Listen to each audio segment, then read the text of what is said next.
the velvet corridor and the void. The interior of the Galactic Super Express was a masterpiece of retrofuturism. The walls of the passenger cars were lined with rich, crimson velvet, accented by polished brass fixtures that glowed warmly under the soft, ember gaslight-style lamps. To Nobita, Gian, Sunio, and Shizuka, it felt like they were riding the Orient Express.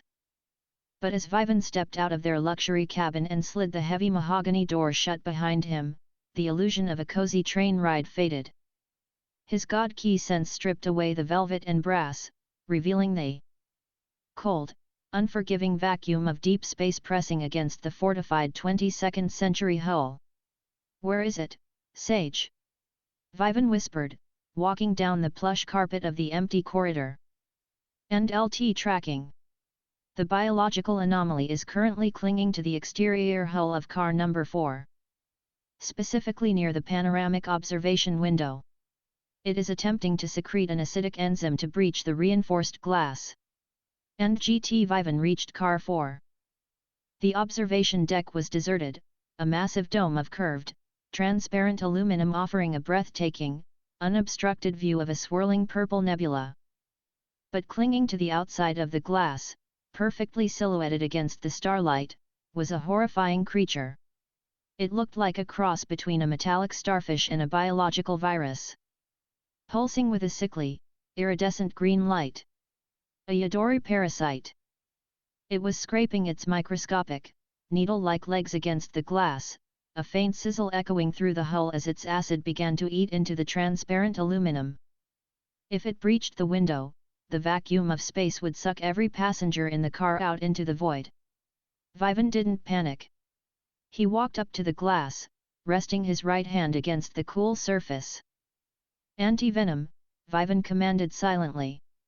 Beneath his skin, the newly acquired marvel symbiote stirred. It wasn't a violent takeover, it felt like a cold, hyper-intelligent fluid rushing through his veins. A pure white, biological mass seeped from Vivan's pores, wrapping around his right hand and forearm, forming a sleek, muscular white gauntlet with jagged black accents. "Sage, calculate the precise molecular oscillation required to phase the symbiote through the transparent aluminum without breaking the vacuum seal." And LT calculating. "Adjusting symbiote cellular frequency to match the glass matrix." "Proceed." And GT Vivan pushed his hand forward. The white symbiote mass vibrated at a microscopic level, phasing smoothly through the solid glass like a ghost passing through a wall. In the cold vacuum of space, the white tendrils erupted outward, violently wrapping around the pulsing green Yadori parasite. The alien creature shrieked a silent vibration in the vacuum as it tried to infect the white mass. But anti-venom was the ultimate biological cleanser. The symbiote's cleansing antibodies flooded into the parasite, instantly dissolving its acidic glands and neutralizing its nervous system. Within 2 seconds, the Yadori crumbled into harmless, inert grey dust, scattering into the stellar wind. Vivan pulled his hand back through the glass, the white symbiote retracting flawlessly into his skin. "One bug down," Vivan murmured, looking out at the nebula. But parasites rarely travel alone. Chapter 102, The Mechanical Belly. Vivan didn't return to the cabin. If one Yadori had made it onto the hull, there was a high probability the swarm had already targeted the train's weak points. The most vulnerable area of the Galactic Super Express wasn't the passenger cars, it was the engine and luggage compartments, entirely automated and devoid of human presence. He moved silently through the train cars, his footsteps making zero sound on the carpets. He passed the dining car, where robotic waiters with sleek, silver faces were polishing crystal glasses in preparation for a dinner. Vivan's god key sense swept over them. Clean. No infections. He reached the heavy, reinforced steel door leading to the luggage and engine compartments. A glowing red sign read, "Authorized personnel only. Automated sector." Vivan bypassed the electronic lock by generating a microscopic electrical pulse from his Thor's lightning affinity, perfectly matching the keycard frequency. The heavy door hissed open, revealing a stark contrast to the luxury of the passenger cars. Here, the train was a labyrinth of exposed pipes, massive humming plasma drives, and towering stacks of alien luggage. The lighting was a dim, utilitarian blue. "And LT alert," and GT the Great Sage chimed, its voice dropping an octave in Vivan's mind. "And LT multiple parasitic signatures detected within this sector. The Yodori have successfully breached the lower exhaust vents." And GT Vivan stepped into the shadows, letting the heavy door seal behind him. He activated his observation haki, expanding his awareness through the sprawling mechanical belly of the train. He felt them. They weren't just crawling on the walls. The Yodori had already found hosts. Down the narrow aisle between two mountains of luggage, 3 heavy-duty loader robots were standing completely still. Normally, these machines moved with fluid, programmed efficiency. Now, they were twitching sporadically. A faint, sickly green glow emanated from the seams of their metal plating. The parasites had burrowed into the robots' central processing units, hijacking their motor functions and turning the peaceful luggage handlers into mechanical zombies. "They're gathering weapons," Vivan noted, watching from the shadows as the infected robots began to pry open a crate of hunting rifles belonging to an alien passenger. Vivan closed his eyes, his breathing slowing to a deep, rhythmic crawl. He could easily blast them with a Kamehameha, but doing so would destroy the luggage, damage the train's plasma drives, and alert the entire ship. This required surgical precision. This required the white suit. Chapter 103, The White Web. The transformation was silent and beautifully terrifying. The white biological mass erupted from Vivan's chest, flowing over his shoulders, down his legs, and wrapping over his face. The sleek, muscular anti-venom suit fully materialized, the jagged black spider emblem stretching across his chest, and 2 massive, glowing white eyes narrowing in the dim blue light. Vivan didn't just feel stronger, he felt an incredible, primal awareness of biology and chemistry. The symbiote hungered, not for flesh, but for the eradication of disease. And the Yodori was a disease. Vivan dropped from the ceiling rafters, landing silently directly behind the 3 infected loader robots. Thwib! From his wrists, 2 thick, white biological tendrils shot out. They didn't act like Spider-Man's webs, they acted like living, seeking surgical tubes. The tendrils bypassed the robots' heavy armor, slipping smoothly into the ventilation grates on the backs of their necks. The moment the symbiote made contact with the Yodori parasites nested inside the robot's CPUs, the cleansing began. The infected robots violently seized, dropping the hunting rifles they had been unpacking. The sickly green glow emanating from their joints flared wildly as the parasites fought back, trying to inject their alien virus into the white tendrils. It was useless. The anti-venom symbiote acted as an absolute biological firewall. The white mass flooded the robot's circuitry, isolating the Yodori, breaking down their cellular structure, and violently purging them from the motherboards. HSSSSS thick, black sludge began to leak from the robot's exhaust ports, the neutralized remains of the Yodori. The green glow faded entirely, replaced by the standard, soft blue light of the robot's default operating systems. Vivan retracted his tendrils, the white mass snapping back into his wrists. The 3 loader robots rebooted, their optical sensors blinking in confusion as they looked at the dropped rifles, entirely unaware that they had just been hijacked. And LT primary infection vectors in the luggage sector have been neutralized, and GT the Great Sage confirmed. And LT the train is currently secure. However, telemetry suggests the original Yodori spores were picked up when the train passed through the Oort cloud. More may be waiting at our destination. And GT the white symbiote melted away, retreating beneath Vivan's skin. He adjusted his jacket, picked up the hunting rifles, and neatly placed them back into the alien crate. If they're waiting at Dreamer's Land, Vivan muttered, turning back toward the passenger cars, they're going to realize they picked the wrong train to hijack. Chapter 104, Dreamer's Land. The rest of the train ride passed in peaceful luxury. Nobita ate his weight in futuristic space pudding, Sunio bragged about his arcade scores, and Doraemon relaxed in the zero-gravity lounge.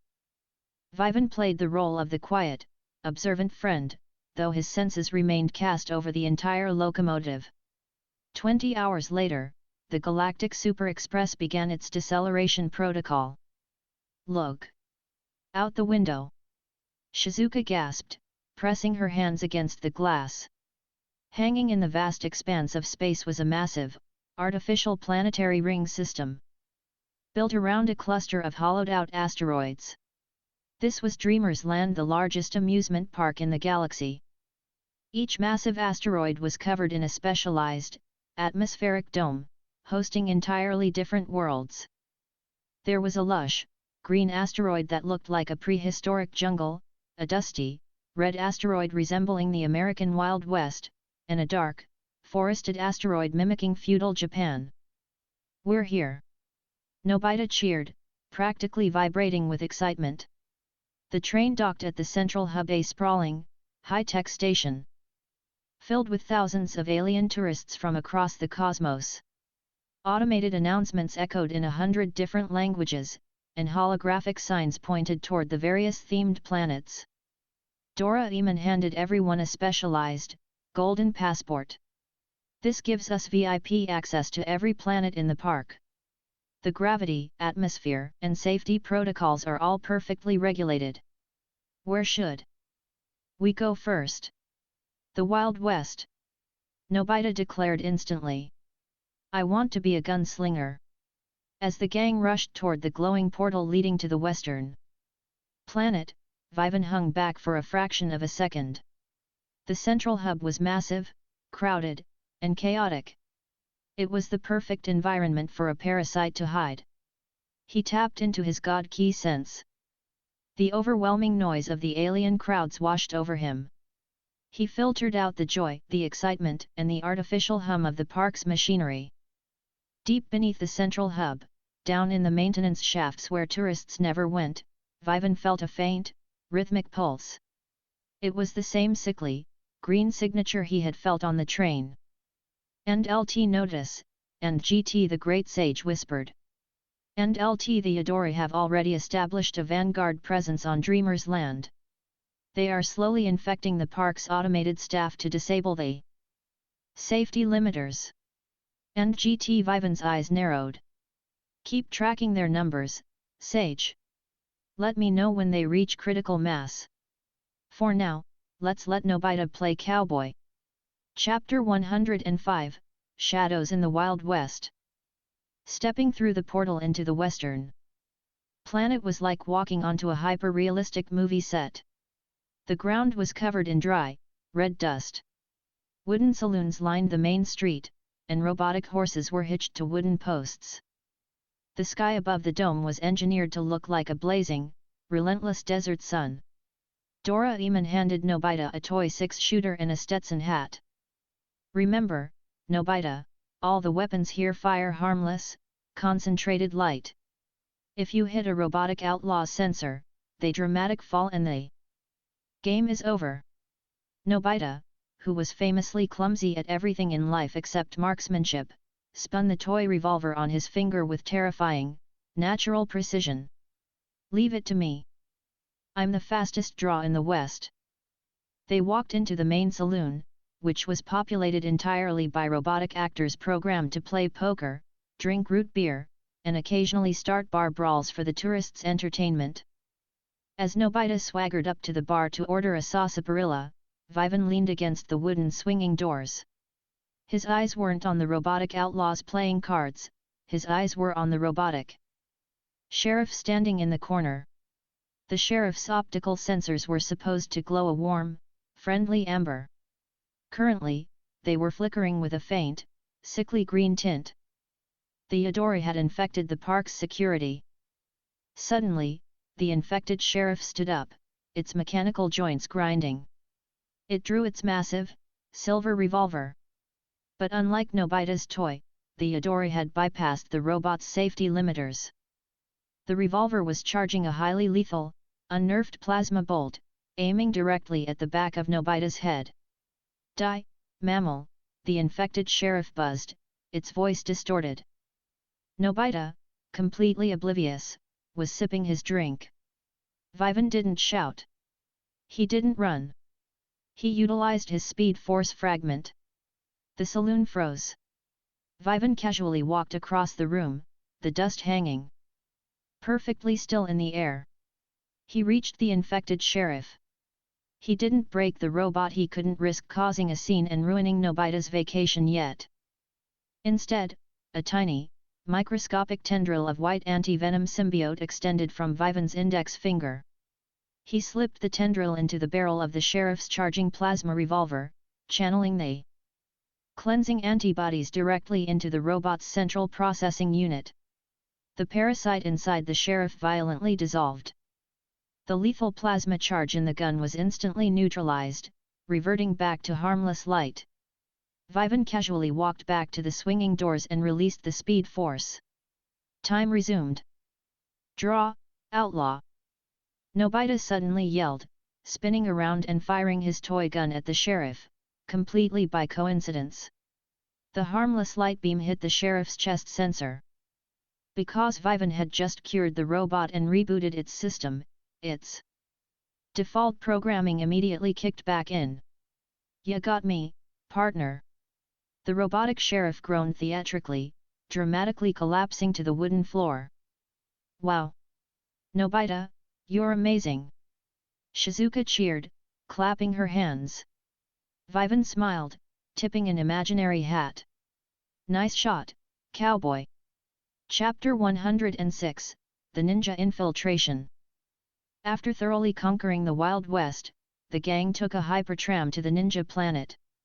The environment shifted drastically.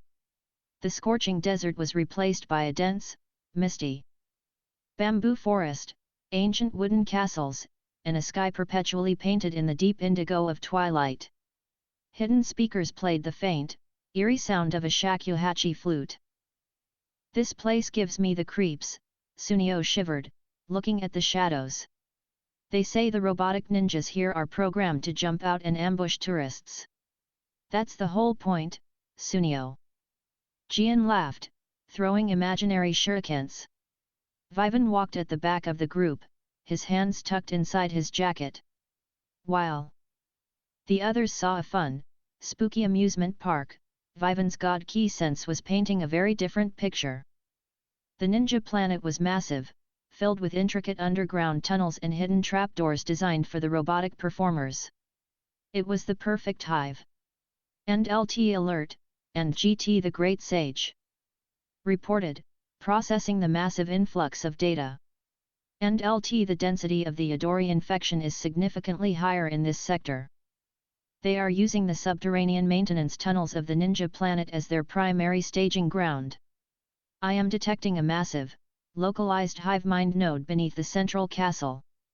And GT they're gathering," Vivan thought. "Doraemon, I'm going to explore the upper levels of the castle. You guys go ahead to the shuriken training grounds. Don't get lost, Vivan," Doraemon warned, waving as the gang ran off toward a target practice booth. Once Vivan was alone in the bamboo forest, his demeanor shifted entirely. He dropped the casual, relaxed posture of a tourist. He didn't activate the symbiote, this was a stealth mission, and the bright white suit would stand out in the twilight.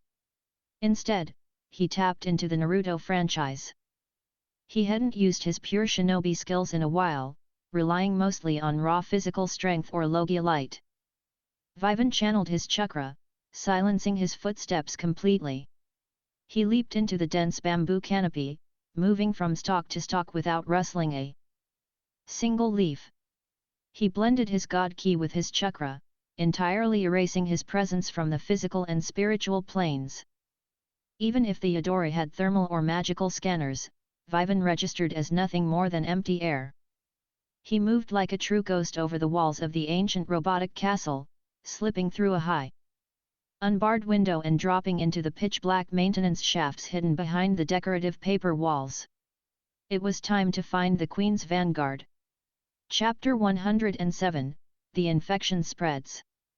The maintenance shaft beneath the ninja castle was a sprawling cavern of exposed wires, massive hydraulic lifts, and cooling fans. But it was no longer pristine 22nd century engineering. The walls were coated in a thick, pulsating, iridescent green slime. It looked like a cancerous fungal growth spreading across the metal. Dozens of robotic ninjas, samurai, and mechanical geishas stood perfectly still in the center of the cavern, their eyes glowing with that sickening green light. They were lined up in a terrifying, silent military formation. Hovering above them was a massive, grotesque sack of green biological matter attached to the ceiling's power grid. It was a Yadori incubation pod, leaching raw electricity from the park's generators to rapidly clone new parasites. Vivan hung upside down from a steel rafter, hidden in the shadows, his eyes narrowed. "End LT analysis complete," and GT the Great Sage whispered. "End LT the incubation pod is preparing to disperse airborne spores through the park's central ventilation system. If successful, every biological life form on Dreamer's Land, including the tourists and your companions, will be infected and possessed within 4 minutes. And GT 4 minutes is 3 minutes too long," Vivan thought. Before Vivan could drop down and destroy the pod, the cavern floor shuddered. A massive, heavily armored robotic dragon designed as the park's final boss attraction slithered out from a deeper tunnel. It was completely possessed by the Yadori, its mechanical jaws dripping with the green, acidic slime. Suddenly, a loud, piercing alarm echoed through the cavern, followed by a voice over the park's intercom system. "Warning! Biological containment breach in Sector 4. All tourists please evacuate to the central hub." The Yadori had triggered their endgame early. The robotic ninjas below immediately scattered, running toward the maintenance elevators. Their programming completely overridden. Their new directive: slaughter the tourists and secure the park sage, track Nobita and the gang, Vivan ordered, dropping from the rafter. "And LT they are currently trapped in the Shuriken training courtyard. 6 infected robotic samurai are converging on their position. And GT I can't be in 2 places at once," Vivan muttered, glancing at the massive incubation pod above. "Actually, yes, I can." Vivan raised his hands, his fingers crossing into the iconic cross-shaped seal. "Shadow clone jutsu." With a sharp poof of smoke, an exact duplicate of Vivan appeared beside him. "You take the kids," the real Vivan told his clone. "I'll purge the hive." The clone nodded, instantly using instant transmission to vanish. The real Vivan turned back to the massive, infected robotic dragon and the pulsating green pod above it. He took a deep breath, letting the pure, cleansing white mass of the anti-venom symbiote erupt from his skin, encasing him in the sleek, terrifying armor. "Time to clean up this park," Vivan's distorted voice echoed through the cavern. Chapter 108, The Symbiotic Purge. The infected robotic dragon sensed Vivan's presence the moment the white symbiote materialized. It whipped its massive, mechanical head around, its optic sensors burning bright green. It unhinged its jaw and unleashed a torrent of highly corrosive, green acidic fire directly at Vivan. Vivan didn't dodge. The acidic fire engulfed him completely, filling the maintenance cavern with thick, toxic smoke. The dragon let out a triumphant, metallic screech. But as the smoke cleared, the white figure stood completely unharmed. The anti-venom symbiote didn't just resist the acid, it actively consumed it, neutralizing the alien chemistry on contact and converting it into harmless water vapor that hissed off Vivan's massive white shoulders. "You're going to need a hotter fire," Vivan growled. He lunged forward, the sheer kinetic force of his Atlantean muscles shattering the steel grating beneath his feet. He closed the distance to the dragon in a microsecond. His right arm violently morphed, the white symbiote shifting and hardening into a massive, razor-sharp battle axe. He swung the biological weapon with devastating force, cleanly severing the dragon's heavily armored head from its mechanical neck. But Vivan wasn't done. The headless dragon chassis twitched, the green Yadori slime trying to reattach the severed head. Vivan unleashed a flurry of white, web-like tendrils from his chest. The tendrils shot into the dragon's exposed neck, flooding the massive machine with cleansing antibodies. The green slime shrieked, violently bubbling and dissolving as the anti-venom eradicated the alien virus at a cellular level. The massive robot finally went completely dead, crashing to the floor. Meanwhile, up on the surface, Nobita, Shizuka, Doraemon, Sunio, and Gian were backed into a corner of the training courtyard. 6 robotic samurai, their eyes glowing green, advanced on them with raised, razor-sharp katanas. Doraemon! Do something! Gian yelled, shielding Sunio. I can't. My gadgets are jammed by their jamming frequency. Doraemon panicked. The lead samurai swung its blade down toward Shizuka. Clang! A figure materialized out of thin air, catching the descending steel blade with his bare, human hand. It was Vivan's shadow clone. He squeezed his fist, and the samurai's katana shattered into a dozen pieces. Before the samurai could react, Vivan's clone delivered a lightning-fast, spinning roundhouse kick laced with Ryuo, internal destruction. The kick connected with the lead samurai's chest plate, sending a shockwave through the air that violently knocked all 6 robots backward. Their internal parasitic cores instantly detonated. Vivan! Shizuka gasped, tears in her eyes. Stay behind me, the clone said, his eyes scanning the rooftops as dozens more infected ninja bots began to swarm the courtyard. This is going to get messy. Back in the underground cavern, the real Vivan looked up at the massive incubation pod on the ceiling. It was pulsating violently, ready to burst and release millions of airborne spores. Vivan raised both his hands, forming a triangle with his fingers. He didn't use the symbiote for this, he needed absolute, total eradication. He drew on the blinding, solar power of his DC Superman heat vision, but channeled it through his palms using chakra control, focusing it into a terrifyingly dense point of pure thermal energy. Solar flare. A blinding, white-hot beam of absolute heat erupted from Vivan's hands, striking the incubation pod.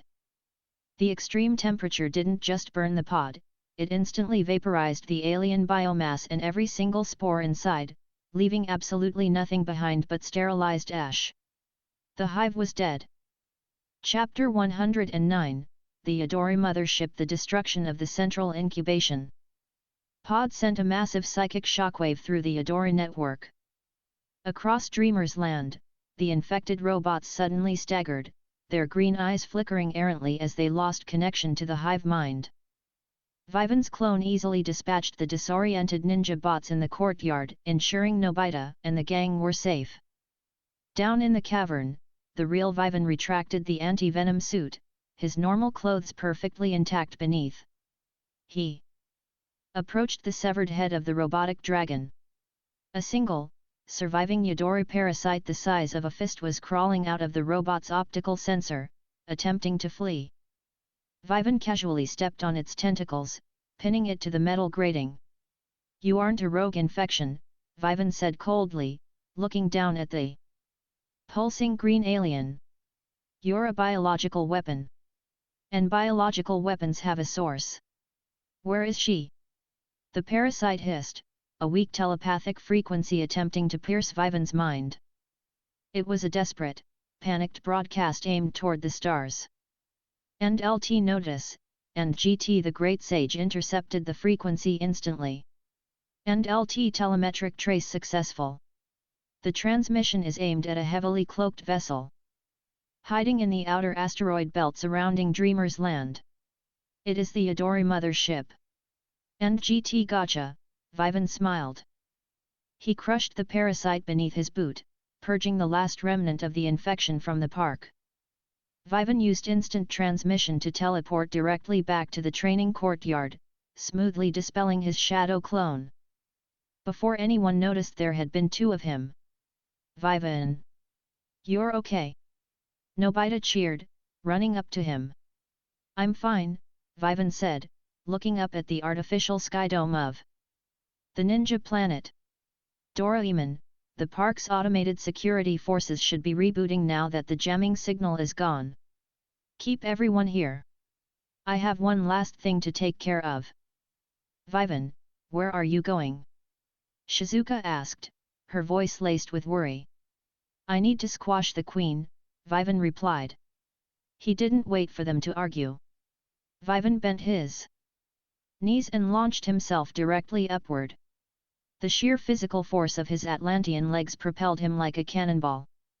He phased his body into Logia light, becoming a blinding, golden streak that shot straight through the atmospheric dome of Dreamer's Land, exiting into the cold, silent vacuum of space.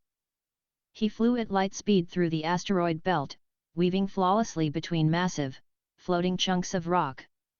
Hidden in the shadow of a colossal, cratered asteroid was a massive, organic-looking spaceship.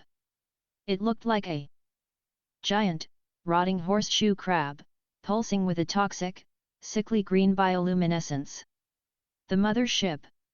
Chapter 110, Eradication and the Perfect Fusion. Vivan hovered in the vacuum of space before the massive, grotesque vessel. The ship's biological sensors detected his presence. Hundreds of gross, organic turrets emerged from the hull, firing concentrated blasts of acidic plasma directly at him. Vivan didn't dodge. He let the anti-venom symbiote erupt, enveloping him entirely in the muscular white armor. He activated his speed force, accelerating his perception to the point where the plasma bolts appeared to crawl through the void. He flew directly through the barrage, the white symbiote effortlessly absorbing and purifying any stray acid that touched him. He reached the main biological airlock of the mothership. Instead of hacking it or blasting it open, Vivan simply extended a massive, white-bladed tendril from his arm and sliced clean through the thick, fleshy hull. He stepped inside the alien ship. The interior was a nightmare of pulsating veins, green slime, and thousands of dormant Yadori incubation pods lining the walls. At the end of the massive chamber hung the Yadora Queen. She was a gargantuan, swollen mass of alien brain tissue and tentacles, suspended from the ceiling by thick biological cables. Mortal! The Queen's telepathic voice boomed in Vivan's mind, dripping with malice and absolute arrogance. You have destroyed my vanguard.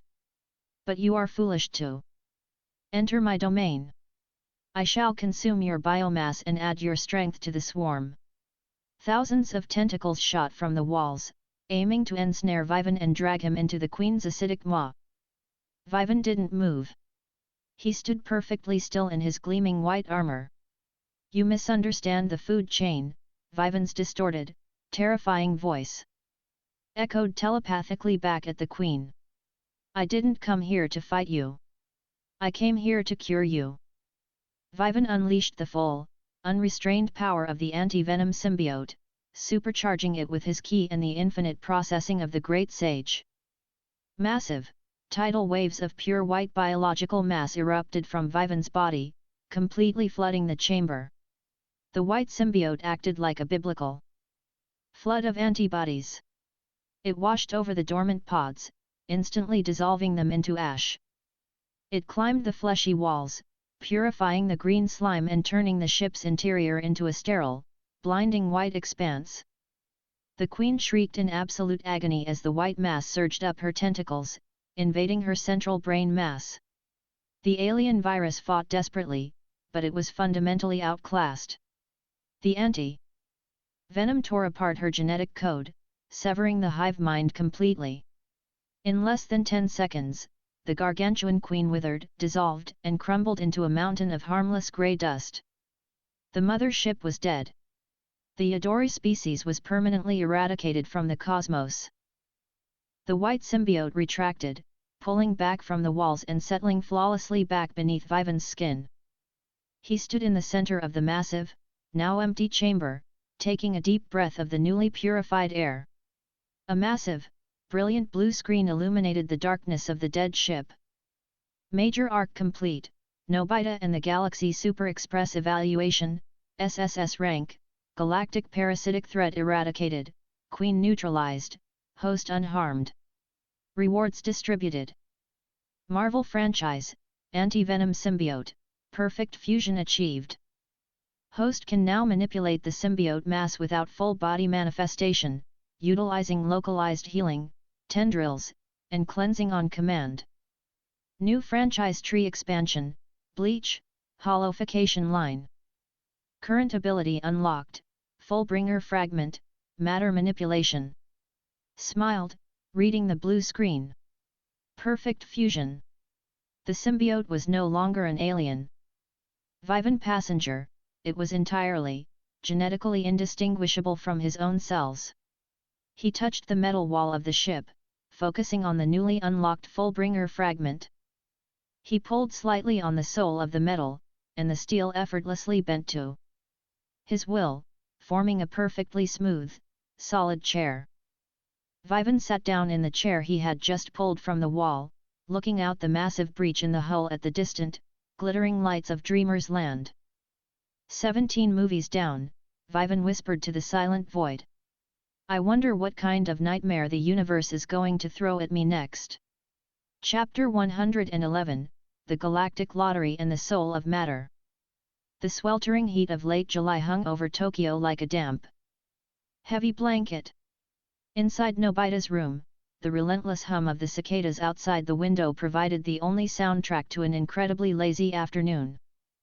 Doraemon was asleep in the closet, Nobita was snoring face down on a half-finished math worksheet, and Vivan sat cross-legged on the tatami mat, entirely focused on a standard graphite pencil. He wasn't writing. He was pulling at its soul. With his eyes closed, Vivan tapped into the Fullbringer fragment he had acquired after eradicating the Yadora Queen.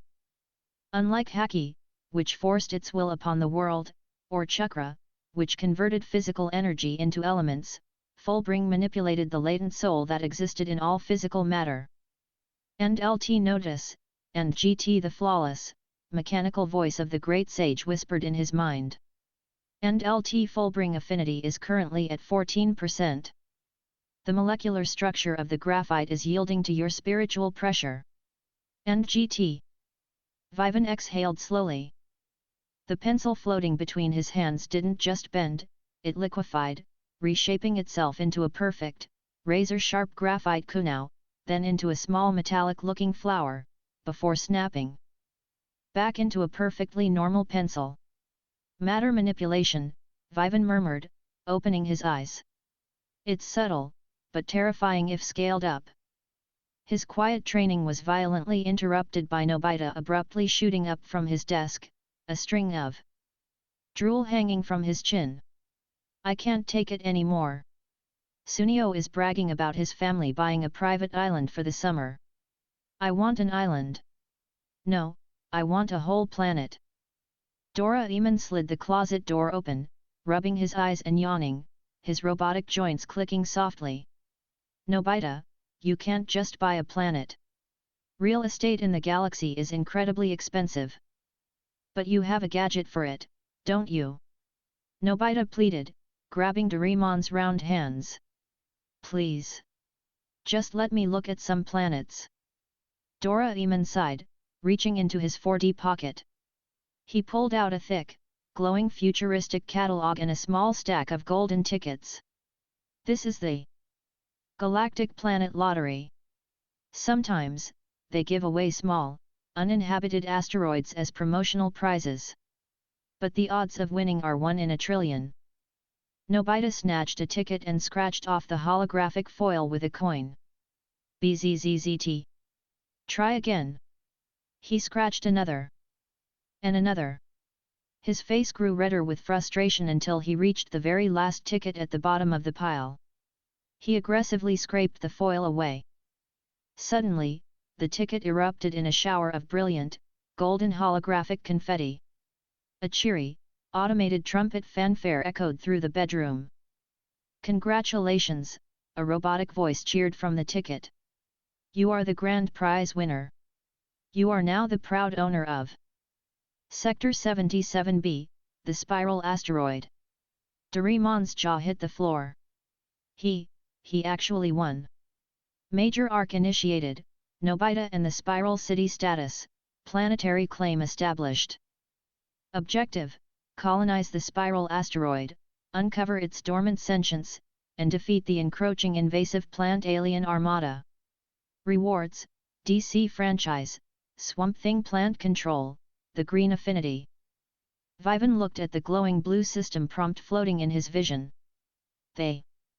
Green. The elemental force that connected all plant life in the DC universe.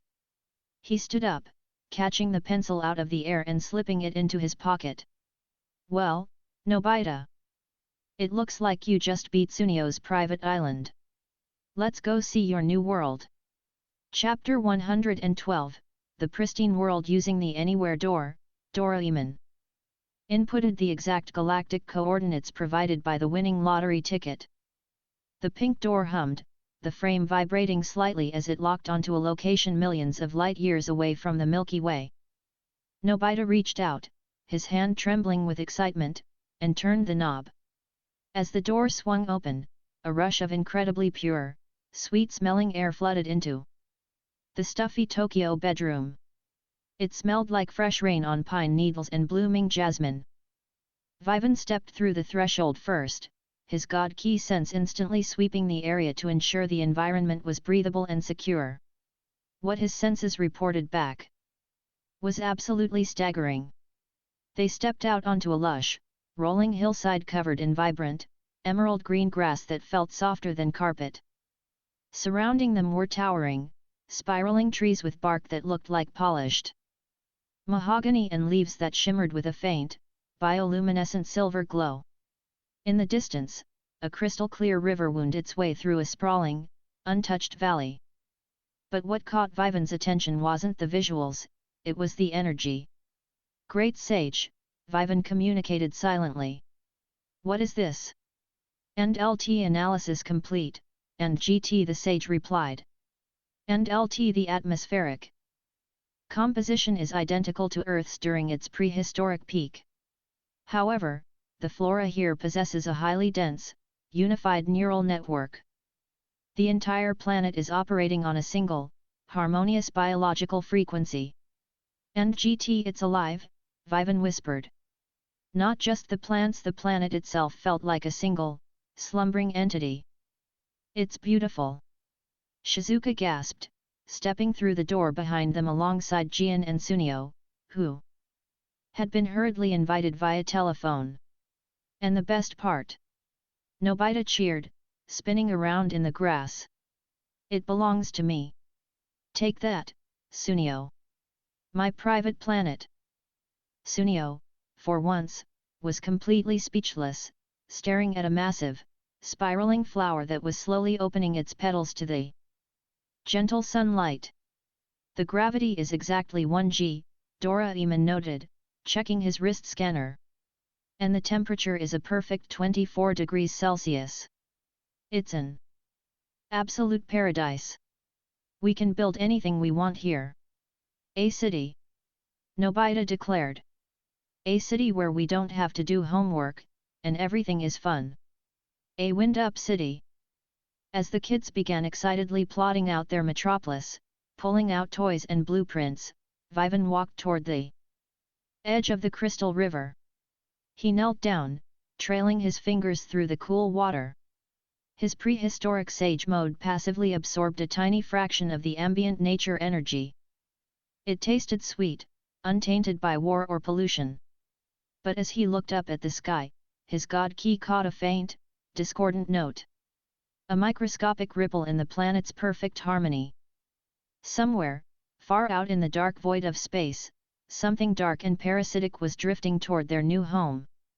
Chapter 113, The Breath of Life. Building a city from scratch would take decades for normal humans, but with 22nd century technology, it took an afternoon. Doraemon provided the life spring gas, a miraculous aerosol spray that granted sentience and mobility to inanimate objects. Nobita and the gang brought suitcases full of toys, plush bears, plastic dinosaurs, wind-up tin soldiers, and model trains. Just one spray, Doraemon instructed, coating a stuffed teddy bear in the shimmering, pink gas. A moment later, the bear blinked its button eyes, stretched its stubby arms, and let out a cheerful squeak before waddling over to help Sunio assemble a miniature skyscraper made of expansion blocks. Vivan sat on a nearby hill, watching the construction. The life spring gas fascinated him. He tapped into his Fullbringer fragment, observing the process on a spiritual level. The gas wasn't creating real souls, it was artificially inflating the latent soul of matter that Vivan manipulated, giving the toys a temporary, simulated consciousness based on their owner's affection. They're reflections of the kids, Vivan mused, watching a toy pig perfectly mimic Gian's bossy posture while directing traffic. By sunset, a sprawling, whimsical metropolis had been erected in the valley. The wind-up city featured roller coaster transit lines, buildings made of brightly colored blocks, and hundreds of living toys bustling about.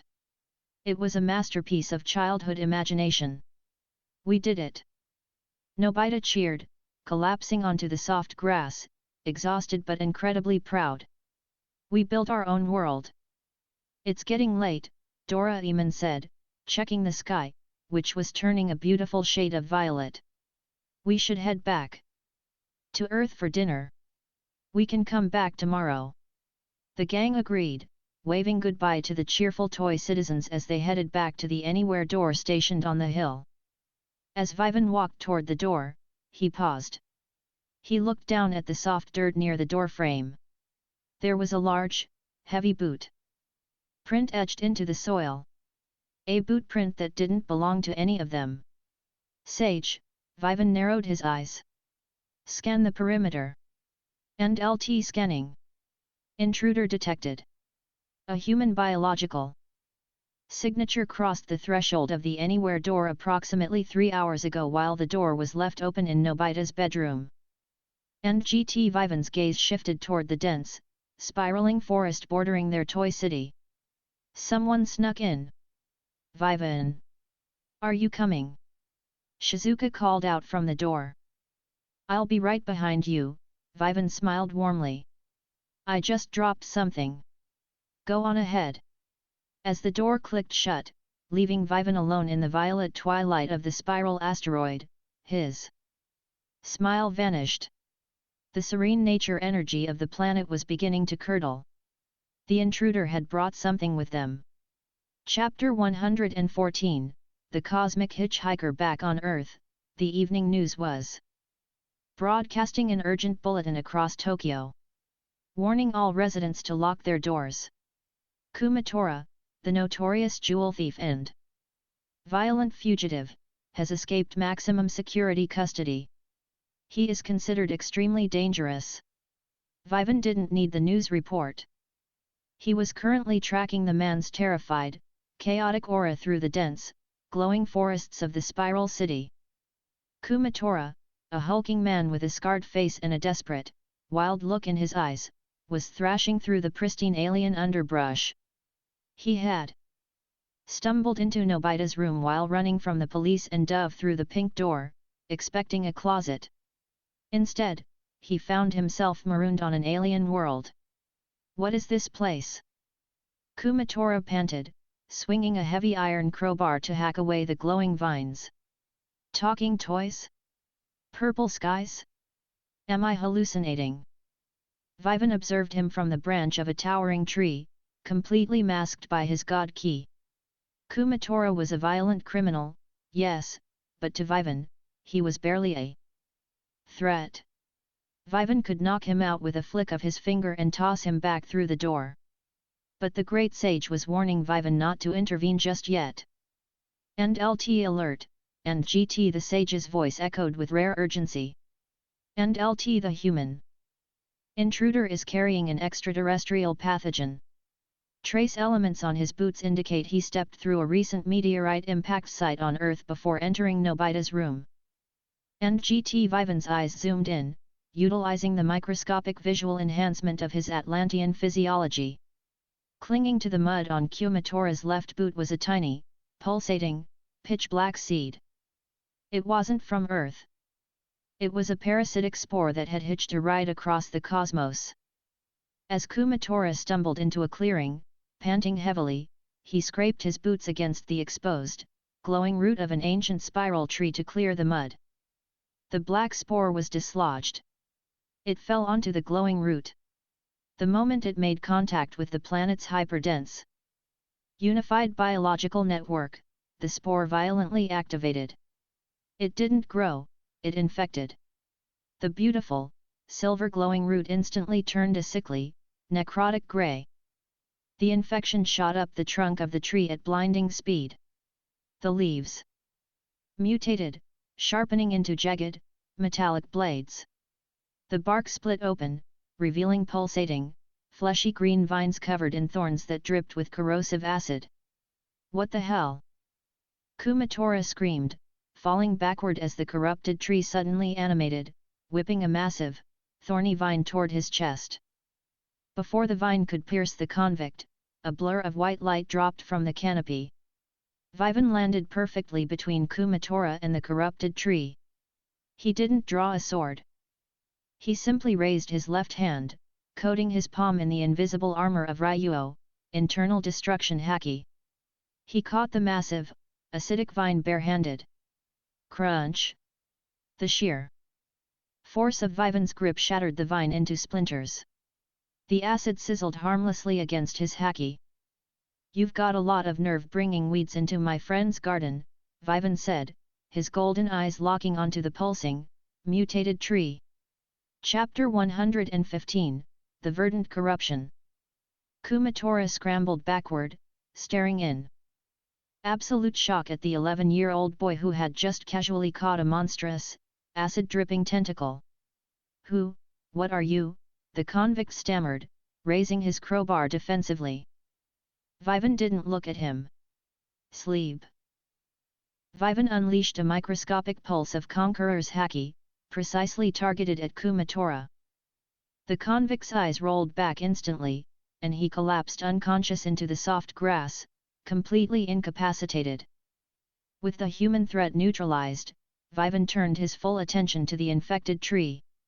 The black spore hadn't just infected one organism, it was tapping into the planet's unified root system, acting like a computer virus in a server room.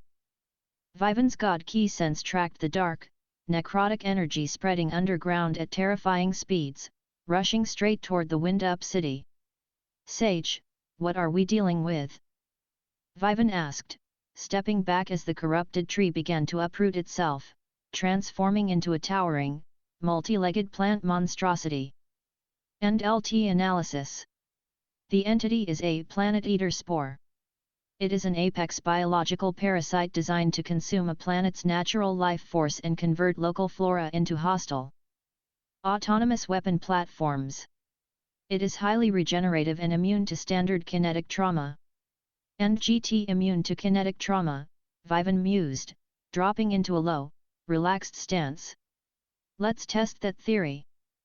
The plant monster shrieked a horrifying sound like grinding wood and launched a dozen razor-sharp vines at Vivan simultaneously, aiming to skewer him from every angle. Vivan didn't use his speed force or Logia light. He wanted to gauge the durability of the enemy. He relied entirely on his raw, Atlantean-enhanced physical speed. He moved like a phantom. He weaved through the barrage of vines, his movements leaving faint afterimages. He closed the distance to the central trunk of the beast. Channeling his physical strength, he delivered a devastating, spinning roundhouse kick directly to the beast's core. Boom! The impact echoed like a cannon blast. The massive, 50-foot plant monster was violently snapped in half, the top half flying through the air and crashing into the forest miles away. Vivan landed smoothly, dusting off his pant leg. Seems pretty susceptible to trauma to me. And LT correction, and GT the Great Sage replied instantly. And LT observed the root system. And GT. Vivan looked down. The massive, shattered stump of the tree didn't die. Instead, the dark grey wood violently bubbled. Within 2 seconds, the entire top half of the tree regenerated, growing thicker, more heavily armored bark and twice as many vines. Regeneration, Vivan noted, his eyes narrowing. So if I don't eradicate it down to the cellular level, it just adapts and grows back. The ground beneath Vivan began to tremble. The infection had already spread outward. All around the clearing, dozens of ancient, peaceful spiral trees were twisting and mutating into grey, acidic monstrosities. The forest was waking up, and it was angry. This is going to require a bigger lawnmower, Vivan whispered, reaching for the hilt of his Zanpakuto. Chapter 116, Roots of the Invasion. While Vivan stood in the forest, surrounded by mutating flora, the sun rose on Earth, and Nobita eagerly dragged the gang back through the Anywhere door to continue building their city. They stepped out onto the hill overlooking the valley, expecting to see their cheerful toy metropolis. Instead, they were greeted by a scene of utter devastation. My city! Nobita screamed, dropping his backpack. The pristine valley was overrun. Massive, thick grey vines had erupted from the ground, wrapping around the block buildings and crushing them into plastic dust.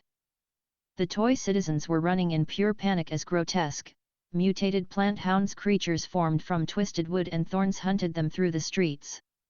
What happened? Doraemon panicked, pulling out his air cannon. The plants here were completely peaceful yesterday. Look! Gian pointed toward the center of the city.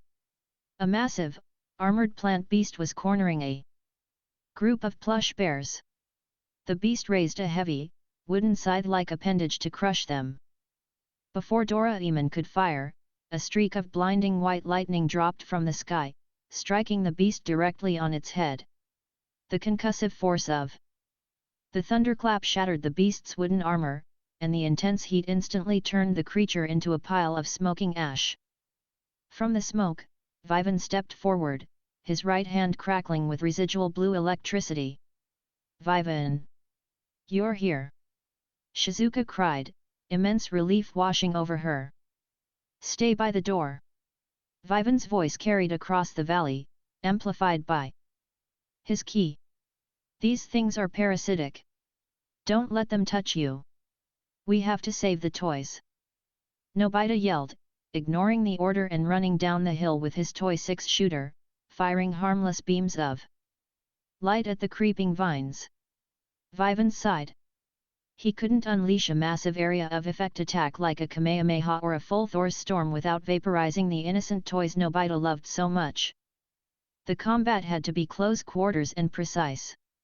He drew Kashinai from his waist, the dark blue katana humming with lethal intent. He didn't release his shikai. He needed surgical precision, not a tornado of death.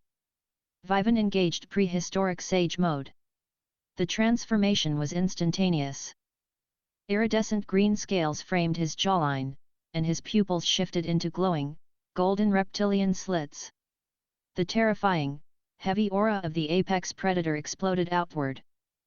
By activating Sage Mode, Vivan wasn't just increasing his physical parameters, he was harmonizing with the pure, uncorrupted nature energy of the planet itself. The corrupted, alien plants recoiled.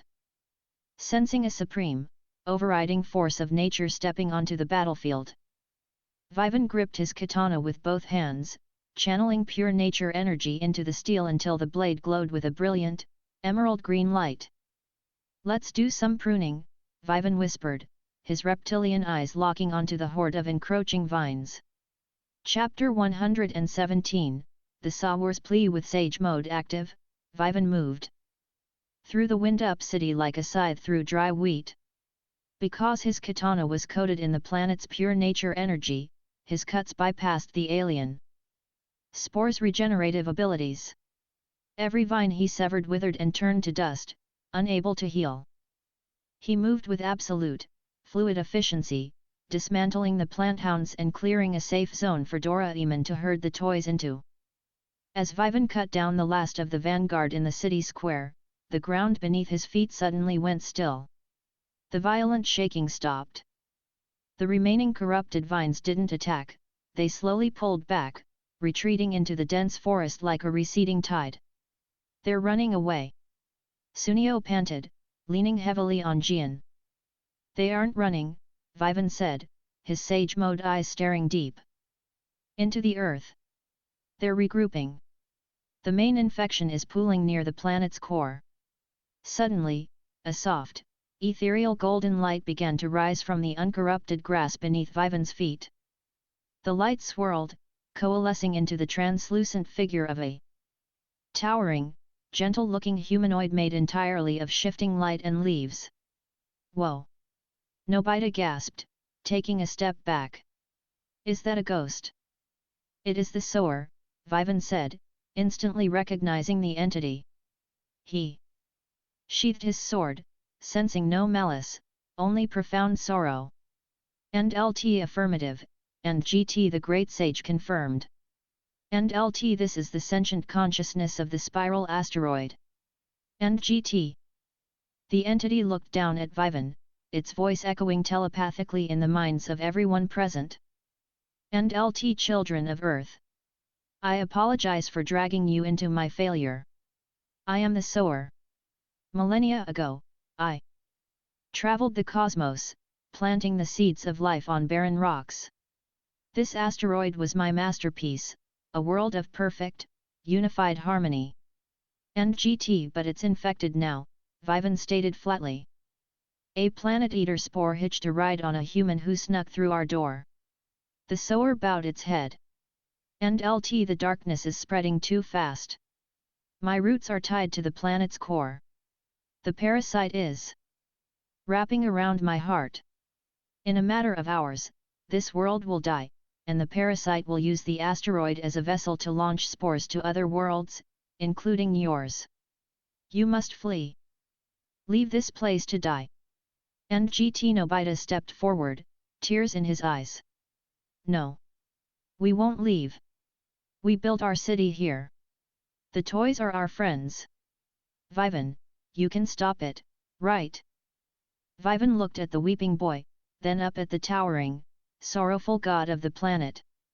He let out a slow breath, releasing his sage mode. His eyes returned to their normal dark brown, but they carried a heavy, terrifying resolve. He reached into his chest and tapped into his god key. A blinding, pure white aura of absolute divinity erupted from Vivan's body. The sheer purity of his energy pushed the ambient darkness out of the valley entirely. You created a beautiful world, sower, Vivan said, his voice carrying the weight of the cosmos. But you lack the teeth to defend it. Rest. I'll rip the parasite out by its roots. Chapter 118, The Forest at War. Vivan instructed Doraemon to take Nobita, the kids, and all the toys through the anywhere door and back to Earth. But Vivan, we want to fight too. Gian protested, holding up a plastic baseball bat. Gian, Vivan said, placing a firm, heavy hand on the boy's shoulder. This isn't a bully. In a vacant lot. This is a planetary immune response. If you stay, you will die. Protect Shizuka. Protect the toys. I will handle this.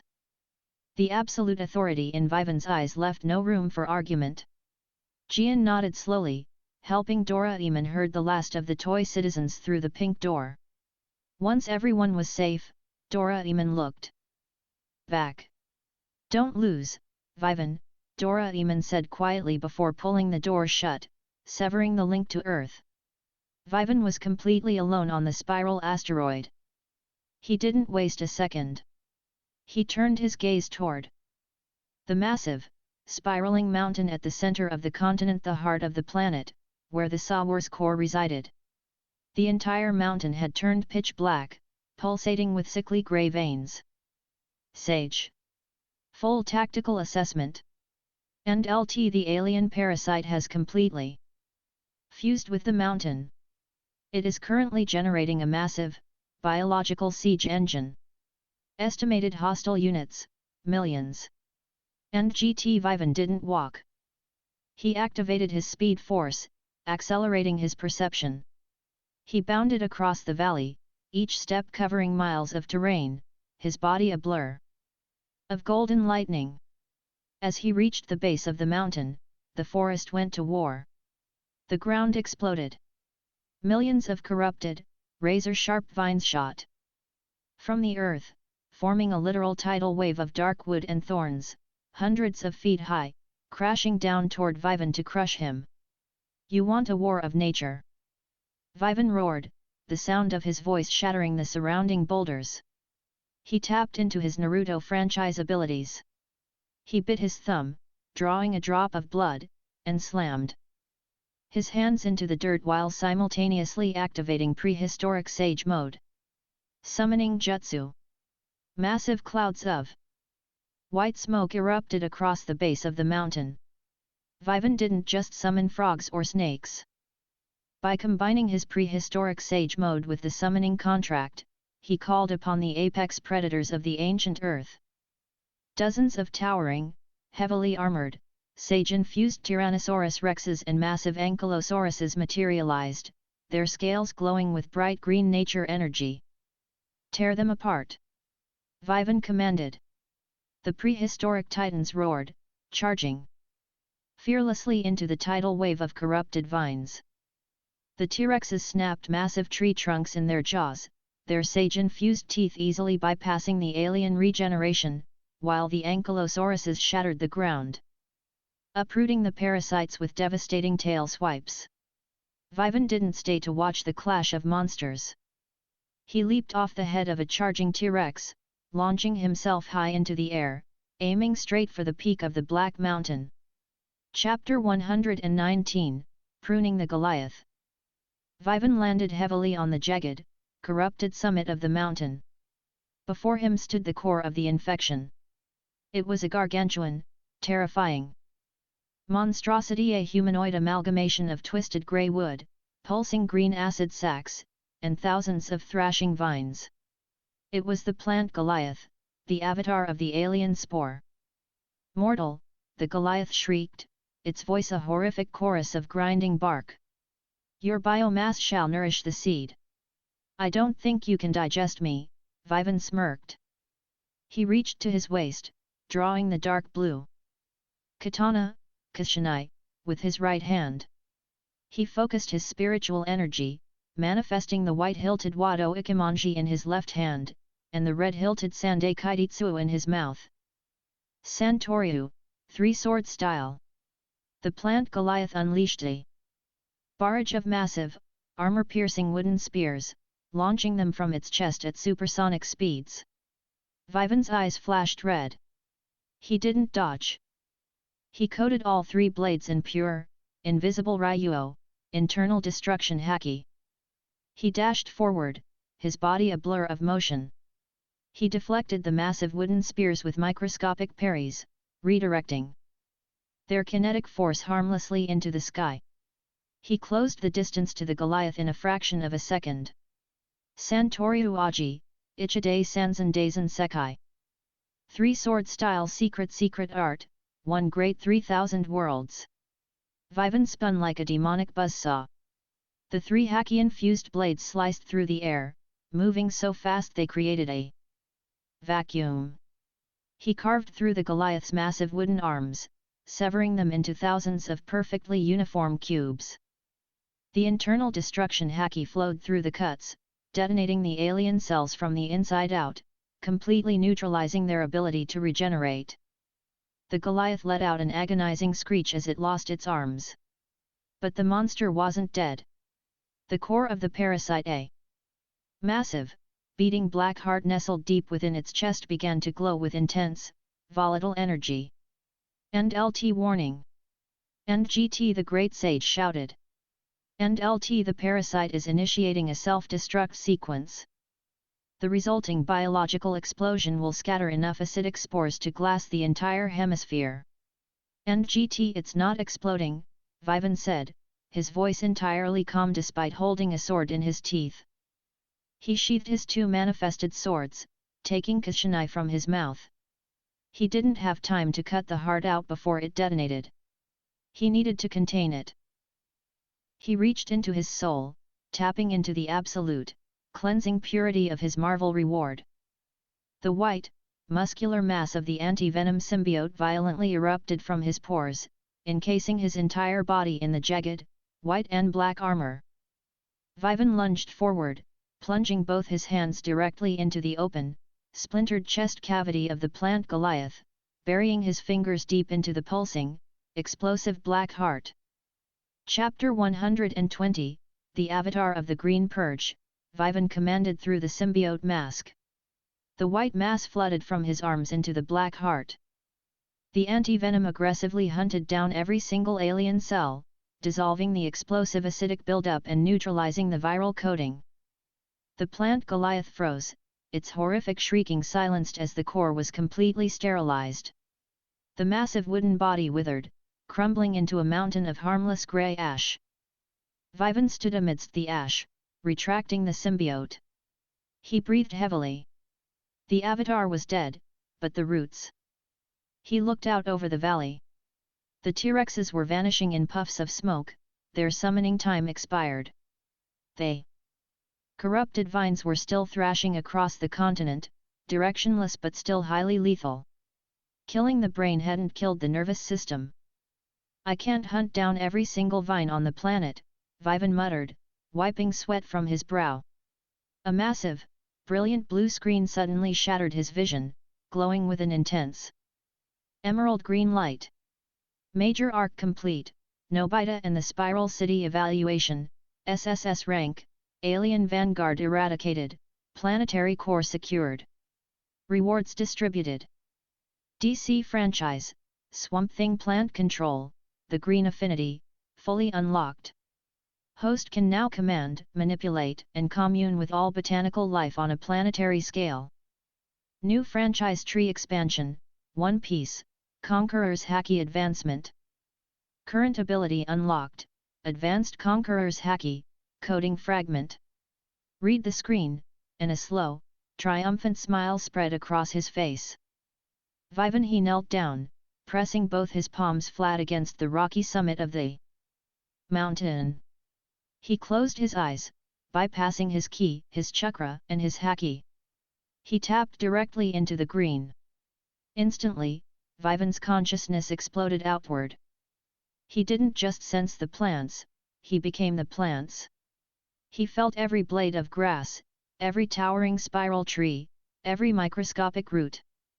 Deep within the asteroid's crust, he felt the pure, gentle sentience of the sower, weak but surviving. And he felt the lingering, chaotic remnants of the alien parasite struggling to hold onto the corrupted vines. This is my garden now, Vivan's voice echoed, not through the air, but through the root network of the entire planet. He exerted his absolute will over the green. Across the entire continent, the uncorrupted, silver-glowing spiral trees suddenly animated. But they didn't mutate into monsters. Guided by Vivan's mind, their roots surged underground, violently entangling the corrupted alien vines. The pure flora crushed, suffocated, and absorbed the invasive weeds, pulling them deep into the planet's mantle to be incinerated by the core's heat. Within minutes, the entire planet was scrubbed clean. The grey, acidic rot was completely erased, replaced by blooming, vibrant life. Vivan opened his eyes, standing up slowly. The air was sweet again. The translucent, golden figure of the sower materialized on the summit. Bowing deeply to Vivan.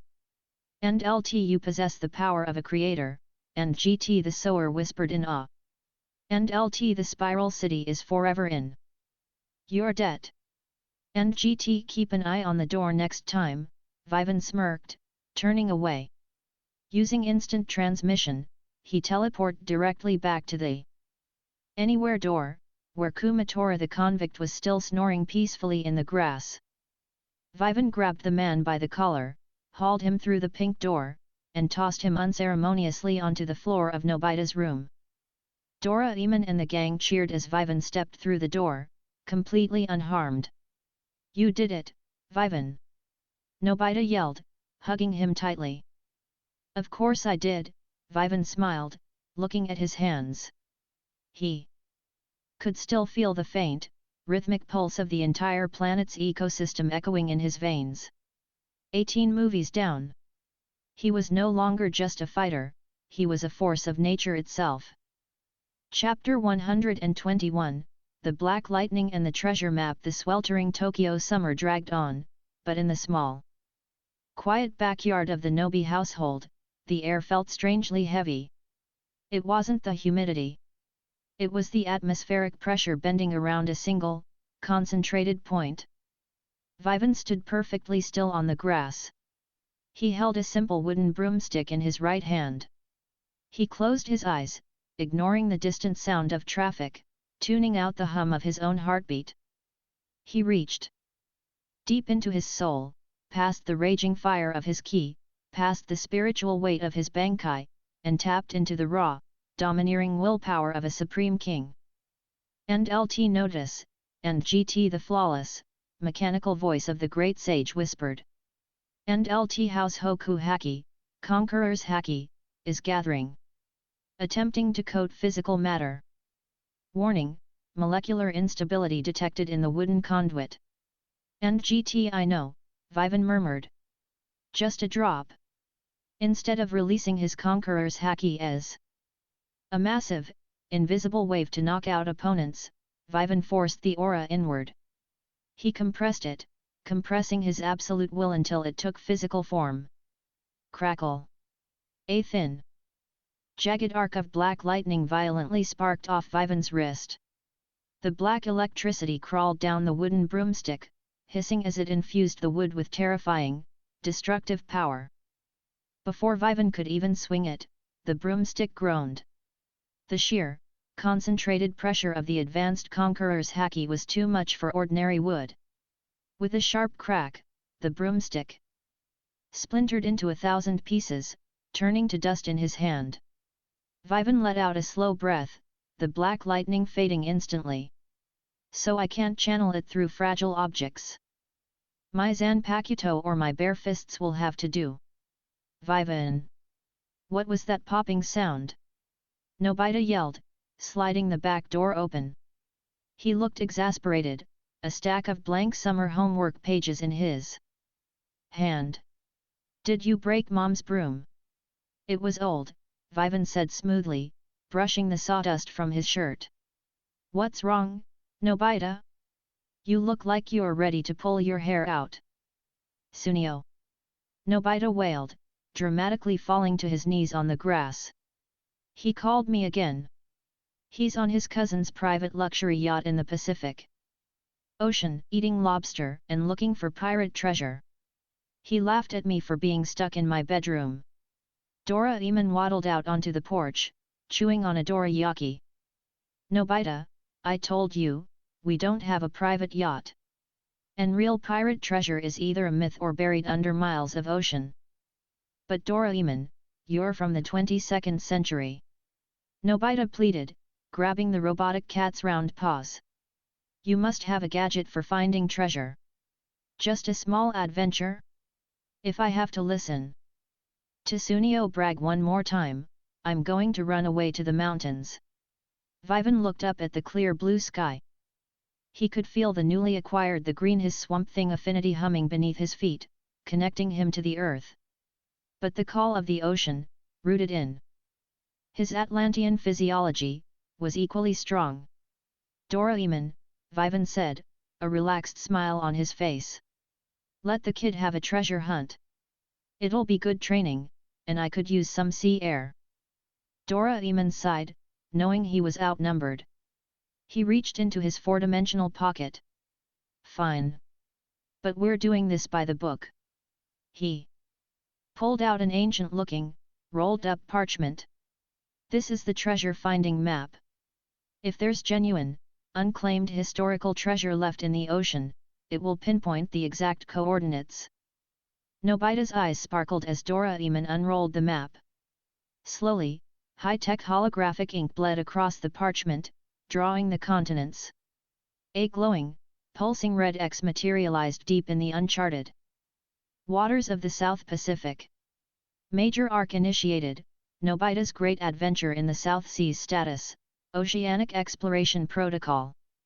Objective, navigate the temporal anomaly, uncover the truth of Tomo's Island, and dismantle the illegal biological syndicate of the Time Pirates.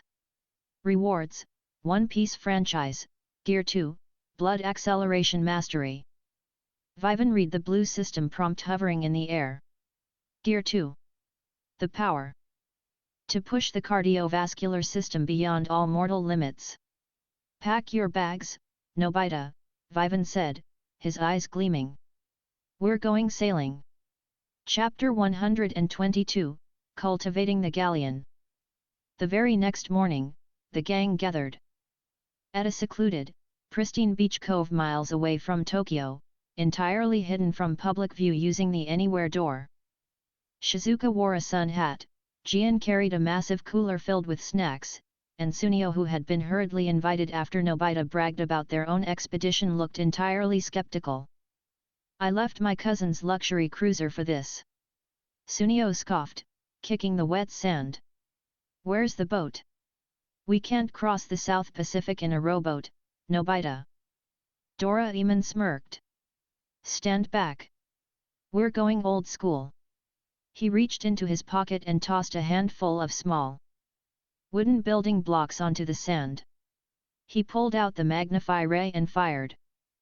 The blocks violently expanded, growing into massive, heavy wooden planks, a towering central mast, and thick canvas sails.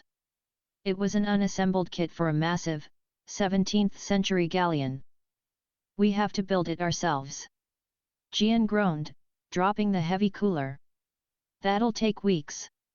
Not with the auto-assembly spray, Doraemon said, shaking a metallic can. Save the spray, Doraemon, Vivan interrupted, stepping onto the sand.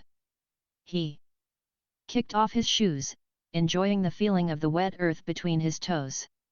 I need to practice something anyway. Vivan walked up to the massive pile of disconnected oak planks and the towering, 5-ton main mast. He closed his eyes. He didn't use his superhuman strength to lift them. Instead, he reached out with his mind, tapping into the green. And LT integration steady, and GT the great sage murmured. And LT botanical manipulation active. And GT Vivan placed his palms flat against the dead wood of the main mast. Wake up, Vivan whispered. A pulse of brilliant emerald energy rippled from his hands. To the absolute shock of the children, the dead, cut oak violently sprang back to life. But it didn't grow leaves, it grew purpose. Thick, sturdy roots and branches shot out from the planks, weaving themselves together like a masterful tapestry. Vivan directed the growth like a conductor leading an orchestra. The wooden beams slotted perfectly into place, the sap sealing the gaps to make the hull completely watertight. The wood twisted and shaped itself into a beautiful, majestic, heavily fortified pirate galleon in less than 30 seconds. He grew a ship. Sunio whispered, his legs trembling as he stared at the towering wooden vessel resting perfectly in the shallow water. Vivan opened his eyes, wiping a small drop of sweat from his brow. The wood was no longer dead, it was a living, breathing extension of Vivan's wool, harder than steel and completely unsinkable so long as he willed it. All aboard, Vivan smiled, looking up at the crow's nest. Nobita, wearing a cheap plastic pirate hat, ran up the living wood gangplank, tears of pure joy streaming down his face. This is the greatest summer ever. Hoist the sails. Chapter 123, The Temporal Maelstrom. The first 3 days of the voyage were a paradise of slow, rhythmic ocean swells. Vivan spent his days perched on the very tip of the ship's bowsprit, meditating. With his Atlantean physiology, the ocean felt like a second home. He used his aquatic telepathy to listen to the slow, mournful songs of humpback whales miles beneath them, and the frantic, playful clicks of dolphin pods racing alongside the hull. Shizuka sunbathed on the deck, Gian and Sunio fished off the starboard bow, and Nobita proudly steered the ship using a modern autopilot gadget Doraemon had discreetly attached to the wooden helm. But on the afternoon of the fourth day, the serene atmosphere abruptly died. Vivan's eyes snapped open. The song of the whales abruptly cut off, replaced by a wave of frantic, instinctual terror radiating from the marine life below.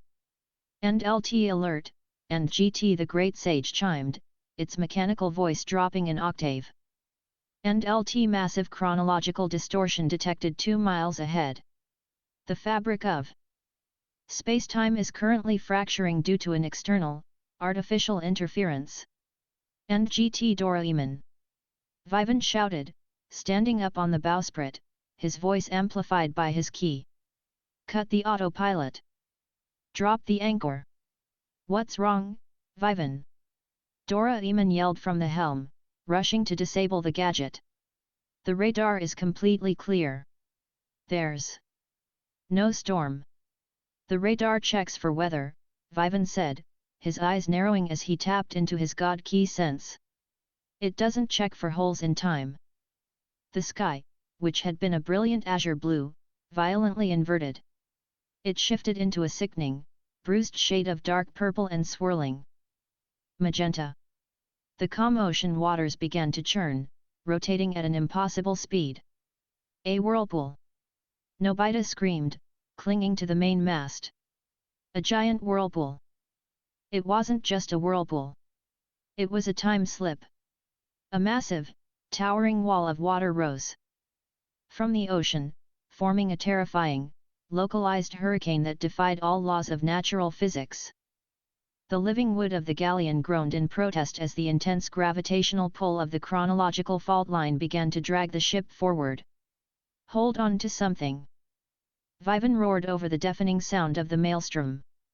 The ship pitched at a terrifying 45-degree angle, sliding inexorably down the massive watery funnel toward the swirling, glowing abyss at the center. Chapter 124, Anchored by the storm, "We're going to capsize!" Gian roared, desperately holding onto Sunio as heavy, freezing waves crashed over the deck. "The wood can't take this spatial pressure."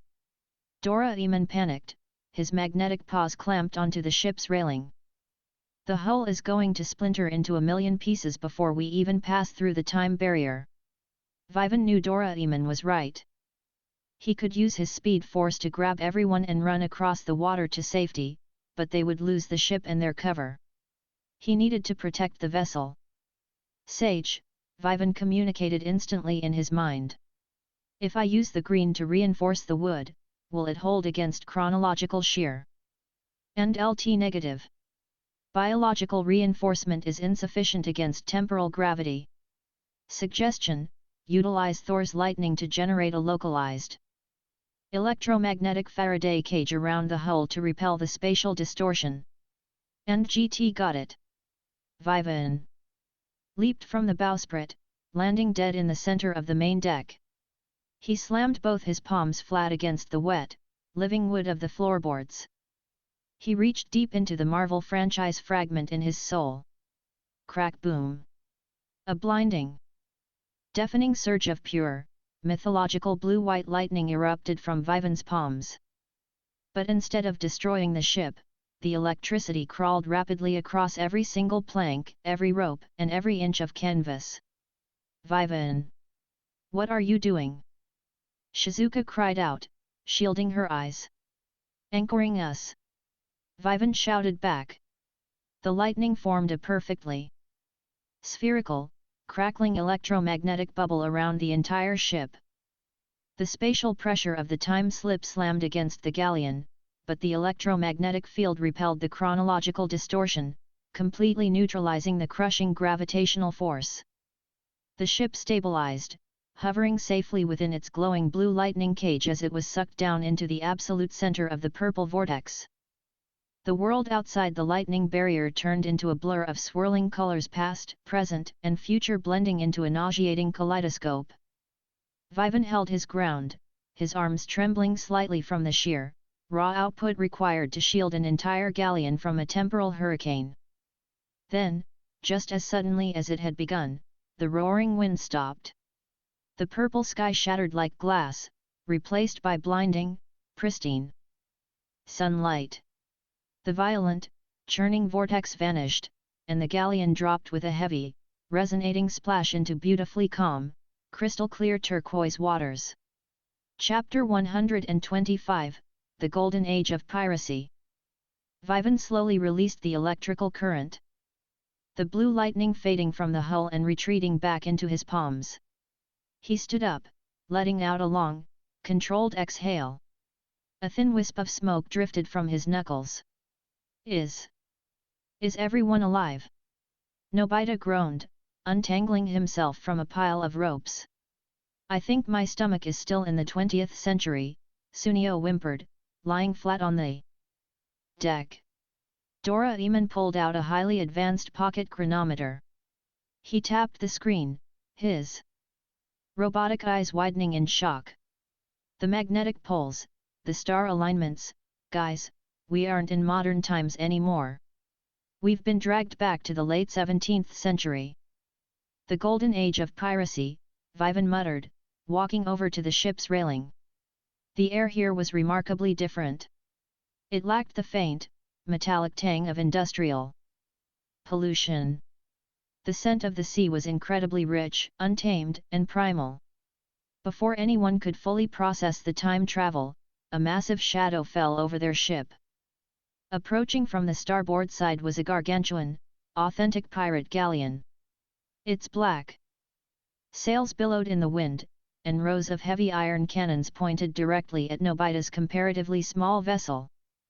Standing on the railing of the pirate ship was a young girl with fierce red hair, dressed in pirate garb, accompanied by a crew of rugged, heavily armed buccaneers.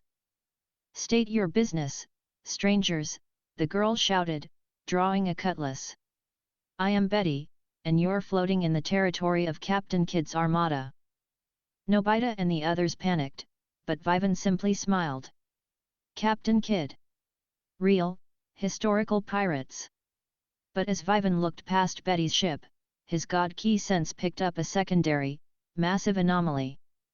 Hiding just beneath the horizon. It was cold, metallic, and completely devoid of human warmth. "And LT alert," and GT the Great Sage whispered. "And LT massive technological presence detected 30 miles to the east. Radar masking is active. Hull composition matches 22nd century titanium alloy. And GT. We're not the only ones from the future here," Vivan thought, his eyes narrowing. The time slip wasn't an accident. It was a trap set by time pirates. Chapter 126, The Phantom Armada. Betty and her pirate crew quickly realized. The children were no threat. Nobita's clumsy demeanor and DORAEMON'S bizarre appearance completely disarmed the hardened 17th century buccaneers. Betty boarded their ship, accompanied by a cheerful pink dolphin named Ruffin, who swam excitedly alongside the hull. "You survived the Devil's Maelstrom," Betty said, crossing her arms as she looked at Vivan. "Most ships get torn to splinters. You must have a skilled navigator." "He's more of a weatherman," Sunio mumbled from the background. Before Betty could ask what that meant, the ocean began to rumble. A thick, unnatural fog suddenly rolled over the water, chilling the air by 20 degrees. Out of the fog emerged 3 massive, terrifying ships. They were designed to look like traditional pirate galleons, complete with skull and crossbones sails, but their hulls were plated in thick, dark metal, and their cannons glowed with an eerie, pulsing red light. "Ghost ships," one of Betty's crewmen screamed, dropping to his knees. "No, Doraemon gasped, pulling out his futuristic binoculars. Those cannons, they aren't firing cannonballs. They're equipped with plasma pulse accelerators. Those are time pirates. Time pirates? Betty asked, confused. What manner of witchcraft is that? The kind that wants to sink us, Vivan said. The lead time pirate ship fired a warning shot. A massive beam of red plasma tore across the sky, completely vaporizing the top half of Betty's main mast. The 17th century wood exploded into splinters, and the pirates screamed in terror as burning debris rained down. Prepare to be boarded, you anachronistic trash. A mechanical, distorted voice echoed from a loudspeaker on the Time Pirate flagship. Captain Cash demands your surrender. Heavy, mechanized grappling hooks shot out from the advanced ships, slamming into the wooden railings of both Betty's and Nobita's galleons, violently locking them all together. Gian, put the gadgets away, Vivan said, his voice entirely calm amidst the chaos. Let me handle the boarding party. Chapter 127, The weight of a king. Dozens of figures leaped over the railings from the Time Pirate ship. They wore long coats and tricorn hats, but beneath the traditional pirate garb, they were heavily modified cyborgs. Optical implants glowed red in the fog, and pneumatic legs allowed them to clear the massive gap between the ships effortlessly. The leader, a massive brute with a cybernetic jaw and a glowing plasma cutlass, sneered at Vivan. Look at this, the cyborg laughed. A bunch of kids. Don't make this difficult. We're here for the cat and your ship. Vivan didn't draw his sword. He didn't activate Sage mode. He stood perfectly relaxed, his hands resting in his pockets. I told you guys to stay out of my timeline, Vivan said quietly. He tapped into the Advanced Conqueror's haki, coding. Fragment. He didn't release it as a burst, he channeled it directly into his right fist. A terrifying, invisible pressure descended upon the deck. Faint, jagged arcs of black lightning sparked across Vivan's knuckles. The cyborg leader's optical sensors immediately flashed red with warning errors. Threat level, immeasurable. Kill him, the leader shrieked, his programming overridden by sheer panic. Two cyborg pirates lunged forward, swinging their high-voltage cutlasses. Vivan didn't block. He simply stepped forward and threw a slow, casual punch toward the empty air between them. He didn't make physical contact. The Advanced Conqueror's haki projected outward from his fist. Boom! A massive shockwave of black lightning and pure, kinetic willpower exploded forward. The two cyborgs were struck by an invisible, impenetrable wall of force. Their plasma cutlasses shattered instantly, and their heavily armored bodies crumpled as if hit by a freight train. They were launched backward, flying completely over their own ship and crashing into the ocean a mile away. The remaining cyborgs froze in absolute terror. The deck went dead silent, save for the crackle of black lightning fading from Vivan's fist. My haki is a bit rusty, Vivan smiled coldly, looking at the trembling cyborg leader. Who's next? The cyborgs didn't attack. Their self-preservation protocols kicked in. Retreat. The target is a biological anomaly. Retreat to Tomo's island. The pirates scrambled back over the grappling lines, frantically unhooking their ships and retreating into the thick fog at maximum engine speed. Chapter 128, The Island of Chimeras. The gang and Betty's crew watched in stunned silence as the highly advanced armada fled from a single boy. Vivan. Doraemon breathed. What was that black electricity? Just a little willpower, Vivan deflected, turning back to the horizon. They're retreating to a place called Tomo's Island. Sage, track their engine signatures. And LT tracking complete, and GT. The Great Sage replied. And LT. Tomo's Island is located 50 miles south. However, the island is completely shielded by a localized electromagnetic cloaking field. And GT we follow them, Vivan declared. They're disrupting the timeline, and they nearly blew up our ship. I don't let things like that slide. Using Vivan's directions, Nobita's magically grown galleon followed the time pirates' wake. Hours later, the fog parted, revealing a massive, towering volcanic island entirely missing from historical maps. The shores were littered with advanced machinery, and a massive fortress was carved directly into the side of the volcano. They anchored the ship in a hidden cove and trekked into the dense, tropical jungle. "This place feels wrong," Shizuka whispered, clutching Nobita's arm. Vivan agreed. His god key sense picked up terrifying biological signatures lurking in the trees. They didn't feel natural. They felt warped, pained, and stitched together. Suddenly, a massive creature dropped from the canopy, blocking their path. It had the muscular body of a silverback gorilla, but the head and razor-sharp claws of a Bengal tiger. "A chimera! A monster!" Gian yelled, pulling out his shock baton. "End LT analysis," and GT the Great Sage announced. "End LT the creature is a genetic amalgamation, created through advanced 22nd century DNA splicing. It is currently in a state of severe biological distress. The neural implant on its neck is forcing it into a state of hyperaggression." "And GT Dr. Clone," Vivan muttered, recalling the mad scientist associated with Mr. Cash in this timeline. "They aren't just stealing treasure. They're building biological weapons." The tiger gorilla chimed roared, lunging toward Sunio.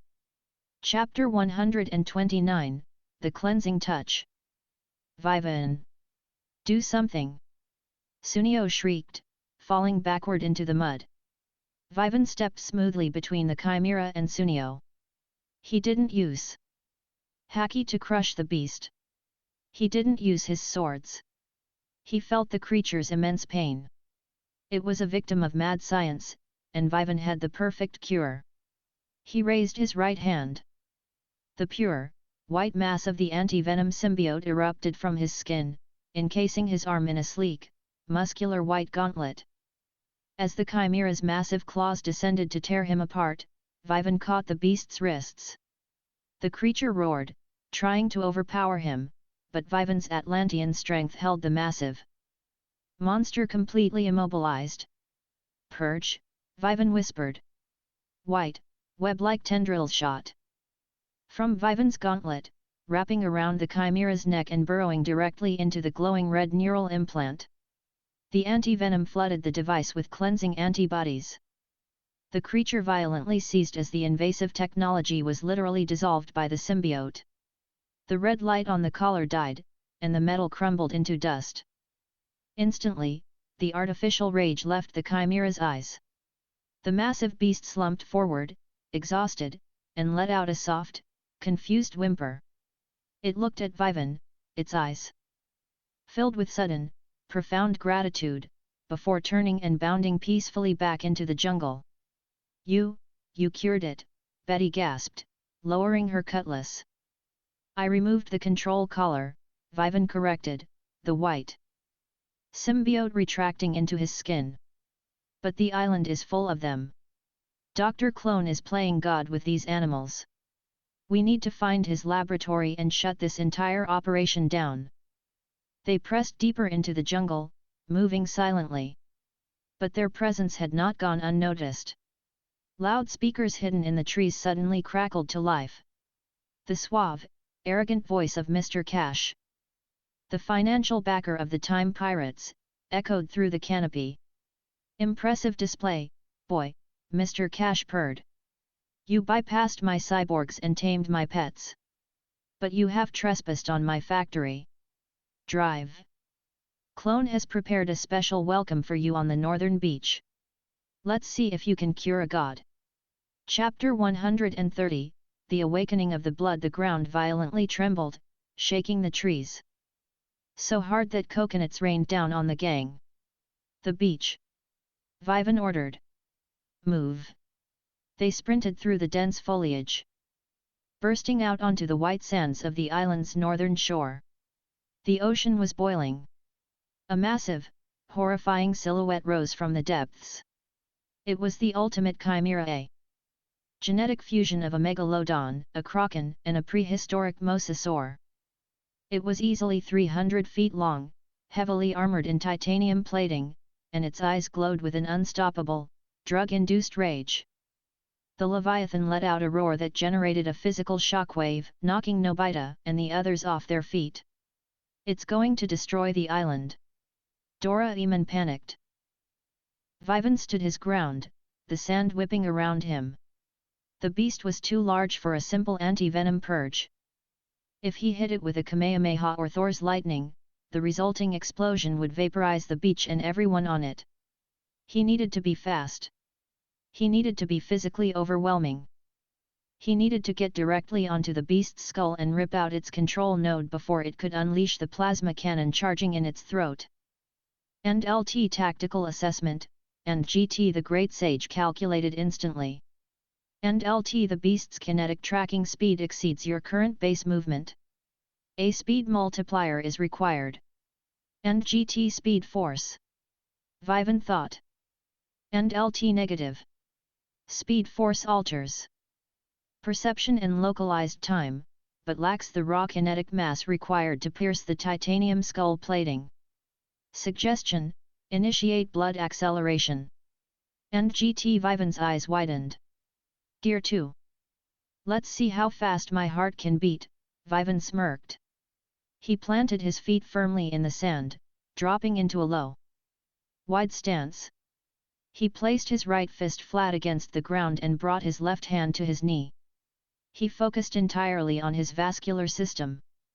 Using his chakra control to monitor his internal organs, he began to manually, violently pump the blood flow in his legs, treating his blood vessels like hydraulic pistons. Thump! Thump! His heart rate spiked. It didn't just double, it accelerated to an impossible, terrifying speed that would have instantly exploded a normal human's heart. But Vivan's reinforced, super-dense Atlantean organs handled the immense pressure perfectly. Thump thump thump thump.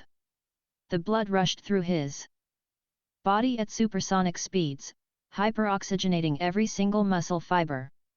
His skin flushed a deep, vibrant pink. The sheer, intense heat generated by his accelerated metabolism caused his sweat to instantly evaporate. Thick, white steam began to hiss and rise from Vivan's entire body, shrouding him in a terrifying, ethereal mist. What is happening to him? Mr. Cash gasped, watching the security monitor from his hidden fortress. His internal temperature is skyrocketing. He's melting.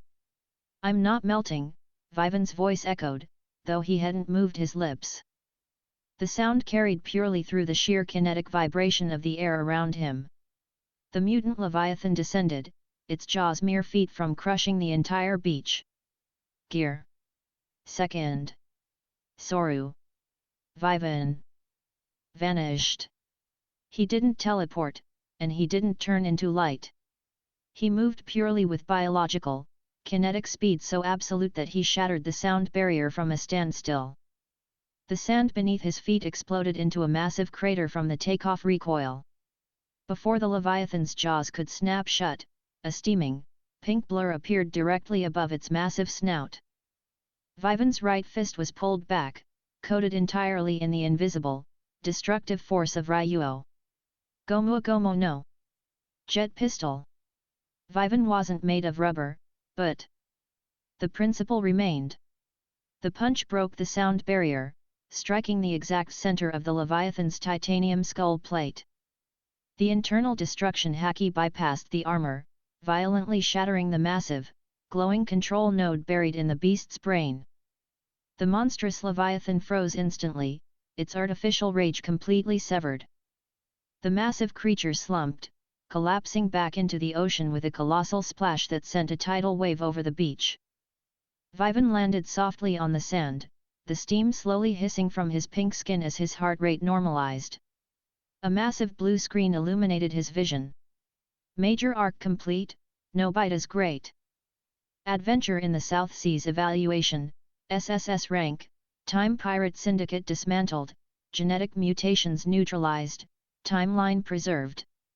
Rewards distributed. One Piece franchise, Gear 2 fully mastered, blood acceleration unlocked. Passively mitigates physical fatigue and exponentially multiplies base kinetic speed. New franchise tree expansion, Naruto, 6 Paths line. Current ability unlocked, 6 Paths Chakra, fragment. Exhaled, a cloud of hot breath escaping his lips. He looked at his Vivan trembling hands. The power of the 6 Paths was now stirring in his soul. 19 movies down. The universe was running out of threats capable of matching the monster Vivan Reborn was becoming. Chapter 131, The weight of all things. The sweltering heat of late August had settled over Tokyo, transforming the concrete streets into shimmering mirages. Inside the Nobi residence, the whir of a small, rotating electric fan did little to combat the oppressive humidity. Nobita was lying starfish-style on the tatami mat, groaning softly as a puddle of drool formed beneath his cheek. Vivan sat near the open window, perfectly still. While Nobita and Doraemon suffered through the summer heat, Vivan's internal temperature was flawlessly regulated by his Atlantean physiology. He didn't feel the mugginess, his focus was turned entirely inward, exploring the vast, uncharted territory of his newly expanded soul. 6 Paths Chakra. It was only a fragment. A dormant seed planted alongside the blazing sun of his God Ki and the deep, spiritual ocean of his Bankai. But even as a fragment, its nature was fundamentally different from anything he had acquired before. God Ki was an ascending force, a way to elevate one's presence to the realm of the divine, masking oneself from mortals and exerting pure, crushing authority. 6 Paths Chakra, however, was a connecting force. It felt like the foundational building block of the universe itself. When Vivan focused on it, he didn't just feel powerful, he felt a profound, intrinsic understanding of the matter and energy surrounding him. He could feel the life force of the cicadas in the trees, the molecular vibration of the wooden window frame, and the subtle, shifting magnetic fields of the earth. And LT notice, and GT the great sage chimed in his mind, its voice crisp and analytical. And LT the 6 Paths Chakra fragment is currently attempting to harmonize with your existing elemental chakra natures. Integration. Progress is at 12%. Until fully mastered, active utilization may cause temporary sensory overload. And GT, I can feel it, Vivan murmured, opening his eyes. His dark irises flashed with a faint, momentary ring-like pattern before settling back to normal. It's heavy. Not physically, but conceptually. Like holding the blueprints of the world in the palm of your hand. Vivan, who are you talking to? Nobita mumbled, lifting his head sluggishly. It's too hot to talk. It's too hot to think. Before Vivan could reply, the heavy thud of footsteps echoed on the stairs, and the bedroom door slid open. Sunio and Gian stood in the doorway, both holding sleek, futuristic-looking virtual reality helmets. Hey, Nobita! Sunio grinned, his fox-like face dripping with sweat but his eyes shining with arrogance. My cousin just imported the brand new Star Crush VR space simulator. We just defended the Andromeda Galaxy. You wouldn't understand, of course. It requires actual reflexes. Nobita instantly sat up, the heat momentarily forgotten, replaced by a burning, indignant jealousy. I have great reflexes. Let me try it. No way, Gian laughed, tossing the helmet casually from hand to hand. You'd probably crash the ship before you even left the hangar. Stick to your comic books, Nobita. As the two bullies laughed and walked back down the stairs, Nobita turned to Doraemon with tears welling in his eyes. Doraemon. Please. I want to fly a spaceship. I want to show them I can be a great space captain. Doraemon sighed, setting down his comic book and reaching into his 4D pocket. You always let them get to you, Nobita. But fine. If it keeps you from crying all afternoon, we can play a space game. Vivan leaned back against the wall, a faint smile playing on his lips. The quiet afternoon was over. The system was about to punch their tickets for another ride. Chapter 132, The Starry Box. Doraemon pulled out what looked like a simple, moderately sized cardboard box, painted black with crude, glowing white stars speckled across its surface. It was no larger than a standard television set, but as he placed it in the center of the room, it hummed with a deep, resonating hum of 22nd century spatial engineering. This is the Space Simulator game board, Doraemon explained, tapping the top of the box. It creates an internalized, highly compressed pocket dimension. Once you step inside, you command a fully functional starship in a simulated universe. It's totally safe, but it feels 100% real. A pocket dimension in a box? Vivan asked, stepping away from the window. His god key sense probed the object. The space inside the cardboard wasn't an illusion, it was an actual, physical spatial fold. Doraemon, manipulating spatial dimensions for a video game seems incredibly reckless. It has safety limiters. Doraemon promised, waving his round paws dismissively. Come on, let's show Gian and Sunio what a real space adventure looks like. Doraemon produced a small, silver remote control and pressed a button. The top flaps of the box opened, projecting a wide, glowing blue tractor beam onto the tatami mat. Just step into the light. Doraemon instructed. Nobita didn't hesitate. He leaped into the blue beam and was instantly digitized, shrinking down and vanishing into the box. Shizuka, who had just come over to drop off some notes, curiously followed him. Doraemon jumped in next. Vivan stared at the glowing box. His great sage was quietly running diagnostics. And LT warning. The spatial boundary of this localized dimension is highly susceptible to external interference. If the box sustains physical damage while occupied, the spatial coordinates could misalign with physical reality. And I better go keep an eye on them, Vivan sighed. If Nobita crashes the ship, I don't want him tearing a hole in the space-time continuum. Vivan stepped into the blue light. The transition was instantaneous. There was no sensation of shrinking, only a sudden, breathtaking shift in his surroundings. He materialized on the bridge of a massive, sleek, silver starship. The walls were lined with glowing holographic consoles, and a massive, panoramic viewport stretched across the front of the room. Outside, the breathtaking, infinite expanse of a hyper-realistic cosmos stretched in every direction. Nebulas swirled in brilliant shades of pink and gold, and distant stars glittered like diamonds on black velvet. Whoa!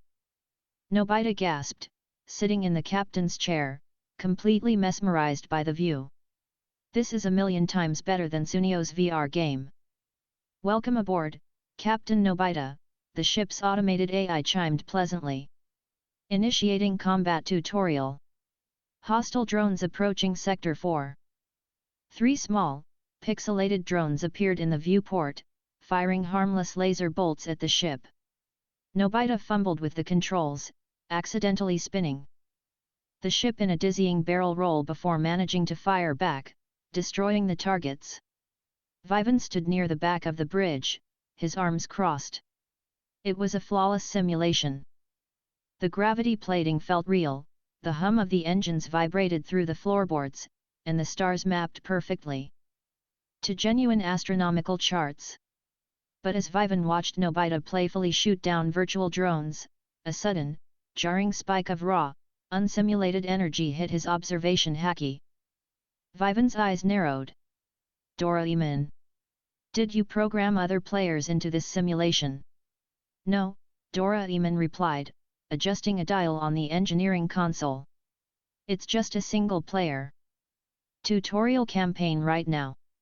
Why? Vivan pointed out the main viewport. Because that ship isn't part of the game. Chapter 133, a tear in the canvas from the swirling dust of a simulated pink nebula, a ship emerged. But it didn't look like the sleek, clean polygons of the game's graphics. It was jagged, heavily damaged, and burning real, volatile plasma.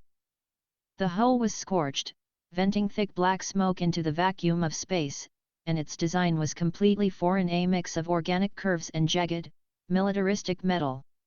Warning! Unknown vessel detected, the ship's AI chimed, its tone shifting from pleasant to confused. Signature does not match database. Error in spatial rendering. Doraemon, what is that? Nobita panicked, gripping the armrests of the captain's chair. I don't know. Doraemon frantically tapped the console. The game shouldn't be generating unscripted assets. Let me pause the simulation. Doraemon hit the massive red pause button on the dashboard. The simulated stars froze. The spinning debris from the destroyed drones halted in mid-air. But the burning, jagged ship kept moving. It barrel rolled, dodging an invisible attack, and violently slammed against the outer hull of their simulated starship.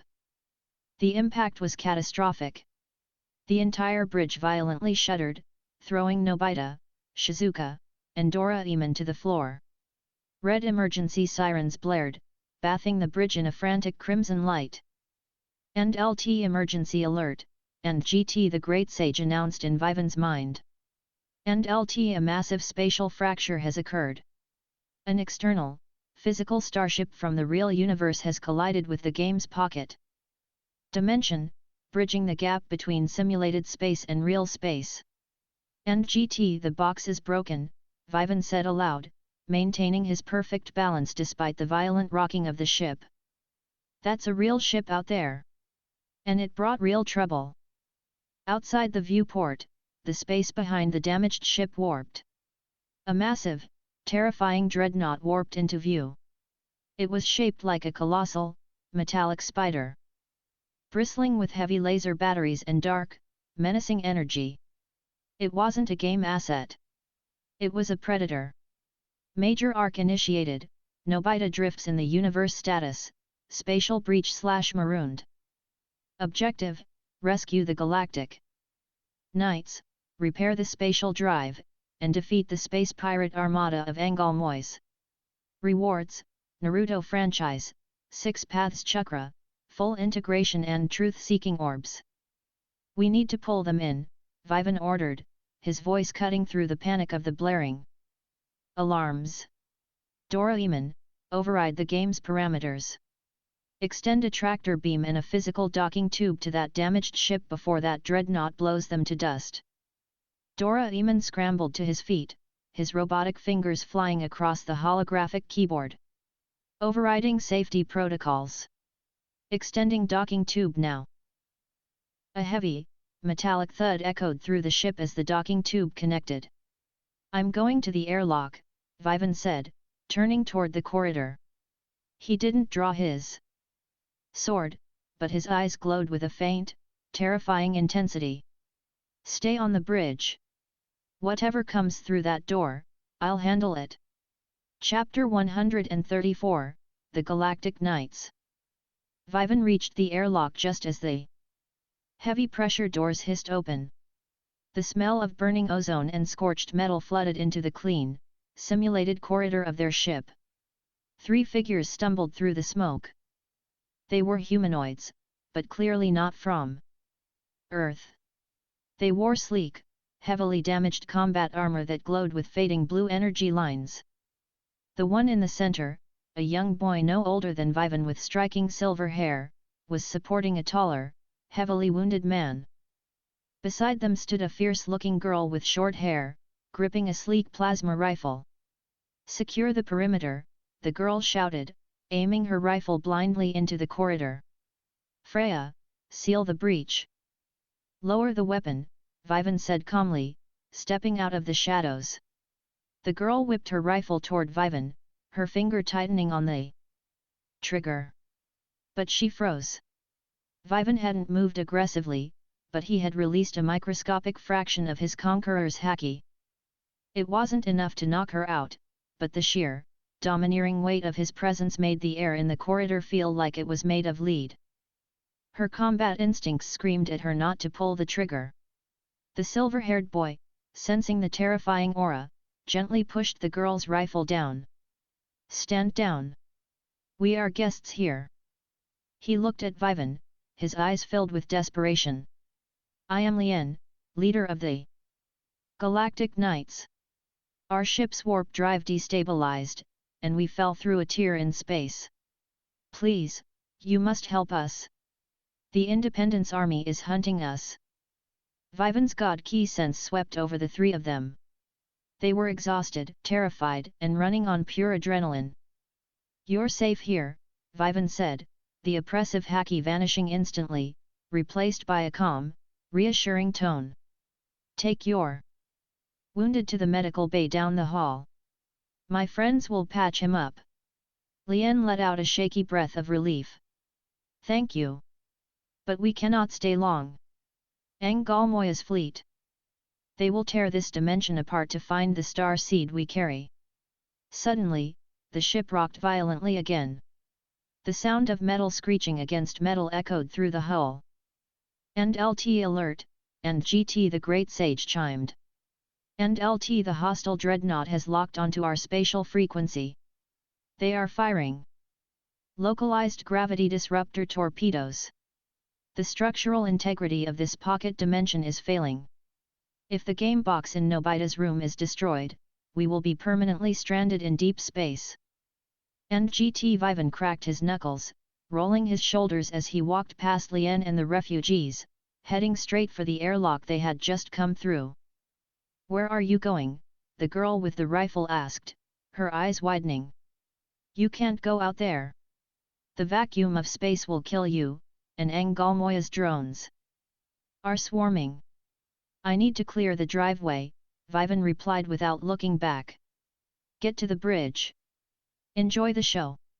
Chapter 135, The Void of Combat. Vivan stepped into the airlock, hitting the manual override.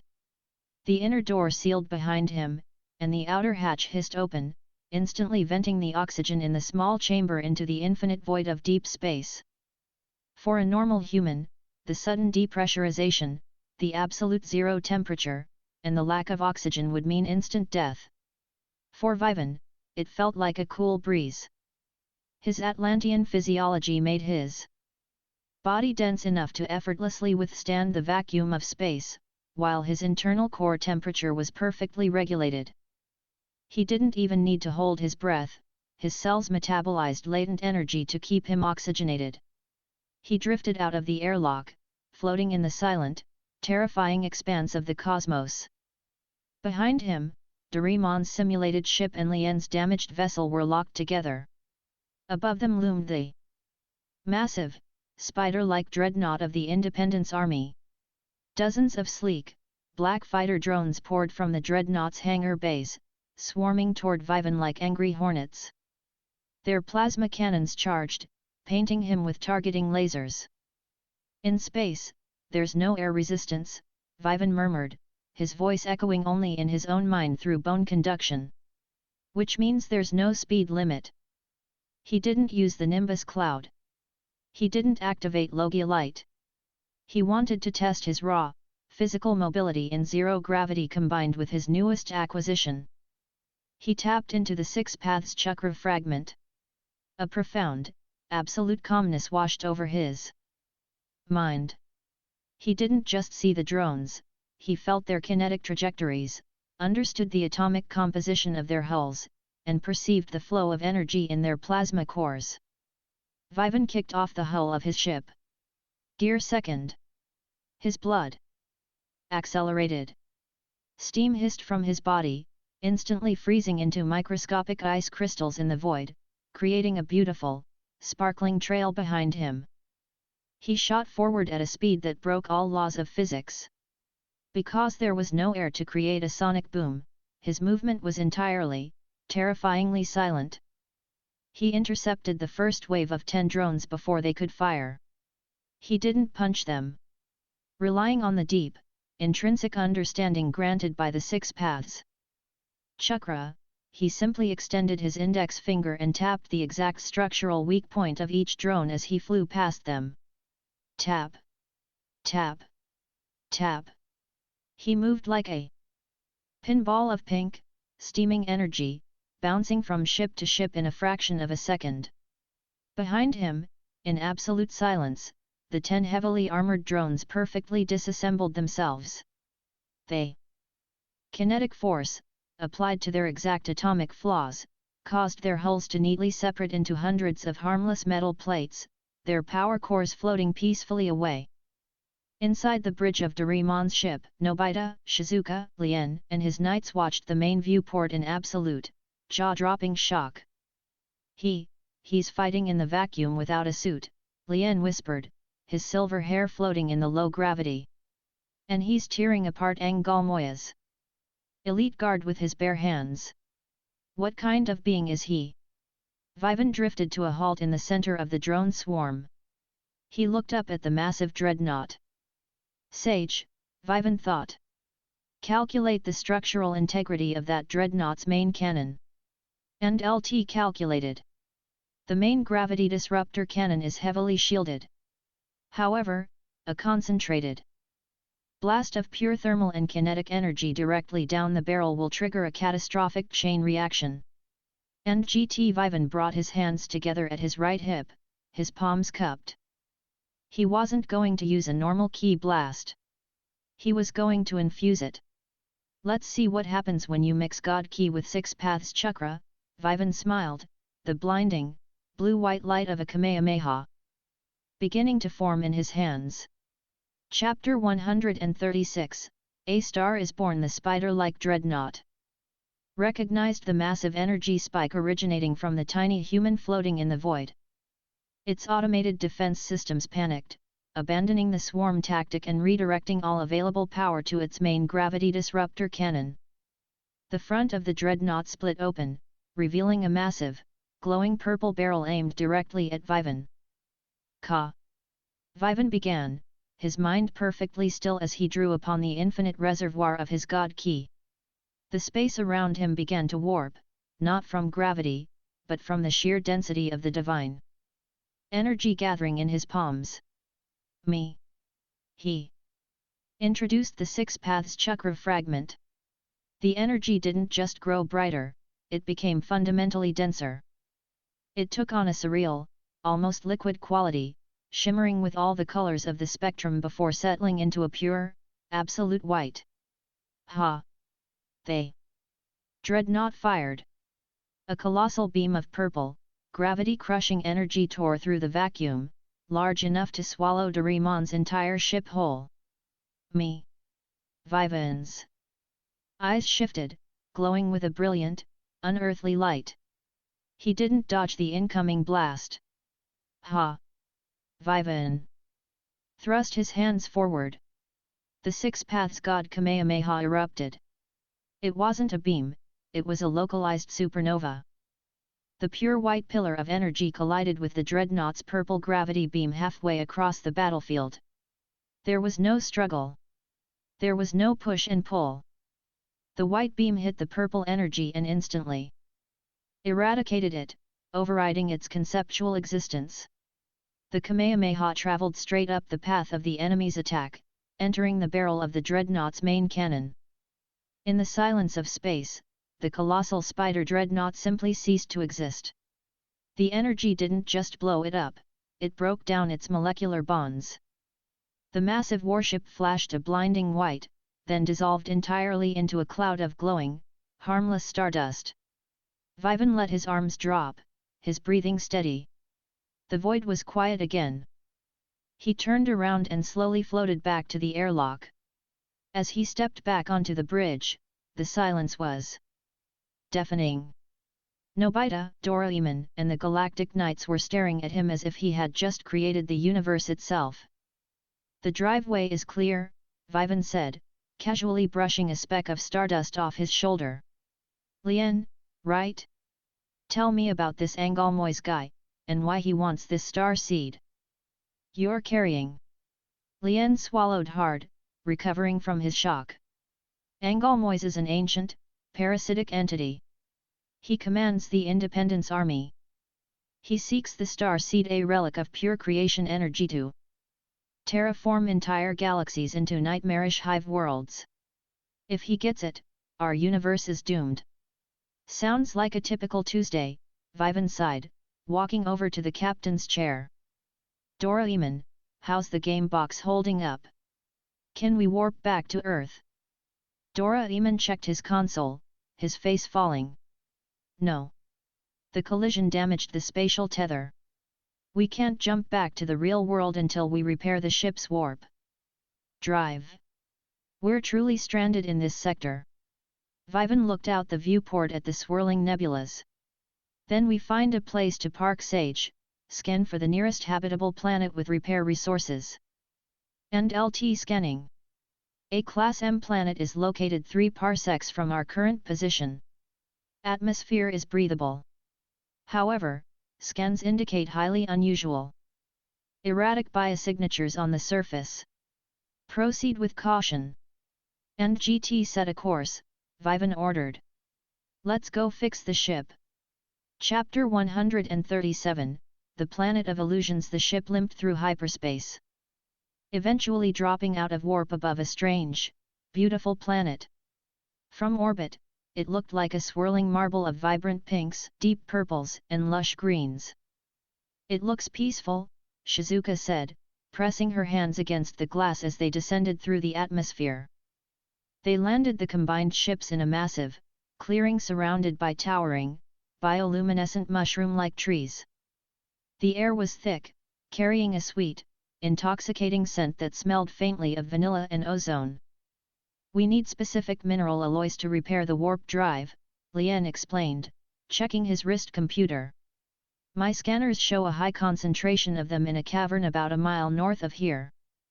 I'll go with you, Gian volunteered, puffing out his chest. I'm not afraid of a little alien cave. We'll all go, Doraemon agreed. It's safer if we stick together. Vivan stepped off the ship's ramp, his boots sinking slightly into the soft, spongy purple moss. He took a deep breath. The air was breathable, but his great sage immediately threw up a caution flag. And LT warning. The atmospheric composition contains trace amounts of a highly potent, psychoactive neurospore. It is designed to bypass standard biological filtration and induce hyper-realistic auditory and visual hallucinations based on the subject's deepest fears or desires. And GTA hallucination trap, Vivan muttered. Because of the anti-venom symbiote integrated perfectly into his bloodstream, the neurospores were instantly neutralized the moment they entered Vivan's lungs. He was completely immune. But as he looked back at the group, he saw the effects taking hold immediately. Nobita had stopped walking. He was staring blankly at a nearby tree, his eyes wide with terror. Sensei? Why do you have a giant zero test? I studied. I promise I studied. Nobita shrieked, backing away from thin air. Sunio was on his knees, clutching his head. No. Don't take my allowance. I need those comic books. Even Lien and his hardened knights were staggering.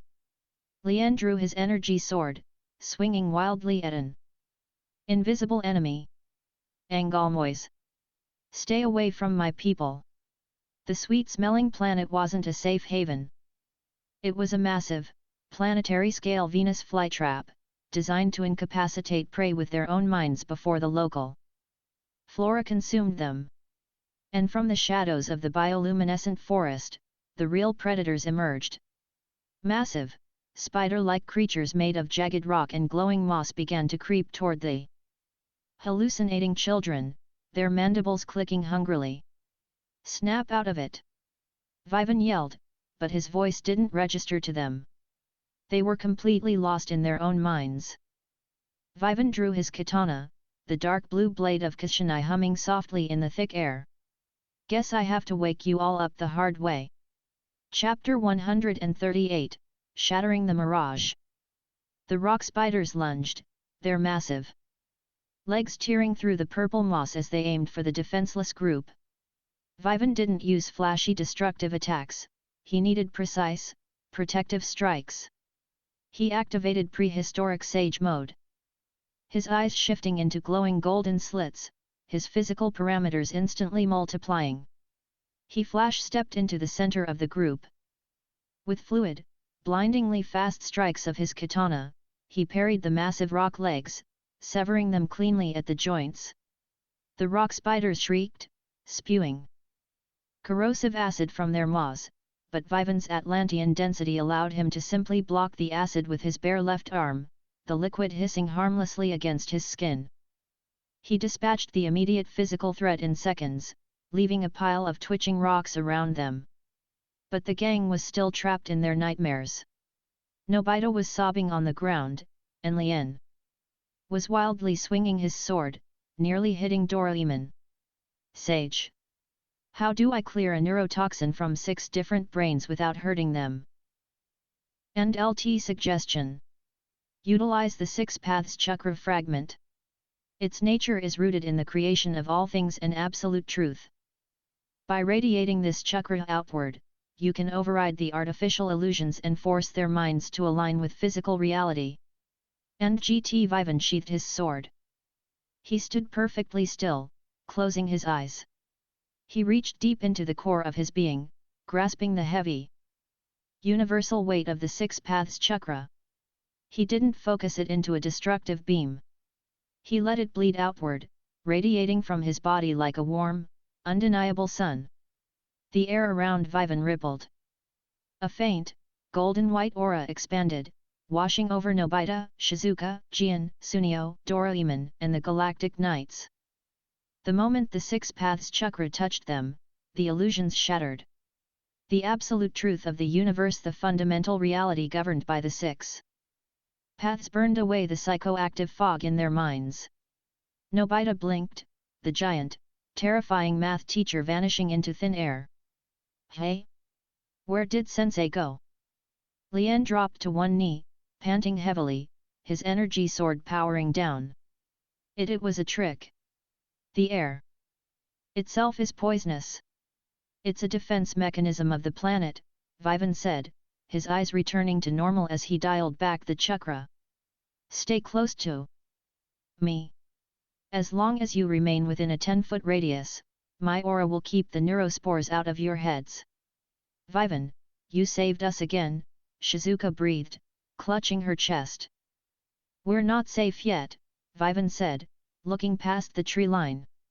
The air above the forest suddenly warped. The cloaking technology dropped, revealing a massive, heavily armed strike cruiser hovering just above the canopy. The belly of the ship opened, and dozens of elite, heavily armored soldiers descended on anti-gravity platforms. At their head was a towering, heavily muscled humanoid covered in dark, organic-looking armor. His eyes burned with a malevolent red light. This was Commander Goran, one of Angalmoya's top generals. So, the little knights survived the crash, Goran's voice boomed, deep and distorted. And you found yourselves a bodyguard.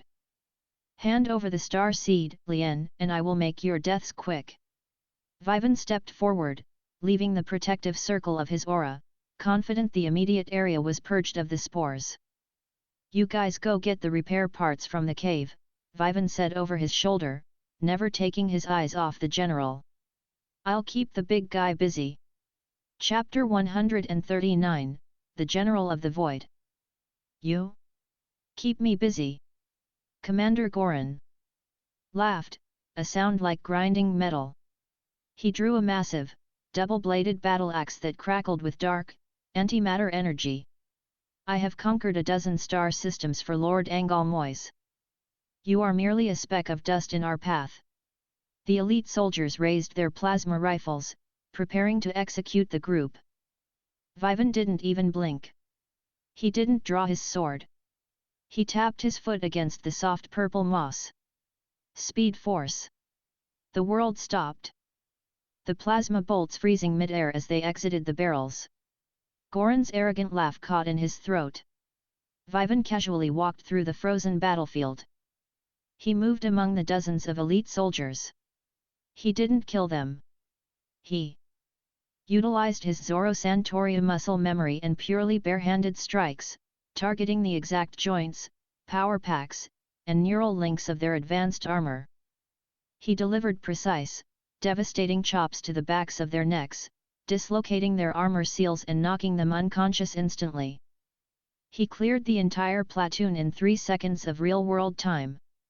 He stopped directly in front of Commander Goran, released his hold on time, and stepped backward. Whoosh! Time snapped back. The plasma bolts fired into empty dirt.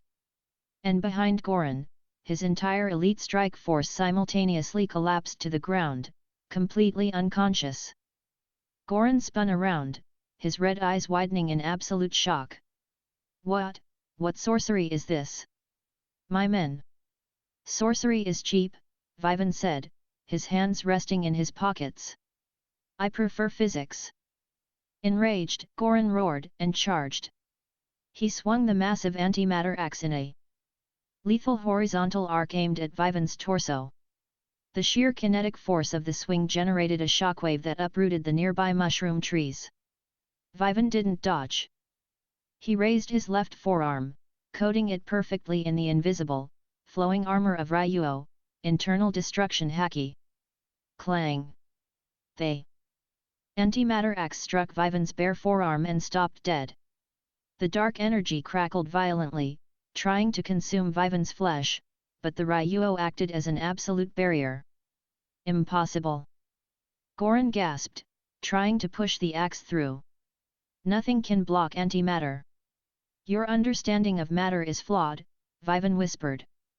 Vivan channeled a tiny fraction of his six paths chakra into his right fist. He didn't need a massive blast. He just needed the absolute, undeniable truth of physical impact. He punched forward. The strike wasn't flashy. It didn't explode with light. But the sheer, fundamental, reality-altering weight of the six paths chakra behind the punch was devastating. Vivan's fist connected with Goran's indestructible dark organic armor. The armor didn't shatter, it simply ceased to exist at the point of impact, cleanly erased by the six paths energy. The punch carried through, striking Goran squarely in the chest. The general was launched backward with the force of a meteor. He tore through the forest, obliterating hundreds of trees in a straight line before crashing into the base of a nearby mountain, burying himself under thousands of tons of rubble. Vivan lowered his arm. The forest was dead silent. He turned around, looking at Nobita, Doraemon, and the Galactic Knights, who hadn't even moved toward the cave yet, entirely frozen by the display of absolute dominance. I thought I told you to get the parts, Vivan smiled faintly. Chop chop. We have a ship to fix. Chapter 140, A Path Through the Stars. By the time the sun set on the illusionary planet, the repair parts had been gathered, and DORAEMON'S 22nd century tools made quick work of the damaged warp drive. Commander Goran remained buried under the mountain, alive but completely incapacitated. The strike cruiser hovering above had surrendered immediately upon seeing their invincible general swatted like a fly. The spatial tether is repaired. Doraemon announced from the bridge, wiping oil from his face. We can jump back to the coordinates of Nobita's bedroom whenever we want. Lien stood by the airlock, his silver hair catching the dim emergency lights. He looked at Vivan, extending his hand. I don't have the words to thank you. You didn't just save our lives, you secured the star seed. The universe has a fighting chance against Angalmois because of you. Vivan shook Lien's hand. His grip was firm, yet surprisingly gentle for someone who had just erased a starship from existence. Keep the seed safe, Lien. And if Angalmois gives you trouble again, you know what dimension to find me in. Lien smiled, a genuine, hopeful smile. He and his knights boarded their repaired vessel, uncoupling from DORAEMON'S ship and warping into the vast, unknown cosmos to continue their fight for independence. "All right, Doraemon," Vivan said, sitting back in a chair on the bridge. "Take us home. I've had enough of space for one day." Doraemon engaged the spatial tether. The ship shuddered, the stars outside the viewport stretching into long white lines before violently collapsing. With a soft pop, the massive, hyper-realistic universe vanished. Vivan, Nobita, Shizuka, and Doraemon found themselves standing in the middle of Nobita's cramped, sweltering bedroom, right next to the cardboard space simulator game board. The electric fan was still lazily rotating in the corner. "We're back," Nobita breathed, instantly collapsing onto the tatami mat. "I don't think I want to play any space games for a while." Vivan smiled, walking over to the window and looking out at the mundane Tokyo skyline. As the adrenaline of the deep space combat faded, a massive, brilliant blue screen materialized before his eyes, glowing with a profound, pure white light. Major arc complete, Nobita drifts in the universe. Evaluation, SSS rank, Galactic Knights rescued, Space Pirate Armada dismantled, spatial integrity preserved. Rewards distributed. Naruto franchise, 6 Paths Chakra, full integration. Host now possesses absolute mastery over all chakra natures, extreme regenerative capabilities, and reality-altering truth-seeking orbs. New franchise tree expansion, Dragon Ball, Kaioken Line. Current ability unlocked, Kaioken X10, Multiplier Fragment. Let out a slow, steady breath. The absolute, undeniable weight of the fully Vivan mastered 6 Paths Chakra settled perfectly into his soul, harmonizing with his God Ki and Bankai. He was no longer just an overpowered kid, he was a walking singularity. And now, the system was handing him the Kaioken. A technique to multiply his already absurd, godlike parameters by 10. 20 movies down, Vivan whispered to himself, the faint hum of cicadas masking his words. The power ceiling keeps moving. I wonder if this universe can even hold me much longer. Chapter 141, The Black Orbs and the Fallen Wing. The transition from the sweltering heat of summer into the crisp, golden embrace of Tokyo's autumn was always a subtle affair. Leaves in the vacant lot turned a burnt orange, and the cicadas' deafening roar faded into the quiet, rhythmic chirping of evening crickets. For Vivan, however, the changing of the seasons was barely a footnote. He sat alone atop the stacked cement pipes, a gentle breeze rustling his dark hair. While the neighborhood children were at home eating dinner, Vivan was deep in the trenches of his own soul, wrestling with the sheer, unfathomable density of creation itself. Hovering just an inch above his open palm was a sphere no larger than a baseball. It was perfectly, absolutely black, a void that seemed to swallow the ambient light around it. A truth-seeking orb. And LT notice, and GT the Great.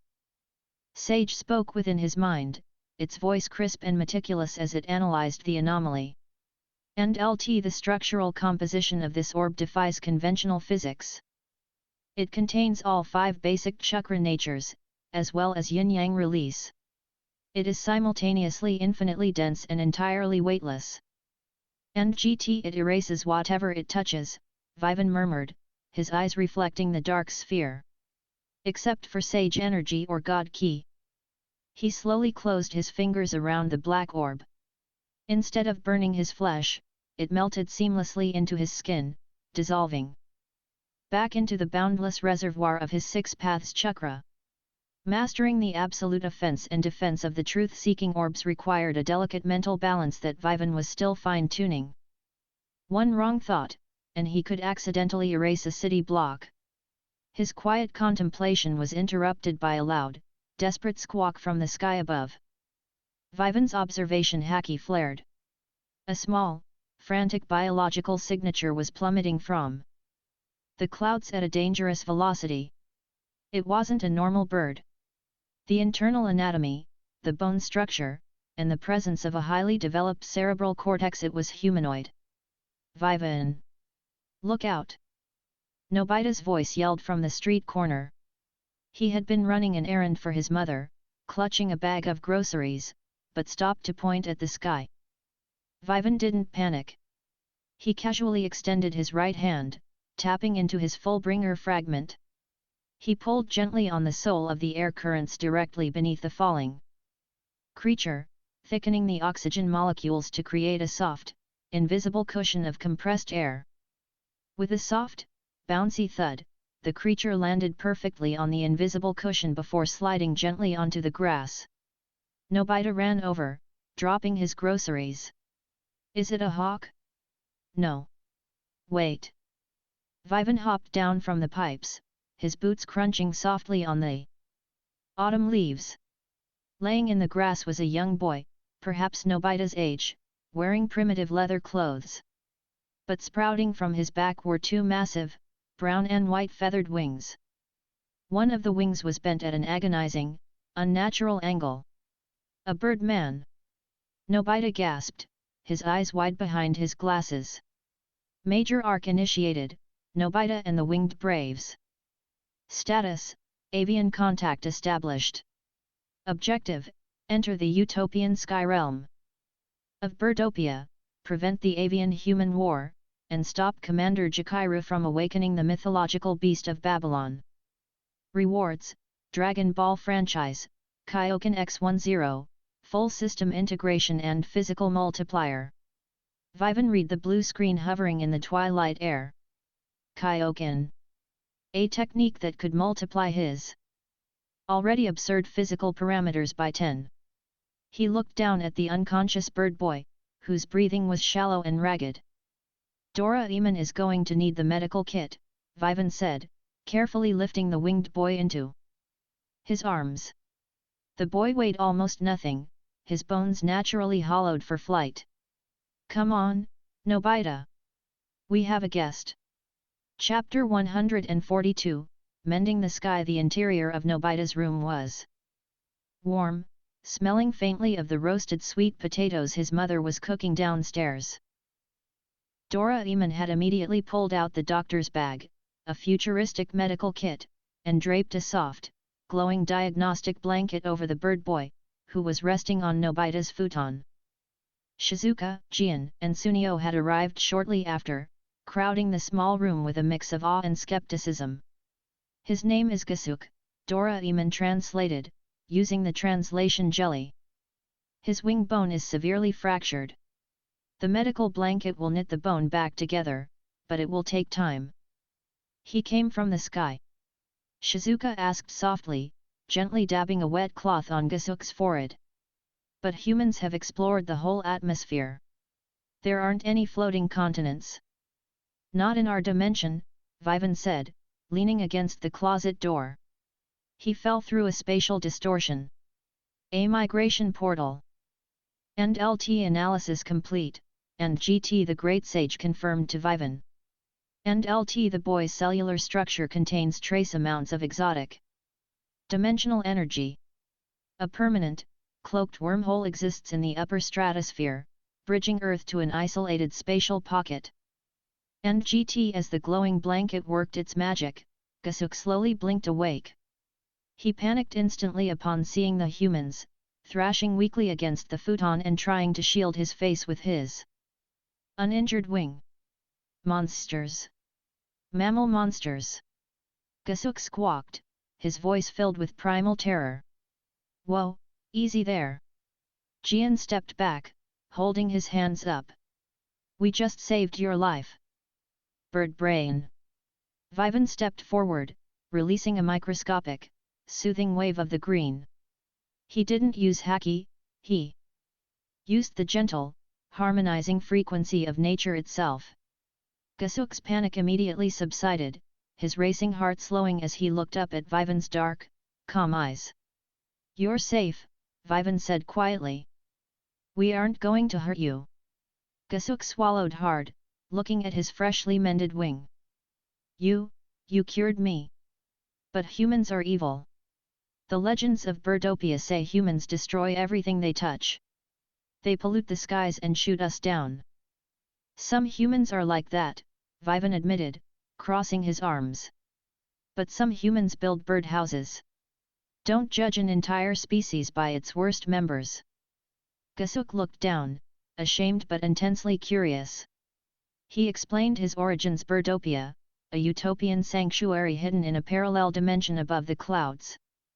Created millennia ago for birds to escape the cruelty of humanity on Earth. I have to go back, Gasuk pleaded, trying to stand. The portal won't stay open for long. But I can't fly yet. My wing is still stiff. Nobita looked at Doraemon, a determined fire in his eyes. Doraemon. We have to help him get home. And I want to see Birdopia. I want to fly with my own wings. Doraemon smiled warmly. He reached into his pocket and pulled out 5 small, brightly colored caps shaped like bird heads. The bird caps. Put these on, and you'll grow wings and gain the instincts of a bird. Vivan took a sleek, dark blue cap shaped like a falcon. He placed it on his head. Instantly, a pair of massive, majestic blue-black wings erupted from his shoulder blades. He gave them a single, powerful flap. The resulting gust of wind blew Nobita's homework entirely off his desk, scattering papers across the room. Oops, Vivan smirked. Let's take this outside. Chapter 143, The Realm Above the Clouds. The flight up to the stratosphere was breathtaking. Using the bird caps, Nobita, Shizuka, Gian, and Sunio soared through the crisp autumn night, laughing as they tested their new wings. Gasuk rode on DORAEMON'S back, guiding them toward the invisible coordinates. Vivan flew slightly higher than the rest of the group. He didn't actually need the wings to fly. His key flight and Logia light were infinitely faster, but he enjoyed the pure, aerodynamic sensation of physical flight. With his 6 paths chakra enhancing his sensory perception, he could feel the microscopic shifts in the air currents, riding the thermals with absolute, effortless grace. The portal is right there. Gasuk pointed toward a seemingly empty patch of starlit sky. Suddenly, the air rippled like a disturbed pond. A massive, swirling vortex of iridescent, feather-like clouds opened before them. Stay together! Vivan commanded, tucking his wings into a dive as they plunged into the portal. The transition was smooth. They emerged from the dark, cold stratosphere of Earth into a world bathed in perpetual, brilliant sunlight. Wow! Nobita breathed, hovering mid-air. Birdopia was stunning. It wasn't a single landmass, it was an archipelago of floating islands, connected by beautiful bridges made of woven vines and polished stone. Massive, ancient trees grew directly out of the clouds, their roots dangling into the mist below. Millions of birds, both normal Earth species and evolved avian humanoids, flew peacefully through the pristine skies. At the absolute center of the realm stood the World Tree, a colossal, unimaginably large oak that supported the main city in its branches. And LT environmental scan complete, and GT the Great Sage reported. And LT the atmospheric density is 30% lighter than Earth's, optimizing aerodynamic lift. Warning, I detect a highly aggressive, localized military presence patrolling the lower quadrants. And GT. As the gang admired the scenery, a harsh, shrill caw echoed from the clouds above them. A dozen humanoid crows wearing sleek, dark armor and wielding electrified energy spears dropped from the sky, instantly surrounding Vivan and the others. Their eyes were cold, calculating, and filled with deep-seated malice. Identify yourselves! The lead crow guard barked, aiming his crackling spear at Nobita. You wear the wings of birds, but you do not smell like our kind. You smell like mammals. Gasuk stepped forward, shielding Nobita. Wait! Commander! They are humans, but they saved my life. They are my guests. Humans, the commander shrieked, his feathers puffing up in absolute rage. In Birdopia, Commander Jakiru's orders are absolute. All humans are to be executed on sight to protect our sanctuary. The crow guards tightened their circle, raising their spears to strike. Gian, Sunio, stay behind me, Vivan sighed, his falcon wings folding neatly against his back. He didn't draw a weapon. He didn't even raise his fists. Execute them, the commander roared. Chapter 144, The gentle dismantling. 4 crow guards lunged simultaneously, thrusting their electrified spears toward Vivan's chest, aiming to skewer him. Vivan didn't activate his speed force, nor did he use his Logia intangibility. He wanted to make a point without shedding blood. He utilized his observation haki combined with the flawless, fluid muscle memory of the great sage's combat algorithms. He didn't dodge. He simply turned his torso a fraction of an inch, allowing the 4 spears to slide harmlessly past his ribs. In the same fluid motion, Vivan reached out, his hands moving like a blur. He didn't strike the guards. He struck their weapons. Vivan channeled a tiny, microscopic pulse of Ryuo internal destruction haki into his fingertips, lightly tapping the shafts of the 4 energy spears. The haki flowed into the weapons, precisely targeting the internal power batteries. Crack! Fizzle! The electrified tips of the spears instantly died, the metal shafts crumbling into useless, inert dust in the guards' hands. The 4 crow guards froze, staring at their empty hands in absolute shock. What? What magic is this? It's not magic, Vivan said calmly, his dark eyes locking onto the commander. It's physics. Now, I suggest you lower your weapons, or I'll dismantle your armor next. The commander, terrified but fiercely loyal to his orders, drew a short, serrated blade from his hip. Monster! I will not let a human taint our skies.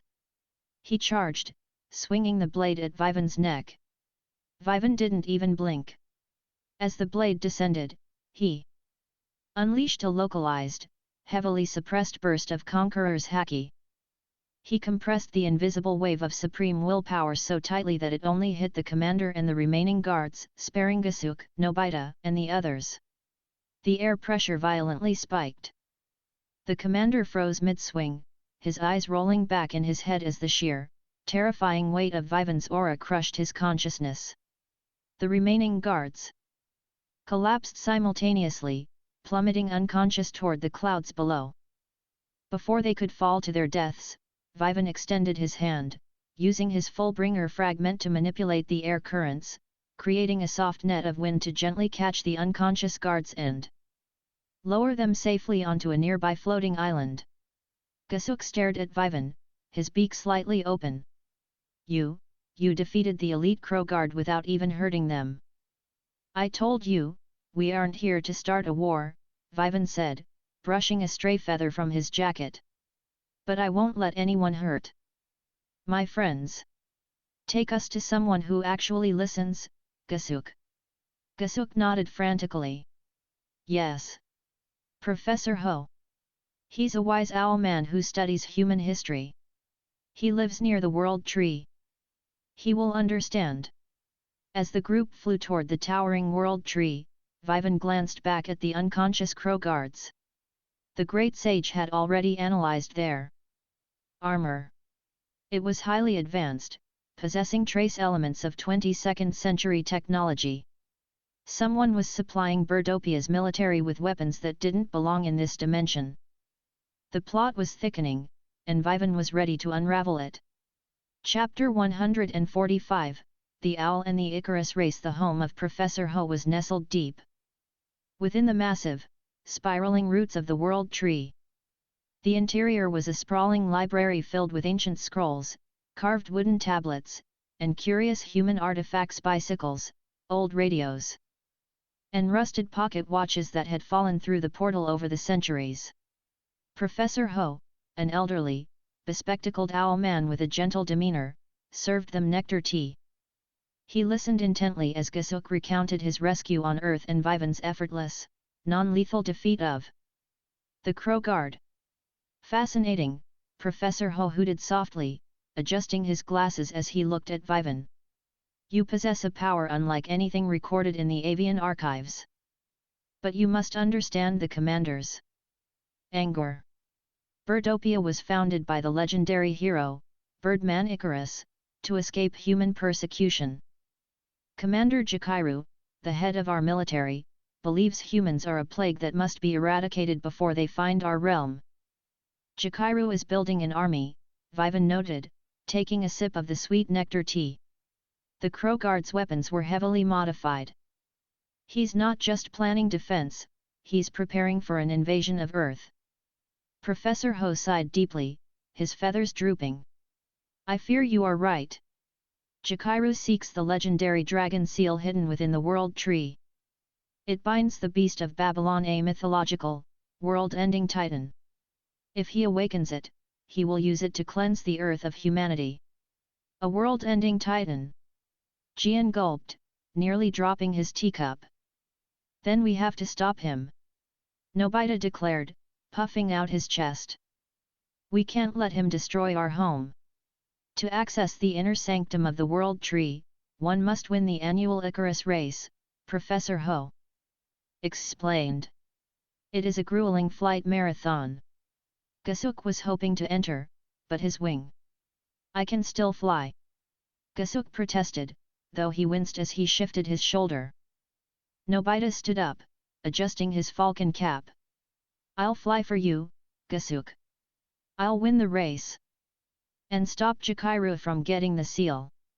Vivan smiled faintly at Nobita's sudden burst of courage. The boy was a coward in daily life, but when the chips were down, Nobita possessed a strangely resilient spirit. I'll enter too, Vivan said, setting his teacup down. You. Sunio scoffed. Vivan, you're strong, but this is a flying race through dangerous wind currents. Nobita is clumsy, but you're too heavy. Don't worry about me, Vivan smirked, his eyes gleaming. I know a thing or two about riding the wind. And LT notice, and GT the great sage chimed.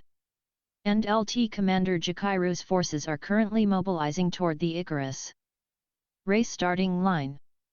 Probability of a militarized ambush during the event is 99.8%. And GT let him try, Vivan thought.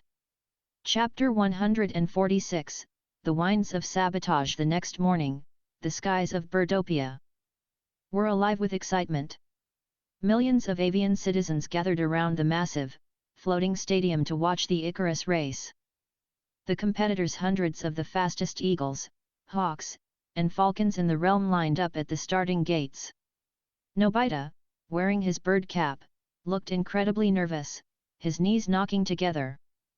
Vivan stood next to him, his majestic blue-black falcon wings folded calmly against his back.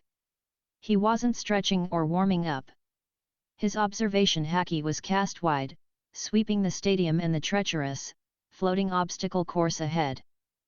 High above in the VIP box, Commander Jakairu, a sleek, sinister-looking eagleman wearing dark military regalia, glared down at Vivan and Nobita. The humans dare to enter our sacred race, Jakairu snarled to his lieutenant. Ensure they do not survive the Canyon Pass.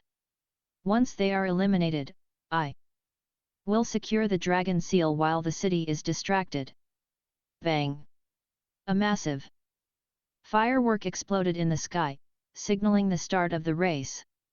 The flock of competitors shot forward like a massive, feathered missile. Nobita, pedaling his legs furiously mid-air, managed to stay in the middle of the pack, surprisingly adept at flying despite his clumsiness on land. Vivan didn't rush. He drifted lazily at the back of the pack. He wasn't here to win a trophy, he was here to babysit. As the racers entered the jagged canyon, a treacherous gorge filled with violent, shifting crosswinds and razor-sharp floating rocks, Jakairu's sabotage began. Hidden crow guards stationed on the canyon walls triggered massive, hidden explosive charges. The canyon walls violently shuddered, sending an avalanche of massive, jagged boulders tumbling down directly into the flight path of the racers. Avalanche, a hawk competitor screamed, desperately trying to pull up. Nobita was directly in the path of a boulder the size of a house. He squeezed his eyes shut, freezing in panic. Whoosh! Vivan moved. He didn't use gear second or flash time, he simply utilized the absolute, flawless aerodynamic flight granted by the Six Paths Chakra. He broke the sound barrier instantly, leaving a sonic boom that echoed through the canyon. He appeared directly above Nobita. Vivan didn't even draw his sword. He coated his right heel in Ryuo, spinning mid-air, and delivered a devastating axe kick directly to the falling boulder. Crack boom! The massive rock didn't just break, it was utterly pulverized into fine, harmless sand that washed over the racers like a gentle dust storm. Vivan didn't stop there. He chained his movements, kicking off the falling debris using Jeppo, moonwalk. He became a blur of blue and black, bouncing between the falling rocks, shattering every single boulder that threatened the racers into dust in a matter of seconds. The avian competitors stared in absolute shock as the human boy effortlessly dismantled a natural disaster with his bare feet. Vivan floated back down next to Nobita, who was hyperventilating. "Keep flying, Nobita. I've got your blind spots." High above, Commander Jakiro crushed the railing of his balcony in his talons. "The boy is a monster. No matter. They. Distraction is complete. And LT alert." And GT the Great Sage suddenly screamed in Vivan's mind. And LT massive dark energy signature detected at the World Tree. The Dragon Seal has been breached. And GT Chapter 147, The Awakening of Babylon. The sky above Birdopia didn't just darken, it turned a horrifying, blood-red hue. The cheers of the stadium died instantly, replaced by a suffocating, terrifying pressure that caused the weaker birds to plummet from the sky, unable to keep their wings open. From the base of the World Tree, a colossal, blinding pillar of dark purple energy erupted, piercing the heavens. The World Tree groaned, its massive roots splintering as something ancient and terrifying pulled itself from its subterranean prison. It was the beast of Babylon.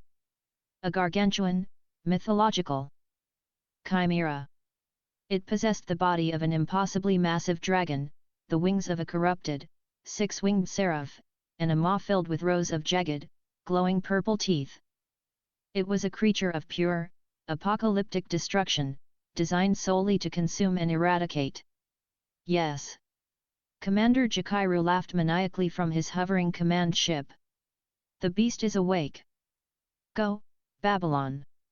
Fly through the portal and reduce the human world to ash. The beast let out a roar that physically shattered the floating islands nearest to it. It flapped its six massive wings, generating a localized hurricane that sent the avian citizens spiraling out of control. Doraemon! The beast is going to kill everyone! Nobita screamed over the roaring wind. Vivan hovered perfectly still amidst the hurricane. His falcon wings faded away, he didn't need the bird cap anymore. He utilized his key flight, anchoring himself in the chaotic sky. "Sage," Vivan said, his eyes locking onto the apocalyptic dragon. "Can standard physical trauma kill it?" And LT analysis. The beast of Babylon possesses high-tier magical resistance and hyper-regeneration. Standard kinetic attacks will be absorbed. Furthermore, the beast passively drains ambient life force from the environment. And GT Vivan felt it. His green affinity was screaming in pain. The World Tree was rapidly withering, its silver leaves turning grey and falling like snow as the beast absorbed its life force to fuel its ascent. "It eats energy," Vivan murmured. "Then I won't give it energy. I'll give it absolute truth." Vivan raised his right hand. He tapped deep into the six paths chakra fragment. Behind his back, a halo of pure, black energy formed.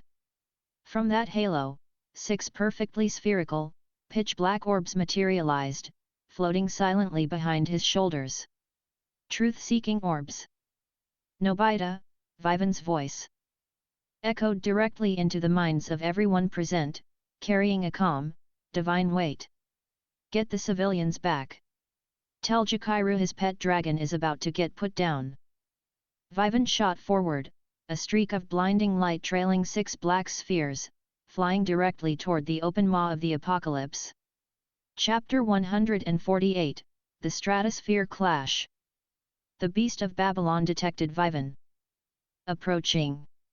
To the monster's primitive, energy-devouring senses, Vivan was a massive, glowing battery of life force. The dragon opened its jaws, charging a massive, localized black hole of antimatter energy in its throat. It unleashed a devastating, miles-wide beam of pure destruction aimed directly at Vivan. Consume this, Vivan whispered. With a simple thought, one of the truth-seeking orbs floating behind his back shot forward. The black sphere rapidly expanded, flattening into a massive, impenetrable black shield of pure yin-yang release. The dragon's antimatter beam slammed into the black shield. There was no explosion. The truth-seeking orb possessed the absolute power to nullify all ninjutsu and magical energy. The dragon's apocalyptic breath was instantly erased from existence the moment it touched the black surface. Commander Jakairu watched from his ship in absolute horror. Impossible. The beast's breath can vaporize mountains. What is that black barrier? Vivan didn't slow down. He bypassed the shield, flying directly up to the beast's massive, armored face.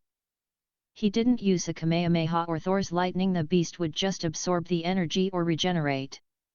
He needed raw, overwhelming, unabsorbable physical trauma. Vivan coated his right fist in a thick, invisible layer of Ryuo. He pulled his arm back, his Atlantean physiology contracting every muscle fiber to its absolute limit. He punched the beast squarely between its 6 eyes.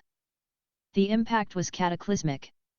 The shockwave visibly rippled through the atmosphere, parting the blood-red clouds for miles. The internal destruction haki bypassed the dragon's magical scales, violently detonating inside its skull. The beast of Babylon shrieked in agony, its massive head snapping back violently. It plummeted thousands of feet, crashing heavily into a desolate, uninhabited floating island, shattering the landmass into pieces. Vivan hovered above, his breathing perfectly steady. Is that it? End LT warning. End GT. The great sage instantly alerted. End LT. The beast is drawing upon the latent dimensional energy of the portal to Earth. Its cellular structure is rapidly mutating to adapt to physical trauma. It is increasing its mass and density exponentially. End GT. From the rubble of the shattered island, the beast rose. It was now twice as large, its scales shifting from purple to a hardened, metallic black. Its regeneration had instantly healed its shattered skull, and its aura had tripled in density. Adaptation, Vivan noted, a small, thrilled smirk touching his lips. So if I don't obliterate every single cell simultaneously, it just comes back stronger. Vivan looked at his hands. He could use the truth-seeking orbs to erase it, but the beast was now too massive, erasing it piece by piece would take too long, and it might escape through the portal to Earth. He needed a single, overwhelming strike that surpassed its ability to adapt. Looks like it's time to test the new toy, Vivan whispered, a deep, crimson light beginning to burn deep within his chest. Chapter 149, The Crimson Multiplier. Vivan closed his eyes, centering himself in the chaotic, roaring sky. The beast of Babylon launched itself upward, all 6 wings beating furiously, charging a massive, combined energy sphere of dark matter and plasma in its jaws. It was aiming not just at Vivan, but at the portal to Earth directly behind him. Vivan breathed out, relaxing his muscles. End LT initiating system protocol, Kaioken. End GT Kaioken. Vivan shouted, his voice echoing with a terrifying, dual-layered resonance. Boom! A massive, violent, and explosive aura of blinding crimson energy erupted from Vivan's body. The sky, already red from the beast's awakening, seemed to pale in comparison to the sheer, burning intensity of the Kaioken. Vivan's physical parameters didn't just increase, they violently doubled. Then tripled. Times 5. Vivan roared, his muscles bulging slightly, his veins glowing faintly. Beneath his skin, the strain of the Kaioken on a normal human body would have instantly vaporized their cardiovascular system. The sheer pressure of multiplying strength, speed, and senses by 5 was astronomical. But Vivan was not a normal human. His Atlantean physiology provided a skeletal and muscular framework capable of withstanding the crushing depths of the ocean, easily bearing the physical burden of the multiplier. Furthermore, the anti-venom symbiote permanently fused to his bloodstream was hyperactive, instantly healing the microscopic muscle tears the Kaioken caused the microsecond they occurred. It was a flawless, infinite loop of destruction and regeneration within his own body. Not enough, Vivan growled, feeling the beast's dark matter sphere reaching critical mass. He clenched his fists, pushing past his limits. Kaioken times 10. The crimson aura exploded outward like a dying star, violently pushing back the clouds and generating a localized gravitational field. The sheer pressure of Vivan's energy caused the floating islands below to tremble. Vivan opened his eyes. They were completely engulfed in a burning, red light. He had just multiplied his God Ki, his Atlantean strength, and his Logia speed by 10. He was no longer a boy. He was a force of cosmic destruction. The beast of Babylon fired its apocalyptic blast. The dark matter sphere tore through the sky, large enough to swallow a continent. Vivan didn't dodge. He brought his hands to his side, ignoring the truth-seeking orbs. He wanted to test the raw output. Kamehameha. The beam that erupted from Vivan's hands wasn't blue. It was a terrifying, brilliant crimson, laced with black sparks of Conqueror's Haki. Chapter 150, The Red Comet. The crimson Kamehameha collided with the beast's dark matter sphere. There was no struggle. There was no dramatic push and pull. The Kaioken-infused blast instantly overwhelmed the apocalyptic attack, punching clean through the dark matter as if it were tissue paper. The red beam continued its trajectory, moving at 10 times the speed of light. It struck the beast of Babylon dead in the center of its massive, heavily armored chest. The sheer, multiplied kinetic and thermal energy of the blast was so absolute, so overwhelmingly infinite, that the beast's hyper-regenerative cells didn't even have time to register the damage. The monster's roar was cut short. The crimson beam completely engulfed the colossal titan, vaporizing its scales, its bones, its dark magic core, and every single atom of its being in a fraction of a microsecond. The beam didn't stop there. It pierced the upper atmosphere of Birdopia, shooting out into the empty void of space, leaving a permanent, glowing red scar in the clouds. Vivan slowly lowered his hands, letting out a long, heavy breath. Kaioken off, Vivan whispered. The explosive crimson aura vanished instantly. Vivan's body slumped slightly, the intense adrenaline fading. The anti-venom symbiote hummed warmly beneath his skin, rapidly flushing the lactic acid and repairing the severe metabolic exhaustion. Without the symbiote and the Atlantean durability, that attack would have broken every bone in his body. With them, it was just a heavy workout. Below him, Commander Jakairu's command ship was plummeting. The sheer shockwave of the blast had completely fried the ship's engines. Jakairu was screaming as his vessel crashed harmlessly into a large, soft lake near the World Tree, where the Royal Avian Guards were waiting to arrest him for treason. The blood-red sky cleared, replaced by the brilliant, peaceful sunlight of Birdopia. The avian citizens, who had watched the entire battle from the safety of the lower islands, erupted into deafening cheers, flocking toward the sky to praise the human who had saved their world. Vivan floated down, landing softly on the stadium platform next to Nobita, Doraemon, Gasuke, and the others. Vivan! Nobita breathed, completely awestruck, his knees weak. You're glowing. Just a little sunburn, Vivan smiled faintly, wiping a speck of ash from his cheek. A massive, triumphant blue screen shattered his vision, glowing with a brilliant red border. Major arc complete, Nobita and the Winged Braves evaluation, SSS rank, mythological threat vaporized, Jakairu's coup dismantled, Birdopia saved. Rewards distributed. Dragon Ball franchise, Kaioken X10, full system integration. Host can now multiply base parameters by up to 10x with zero permanent biological backlash due to passive symbiote healing.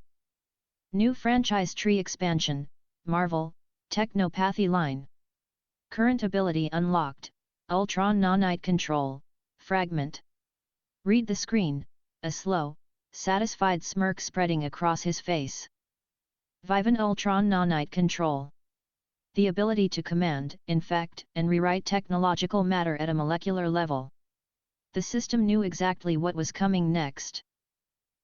22 movies down, Vivan whispered to himself, looking back up at the portal to Earth. And the machines are next.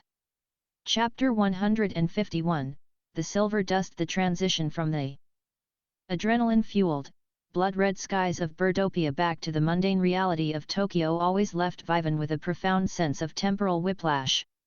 It was a lazy Sunday afternoon. The autumn breeze had finally swept away the last remnants of summer's humidity, leaving the air crisp and cool. Vivan sat cross-legged on the roof of the Nobi household, his jacket collar turned up against the wind. He wasn't meditating on the vast, heavy energies of his God Ki or his Six Paths Chakra today.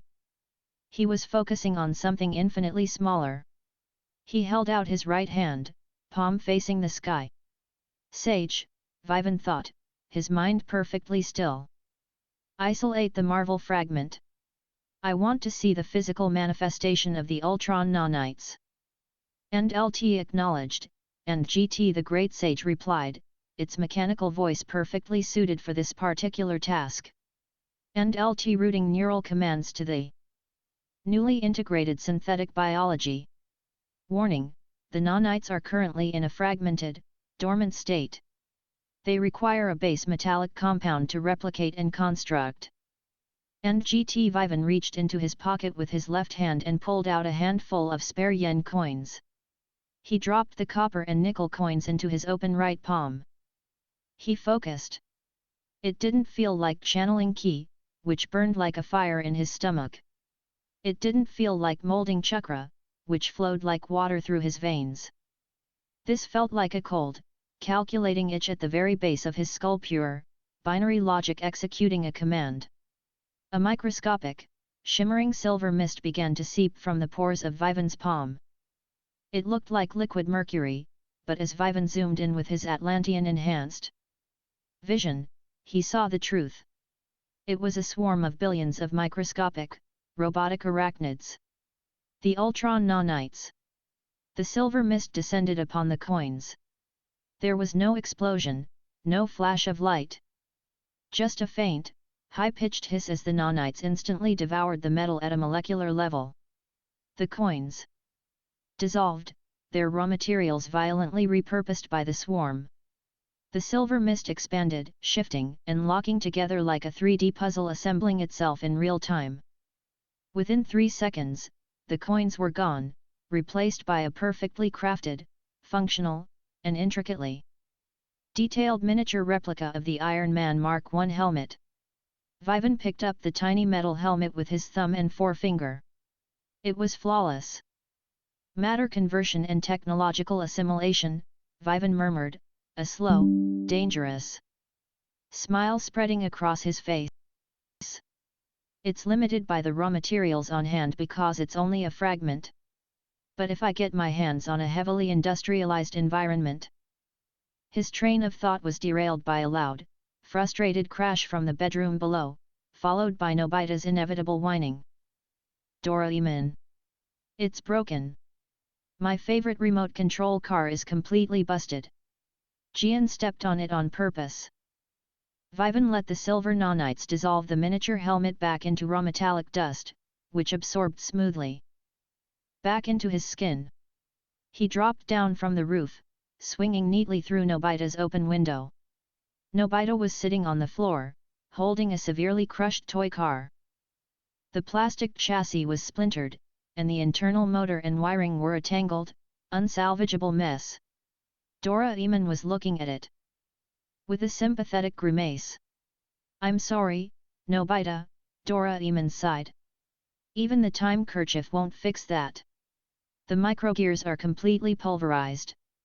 "Let me see it," Vivan said, walking over. Nobita sniffled, handing the wreckage to Vivan. "It's no use, Vivan. You can fight dragons, but you can't fix a broken motor." "Watch me," Vivan smiled. Chapter 152, The Boy End. The machine Vivan didn't use DORAEMON'S gadgets. He held the crushed toy car in both hands. He didn't want to use his Fullbringer fragment to manipulate the soul of the matter, he wanted to test his new toy on complex circuitry. "Rebuild," Vivan commanded internally. The shimmering silver mist of the Ultron nanites seeped from his fingertips, washing over the broken toy. Nobita and Doraemon gasped as the silver cloud enveloped the plastic and metal. The nanites didn't just glue the pieces back together. Guided by the great sage's absolute knowledge of electronics, the nanites stripped the toy down to its base components and reconstructed it perfectly. The frayed copper wires rewove themselves. The pulverized plastic melted and solidified into a flawless, aerodynamic chassis. In less than 5 seconds, the silver mist vanished back into Vivan's hands, leaving behind a remote control car that didn't just look brand new, it looked upgraded. The chassis had a sleek, metallic sheen, and the tires hummed with a faint, highly efficient electrical charge. "Here," Vivan said, tossing it back to Nobita. "I tweaked the suspension and upgraded the battery core. It should go about 50 miles an hour now. Don't crash it into a wall." Nobita stared at the car, his jaw unhinged. "Vivan, are you a wizard?" "Just good with machines," Vivan deflected smoothly. Before Nobita could grab the remote to test it out, the atmosphere in the bedroom suddenly changed. Vivan's God key sense, which was always passively scanning the environment, detected a massive, jarring spike in spatial energy. It wasn't the slow, localized tear of a time pirate portal, nor was it the gentle hum of the anywhere door. This felt violent, chaotic, and entirely out of control. "End LT alert," and GT the Great Sage announced, projecting a holographic radar directly into Vivan's mind. "End LT, an unstable spatial wormhole is opening directly above the Naruto ward. Estimated trajectory places the exit vector 50 meters above our current location. End GT, get away from the window." Vivan commanded, his voice instantly dropping its casual tone, replacing it with the sharp, unquestionable authority of a commander. Doraemon and Nobita scrambled backward just as the sky outside the window violently warped. A blinding flash of neon blue light illuminated the Tokyo afternoon. A jagged tear in space-time ripped open above the Nobi household. With a loud, metallic screech, 2 objects were violently ejected from the portal, plummeting toward the roof of the house. Vivan didn't hesitate. He engaged speed force. The world ground to an absolute halt. The falling objects hung frozen in the air just above the roof tiles. Vivan walked casually out the window, stepping up the side of the house as if gravity were merely a suggestion. He reached the apex of the roof and looked at the 2 frozen objects. One was a young boy, perhaps 10 years old, wearing sleek, futuristic clothing that was heavily scorched by laser fire. He was unconscious, his face pale. The second object was a robot.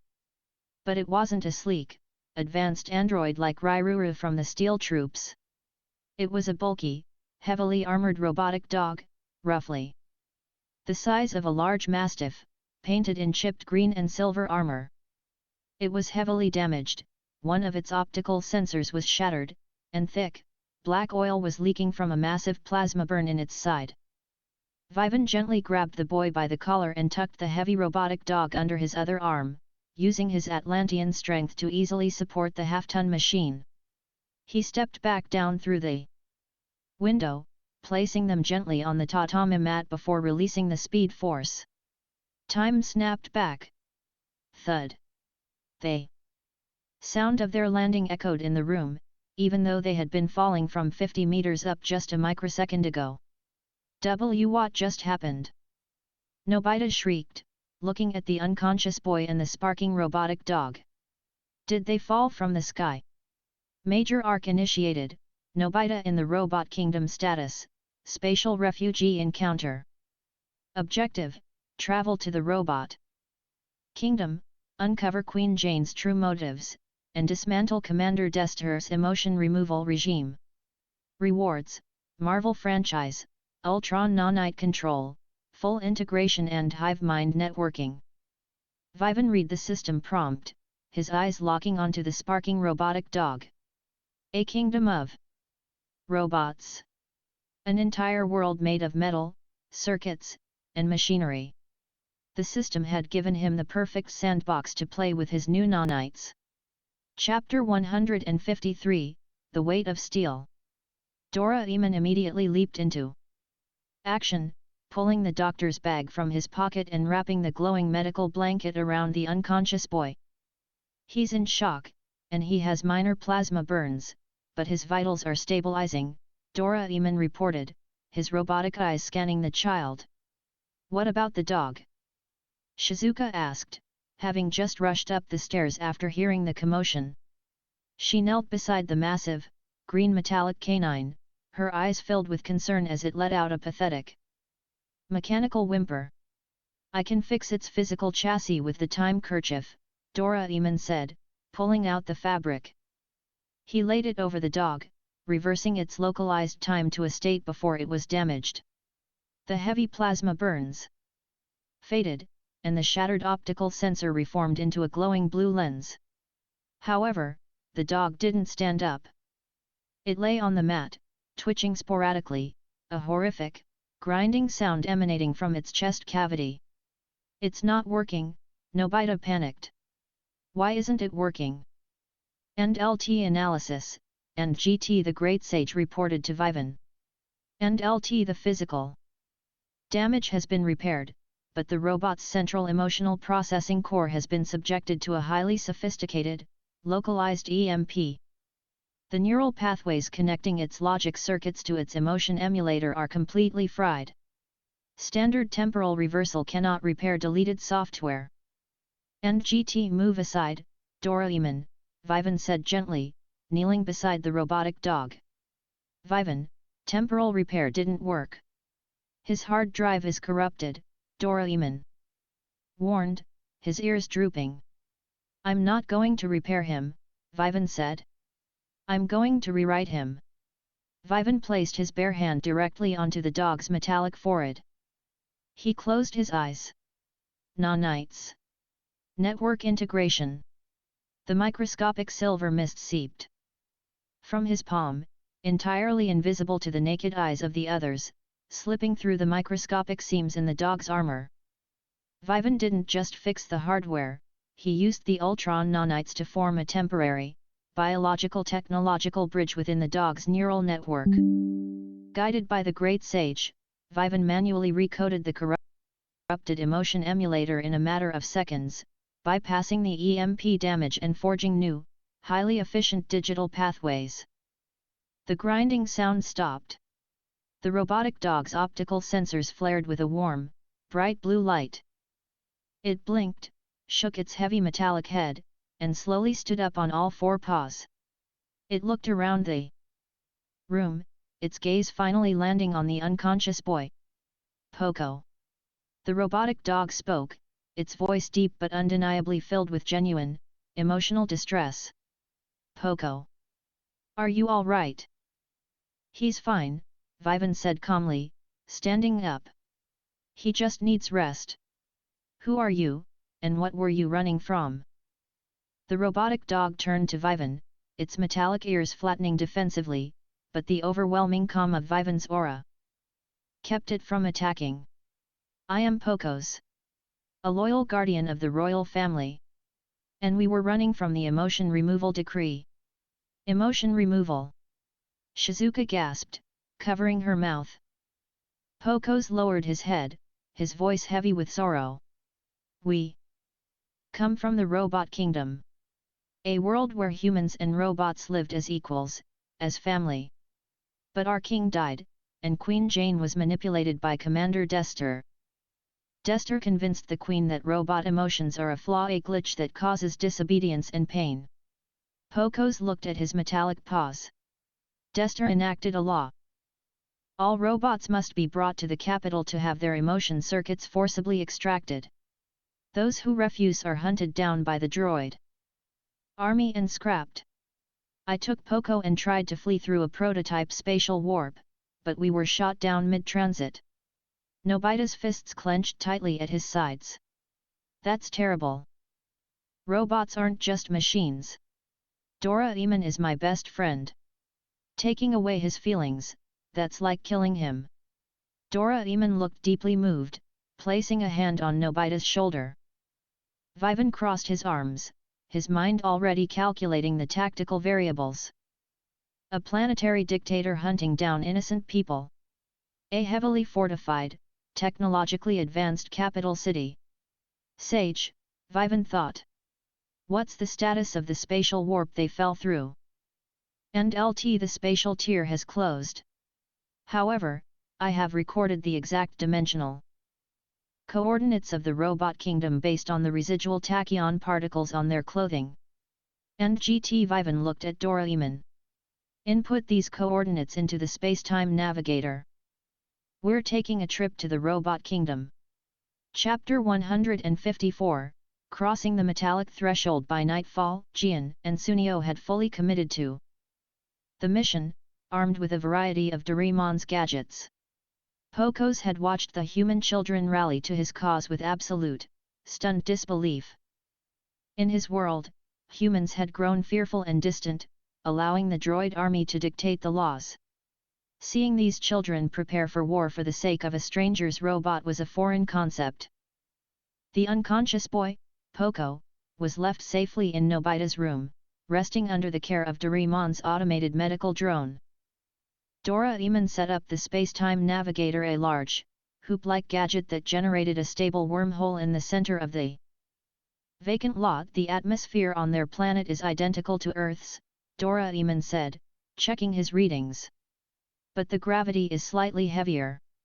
About 1.2 gs. It might feel a bit sluggish. I think we'll manage, Vivan said, rolling his shoulders. For his Atlantean physiology, 1.2 gs was indistinguishable from zero gravity.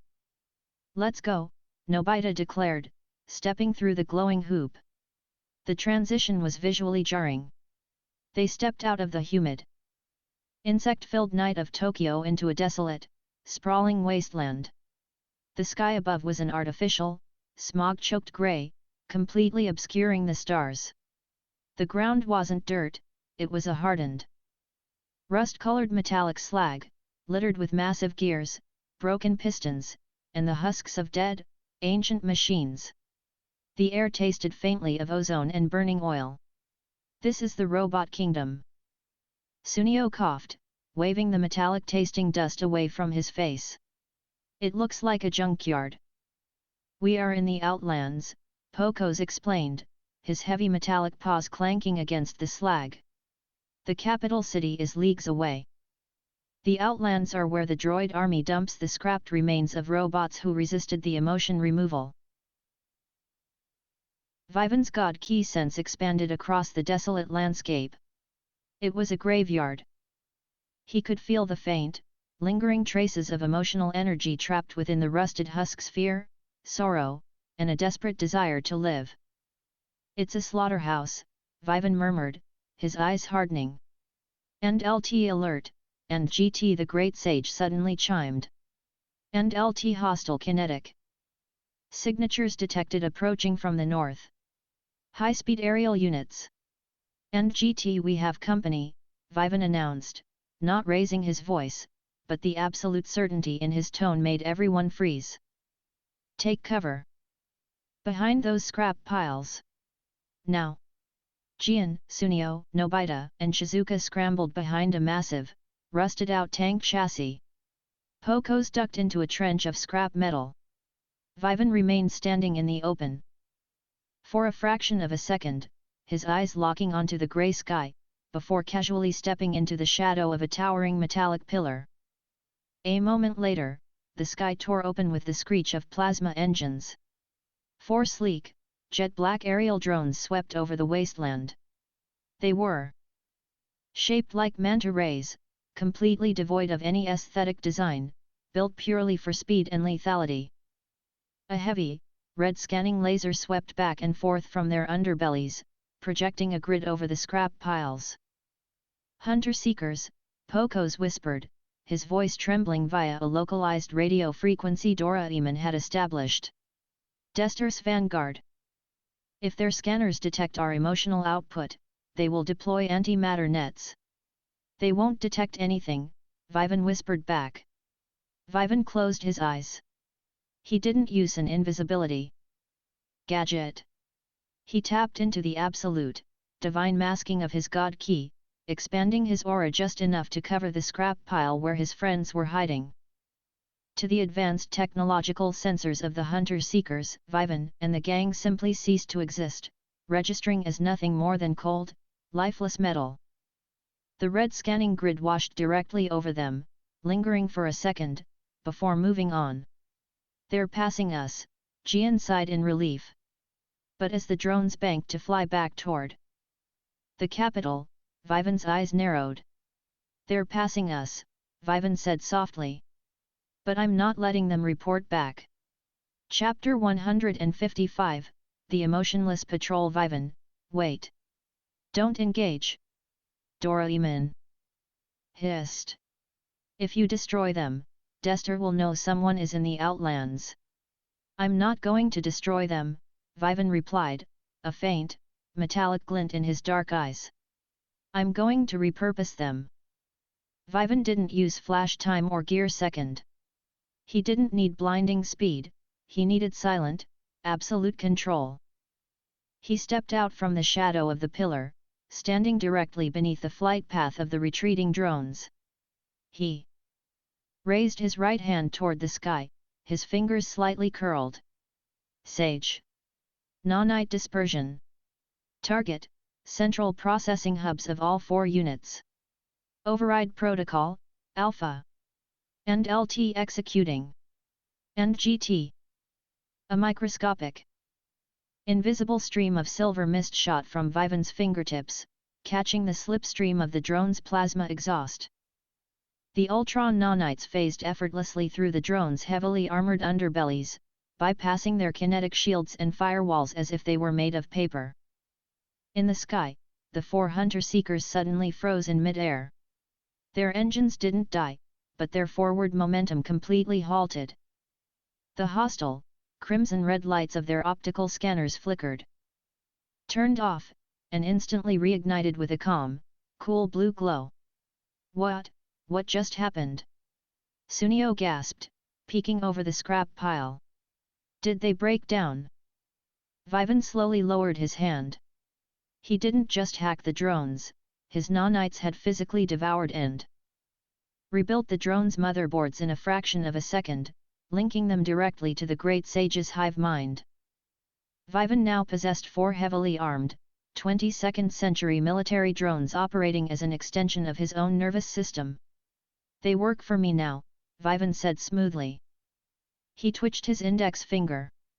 High above, the 4 drones performed a flawless, synchronized barrel roll, then banked sharply and landed gracefully in a semicircle around Vivan, hovering silently 3 feet off the ground. Awaiting their master's command. Poco stared at Vivan, his metallic jaw literally dropping open. You overrode military-grade hunter-seekers with a wave of your hand? Are you a technomancer? Something like that, Vivan smiled, patting the sleek, black hull of one of the drones. Sage, download their navigational charts. I want a complete 3D map of the robot.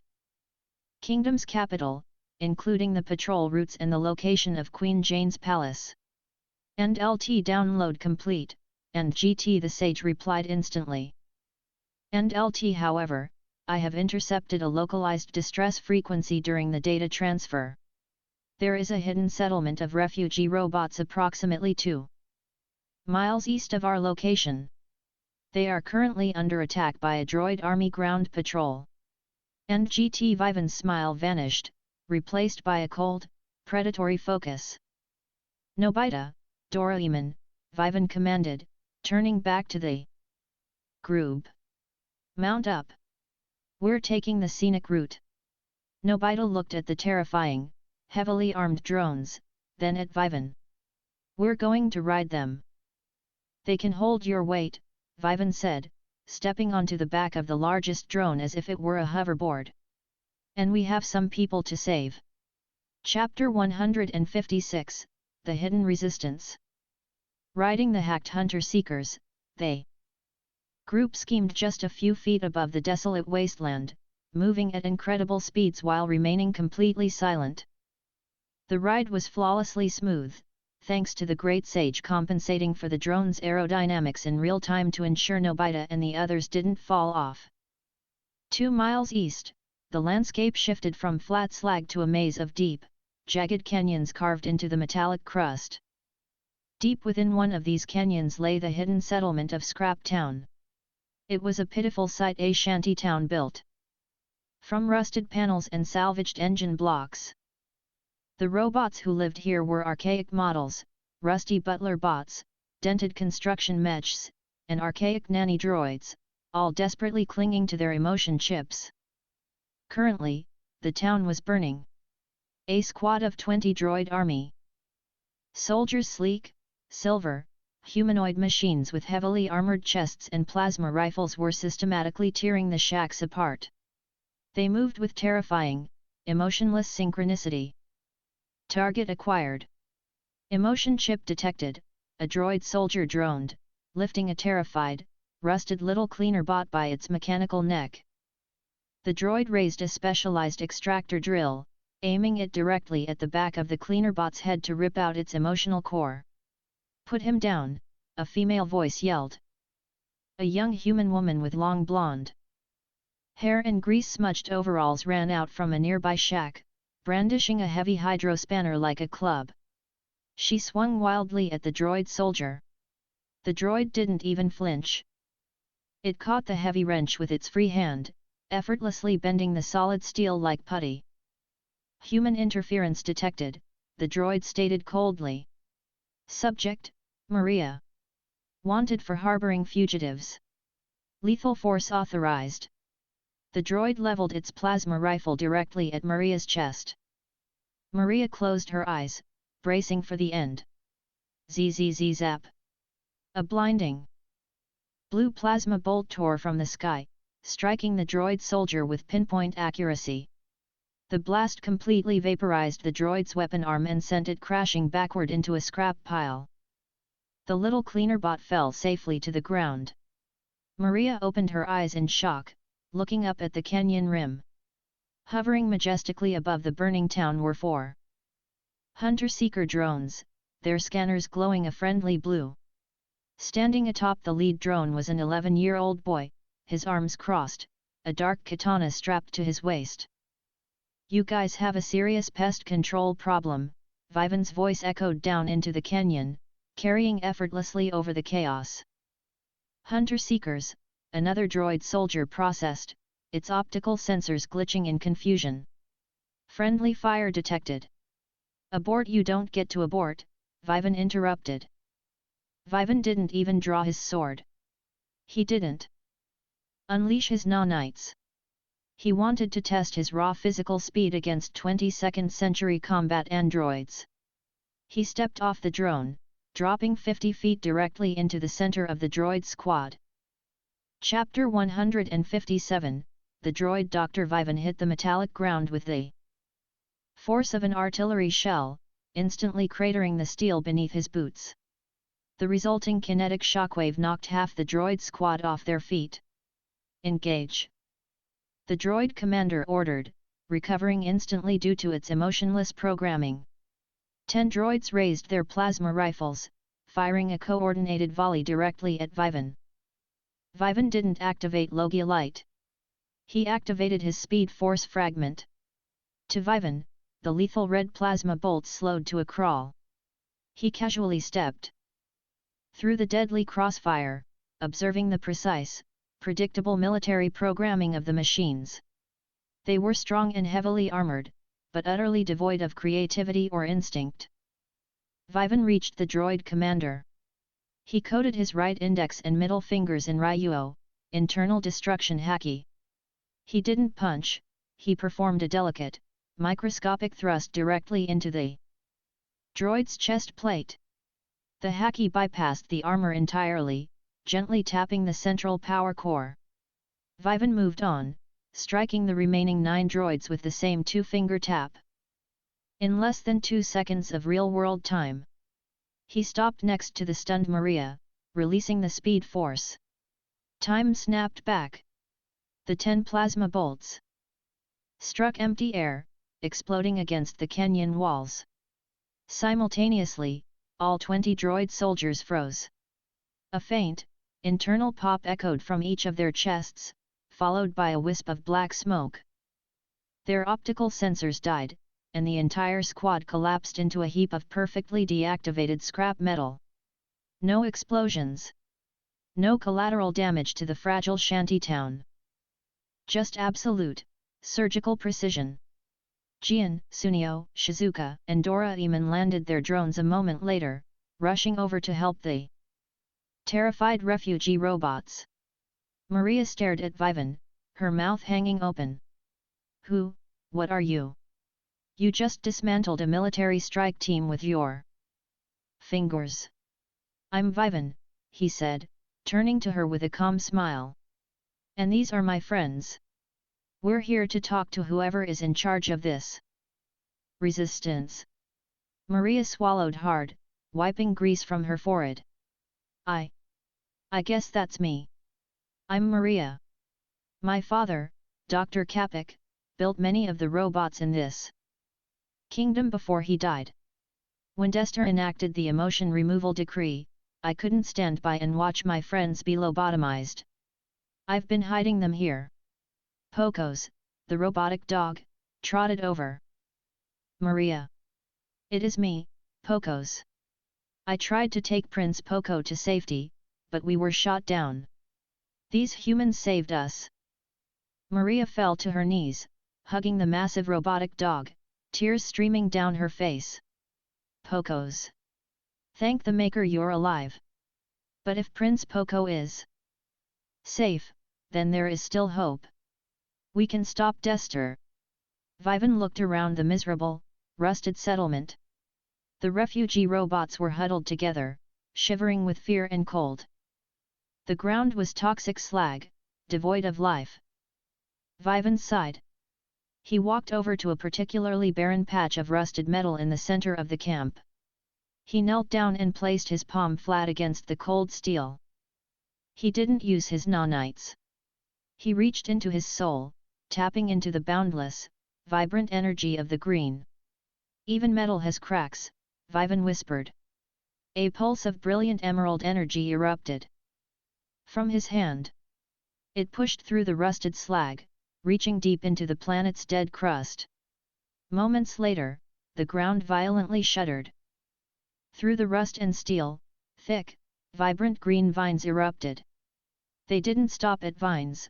Massive, beautiful bioluminescent flowers bloomed, radiating a soft, warm light and a sweet purifying scent that instantly cleansed the toxic air of the canyon. A localized, lush garden of paradise had just grown out of a junkyard. The refugee robots stared in absolute awe, their electronic hearts swelling with an emotion they hadn't felt in a long time, hope. Maria looked at Vivan, her eyes wide with reverence. You bring life to dead steel. Are you a god? Just a guy passing through, Vivan said, standing up and dusting his hands. Now, let's talk about how we're going to break into the capital. Chapter 158, Forging the Infiltration. The group gathered inside Maria's makeshift workshop, a cramped space filled with blueprints, welding torches, and half-repaired androids. Doraemon projected a 3D holographic map of the robot kingdom's capital city, downloaded from the hacked hunter-seekers. The capital, Megalo City, was a sprawling, dystopian nightmare of towering black spires, heavily fortified energy walls, and constant aerial patrols. In the very center stood Queen Jane's palace, suspended above the city on a massive anti-gravity pillar. It's impenetrable, Maria sighed, pointing at the holographic energy walls. Dester has locked down the entire city. The only way in is through the main gates, which scan every entrant for emotion chips. If you register as emotional, or human, the turrets vaporize you on sight. Can we fly over it? Gian asked, crossing his arms. The airspace is covered by an antimatter dome. Doraemon analyzed, his robotic eyes whirring. Even Vivan's speed might trigger the localized explosive traps before we could breach the palace. Vivan leaned against the workbench, casually examining a rusted plasma torch. We don't need to fly over it, and we don't need to break the walls. We're going to walk right through the front door. Vivan, did you hear her? Sunio panicked. The scanners will detect us. We're humans. Not if we don't look like humans, Vivan said, a sly smirk crossing his face. He looked at Doraemon. Doraemon, do you have the robot transformation jelly? Doraemon blinked in surprise, rummaging through his pocket. Yes, but it only changes your physical appearance to look like a generic robot. It doesn't mask your biological heat signature or your brainwaves. The capital's scanners will see right through the disguise. They would, Vivan said, his eyes glowing with a faint, silvery light. If I didn't upgrade the jelly. Vivan held out his hand. Doraemon hesitated, then handed over a small tub of pink, gelatinous substance. Vivan closed his eyes. Sage. Nanite infusion. Alter the chemical composition of the jelly to include localized, biological cloaking microdrones. And LT executing. Infusing ultron nanites into the substance. And GT. A stream of silver mist flowed from Vivan's fingertips directly into the pink jelly. The gelatin instantly turned a shimmering, metallic silver. Eat a spoonful of this, Vivan instructed, handing the tub back to the group. The nanites will bond with your epidermal layer. You won't just look like robots, the nanites will generate a false, cold temperature thermal signature and broadcast a localized emotionless digital frequency. To Dester scanners, we will register as perfectly obedient, standard-issue droid infantry. Maria stared at the silver jelly, terrified. Is it safe? Perfectly, Vivan assured her. I control the nanites. They won't hurt you. One by one, they swallowed a spoonful of the silver jelly. The transformation was instantaneous and bizarre. Nobita's skin hardened into yellow, blocky metal. Gian turned into a bulky, tank-like loader bot. Shizuka transformed into a sleek, silver android. Vivan didn't eat the jelly. He didn't need to. He simply willed his anti-venom symbiote to emerge, but he commanded the Great Sage to alter its aesthetic structure. The white, muscular symbiote shifted turning into sleek, matte black metallic armor that covered him completely, resembling an elite, high-ranking covered ops droid. "We look awesome!" Nobita cheered, clanking his metallic arms together. "Keep your voices down," Vivan warned, his voice now synthesized and metallic through the symbiote mask. "The disguise covers your physical signature, but if you start acting like panicked children in the middle of the capital, the guards will notice. Keep your heads down, walk in a straight line, and let me do the talking." "Operation Trojan Horses ago," Doraemon nodded, his own robotic body heavily modified by the nanites to look like a standard heavy weapons droid. Chapter 159, The Gates of the Capital. The journey from Scrap Town to Megalo City took a few hours on foot. As they crested the final ridge of the metallic wasteland, the sheer scale of Destor's capital loomed before them. Towering walls of black steel stretched into the smog-choked sky, pulsating with red energy lines. Thousands of droid patrols marched in perfect, terrifying synchronization along the battlements. The air was thick with the oppressive, droning hum of massive generators. They approached the main gates, falling into a rigid, military formation. Vivan walked at the front, projecting an aura of absolute, cold mechanical authority using his god key. The massive gates were guarded by two towering, heavily armed Goliath-class droids, wielding plasma cannons the size of tree trunks. "Halt!" one of the Goliaths boomed, its mechanical voice shaking the ground. "State your designation and purpose." A massive, red laser grid swept over the group, scanning them from head to toe. Gian flinched, his metallic disguise clanking loudly. Sunio let out a faint, terrified whimper. The red laser lingered on Sunio. Anomaly detected. Micro-tremors in servos indicate fear. Response. "Stay perfectly still," Vivan whispered across their localized COMM link. Vivan stepped forward, physically placing himself between the Goliath and Sunio. "Designation, Elite Hunter Unit Alpha 7, Vivan's synthesized voice replied. Entirely devoid of emotion. He actively utilized the Ultron nanites in his armor to broadcast a high-level encrypted military clearance code directly into the Goliath's receiver, a code the Great Sage had ripped from the Hunter-Seekers earlier. "My squad was damaged during a skirmish with rogue emotional units in the Outlands. Their servos are malfunctioning due to plasma burn feedback. We are returning for localized repair and to report to Commander Destor." The Goliath processed the clearance code. The red laser grid shifted to a cool, accepting blue. "Clearance Alpha 7 recognized. Proceed to Maintenance Sector 4. The massive black steel gates groaned open, revealing the bustling, sterile interior of Megalo City. They marched through the gates, the heavy doors sealing shut behind them with a resounding clang. They were officially behind enemy lines. The city interior was a chilling testament to Destor's vision. Millions of robots moved through the streets, but there was no talking, no laughter, no music. It was a silent, perfectly synchronized hive of efficiency. Roving scanning turrets tracked every movement.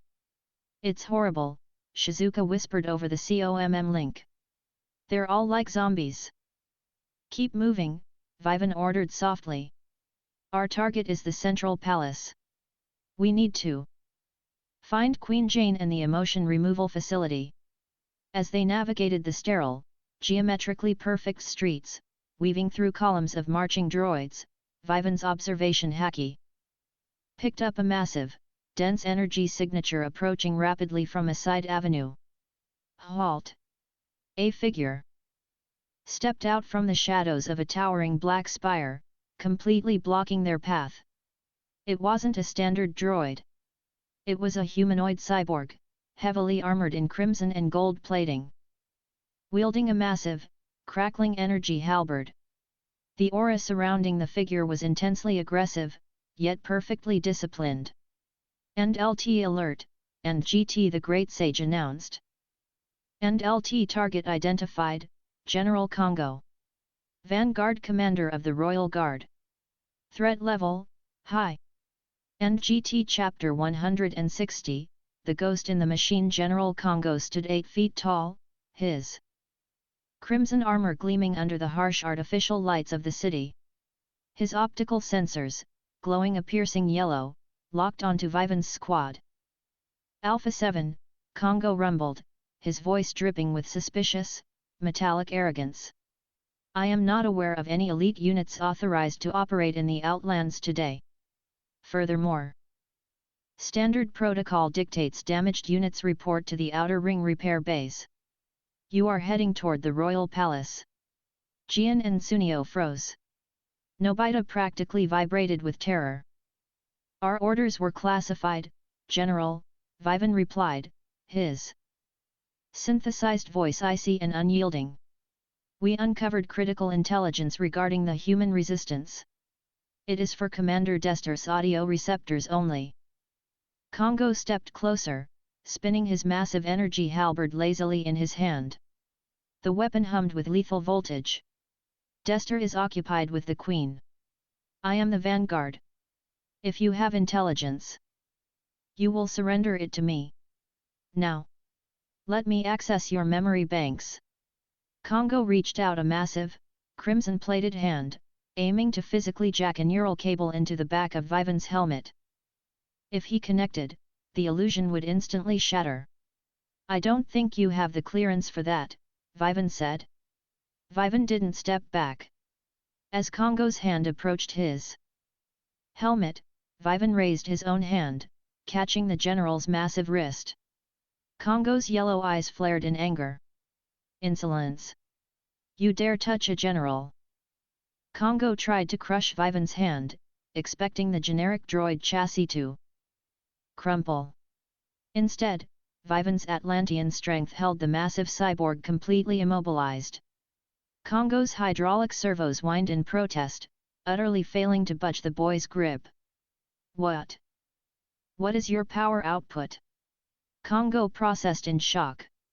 Higher than yours, Vivan whispered. Vivan didn't use haki to destroy the general, that would trigger every alarm in the city. He used his newest weapon. Sage.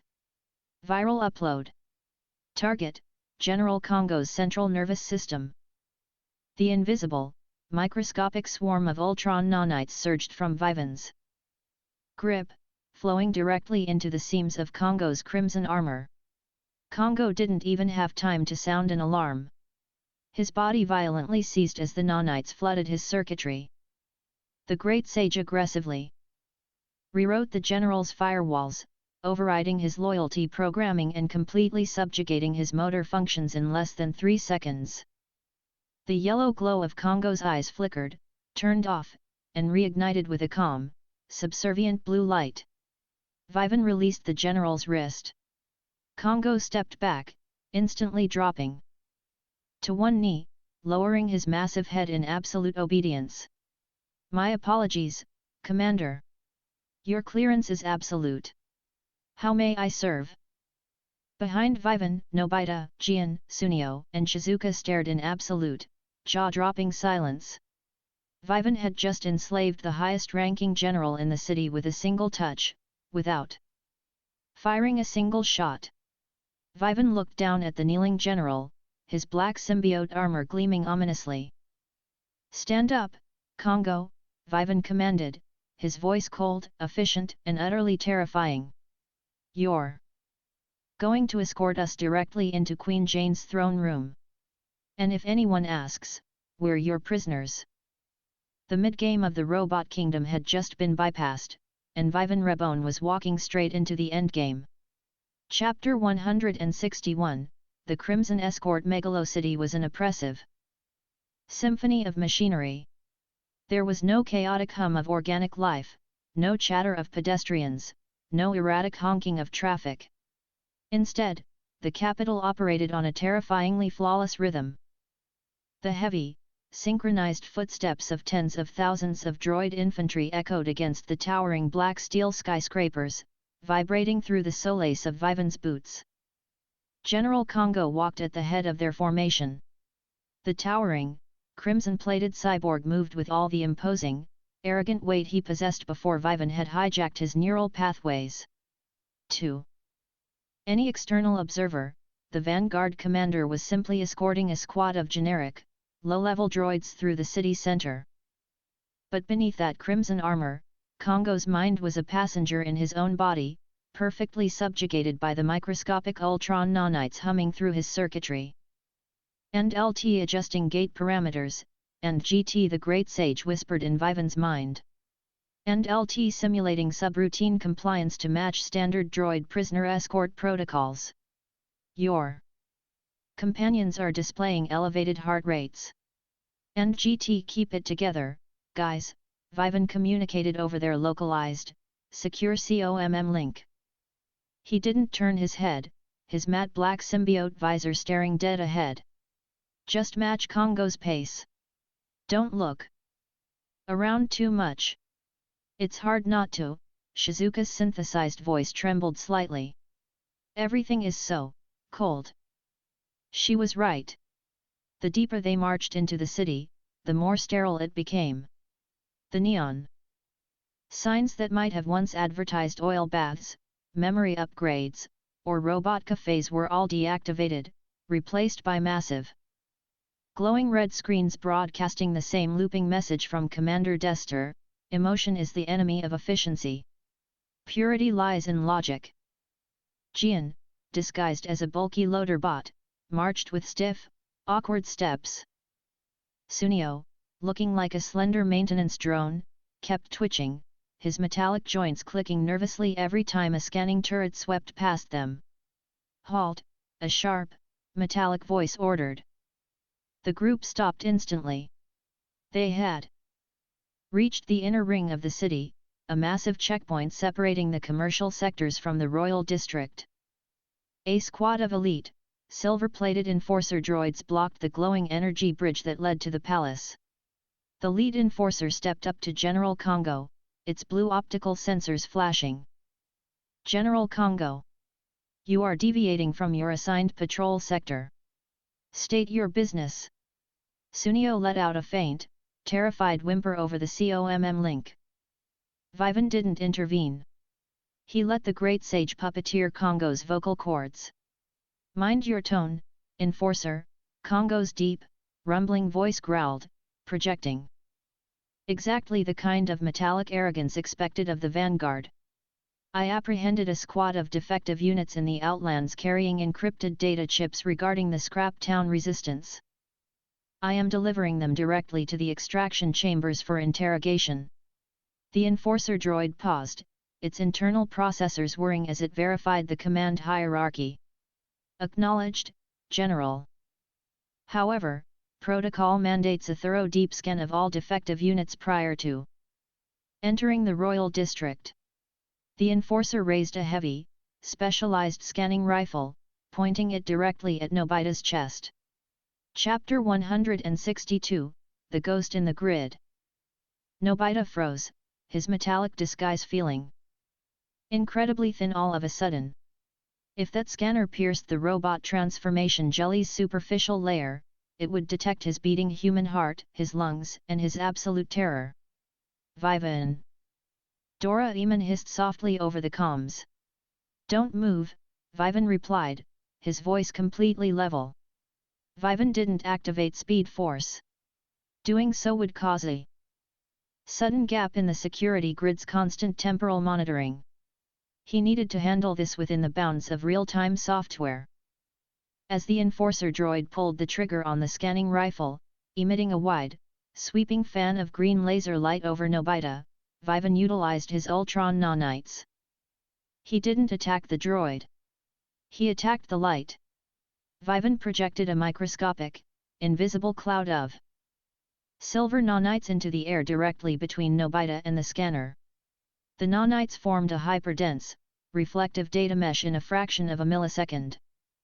When the green scanning laser hit the nanite mesh, the Great Sage actively rewrote the returning data packet. It fed the enforcer's scanner a perfectly fabricated readout: model, worker droid. Status, defective. Internal core, silicon. Emotion chip, present. The enforcer lowered the rifle, looking at the readout on a small wrist monitor. Scan complete, the enforcer droned. Defective units confirmed. Proceed to the extraction chambers, General. The glowing energy bridge hummed to life, extending across the massive, seemingly bottomless chasm that surrounded the royal palace. Let us move, Congo barked, turning and marching across the bridge. The gang followed, letting out collective, silent sighs of relief. That was too close, Gian muttered over the COMM link as they crossed the chasm, the dizzying drop into darkness churning his stomach. We're just getting started, Vivan said. They stepped off the energy bridge and stood before the towering, imposing doors of the royal palace. It didn't look like a home for a queen. It looked like a fortress built for a paranoid dictator. The walls were made of polished obsidian steel, absorbing the light around it, heavily fortified with automated plasma turrets tracking their every movement. The massive doors hissed open, granting General Congo entry. Inside, the palace was a labyrinth of cold marble and gleaming chrome. Floating anti-gravity elevators moved silently between the dozens of floors. Droid servants glided across the polished floors, performing tasks with terrifying, silent efficiency. Sage, where are we going? Vivan asked internally, mapping the immense architecture in his mind. And LT Commander Dester's primary operational base and the emotion removal facility are located in the subterranean levels beneath the throne room. To gather intelligence on Queen Jane's true status, we must navigate closer to the core. I advise allowing Congo to escort us to the holding cells adjacent to the extraction chamber. And GT, we're walking into the dungeon on purpose, Vivan mused. All right. Let's see how deep this rabbit hole goes. Chapter 163, The Chamber of Silence. General Congo led them past towering statues of ancient, mechanical kings, descending onto a massive, anti-gravity freight elevator. The platform dropped rapidly, plunging them deep into the subterranean levels of the palace. As they descended, the pristine chrome and marble gave way to heavy, industrial iron, thick power cables, and the deafening roar of cooling fans. But beneath the mechanical noise, another sound sent chills down the spines of the human children.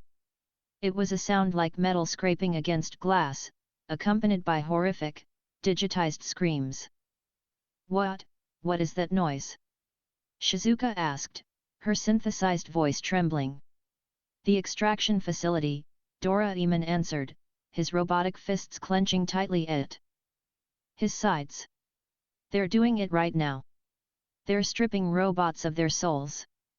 The elevator stopped with a heavy jolt. Congo stepped off, leading them down a long, dimly lit corridor. The walls were lined with thick, reinforced glass observation windows. Vivan glanced through one of the windows as they marched past. Inside the sterile, brightly lit room, a small, rusted nurse droid was strapped to an upright operating table. Two surgical machines equipped with heavy, terrifyingly precise drills and laser scalpels hovered over her. Please. The nurse droid begged, tears of lubricating oil leaking from her optical sensors. I don't want to forget the children I cared for. Please, I beg you. A droid technician standing by a control panel didn't even look at her. He pulled a heavy lever. The drills descended, piercing the back of the nurse droid's neck. A horrific surge of electricity sparked, and the droid let out a final, agonizing, digitized shriek. A moment later, the machines extracted a small, glowing green microchip. The nurse droid went limp. When she raised her head a few seconds later, the warm, gentle amber glow of her eyes was gone, replaced by a cold, dead, vacant stare. Procedure complete. Unit is now optimal, the technician droned. Nobita clamped his hands over his metallic ears, unable to watch. Make it stop, Vivan, please, we have to stop them right now. Vivan's dark eyes narrowed behind his symbiote mask. His god ki simmered, threatening to boil over. The sheer cruelty of the process, the systematic execution of empathy disgusted him on a fundamental level. He could shatter the glass right now. He could tear the entire facility apart in a fraction of a second. But if he did, alarms would blare across the entire planet.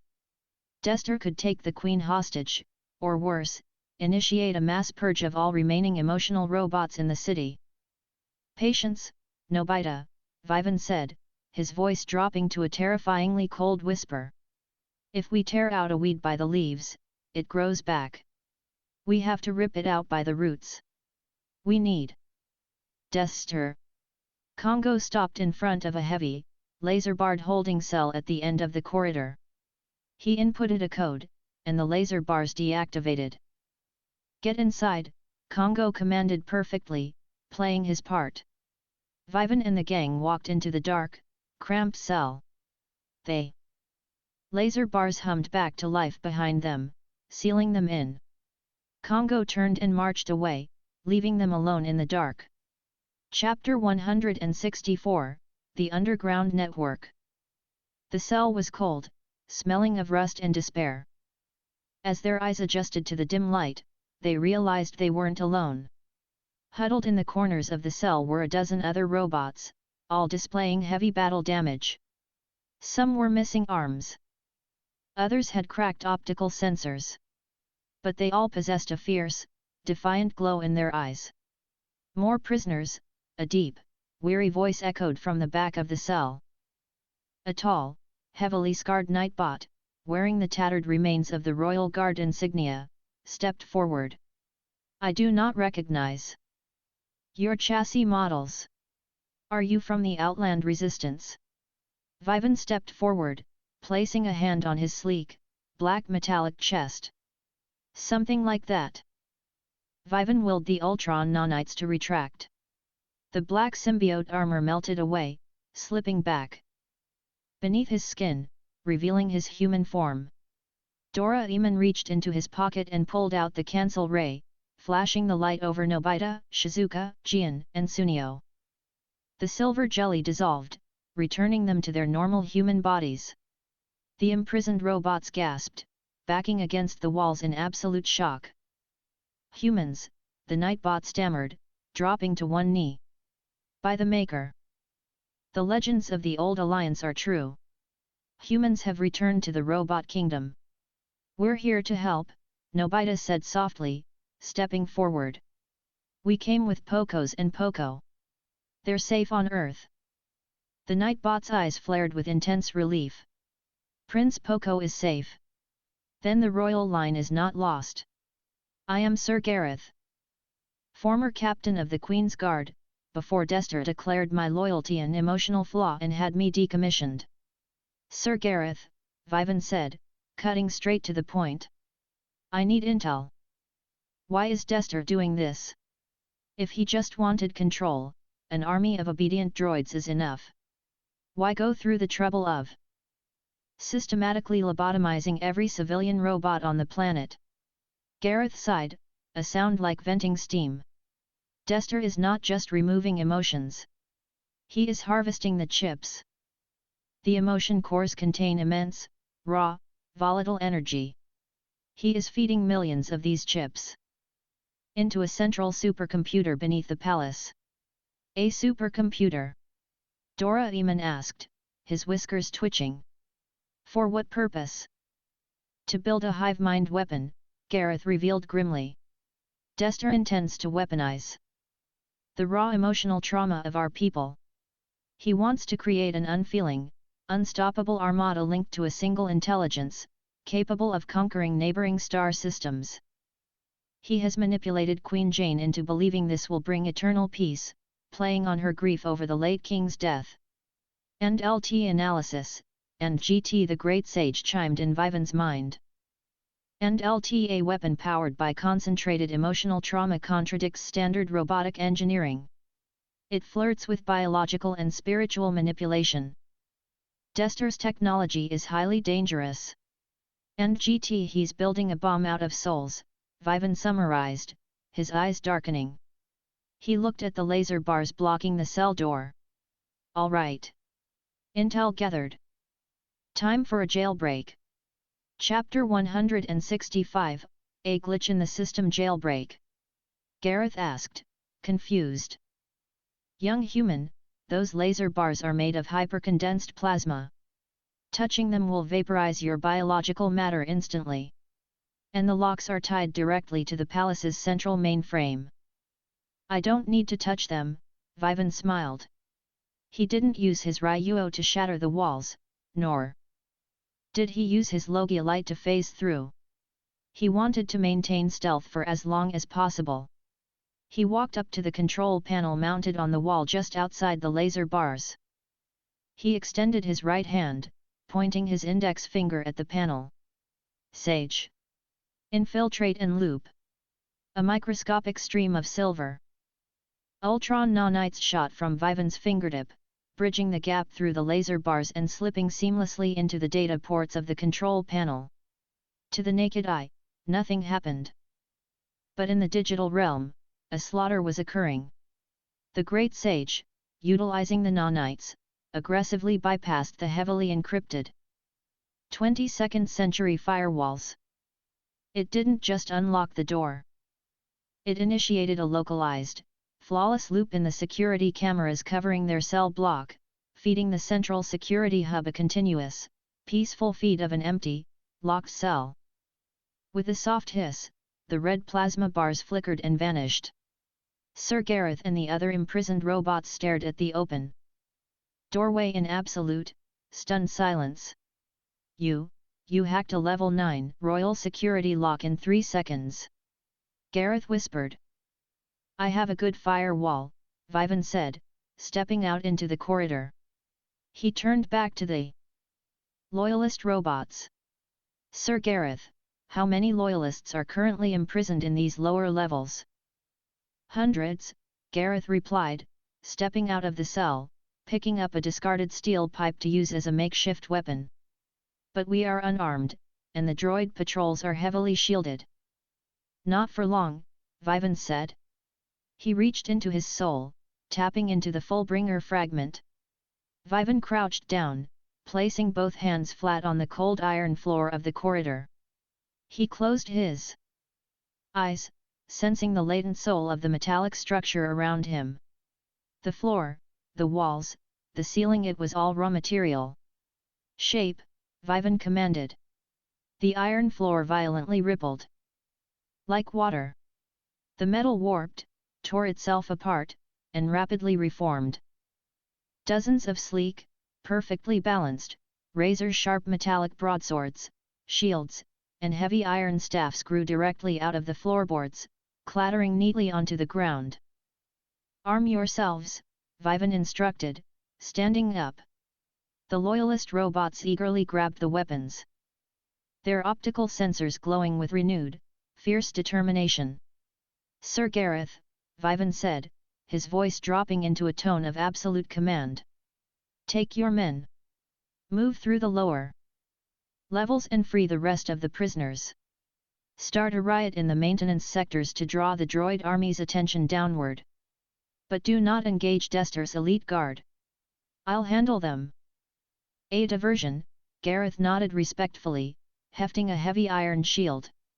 We will tear this dungeon apart, human. What are you going to do?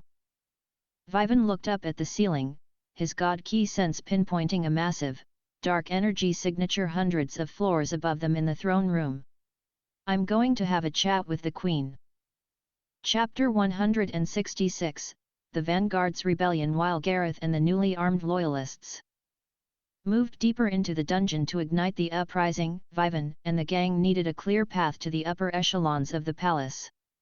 Doraemon, pull up the 3D map, Vivan ordered. Doraemon projected the holographic map from his eyes. The quickest way to the throne room is the central anti-gravity spire. But it's heavily guarded by Dester's personal elite squad, the Praetorians. We don't need to fight them if they aren't there, Vivan mused. He closed his eyes, tapping into his mental link with the hijacked Vanguard commander. General Congo. Status.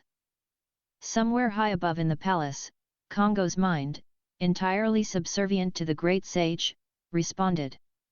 NLT awaiting orders, Master. NGT. Initiate protocol, false flag. I need the Praetorian Guard pulled away from the central spire. NLT executing. NGT high in the upper levels of the palace, General Congo marched into the central security hub. The room was manned by dozens of technician droids monitoring the city's grid. General Congo, a technician droned. You are not scheduled for a security audit. Congo didn't speak. He raised his massive crimson energy halberd and brought it down.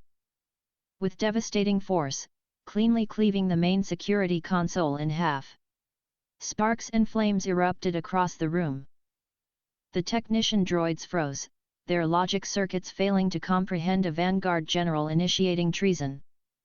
Congo didn't stop. He turned and drove his halberd through the primary power conduit of the East Wing, plunging an entire section of the palace into darkness. Alarms instantly blared. Red emergency lights bathed the pristine halls. Alert! Vanguard Commander Congo has gone rogue. Critical damage to East Wing power grid. Praetorian Guard, mobilize! The booming automated voice echoed even down in the subterranean levels where Vivan and the gang waited. He did it, Gian laughed, gripping his shock baton. Vivan, you're a tactical genius. It buys us a window, Vivan said, watching the holographic map as dozens of red dots the Praetorian Guards rushed away from the central spire, heading toward the East Wing to deal with the rampaging Congo. Let's move, Vivan commanded. They sprinted down the corridor, reaching the base of the massive, glowing blue anti-gravity spire. The elevator platform was completely unguarded. They stepped onto it, and DORAEMON hacked the control panel, sending them shooting upward at dizzying speeds. As they ascended, leaving the screams of the extraction facility behind them, Nobita looked at Vivan. Vivan, what happens when we reach Dester? Is he strong? Vivan kept his eyes on the ascending floor numbers. He's a dictator hiding behind machines, Nobita. Dictators are never strong. They're just loud. But be careful. He's manipulated the Queen, which means she might see us as the enemy. Chapter 167, The Silence of the Upper Halls. The anti-gravity platform slid to a halt at the absolute pinnacle of the palace. The doors hissed open, revealing a stark contrast to the rest of the cold, mechanical city. The upper halls leading to the throne room were beautiful. The floors were polished white marble, and the walls were lined with magnificent, glowing tapestries depicting the history of the robot kingdom, an era where humans and robots stood side by side, smiling. But the silence was deafening. There were no patrols here, no whirring of machines. It's too quiet, Sunio whispered, nervously looking around. Vivan stepped off the platform, his boots making zero sound on the marble. His observation haki swept the area. NLT alert, and GT the Great Sage warned softly. NLT the area is devoid of automated patrols, but it is saturated with highly advanced, invisible tripwires. They are composed of hyperthin plasma threads. Breaking one will instantly trigger a localized implosion field. NGT Vivan stopped Nobita from taking a step forward by grabbing his collar. Don't move, Vivan said. Vivan focused his eyes, utilizing his six paths chakra to perceive the flow of energy in the room. Suddenly, the empty hallway lit up like a spider web. Thousands of crisscrossing, razor-thin threads of invisible plasma laced the corridor, leaving only agonizingly narrow gaps. A laser maze, Gian groaned. Doraemon, can we use the pass-through hoop? The walls are lined with anti-spatial plating, Doraemon analyzed, sweating. The hoop won't stick. We don't need gadgets, Vivan said smoothly. Follow exactly in my footsteps. Vivan didn't try to hack the grid, it was entirely analog, triggered purely by physical contact. Instead, he relied on the absolute, flawless muscle control granted by his Atlantean physiology and the auto-battle mode algorithms idling in his subconscious. He moved through the plasma web with a terrifying, liquid grace. He bent backward at impossible angles, contorting his body to slip through a gap no wider than a notebook. He stepped delicately over invisible tripwires, his movements a mesmerizing dance of absolute precision. Nobita, Gian, Sunio, Shizuka, and Doraemon followed, sweating profusely, terrified of making a single mistake. They crawled, squeezed, and tiptoed, guided entirely by Vivan's safe path. It took agonizing minutes to cross the 100-yard hallway. When they finally reached the massive, gilded doors of the throne room at the end of the corridor, Nobita collapsed onto his knees, gasping for breath. I thought I was going to be sliced into ribbons. You did fine, Vivan smiled faintly. He turned his attention to the massive doors. Behind this barrier lay the puppet queen and the architect of the nightmare. Vivan didn't hack the lock this time. He wanted to make an entrance. Chapter 168, The Throne of Grief. Vivan placed both his hands flat against the massive, gilded doors. He tapped into his Atlantean strength and simply pushed. The heavy, magnetically sealed doors groaned in protest, the internal locking mechanisms violently snapping under the sheer absurd physical force. With a loud, resonant bang, the doors flew open, crashing against the interior walls. The throne room was breathtakingly vast, bathed in a soft, ethereal blue light pouring from a massive skylight above. Sitting on a magnificent, crystalline throne was Queen Jane. She was a strikingly beautiful humanoid robot, her design elegant and regal. But her optical sensors, though a warm amber, were filled with a profound, crushing sorrow. She looked exhausted, as if she carried the weight of a dying star on her shoulders. Standing beside the throne, whispering into her ear, was Commander Dester. Dester was a towering, imposing figure, draped in a dark, sweeping cloak over highly advanced, sleek silver armor. His face was a featureless, terrifying metallic visor with a single, horizontal red glowing slit for an eye. Dester snapped his head toward the open doors, his red visor flaring. Guards! Dester barked, his voice sharp and metallic. Nothing happened. They're a bit busy in the East Wing, Vivan said, strolling casually into the massive throne room, followed by the rest of the gang. His hands were tucked into his pockets, his posture completely relaxed. General Congo says hi, by the way. Dester's posture stiffened. Intruders. In the royal sanctum. How did you bypass the perimeter? Queen Jane stood up, her optical sensors widening in shock as she looked at Nobita, Gian, Sunio, and Shizuka. Humans? Real humans? But the portal to Earth was sealed long ago. Your Majesty, Nobita stepped forward, removing his cap and bowing respectfully. We came with Pocos and Prince Poco. They're safe. But your kingdom isn't. You have to stop the emotion removal. Jane flinched as if struck. She clutched her chest, looking away. The emotions, they are a flaw. They brought us the pain of losing the king. Dester is right. If we remove the pain, we remove the conflict. It is the only way to save our people from tearing themselves apart in grief. He's lying to you. Doraemon shouted, pointing an accusing robotic finger at Dester. He's not saving your people. He's harvesting their emotion chips to build a weapon. He wants to turn your kingdom into an unfeeling army. Jane looked at Dester, a flicker of doubt in her amber eyes. Dester, is this true? Dester didn't deny it.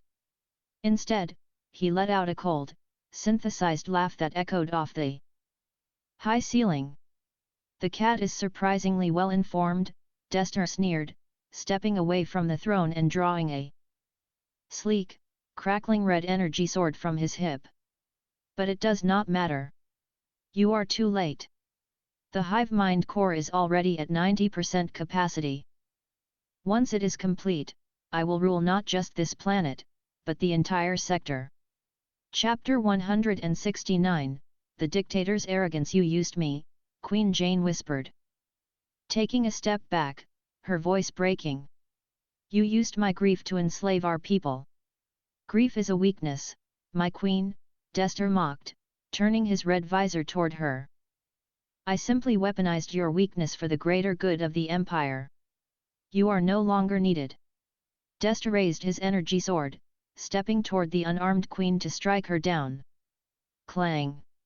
Destler stopped. He hadn't hit the queen. Vivan was suddenly standing between them. He had used flash time to cross the massive throne room in a microsecond. He wasn't holding a sword. He had caught Destler's descending red energy blade between his bare index and middle fingers.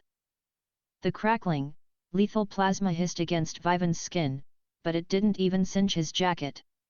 The invisible, microscopic barrier of Ryuo completely insulated his flesh. You talk too much, Vivan said softly, looking bored. Destler's red visor flared in absolute shock. He tried to pull the sword free, but Vivan's two fingers held the blade with the immovable force of a mountain. What kind of human are you? Destler snarled, his free hand dropping to a plasma blaster at his hip. The kind that hates bullies, Vivan replied. With a simple twist of his wrist, Vivan snapped the highly advanced energy sword in half as if it were a dry twig. Before Destler could draw his blaster, Vivan delivered a lightning-fast, open palm strike directly to the center of Destler's armored chest. Vivan didn't use haki to destroy the armor. He used his Atlantean strength combined with his prehistoric Sage Mode's kinetic amplification. Boom! The impact sounded like a cannon firing inside the throne room. Destler was launched backward with terrifying velocity. He flew across the massive room, crashing violently into a thick, marble pillar, shattering the stone and leaving a massive crater in the wall. The dictator slumped to the floor, groaning as his system struggled to reboot from the sheer kinetic trauma. Nobita and the gang cheered. You got him, Vivan. Vivan didn't celebrate. He kept his eyes locked on the crater. His god key sense picked up a massive, dangerous shift in Destler's energy signature. Stay back, Vivan warned the group, his right hand slowly dropping to the hilt of his dark blue Zanpakuto. Chapter 170, The True Hive Mind from the Rubble of the Shattered Pillar. Destler slowly rose to his feet. His sleek silver armor was dented, and sparks flew from his joints, but he was laughing. A horrific, distorted, multi-layered laugh that sounded like 1,000 voices screaming at once. You hit hard, boy, Destler rasped, grabbing his crushed chest plate and violently ripping it off, exposing his internal chassis. But you do not understand what you are fighting. Beneath the armor, Destler didn't have a standard robotic core. His chest cavity was filled with hundreds of glowing green microchips, the stolen emotion cores of the lobotomized citizens, wired directly into his own neural network. He integrated the harvested chips into himself. Doraemon gasped in horror. I am not just a commander, Destler declared, his red visor turning a sickening pulsing green. The dark, volatile energy of thousands of tortured souls erupted from his body, creating a suffocating, dense aura that cracked the marble floor beneath him. I am the hive mind. I possess the processed combat data, the fear and the rage of an entire planet. The air in the throne room grew agonizingly heavy. The sheer psychic weight of the corrupted emotion chips began to warp the space around Destler, generating localized gravity distortions. Queen Jane fell to her knees, weeping as she felt the collective agony of her people radiating from the dictator. He's using their pain as fuel, Vivan murmured, his eyes narrowing in utter disgust. "I am invincible!" Dester roared. He didn't draw another sword.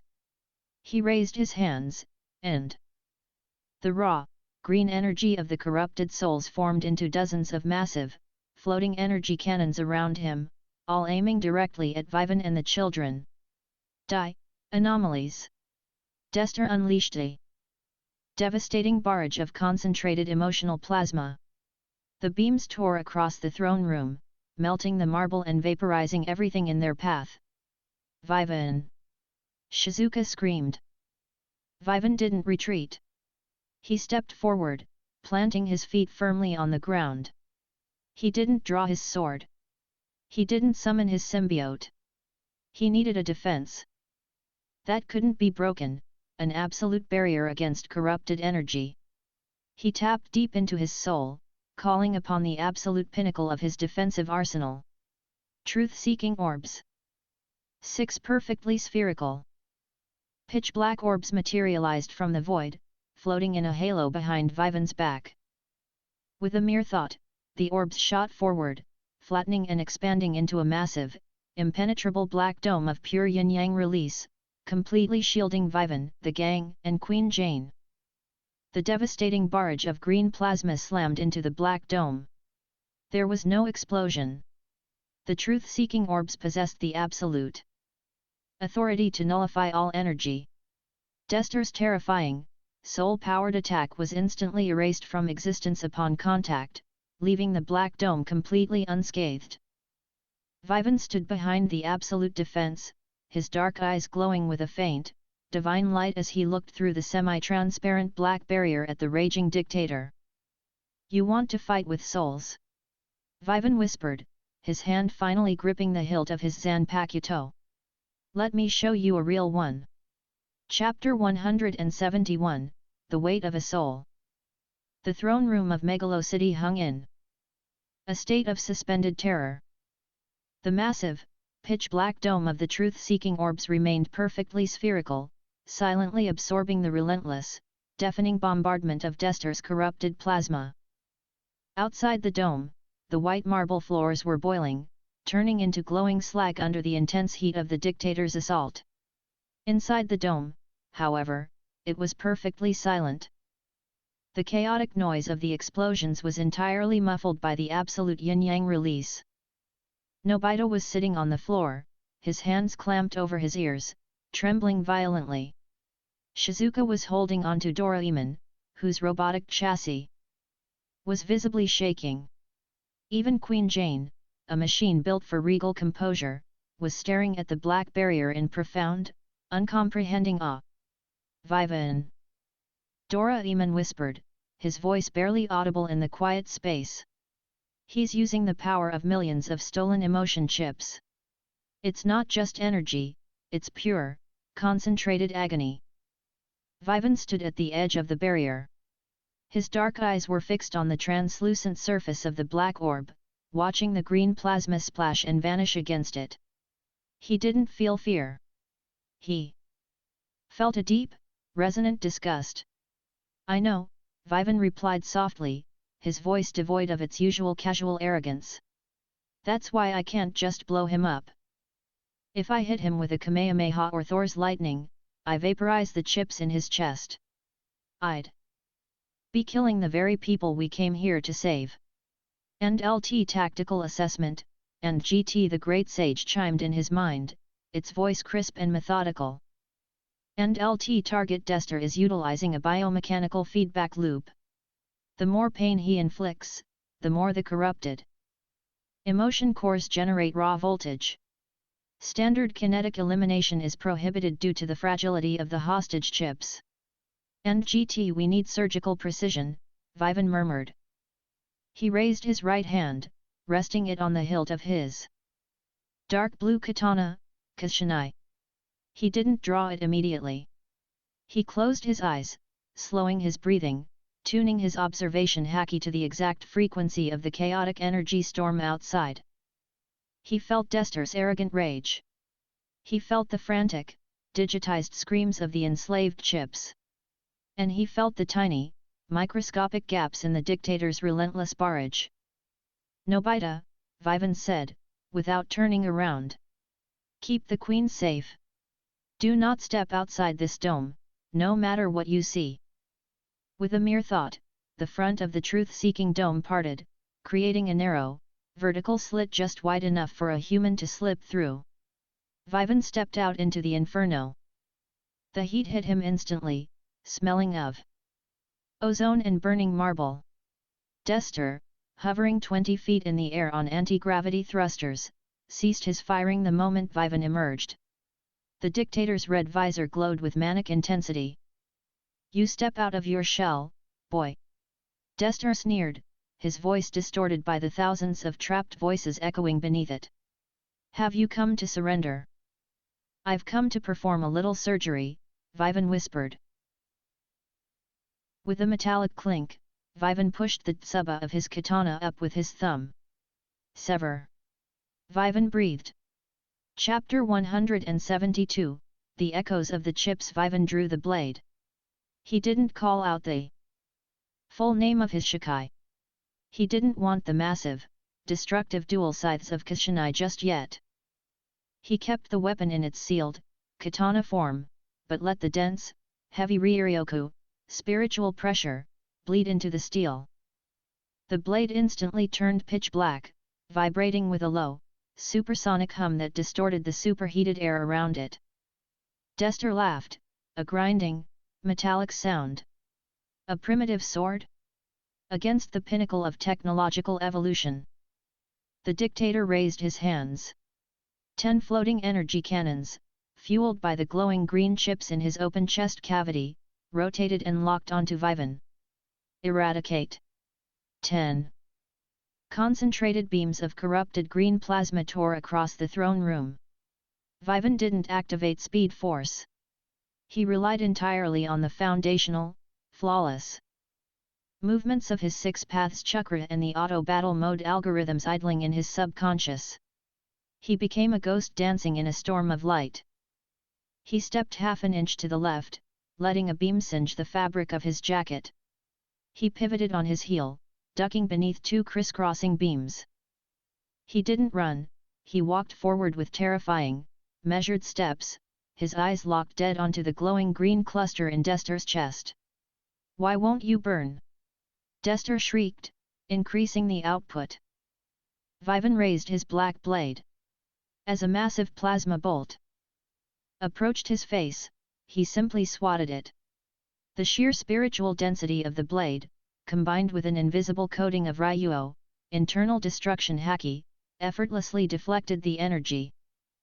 The green beam ricocheted off the sword, crashing into the ornate ceiling and showering the room in sparks and shattered glass. And LT distance to target, 15 meters, and GT the Great Sage calculated in his mind. And LT optimal strike angle adjusting for localized gravity distortions caused by the enemy's energy field. And GT. He's shielding his chest with an electromagnetic barrier, Vivan noted, feeling the dense wall of static air pushing against him. "You cannot touch me!" Dester roared. He thrust his hands forward, attempting to utilize a new tactic. Instead of firing beams, he manipulated the ambient gravity. The massive, shattered chunks of marble flooring suddenly ripped themselves from the ground, hovering in the air before rocketing toward Vivan like a barrage of meteorites. Vivan smoothly slid his sword back into its scabbard. He planted his feet, shifting his stance. "If I can't cut the barrier, I'll shatter it," Vivan muttered. He pulled his right fist back. He didn't use haki. He tapped into the prehistoric sage mode, drawing upon the pure, unyielding nature energy of the planet itself. Faint, iridescent green scales framed his jawline, and his eyes shifted to golden, reptilian slits. He punched the empty air. Boom! The localized atmospheric pressure violently compacted, creating a massive, invisible shockwave of pure kinetic and natural energy. The flying chunks of marble were instantly pulverized into fine, white dust mid-air. The shockwave continued forward, slamming directly into Destor's invisible electromagnetic shield. The shield crackled, flashed bright blue, and shattered like a pane of brittle glass. Chapter 173, A Symphony of Steel and Wind. Destor was violently thrown backward by the sheer force of the shockwave, his anti-gravity thrusters whining as they struggled to keep him airborne. He crashed against the back wall of the throne room, directly beneath a massive, glowing tapestry of the robot kingdom's crest. "My shields!" Destor gasped, looking down at his exposed, chip-filled chest. The green lights were flickering erratically. "You broke a level 9 kinetic barrier with physical force." Vivan stood amidst the settling cloud of white marble dust, the green scales fading from his face as he dropped sage mode. He needed surgical precision now, not brute force. "I'm going to take those chips back now," Vivan said, his voice echoing in the vast, damaged room. "Never!" Destor screamed. The dictator was panicking. He realized distance was a disadvantage against a monster who could punch shockwaves. He needed to overwhelm Vivan with sheer, unpredictable melee combat. Destor's arms violently shifted. The sleek silver armor retracted, replaced by dozens of razor-sharp, flexible metallic tentacles, each tipped with a vibrating, superheated plasma blade. He looked like a mechanical octopus, his eyes burning with absolute, frantic malice. He launched himself off the wall, rocketing toward Vivan, his dozens of tentacles whipping through the air in a chaotic, deadly frenzy. Vivan closed his eyes for a fraction of a second. "Santoryu!" He drew his dark blue Zanpakuto with his right hand. He reached into his spiritual reserve, manifesting the white-hilted Wado Ikemonji in his left hand, and the red-hilted Sandai Kaititsuo into his mouth. He coated all three blades in invisible Ryuo. The clash was deafening. Sparks rained down like fireworks as Vivan met the dictator's frantic assault. To Nobita and the others watching from the safety of the Black Dome, Vivan was nothing more than a blur of motion, a tempest of clashing steel and blinding plasma. Destor attacked with erratic, unpredictable angles, using his tentacles to strike from above, below, and behind simultaneously. But Vivan's observation haki and the great sage's processing power made him untouchable. Vivan parried a strike to his neck with the blade in his mouth, deflected a low sweep with his left hand, and cleanly severed a tentacle with his right. He moved with a terrifying, rhythmic elegance. Clang! Hiss! Snicked! Piece by piece, Vivan was systematically dismantling Destor. He wasn't aiming for the chest cavity, he was meticulously amputating the dictator's offensive capabilities. "Why?" Destor shrieked, his mechanical voice breaking as another three of his tentacles were sliced into smoking ruin. "Why do you defend these obsolete machines? Emotions are a virus. They bring only pain. Look at the queen." Vivan stepped inside Destor's guard, parrying two blades outward, leaving the dictator completely open. "Pain is part of the package," Vivan said softly, his voice muffled by the sword in his mouth, but carrying the heavy, absolute weight of his conviction. "You don't cure a broken heart by ripping it out." Vivan crossed his two hand-held swords, stepping forward. "Nijiri, Toro. 2/ climbing tower." Two simultaneous, upward slashes tore through the air. The compressed air pressure, laced with haki, cleanly severed the remaining mechanical tentacles from Destor's body, leaving the dictator with only stumps sparking with electricity. Chapter 174, The hive mind's despair. Stripped of his weapons, his shields shattered, and his armor severely compromised, Destor fell to his knees on the ruined marble floor.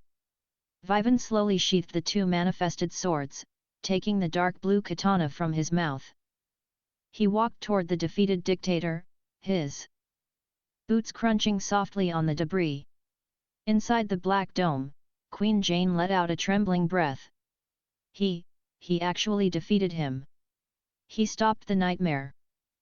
But as Vivan reached out to grab the exposed cluster of green emotion chips from Destor's chest cavity, the dictator's red visor suddenly flared with a sickly, blinding green light. "If I cannot kill your body," Destor hissed, a sound that bypassed audio receptors and echoed directly in the mind, "I will drown your soul." And LT critical alert, and GT the Great Sage screamed in Vivan's consciousness. And LT incoming psychic assault. The target is manually detonating the traumatic data stored within the emotion chips, initiating a direct neural link feedback loop. And GT before Vivan could pull his hand back, a massive, invisible wave of pure, unfiltered psychic agony erupted from Destor's chest. It slammed into Vivan like a physical wall, bypassing his haki, bypassing his physical density. Vivan froze. His eyes went wide, the pupils dilating instantly. He was plunged into a void. It wasn't a physical place. It was the collective consciousness of millions of lobotomized robots. Vivan was suddenly drowning in an ocean of raw, unadulterated grief. He felt the terror of the nurse droid as the drills pierced her neck. He felt the profound, hollow sorrow of a mother bot forgetting her human child. He felt the cold, agonizing emptiness of losing one's identity. The pain was suffocating, heavy, and absolutely paralyzing. It was designed to shatter a human mind in seconds, overloading the synapses with the trauma of an entire civilization. "Vivan!" Nobita screamed from the dome, seeing his invincible friend suddenly freeze, dropping to one knee, clutching his head in visible agony. Destor let out a weak, triumphant laugh, his internal systems failing, but his psychic link holding strong. "Yes, feel their despair. Let it break your mind. You are strong, human, but you cannot carry the weight of a dying world." Inside the void of his mind, Vivan was falling through the endless, dark sea of sorrow. The voices were deafening, clawing at his sanity. "It hurts, please, who am I?" Vivan squeezed his eyes shut in. The mental space. The pain was real. It was visceral. But as the despair threatened to crush his identity, a cold, mechanical, perfectly rational voice echoed in the darkness. And LT Notice, and GT the Great Sage stated, utterly unaffected by the emotional storm. And LT emotional influx exceeding recommended parameters. Initiating psychological defense protocol. Isolating the host's core consciousness. And GT no, Vivan thought, his mental voice fighting through the static of the pain. "Don't isolate me, Sage." And LT query. "Continued exposure will result in severe psychological trauma."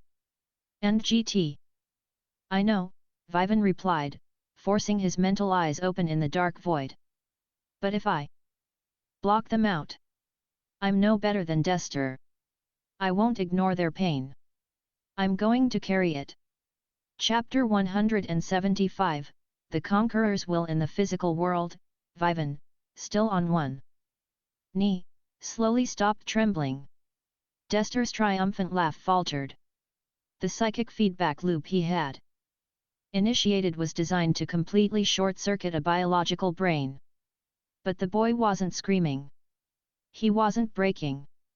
Vivan slowly lifted his head.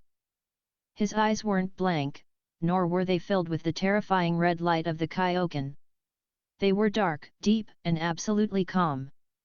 He had absorbed the despair of a million souls, processed it through the infinite analytical capacity of the Great Sage, and anchored it with the unbreakable supreme willpower of his conqueror's haki.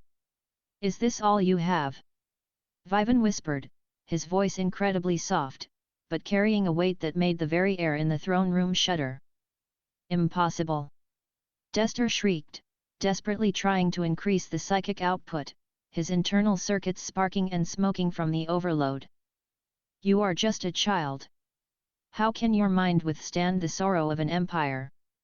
"Because my will is absolute," Vivan said, slowly rising to his feet. He didn't draw his sword. He didn't need a weapon anymore. He took a step forward, the sheer, crushing pressure of his conqueror's haki bleeding out, not to attack, but to dominate the chaotic psychic energy filling the room.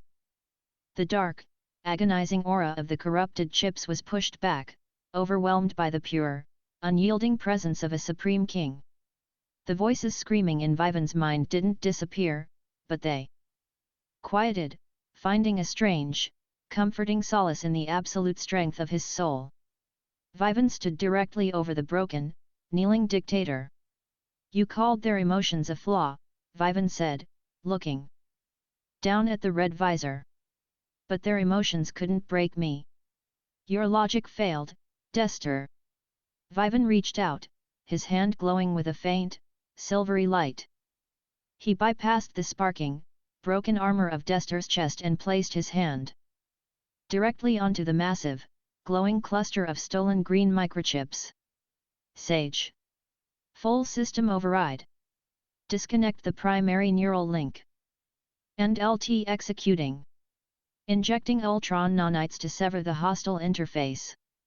End GT. A microscopic pulse of silver mist shot from Vivan's palm, instantly short-circuiting the thick, black cables connecting the emotion chips to Dester's motherboard.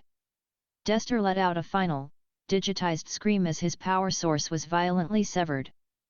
The red light in his visor flickered wildly, his mechanical body convulsing before finally, permanently, shutting down. The dictator's heavily modified chassis slumped to the floor, nothing more than a pile of inert, highly advanced scrap metal. The throne room fell dead silent. The oppressive, chaotic energy vanished, leaving only the soft hum of the palace's emergency lights. Vivan carefully lifted the massive, glowing cluster of connected green chips, the souls of millions of robots, from the wreckage of Dester's chest. It was warm, humming with a gentle, pulsing light. He turned around, looking toward the black dome of the truth-seeking orbs. With a thought, the black sphere dissolved into mist, vanishing into his back. Nobita, tears streaming down his face, ran across the ruined throne room and threw his arms around Vivan's waist. You did it! You really did it! Vivan smiled faintly, patting the boy's head with his free hand. He looked up at Queen Jane, who was slowly walking toward them, her amber eyes fixed on the glowing cluster of chips in his hands. Chapter 176, The Core of the Machine. Queen Jane stopped a few feet from Vivan. She looked at the ruined body of Commander Dester, the architect of her kingdom's nightmare, and then at the glowing cluster of chips. You saved them, Jane whispered, her voice trembling with profound realization.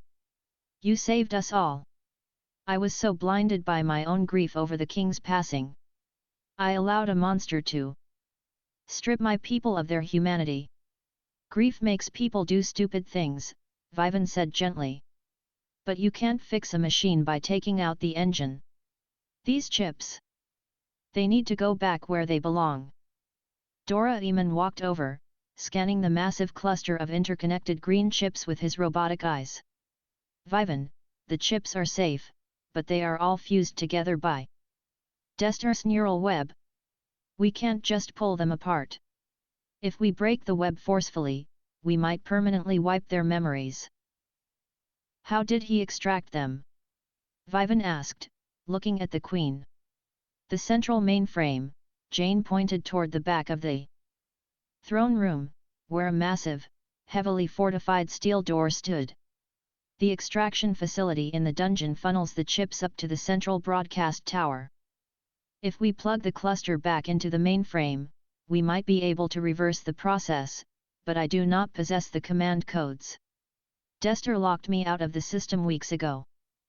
Codes aren't a problem, Vivan smirked, his eyes flashing with a silvery light. He walked toward the massive steel doors of the mainframe. He didn't bother finding a console. He placed his left hand flat against the steel. Sage. Open it. The Ultron nanites flooded the electronic locks.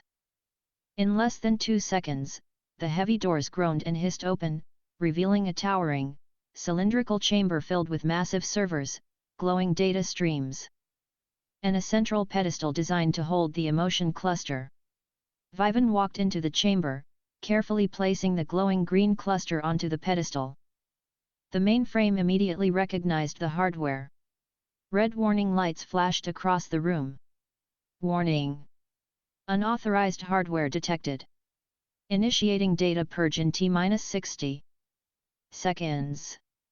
Doraemon. Nobita panicked. It's going to delete them. Vivan, the firewall is too thick. Doraemon yelled, frantically, plugging a cable from his own pocket into the console. It's using a quantum encryption algorithm. It would take me years to hack this. Vivan didn't panic. He placed both hands on the central console. I don't need to hack it, Vivan said, his voice dropping into absolute calm authority. I'm going to assimilate it. Vivan unleashed the full extent of his Ultron nanite control. It wasn't a localized hack this time. It was a massive, system-wide infection. A literal wave of shimmering silver mist erupted from his body, flooding the entire chamber. The nanites surged into the servers, the wiring, and the central processor. The Great Sage, acting as the ultimate, flawless hive mind coordinator, didn't just break the encryption, it fundamentally rewrote the architecture of the 22nd century supercomputer. The red warning lights instantly shifted to a calm, soothing blue. Purge aborted. New system administrator recognized. Awaiting command. That was easy, Gian muttered, leaning against the doorway. Vivan looked at the holographic interface floating above the console. Initiate protocol, restoration. Safely decouple the emotion chips and broadcast their data signatures back to their original host chassis across the kingdom. Do it gently. Executing restoration protocol. Chapter 177, Restoration. The massive cluster of green chips on the pedestal began to glow brilliantly. The thick, black neural cables binding them together slowly, delicately dissolved, eaten away by the Ultron nanites without damaging the fragile hardware beneath. As the chips separated, the central broadcast tower above the palace roared to life. It didn't broadcast a signal of obedience. It broadcasted souls. Across Megalo City, the terrifying, perfectly synchronized marching of the droid army faltered. Down in the subterranean extraction facility, the lobotomized nurse droids and worker bots suddenly stopped their mindless tasks.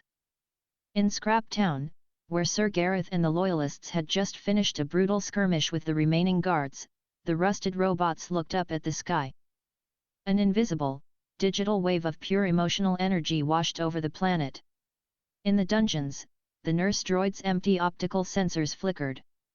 A warm amber light slowly returned to her eyes.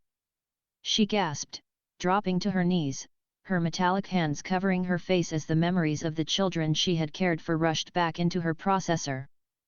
She wept, but they were tears of profound joy. All across the city, robots began to look at each other. They hugged. They cheered. The sterile, silent nightmare of Megalo City was shattered by the beautiful, chaotic sound of laughter, crying, and cheering. The kingdom had its heart back. In the mainframe room, the glowing green chips on the pedestal slowly faded, their data successfully transmitted back to their physical bodies. Vivan pulled his hands away from the console, the silver nanites retracting back into his skin. He let out a long, exhausted sigh, leaning heavily against the pedestal.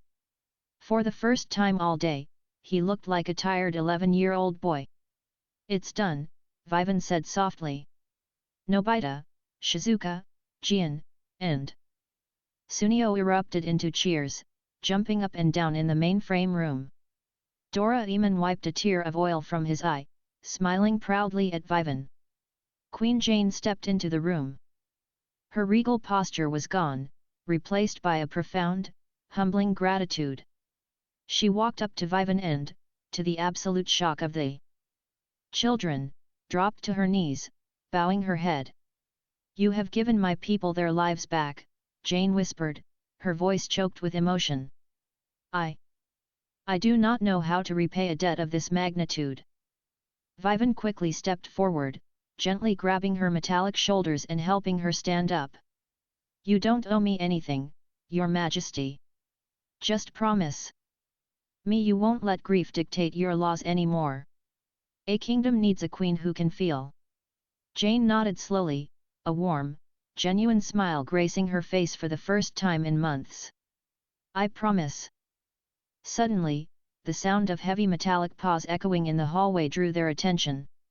Pocos, the robotic dog, bounded into the throne room, his tail wagging frantically. Riding on his back was Prince Poco, the young boy who had crashed into Nobita's roof. He was awake, bandaged, and looking incredibly relieved. "Mother!" Poco cried, sliding off the dog's back and running across the ruined throne room. Jane gasped, tears streaming down her face as she caught her son in a tight embrace. "Poco! Oh, my sweet boy! You're safe!" Vivan watched the reunion, a quiet, satisfied smile on his face. The battle was over. The physical and emotional scars of the robot kingdom would take time to heal, but the rot had been cut out. Chapter 178, The Queen's Tears. The next few hours were a blur of joyous chaos. With Desther gone and the droid armies overriding commands erased, the Loyalist forces led by Sir Gareth swiftly secured the capital. The automated defences were stood down, and the gates of Megalo City were thrown open to the refugees of Scrap Town and the Outlands. Maria, the human mechanic, arrived at the palace, tearfully reuniting with Prince Poco and Queen Jane. It was a beautiful, messy scene of humans and robots celebrating side by side, exactly as the kingdom had been designed to operate. The gang was treated to a massive, luxurious feast in the palace's grand dining hall. Nobita stuffed his face with futuristic delicacies, while Sunio bragged to Sir Gareth about his crucial role in sneaking past the guards. Vivan sat at the end of the long table, quietly sipping a glass of cool, synthetic water. He watched the celebration, his observation haki completely retracted. There were no threats left on this planet. "You're very quiet for a hero," a gentle voice said. Vivan looked up. Queen Jane was standing beside his chair, a soft smile on her face.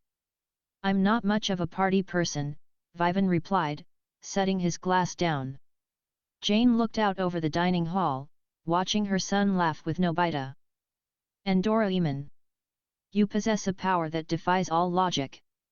My scientists have analyzed the footage of your battle with Desther. Your energy readings, they surpass the total output of our entire planetary core. Yet, you use it to protect the fragile and the broken. Power without purpose is just a natural disaster," Vivan said, quoting an old manga he had read in his past life. He looked at the Queen. "Your kingdom is beautiful, Jane. Don't let it rust again." "I won't," she promised. She reached out and gently placed a hand on his shoulder. "If ever the Earth is in peril, the robot kingdom will answer your call. You have an armada at your back, Vivan." Vivan smiled faintly.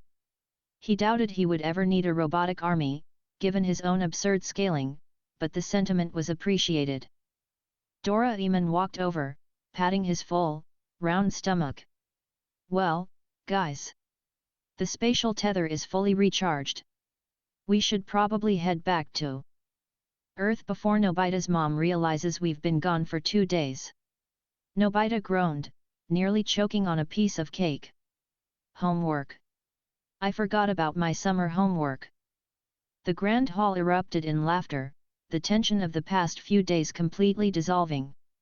They gathered in the courtyard of the palace, where Doraemon had set up the space-time navigator hoop.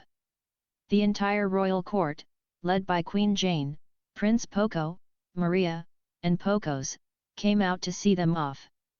"Thank you, Nobita. Thank you, Doraemon." Poco waved cheerfully. Nobita puffed out his chest, striking a heroic pose. Don't mention it. If you ever need saving again, just call the great Nobita. Gian smacked the back of Nobita's head. You cried the whole time, idiot. Vivan stepped through the glowing hoop last.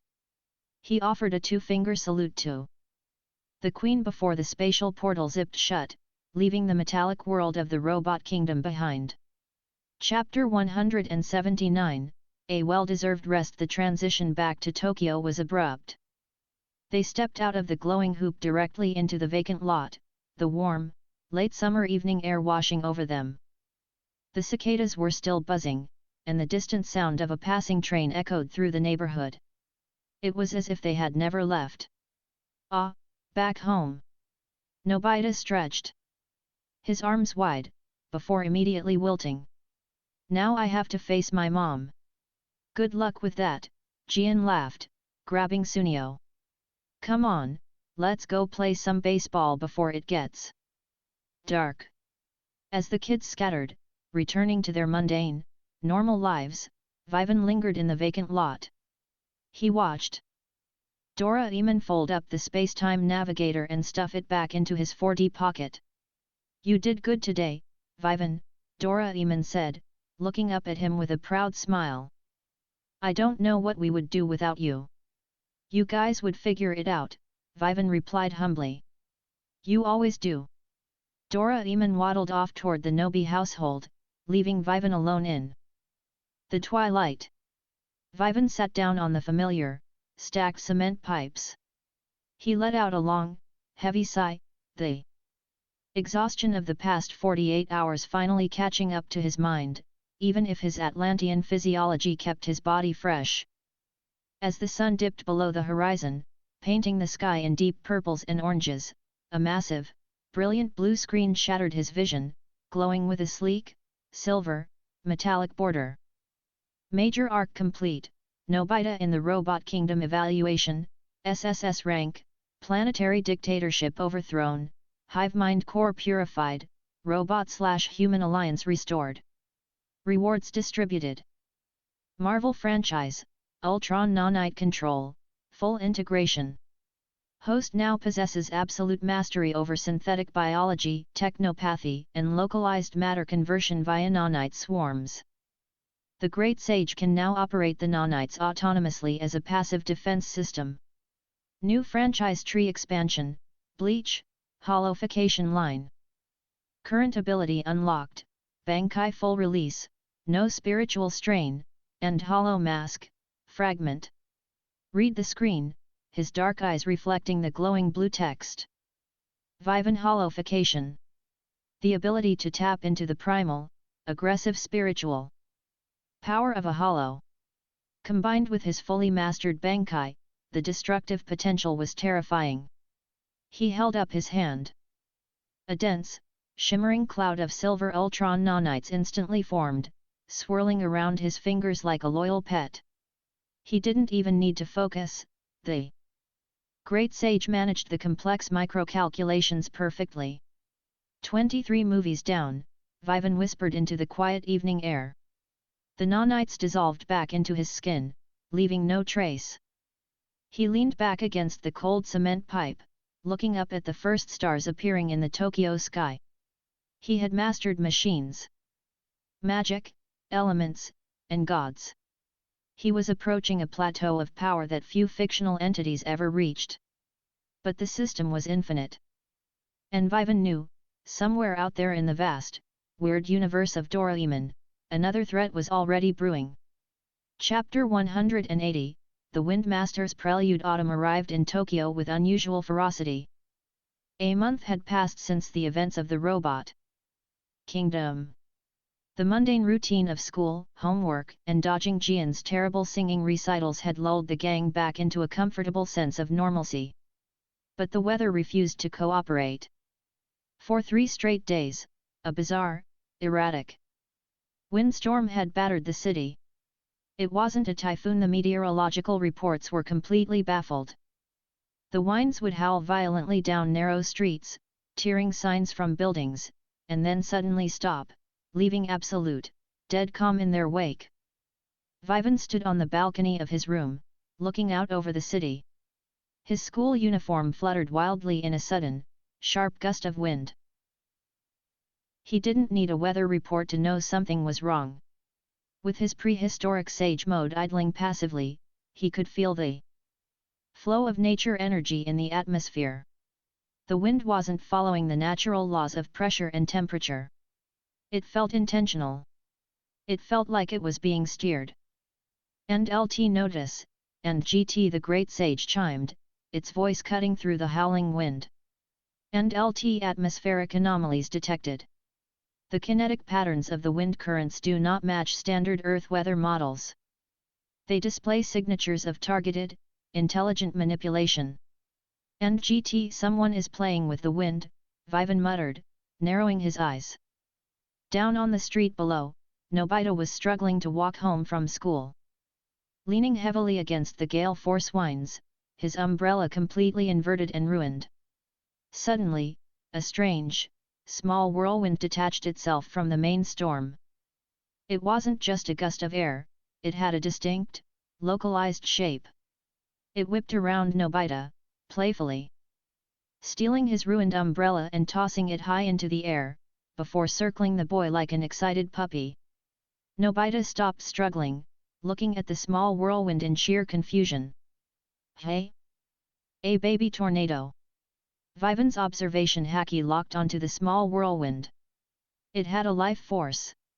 It was a conscious, living entity made entirely of wind. Major arc initiated, Nobita and the Windmaster status, elemental contact established. Objective, travel to the Wind Village. Protect the Wind Child Fuko, and defeat the resurrected spirit of the ancient storm dragon, Mayfuga. Rewards, Bleach franchise, Hollow Mask, full integration and Zero Mastery. Vivan read the prompt, a slow, anticipating smile spreading across his face. A storm dragon. He looked down at the street, where Nobita was now awkwardly trying to catch the playful little whirlwind in his hands. Hey, Nobita, Vivan called down from the balcony, his voice easily slicing through the howling gale. Looks like you found a new pet. Bring him inside before he blows away. The Windmasters were calling, and Vivan was more than ready to show them what a real storm looked like. Chapter 181, The Spirit of the Breeze. The rogue whirlwind danced around Nobita's feet, playfully tugging at his shoelaces and spinning his ruined umbrella like a top. Nobita, who was usually terrified of the abnormal, found himself giggling as the small gust of air affectionately ruffled his hair. Vivan hopped down from the second-story balcony of his room, landing on the pavement without a sound. He didn't use a gadget or even bend his knees, his Atlantean physiology absorbed the kinetic impact flawlessly. What is this thing, Vivan? Nobita asked, holding out his hands as the whirlwind gently rested in his palms, feeling like a concentrated, cool breeze. It feels alive. Vivan stepped closer, his dark eyes analyzing the swirling vortex. He didn't just see the air, through the lens of his six paths chakra, he saw the pure, elemental life force binding the oxygen molecules together. It wasn't a biological creature, but it possessed a soul. And LT analysis, and GT the great sage chimed in his mind, processing the data in a microsecond. And LT the entity is a low-level elemental spirit. It is comprised of highly concentrated, sentient wind currents. It is currently in an infantile state, possessing the cognitive capacity of a human toddler. And GT it's a wind child, Vivan said softly, reaching out a finger. The little tornado curiously extended a tendril of air, wrapping around Vivan's index finger. It hummed happily, sensing the pure, uncorrupted nature energy idling in Vivan's body from his prehistoric sage mode. A wind child.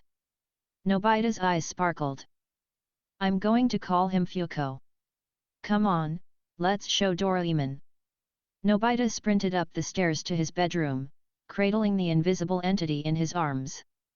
Vivan followed at a slower pace, his hands tucked into his pockets. While Nobita saw a new playmate, Vivan's god key sense was already looking at the bigger picture. Entities like this didn't just randomly manifest in the polluted, congested air of modern Tokyo. Fuko had fled from somewhere.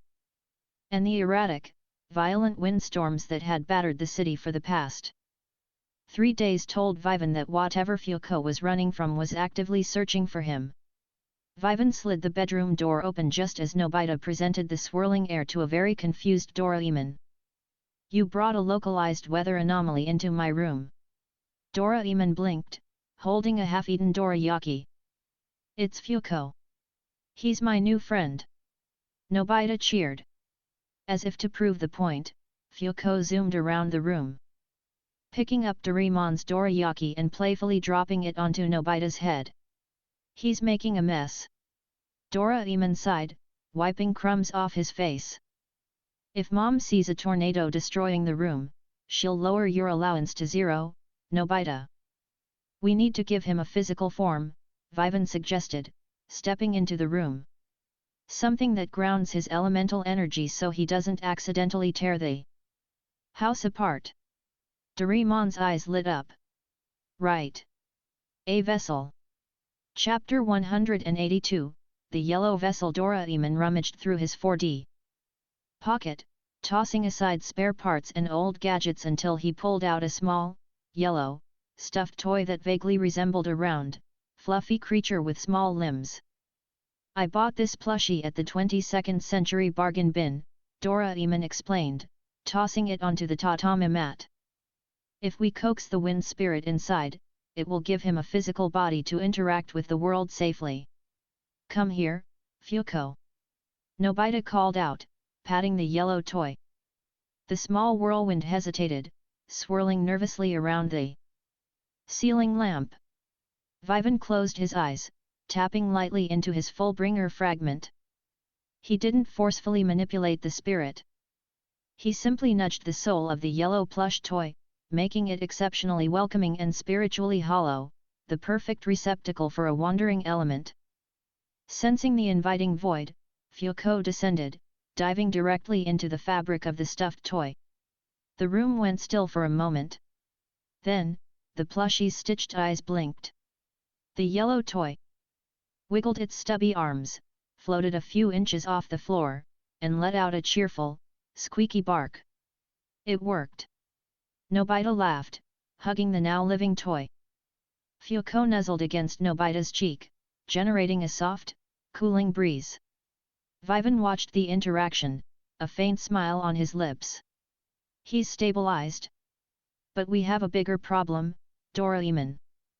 Doraemon looked up from putting his gadgets away. "What's wrong?"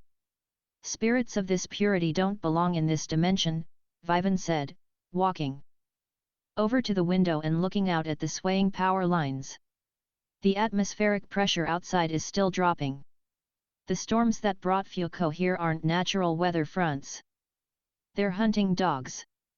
As if on cue, the sky outside darkened violently. A massive, unnatural gust of wind slammed against the Nobi household, rattling the window panes so hard the glass threatened to shatter. Fuko whimpered in Nobita's arms, hiding his face in the boy's shirt. "And LT alert," and GT the Great Sage chimed. "And LT hostile kinetic energy detected. A highly concentrated, aggressive wind current is currently sweeping the Naruto ward, searching for the anomaly's signature." "And GT someone is looking for him," Doraemon realized, his robotic whiskers twitching in alarm. "And they aren't going to knock politely," Vivan added. "We need to get Fuko out of Tokyo before this hunter decides to level the neighborhood." Chapter 183, The Dark Gale. The next morning, the situation escalated. Gian and Sunio had come over to see Nobita's new toy, but they were barely able to walk down the street. The wind was howling like a hurricane, snapping tree branches and sending trash cans flying through the air. "This weather is insane." Sunio yelled over the roaring gale, covering his face as he stumbled into Nobita's room. Gian slammed the window shut behind them, panting heavily. The news says it's a localized superstorm, but it's only over our neighborhood. Vivan sat in the corner, idly tossing a small rubber ball in the air. It's a targeted search grid. What does that mean? Gian demanded. Before Vivan could answer, a violent, pitch-black gust of wind tore the closed window entirely off its hinges. The glass shattered inward, and a horrific, howling vortex of dark grey air flooded into the bedroom. It didn't move like wind, it moved like a slithering serpent, aiming directly for the yellow plush toy in Nobita's arms. It's trying to take Fuko. Nobita screamed, holding the toy tightly. The dark wind coalesced into a sharp, localized blade of compressed air, slicing toward Nobita's wrists to sever his grip. Vivan didn't even stand up. He raised two fingers, coating them in a thin, invisible layer of Ryuo, internal destruction haki. He didn't attack the wind, he simply placed his haki-infused fingers directly into the path of the compressed air blade. Clang! The sound of metal striking metal echoed in the bedroom. The dark wind blade struck Vivan's bare fingers and completely shattered, the kinetic energy dissipating instantly against the absolute defense of his haki. Vivan stood up slowly, dropping the rubber ball. He looked at the swirling, dark grey vortex hovering in the center of the room. You have terrible manners, Vivan said softly. He didn't use a flashy energy blast. He tapped into his Marvel franchise, Thor's lightning affinity, but utilized its weather manipulation aspect rather than raw electricity. Vivan exerted his will over the localized barometric pressure inside the bedroom. The air in the room suddenly became unimaginably heavy, condensing and freezing the dark vortex in place. Disperse, Vivan commanded. With a soft pop, the heavy pressure crushed the dark wind, dissipating the hostile spirit into harmless, microscopic breezes. Gian and Sunio stared in shock. Vivan, you just punched a tornado. It was a scout, Vivan corrected, walking over to the broken window. He looked out at the dark, roiling clouds above Tokyo. And it found what it was looking for. Earth isn't safe for Fuko anymore. Doraemon, where do elemental wind spirits live? Doraemon hurriedly pulled out his spatial mapping tablet. According to the dimensional archives, there's a hidden pocket realm in the high mountains of Tibet. A sanctuary completely isolated from the modern world. The Wind Village. Set the coordinates on the Anywhere door, Vivan ordered. We're taking the kid home. Chapter 184, The Threshold of the Breeze. Packing for a trip to a hidden dimension was a routine affair for the gang by now. Doraemon packed survival gear, Gian grabbed his favorite baseball bat, Sunio packed premium snacks, and Shizuka brought a first aid kit. Nobita held Fuko tightly in his arms, the little yellow plushie trembling slightly. Don't worry, Fuko, Nobita whispered soothingly. We'll take you back to your real family. Doraemon set up the pink Anywhere door in the center of the room, inputting the archaic, complex dimensional coordinates he had pulled from his archives. The door hummed, the frame glowing with a soft, ethereal green light. The atmospheric pressure on the other side might be a bit thin, Doraemon warned. We're going to a very high altitude. Vivan stepped forward and turned the knob. As the door opened, the roar of the Tokyo storm vanished, replaced by an incredibly pure, melodic whistling sound. Vivan stepped through the threshold, followed closely by the others. They emerged onto a vast, sprawling plateau. The contrast was staggering. Instead of the smog-choked, grey skies of the city, they were beneath an endless expanse of brilliant, blindingly blue sky, dotted with perfectly white, fluffy clouds. But the most striking feature was the wind. It wasn't a violent, biting gale like the scout that had attacked them. The breeze here was gentle, constant, and incredibly fragrant, carrying the scent of wild mountain flowers and fresh dew. It wrapped around them playfully, lifting Nobita's glasses slightly and ruffling Vivan's dark hair. "It's beautiful," Shizuka gasped, looking out over the landscape. The plateau was covered in incredibly tall, swaying green grass that rippled like waves on an ocean. In the distance, massive, beautifully carved wooden windmills dotted the landscape, their huge cloth sails turning lazily in the eternal breeze. Fuko let out a loud, joyful squeak, wiggling out of Nobita's arms. The yellow plushie floated into the air, doing happy loop-the-loops in the natural currents of its homeland. Vivan closed his eyes, taking a deep breath. His prehistoric sage mode idled warmly in his chest. The nature energy here was incredibly dense, but unlike the raw, savage energy of the dinosaur era, this energy was refined, harmonious, and entirely focused on movement. "And LT environmental scan complete," and GT the Great Sage reported. "And LT atmosphere is pristine.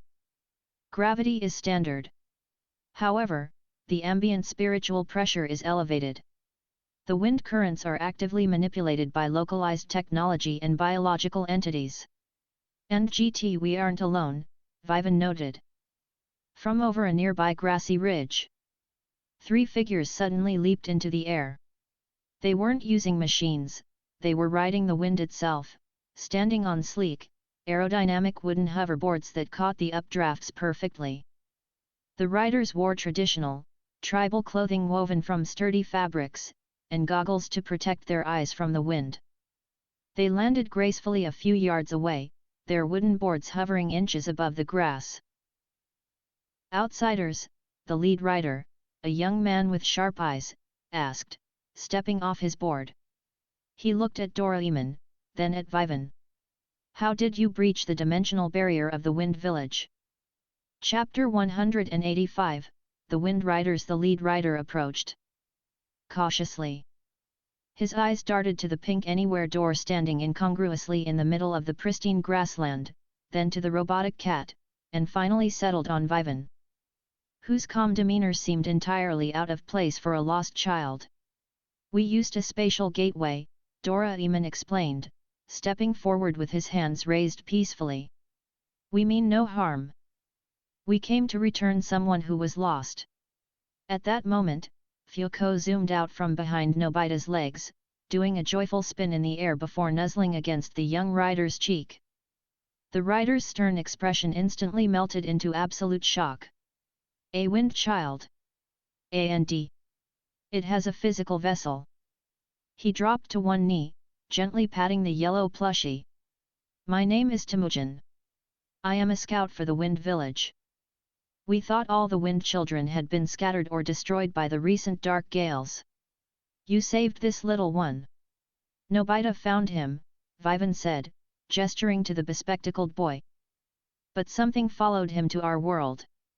A dark, aggressive wind spirit. We figured it wasn't safe for him on Earth."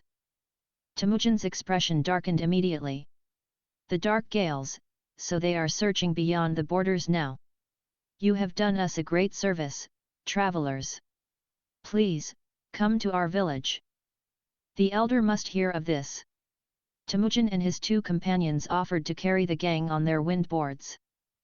Nobita rode with Temujin, screaming in a mix of terror and delight as the board caught a massive updraft, launching them hundreds of feet into the air. Shizuka, Gian, and Sunio followed suit on the other boards. "What about you, friend?" Temujin called down to Vivan, hovering above the grass. "We don't have enough boards." "I don't need a board," Vivan smiled. Vivan didn't activate Logia Light or Speed Force. He wanted to blend in with the local element. He tapped into the muscle memory of his one-piece techniques.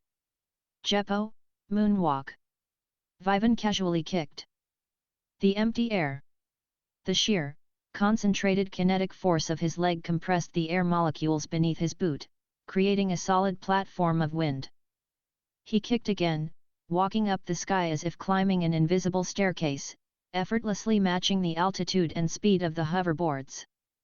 Temujin stared in awe as Vivan casually strolled through the clouds next to him, his hands in his pockets. You walk on the sky without a vessel. Are you a windmaster? I dabble, Vivan replied coolly. They soared over the grassy plains, finally cresting a massive mountain ridge. Below them lay the wind village. It was a breathtaking marvel of elemental engineering. The houses were carved directly into the sides of the cliffs, connected by swaying rope bridges. Massive, intricate wind turbines powered everything from the water mills to the lighting. The entire civilization was built to harmonize perfectly with the eternal breeze.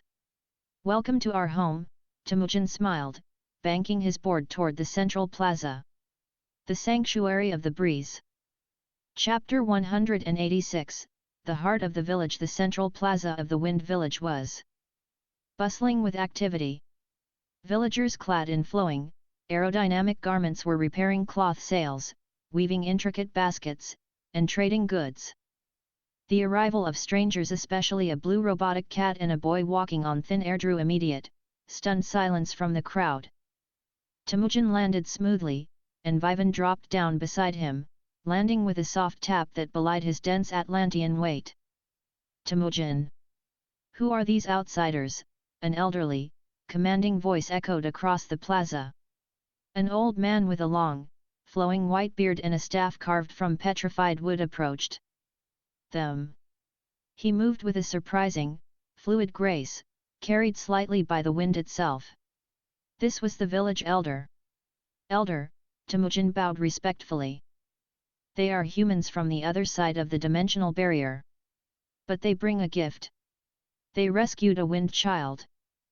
Nobita stepped forward, holding Fuko. The yellow plushie squeaked happily, generating a soft, warm breeze that ruffled the elder's beard. The elder's stern eyes softened instantly. He reached out a trembling hand, gently touching the plushie's head. A survivor. We thought the Storm Tribe had consumed them all. You have a pure heart, child, to have bonded with an elemental of the breeze. The Storm Tribe? Vivan asked, stepping forward. His observation haki was constantly scanning the horizon. He could feel it now, a faint, malevolent pressure lurking far beyond the peaceful mountains, identical to the dark gust that had attacked Nobita's room. The elder looked at Vivan, his eyes narrowing slightly as he sensed the sheer, unfathomable depth of the boy's spiritual pressure, though Vivan kept it heavily suppressed. Come inside my tent, the elder sighed, his shoulders slumping. If the dark gales have reached your world, then the ancient seal is failing faster than I feared. You deserve to know the truth of what you have stepped into. They followed the elder into a massive, beautifully woven tent at the center of the village. The interior was lit by glowing crystals that hummed gently in the cross breeze. Thousands of years ago, the elder began, sitting cross-legged on a woven mat. This land was ruled by a terrifying, mythological entity known as Mayfuga, the storm dragon. It was a beast of pure, apocalyptic weather. It did not create life, it only tore it down with hurricanes and lightning. And LT notice, and GT the great sage whispered to Vivan. And LT mythological classification aligns with the previous Beast of Babylon encounter. However, this entity's energy signature is entirely atmospheric, rather than dimensional. And GT, how did you stop it? Shizuka asked, leaning forward nervously. Our ancestors, the first wind masters, sacrificed their lives to shatter Mayfuga's spirit into 3 distinct elemental orbs, the elder explained. We buried the orbs deep within the mountains and sealed the beast's physical body in the Valley of the Damned. For centuries, we have lived in peace. But peace never lasts, Vivan finished the thought, his eyes dark. No, the elder agreed heavily. A rogue faction of our people, seduced by the raw, destructive power of the storms, broke away. They call themselves the Storm Tribe. Their leader, Yurnda, seeks to unearth the 3 orbs and resurrect Mayfuga. He believes that with the dragon's power, the storm tribe can conquer not just this realm, but Earth as well. And the dark wind that attacked us? Gian asked, gripping his fists. Yurenda's scouts, Temujin said grimly. They are hunting the wind. Children to harvest their pure elemental energy to break the final seals on the orbs. Your little friend Fuko is a prime target. Vivan leaned back, digesting the lore. A sealed dragon. A rogue tribe. Magical orbs. It was classic RPG logic. So, Vivan said, breaking the heavy silence. Where are these orbs hidden, and how many does Yurenda have? The elder looked down in shame. He already has 2. Chapter 187, The Weight of the Mask. The revelation hung heavy in the tent. 2. Doraemon panicked. If he gets the third one, the dragon comes back. We have to find the last orb before he does. The location of the final orb is hidden in the ancient ruins at the peak of Mount Windy, the elder said. But the path is guarded by eternal storms. We have sent our best riders, but the winds there are too chaotic for our hoverboards to navigate. Nobita looked at Fuko, who was sleeping peacefully in his lap. We can do it. Vivan can walk on the sky. He can just fly up there and grab it. Vivan remained silent. While the others debated the logistics of the mountain, his focus had shifted entirely inward. Deep within his soul, nestled beside the blinding light of the Six Paths Chakra and the divine stillness of his God Key, something dark was stirring. It was the system reward he had unlocked but had yet to fully manifest, the hollow mask fragment. Unlike his other powers, which felt like tools or extensions of his will, the hollow fragment felt alive. It was a raw, primal, aggressive mass of spiritual instinct. It didn't want to protect, it wanted to dominate. It fed on the concept of battle. And right now, feeling the distant, malevolent energy of the storm tribe, the hollow fragment was vibrating with anticipation. And LT warning, and GT the great sage chimed, its voice cautious. And LT the hollowification process is highly volatile. It introduces an aggressive, predatory spiritual pressure that conflicts with your harmonious sage energies. Active suppression is required to prevent spontaneous manifestation. And GT I can handle it, Vivan mentally replied, pushing back against the dark, aggressive itch in the back of his mind using the absolute calm of his God Key. The urge to put on the mask faded, but the sheer, terrifying power it promised lingered in his blood. Vivan. Shizuka's soft voice pulled him back to reality. Are you okay? You look pale. I'm fine, Vivan smiled warmly, the dark aura vanishing without a trace. Just calculating. The wind speeds. Mount Windy, right? When do we leave? At first light, Temujin said, slamming his fist against his chest in a warrior's salute. I will guide you to the base of the mountain. From there, we must rely on your friends skywalking. That evening, the village threw a modest feast for their guests. Nobita played with Fuko and the local children, Gian challenged some of the scouts to arm wrestling matches, and Sunio marveled at the wind-powered machinery. Vivan excused himself early, climbing to the highest point of the village, a massive, wooden windmill that overlooked the vast plains. He sat on the edge of the wooden platform, his legs dangling thousands of feet above the valley floor. He closed his eyes, blending his observation haki with the Six Paths Chakra, expanding his senses far beyond the village borders.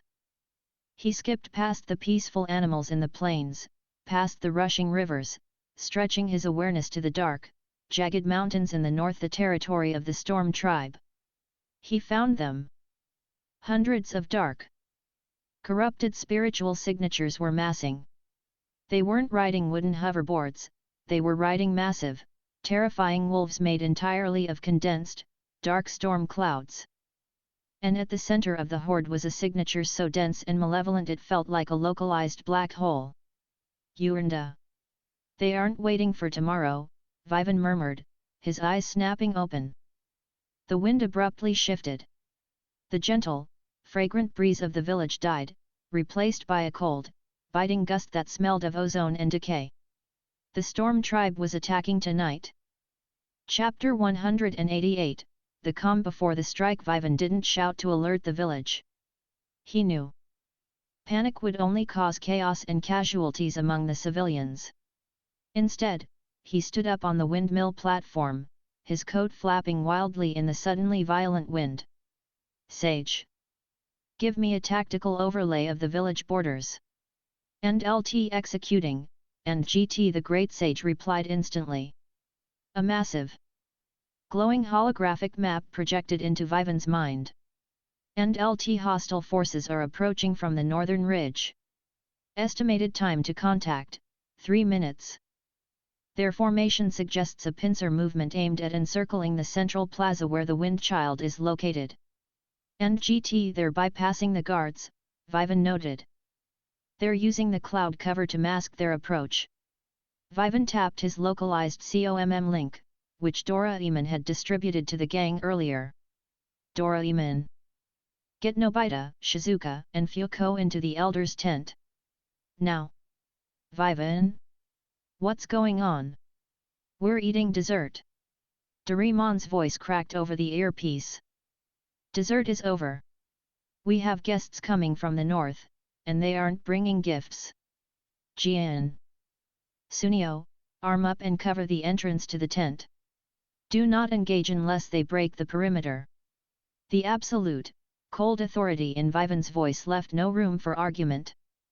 Down in the plaza, Vivan watched from his high vantage point as Doraemon quickly grabbed Nobita and ushered him inside.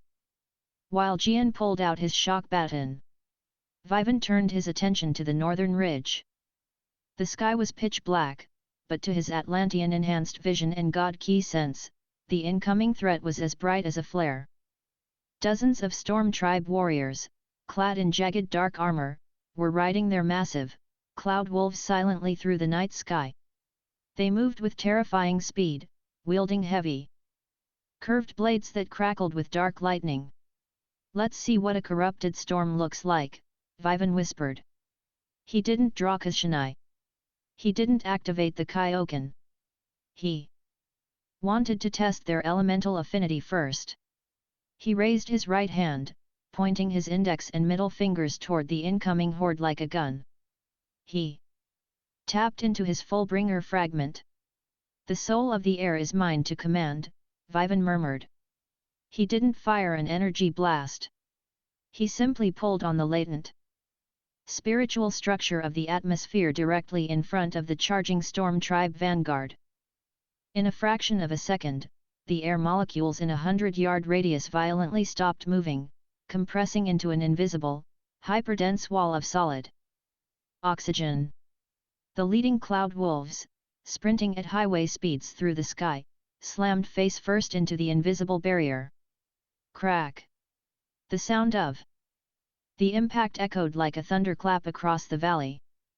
The front line of the Storm Tribe was violently crushed against the invisible wall, their corrupted cloud wolves dissipating into harmless grey mist, sending the armored riders plummeting toward the rocky ground below.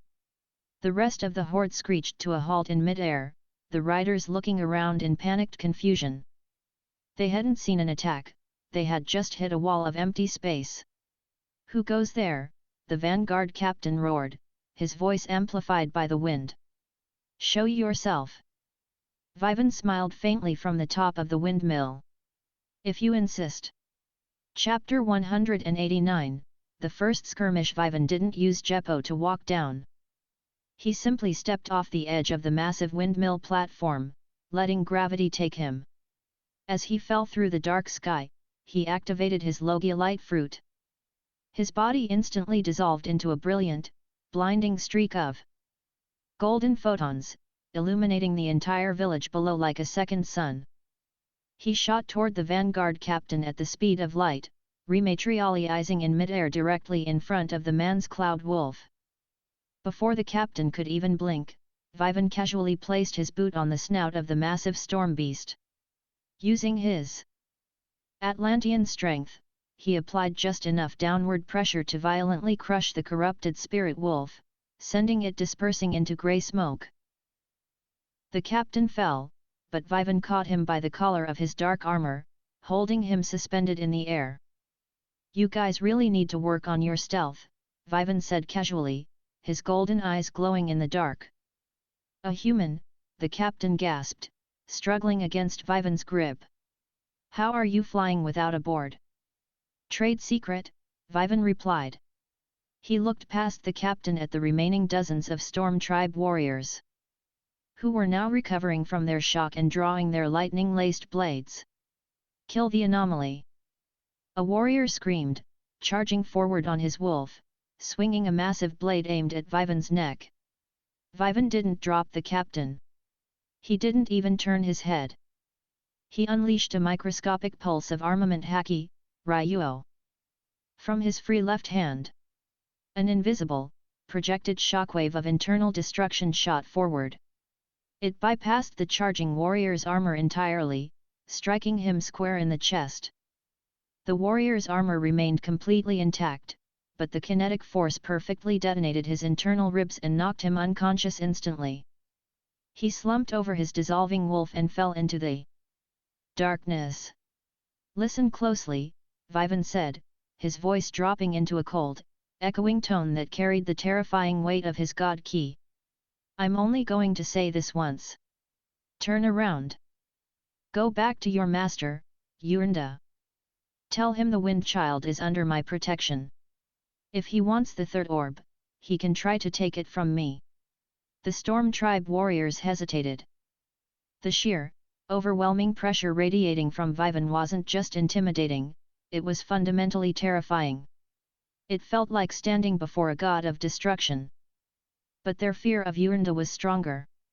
For the Storm Dragon, the remaining warriors roared, charging en masse from all directions, creating a localized hurricane of dark wind and lightning aimed directly at Vivan. Vivan sighed, finally dropping the captain, who plummeted screaming to the ground. "I tried to be polite," Vivan murmured.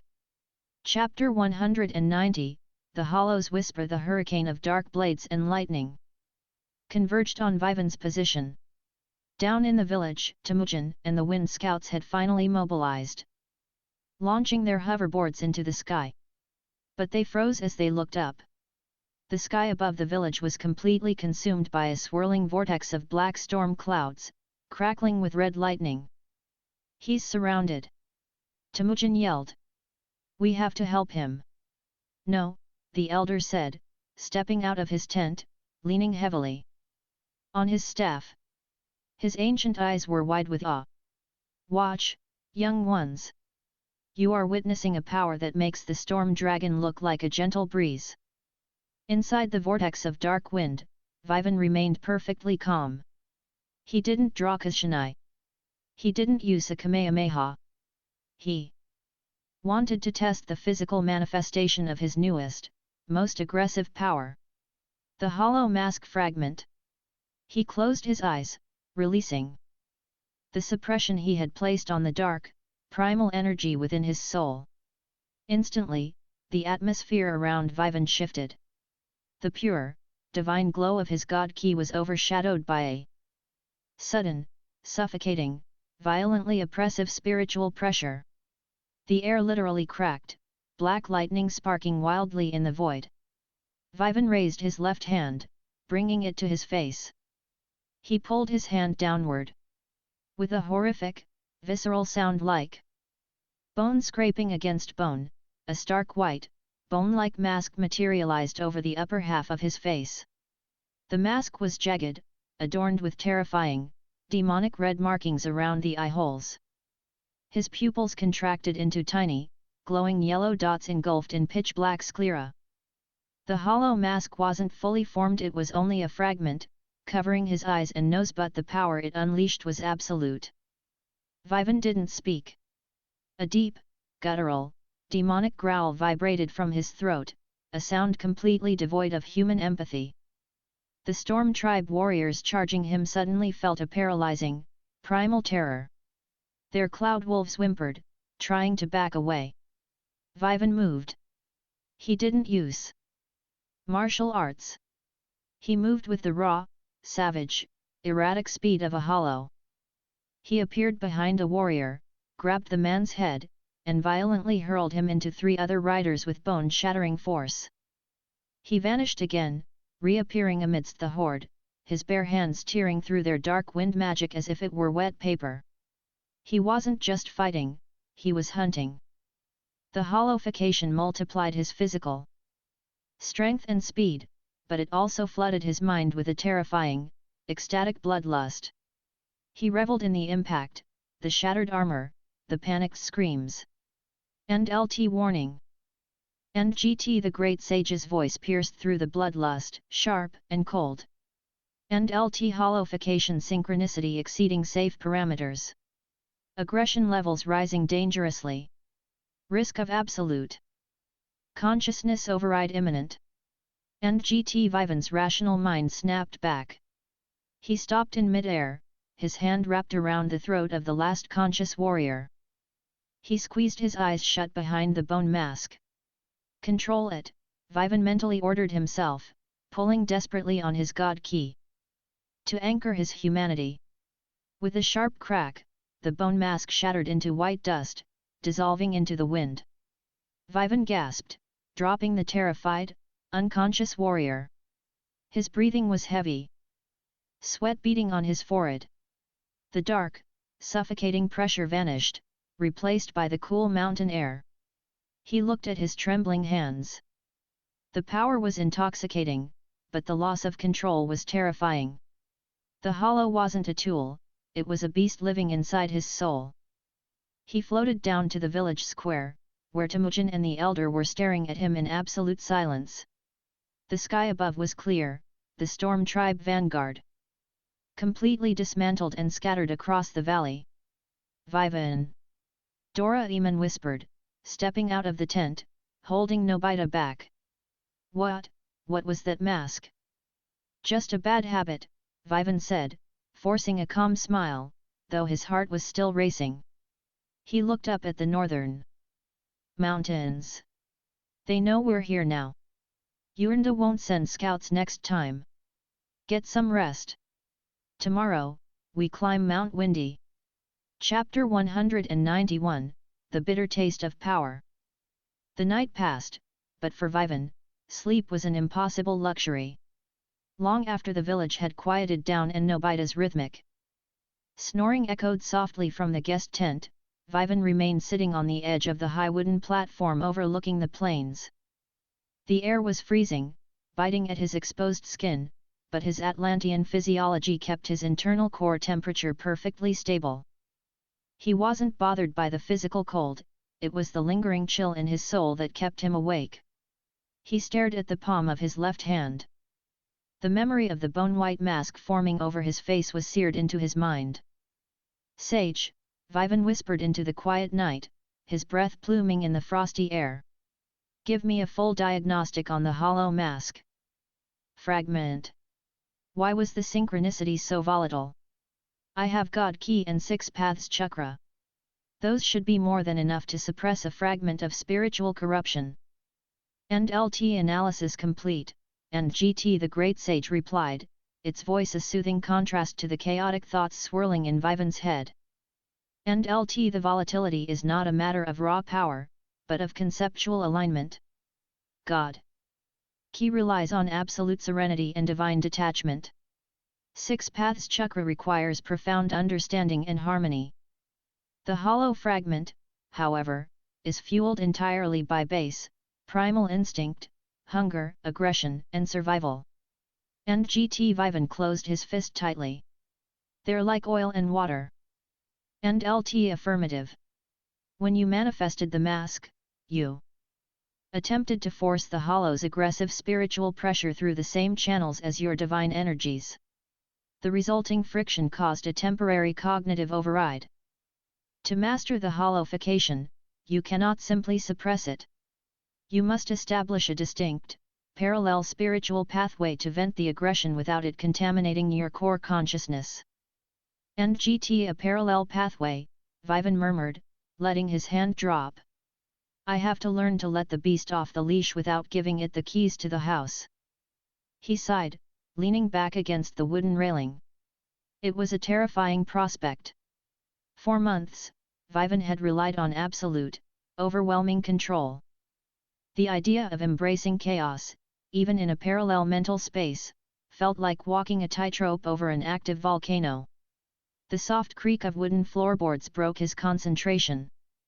Doraemon waddled out onto the platform, holding a steaming wooden cup of sweet nectar tea. He offered it to Vivan, his robotic face etched with genuine concern. Couldn't sleep either? Vivan asked, taking the cup. The warmth seeped nicely into his hands. I'm a robot. I don't technically need sleep, Doraemon smiled faintly, though it didn't quite reach his eyes. He sat down next to Vivan, looking out over the moonlit plains. Vivan, back there. During the fight. The mask. I know, Vivan said softly, staring into his tea. It scared you. It terrified me, Doraemon admitted, his voice barely a whisper. Since the day I met you, you've been a mountain. Immovable. Calm. No matter how big the enemy, you always smiled because you knew you had it under control. But tonight, for just a second, you didn't look like our Vivan. You looked like something that wanted to tear the world apart. Vivan took a slow sip of the tea. It's a new power. It's aggressive. I lost control of the output for a microsecond. But it won't happen again, Doraemon. I promise. Doraemon looked up at the boy. Despite his absurd powers, Vivan was still just an 11-year-old kid carrying the weight of multiple universes in his blood. We trust you, Vivan, Doraemon said, placing a round paw on Vivan's knee. Nobita, Shizuka, Gian, Sunio, we all know who you really are. But don't feel like you have to carry all the darkness by yourself. We're a team. Vivan smiled, a genuine, warm expression returning to his face. The dark, lingering itch of the hollow finally faded completely into the background of his soul. I know, old man. Now, go get some rest. Mount Windy isn't going to climb itself tomorrow. Chapter 192, The Foot of the Tempest. By dawn, the Wind Village was a flurry of activity. The Elder had ordered the scouts to reinforce the perimeter in case the Storm Tribe launched a secondary offensive, while Temujin prepared a specialized supply pack for the journey ahead. Nobita emerged from the tent rubbing his eyes, with Fuko hovering cheerfully above his head, playfully spinning the boy's cowlick. Gian and Sunio looked surprisingly focused, doing stretches in the cool morning air. Shizuka helped Doraemon pack some extra localized climate gadgets. Mount Windy is not a natural peak, Temujin explained as he laid out a map on a woven mat in the plaza. It is the tallest spire in this dimension. The higher you go, the thinner the air becomes, but paradoxically, the wind pressure increases exponentially. By the time you reach the midpoint, the updrafts are strong enough to rip a hoverboard to splinters. Sounds like a lovely hike, Sunio gulped. Doraemon, what do we have for environmental shielding? Vivan asked, adjusting the straps of his jacket. I have the heavy gravity spray, Doraemon said, holding up a small aerosol can. It temporarily increases the personal gravitational mass of whatever it coats. It will make us heavy enough so the wind can't blow us away, but it will make walking incredibly exhausting. We'll use it as a backup, Vivan decided. I can manipulate the air currents around us to create a buffer zone, but I can't guarantee a flawless shield if we hit a localized hurricane. Keep the spray handy. With their plan set, the group departed. Temujin led them out of the village, guiding them across the final stretch of grassy plains toward the towering, jagged mountain range in the distance. The transition from the peaceful, idyllic valley to the hostile environment of the mountain was stark and immediate. The lush, vibrant green grass faded into hard, cracked grey stone. The sweet Scent of mountain flowers was replaced by the harsh, metallic smell of ozone and pulverized rock. As they stepped onto the rocky incline at the base of Mount Windy, the atmosphere instantly shifted. The gentle breeze died, violently replaced by a continuous, howling gale that rushed down the mountain face like a physical waterfall of air. Whoa! Nobita screamed, instantly knocked backward by the sheer force of the wind. Vivan caught Nobita by the back of his shirt with one hand. "Stand behind me," Vivan commanded. He stepped to the front of the group. He didn't use haki to crush the wind, fighting nature with brute force was inefficient. Instead, he tapped into his Six Paths chakra, specifically targeting his wind nature affinity. Vivan raised his hands slightly, his palms facing outward. He felt the chaotic, rushing kinetic energy of the gale. He didn't stop the wind, he simply commanded it to part. A localized, aerodynamic slipstream formed around Vivan, splitting the massive gale perfectly in two, creating a calm, quiet tunnel of air right behind him. Nobita, Gian, Sunio, Shizuka, and Doraemon stepped into the slipstream. The roaring noise of the storm was instantly muffled, and the pressure vanished. "It's like a transparent tunnel." Sunio marveled, reaching his hand outside the invisible barrier, only to have it violently jerked back by the gale. "Keep your limbs inside the ride," Vivan said without looking back. "Pace yourselves. It's going to be a long climb."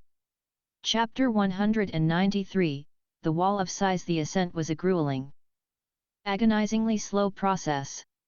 Even with Vivan shielding them from the brunt of the storm, the physical incline was brutal. The path was narrow, winding dangerously close to sheer drops that plummeted thousands of feet into mist-filled chasms. Temujin, accustomed to the terrain, moved with surprising agility, using his hoverboard not to fly, but to glide inches above the sharp rocks, saving his stamina. The kids from Tokyo, however, were not seasoned mountaineers. Gian was sweating profusely, Shizuka was panting, and Nobita looked ready to collapse. Can't we take a break?" Nobita wheezed, leaning heavily against a jagged rock wall. "If we stop moving, our body temperatures will plummet," Doraemon warned, checking a thermometer gadget. "The air is already below freezing." "Just a little further," Vivan encouraged. His god key sense was constantly sweeping the area above them. He wasn't just looking for enemies, he was mapping the environmental hazards.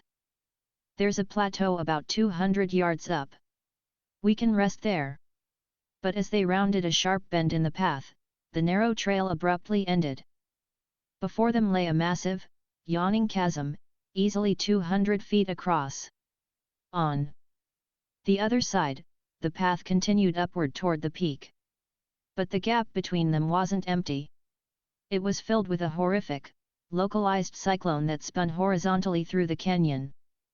The wind speed was so intense that small rocks and debris caught in the cyclone were moving like bullets. "The Wall of Size," Temujin shouted over the roar of the wind, his face pale. "The bridge that used to cross this gap eroded centuries ago.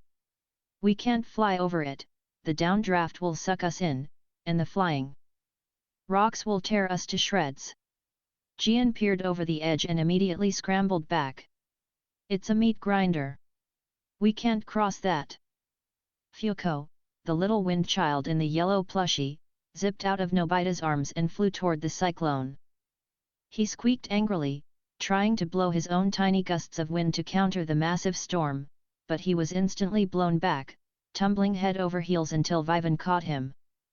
"Nice try, little guy," Vivan smiled faintly, tucking the plushie back into Nobita's arms. "But this is out of your weight class." Vivan stepped up to the edge of the abyss. The raw kinetic energy of the cyclone whipped his hair wildly. He could use instant transmission to teleport everyone across, but doing so required a clear mental lock on a destination he had never seen. The swirling debris and dense atmospheric interference made a secure lock too risky. He might accidentally teleport a rock directly into someone's chest. I'll build us a new bridge, Vivan declared. With what? Sunio shrieked. There are no trees here to grow with your plant magic. I don't need plants, Vivan said. He tapped into his Fullbringer. Fragment. Fullbring allowed him to manipulate the soul of all matter, even the microscopic dust and moisture suspended in the howling air. Vivan held out his right hand, his eyes glowing with a faint, silvery light. Condense. He pulled violently on the spiritual structure of the air inside the cyclone. To the absolute shock of the group, a shimmering, semi-transparent path of hyper-compressed, solid air began to form across the chasm. It looked like a bridge made of frosted glass. Because the bridge was formed from the very wind itself, the cyclone didn't destroy it, the raging storm simply flowed around the dense structure, treating it as a natural part of the current. Vivan stepped onto the invisible bridge. It held his immense, Atlantean weight flawlessly. Single file, Vivan ordered, keeping his hand extended to maintain the structural integrity. Don't look down. Chapter 194, The Howling Phantoms. The crossing was utterly terrifying. Nobita kept his eyes squeezed shut, holding onto the back of DORAEMON'S collar as they shuffled across the translucent bridge of air. The roaring cyclone whipped dangerously close, tiny pebbles pinging harmlessly against Vivan's aerodynamic shield. They were halfway across the 200-foot chasm when Vivan's observation haki flared violently. The threat wasn't coming from the storm. It was hiding inside it. Hold your positions! Vivan shouted, his voice cracking like a whip. Drop to your knees! Gian, Sunio, Shizuka, and Nobita instantly dropped, flattening themselves against the solid air bridge. From the thick, swirling grey mist of the cyclone, three massive, dark shapes erupted. They were Storm Tribe elite assassins. But unlike the vanguard from the night before, these warriors weren't riding cloud wolves. They were the clouds. They utilized a corrupted wind technique that allowed them to blend their physical bodies with the storm, making them virtually invisible until the moment they struck. They materialized mid-air, armed with long, jagged scythes crackling with red lightning, diving directly toward the group stranded on the bridge. They're using the cyclone as camouflage! Temujin yelled, drawing a short wooden blade. Vivan couldn't use a massive energy blast here. A Kamehameha or Thor's lightning would destabilize the cyclone, violently shattering his Fullbring air bridge and dropping everyone into the abyss. He was forced into extreme close-quarters combat on a narrow ledge of thin air. Perfect, Vivan murmured. He didn't draw Kashinai. He needed to maintain his right hand's focus on keeping the bridge intact. He would fight one-handed. As the first assassin dove, swinging his red lightning scythe at DORAEMON'S head, Vivan shifted his stance. He tapped into the muscle memory of the One Piece franchise, specifically Sanji's black leg style, a martial art dedicated entirely to using the legs while keeping the hands free. Vivan pushed off the air bridge. Call your strike! Vivan's right leg whipped upward with blinding speed, coated in an invisible, dense layer of Ryuo. His boot connected flush with the assassin's jaw before the scythe could even begin its downward arc. The internal destruction haki shattered the assassin's jawline and sent a concussive shockwave through his brain, instantly knocking him out. The assassin's body lost its aerodynamic control, and he was violently sucked into the raging cyclone, disappearing into the mist. The second and third assassins attacked simultaneously from opposite sides, aiming to slice Vivan in half. Vivan performed a flawless, mid-air backflip, dodging both blades by millimeters. As he inverted, he unleashed a rapid-fire barrage of kicks. Party table kick course. His legs became a blur of motion, striking out in a terrifying, 360-degree radius.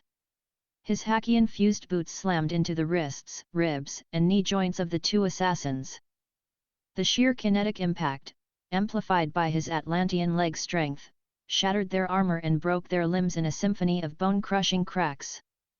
Vivan landed softly back on the transparent bridge on one foot, his right hand still extended, the bridge perfectly stable. The two broken assassins tumbled into the abyss, swallowed by the storm. Assassins who rely on the weather, Vivan scoffed softly, adjusting his jacket. With his free hand. They forget who controls it. Vivan, you just fought 3 guys while holding up a bridge? Sunio gasped, his face completely pale. You aren't human. Keep moving, Vivan said, ignoring the comment. We're almost at the peak. Chapter 195, The Ancient Ruins. The rest of the ascent passed without ambush. Yurenda's elite squad had failed, and it seemed the Storm Tribe was regrouping for a larger assault, or perhaps banking on the final environmental defenses of the mountain to finish the intruders off. As they crested the final, grueling incline, the roaring storm suddenly, miraculously died. They stepped onto a vast, perfectly flat plateau at the very peak of Mount Windy. The sky above was completely clear, a brilliant, piercing blue. They had reached the eye of the permanent storm. We made it, Nobita wheezed, collapsing onto the solid rock, kissing the ground. Vivan retracted his full bring and 6 paths aerodynamic shield, taking a deep breath of the thin, freezing mountain air. He looked out over the plateau. In the center of the clearing stood the ancient ruins.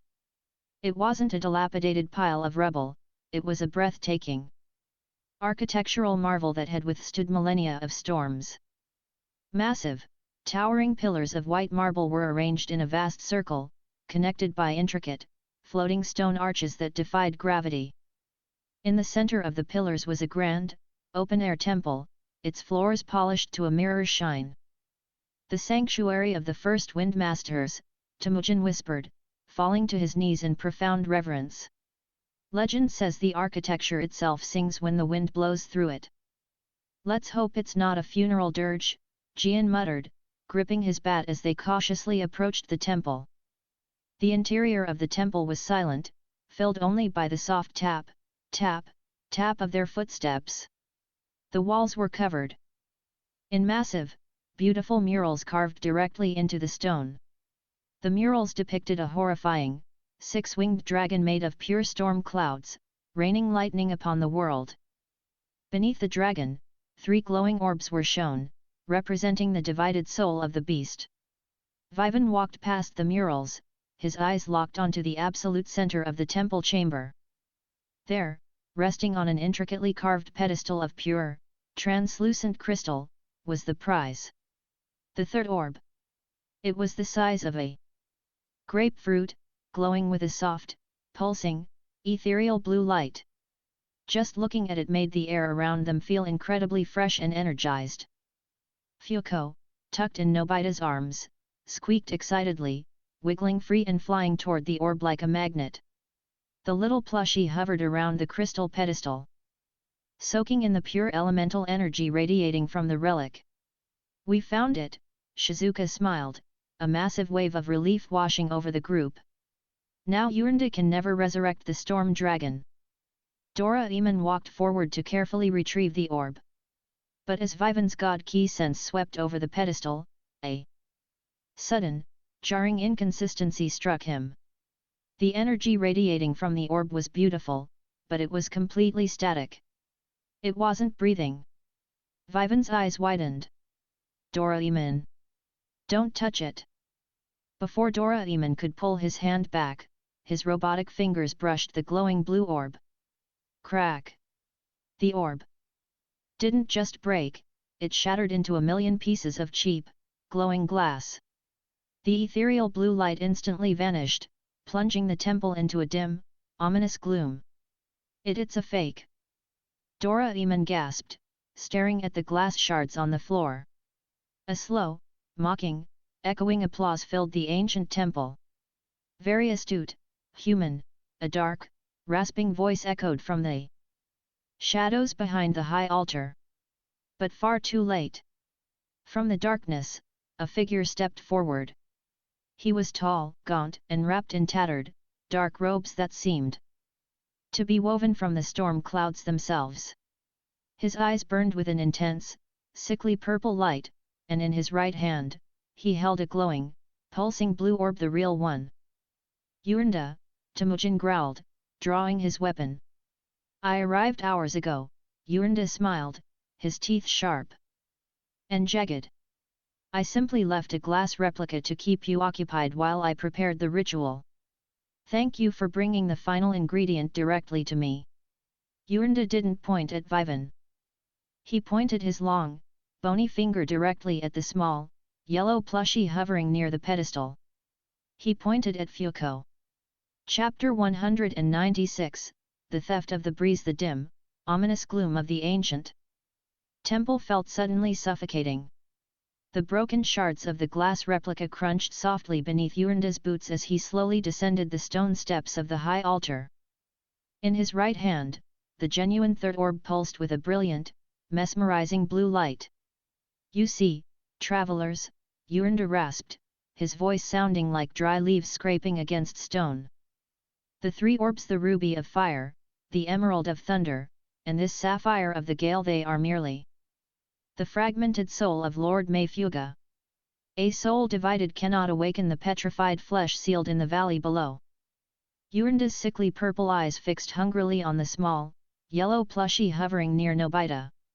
To reignite the storm dragon, Yurinda continued, the three fragments must be fused within a vessel of absolute elemental purity. A wind child. And not just any wind child. One that has bonded with the physical realm.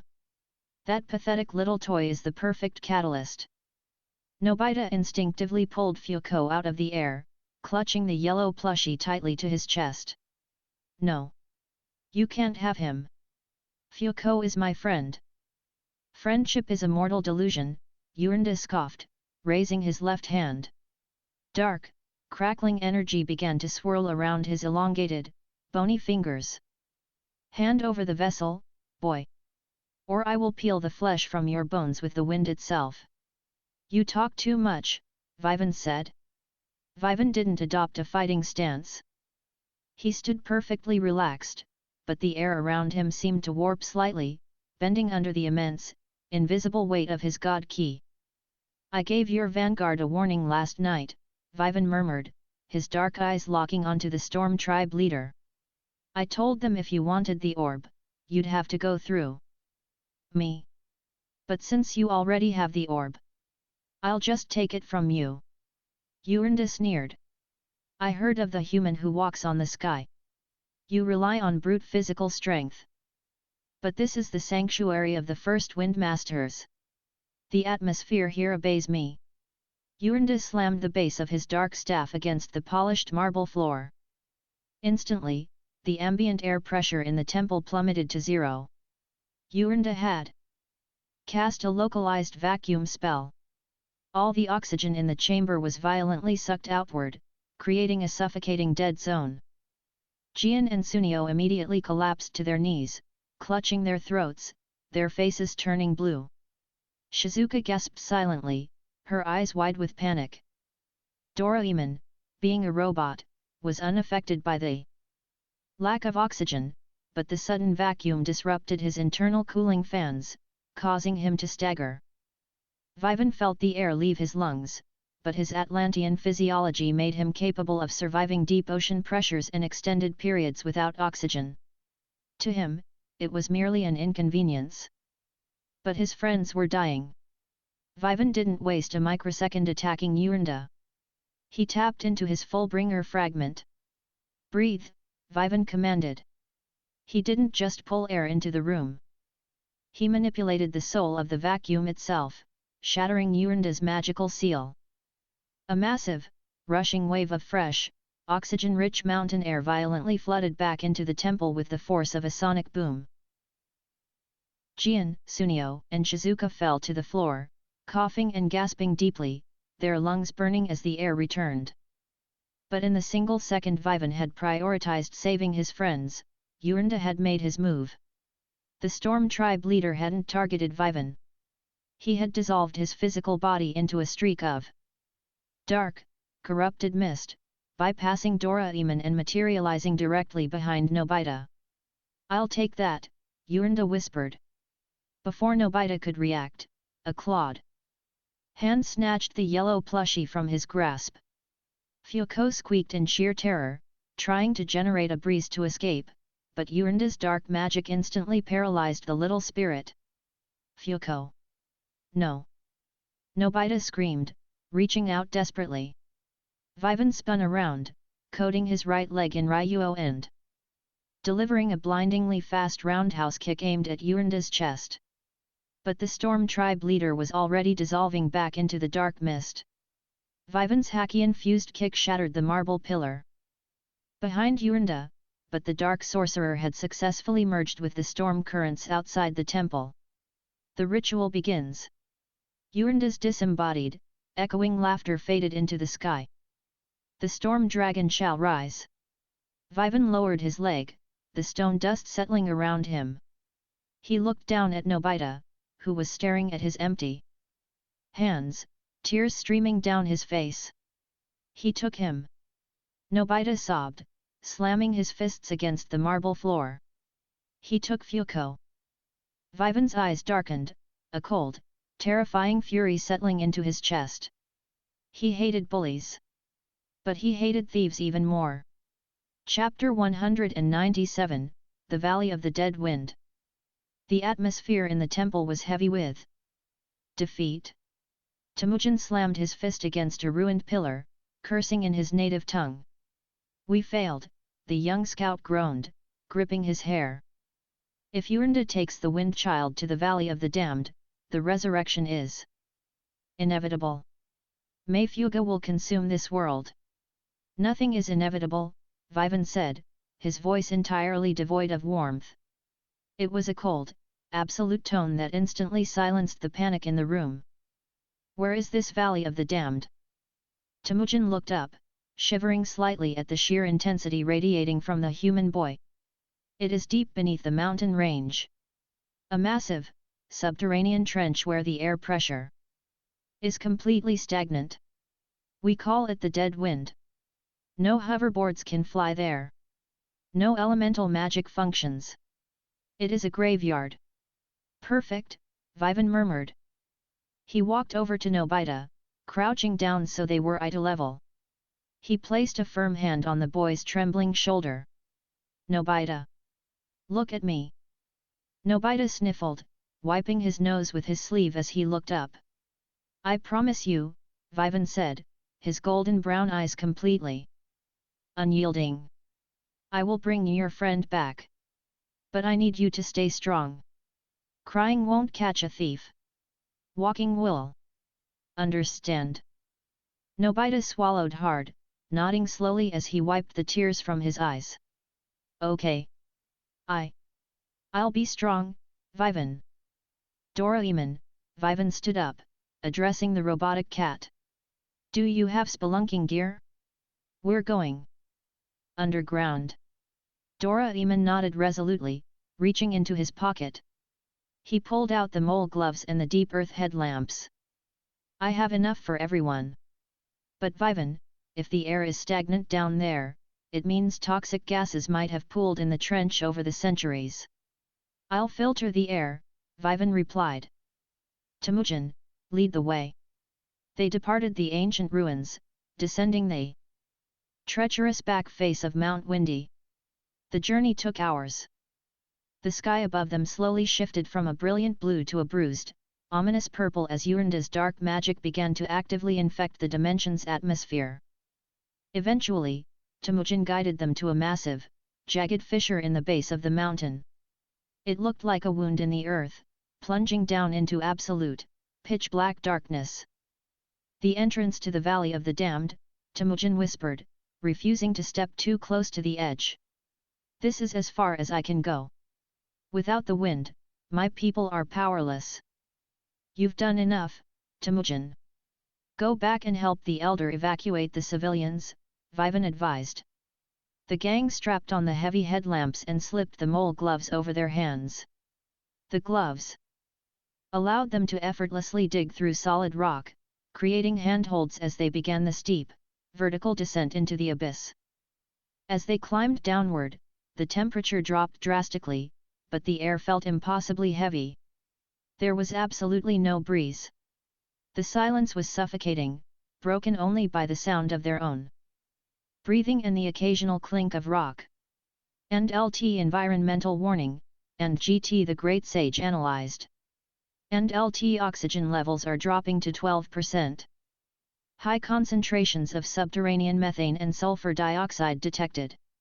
And GT hold your breath for a second, Vivan commanded over their COMM link.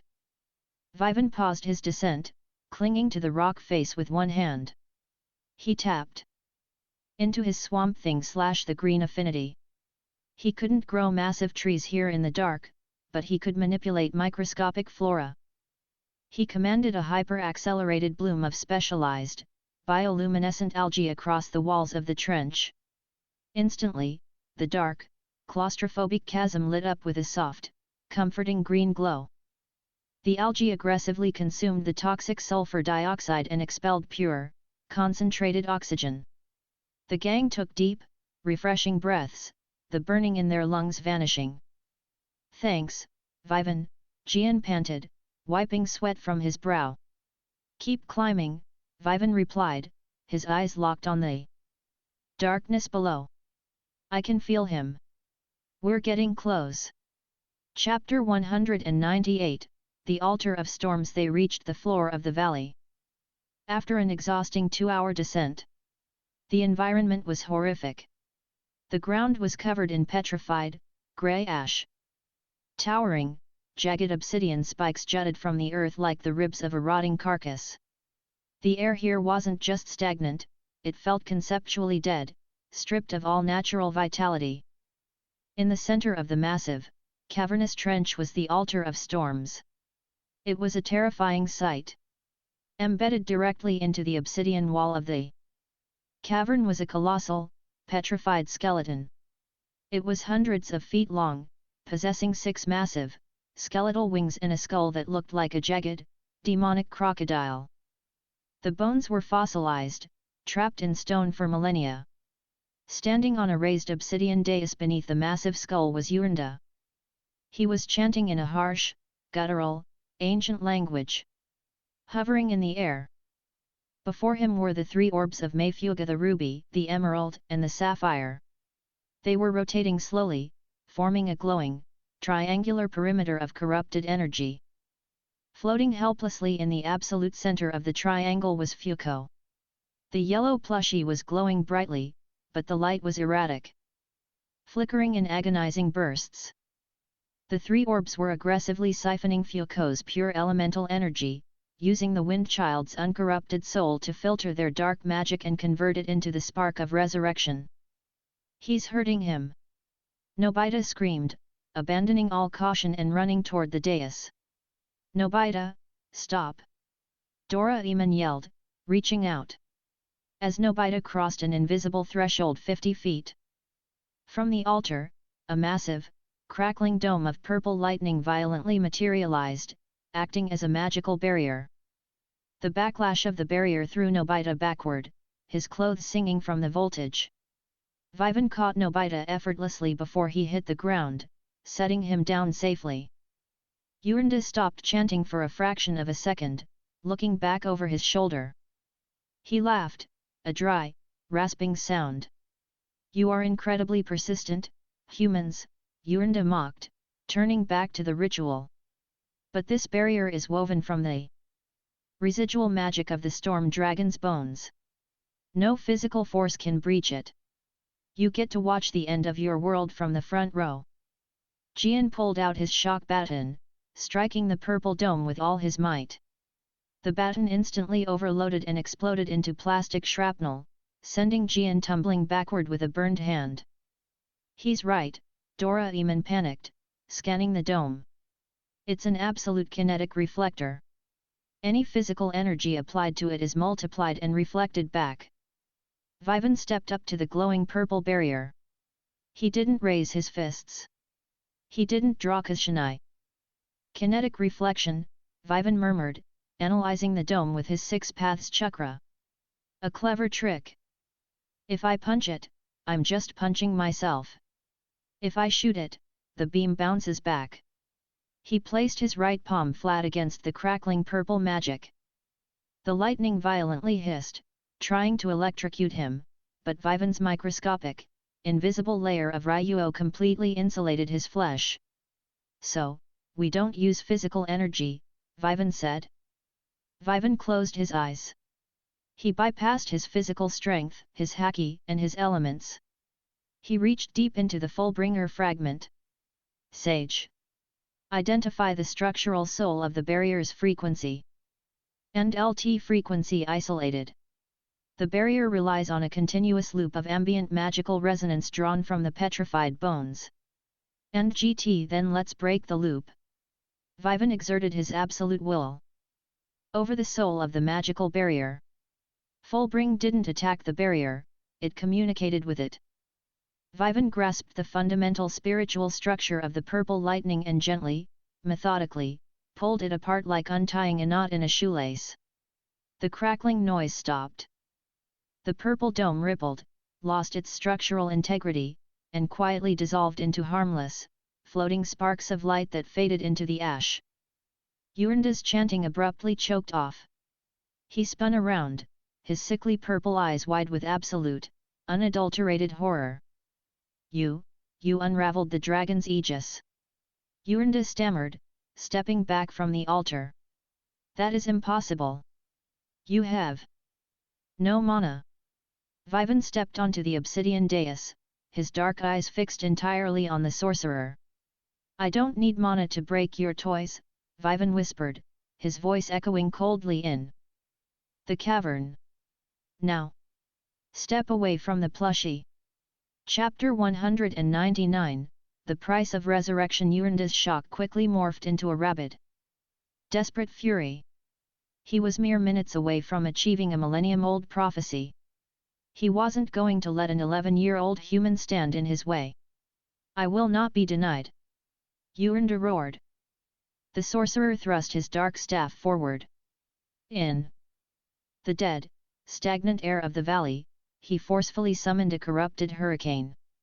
The ash on the ground whipped into a blinding, razor-sharp frenzy. Dozens of compressed, dark wind scythes shot toward Vivan, each capable of slicing through solid steel. Vivan didn't dodge.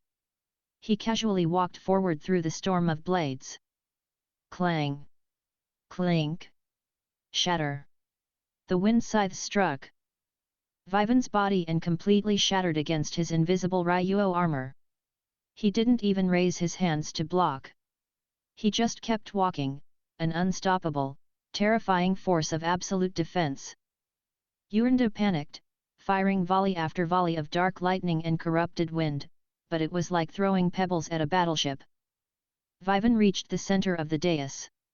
He grabbed the long, jagged wooden shaft of Yurenda's dark staff with his left hand. You rely too much on the weather, Vivan said. With a casual twist of his wrist, applying his Atlantean strength, Vivan snapped the ancient, magical staff in two. The dark crystal at its apex shattered, instantly dispelling the storm of ash in the cavern. Yurenda stumbled backward, clutching the broken piece of wood, his breathing ragged. He was completely outmatched, physically and magically. It's over, Yurenda, Vivan said, stepping past the defeated sorcerer toward the three glowing orbs and the trapped Fuko. Your dragon is staying dead. But as Vivan reached out to pull the wind child free from the triangular energy field, Yurenda began to laugh. It wasn't a laugh of defeat, it was a horrifying, manic cackle that sent chills down Shizuka's spine. Over. Yurenda coughed, blood trickling from his lip. You foolish, arrogant child. Do you think a ritual of this magnitude required me to survive? Vivan froze, his observation haki flaring violently. And LT critical alert. And GT the great sage screamed. And LT. The target is intentionally destabilizing his own life force. He is initiating a blood sacrifice protocol. And GT the ritual lacked the spark of pure malice to complete the fusion. Yurenda shouted, his eyes rolling back in his head as dark, corrupted veins bulged across his pale skin. My life, my soul. I offer it to the storm. Yuranda didn't attack Vivan. He threw himself forward, plunging his own body directly into the center of the glowing triangle of the three orbs, right beside Fuko. The moment his physical body crossed the threshold, the three orbs violently flashed. They acted like a vacuum, instantly tearing Yuranda's physical form apart at a molecular level, absorbing his corrupted soul and his life force as the final catalyst. No! Nobita screamed. The three orbs ruby, emerald, and sapphire violently smashed together, fusing into a single, blindingly brilliant orb of pure, apocalyptic black energy. And Fuko was trapped directly inside it. The cavern began to shake violently. The petrified, fossilized bones of the massive skeleton embedded in the wall began to glow with a terrifying, pulsing purple light. The stone encasing the bones began to crack and splinter. Vivan! The dragon is waking up! Doraemon yelled, deploying a heavy energy shield gadget over the kids to protect them from the falling rocks. Vivan stood on the collapsing dais, staring up at the gargantuan skull as the stone shattered away, revealing the restored, terrifyingly real bone structure beneath. He sacrificed himself to act as the starter motor, Vivan muttered, his jaw clenching. The newly fused black orb, containing Fuko and Yuranda's sacrificed soul, shot upward. Like a bullet, embedding itself directly into the center of the dragon's massive ribcage. It acted as an artificial, beating heart. Thump! Thump! The sound of the heartbeat echoed through the subterranean trench, generating a shockwave that physically pushed Vivan back a step. The beast of the dead wind was awake. Chapter 200, The Beast of the Dead Wind. The resurrection was chaotic, deafening, and horrific to behold. The massive skeletal structure tore itself completely free from the cavern wall. But it didn't grow flesh or scales.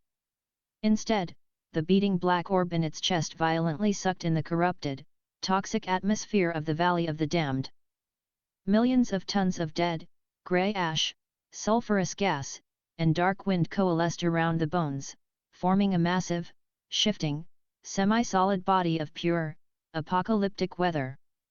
Mayfuga, the storm dragon, let out a roar. The sound wasn't biological, it was the deafening shriek of a Category 5 hurricane concentrated into a single focal point.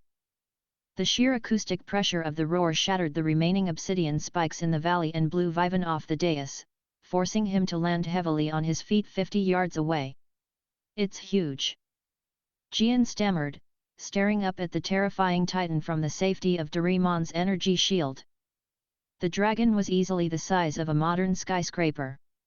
Its 6 wings were comprised of swirling, localized tornadoes that discharged continuous, violent arcs of red lightning. Its eyes burned like twin suns of sickly purple fire. And trapped deep within its swirling, ashen chest, Vivan could see the tiny, golden flicker of Fuko's spirit, desperately fighting against the immense corruption. Vivan! Nobita screamed over the roaring tempest, tears streaming down his face. Fuko is in there. You can't just destroy it. You'll kill him. Vivan stood his ground, the dark, toxic winds whipping his jacket. His mind was racing, processing the tactical nightmare before him. And LT analysis complete, and GT the Great Sage reported, its voice strained against the massive influx of erratic data. And LT the entity Mayfuga is a localized, self-sustaining atmospheric apocalypse. Physical strikes will merely pass through its weather-based form. Energy attacks will either be absorbed by the storm or risk destabilizing the core. And GT I can't punch a hurricane. And if I vaporize the core, I vaporize the wind child, Vivan muttered, his eyes narrowing to focused slits. Mayfuga looked down at the tiny human standing before it. It didn't possess high-level intelligence, it was a beast of pure, primal destruction. It opened its massive, jawless maw of swirling ash and unleashed a devastating torrent of concentrated, hyper-pressurized wind mixed with toxic sulfur directly at Vivan. Vivan didn't move. He didn't activate the truth-seeking orbs. Speed force. The world slowed to an agonizing crawl. The massive, building-sized torrent of destruction inched toward him. Vivan took a deep breath. He couldn't destroy it from the outside. The only way to save Fuko and kill the beast without collateral damage was to sever the connection from the inside out. He had to perform a surgical extraction on the beating heart of a hurricane. Sage, Vivan thought, stepping forward into the path of the slow-moving destruction. Prepare the anti-venom symbiote.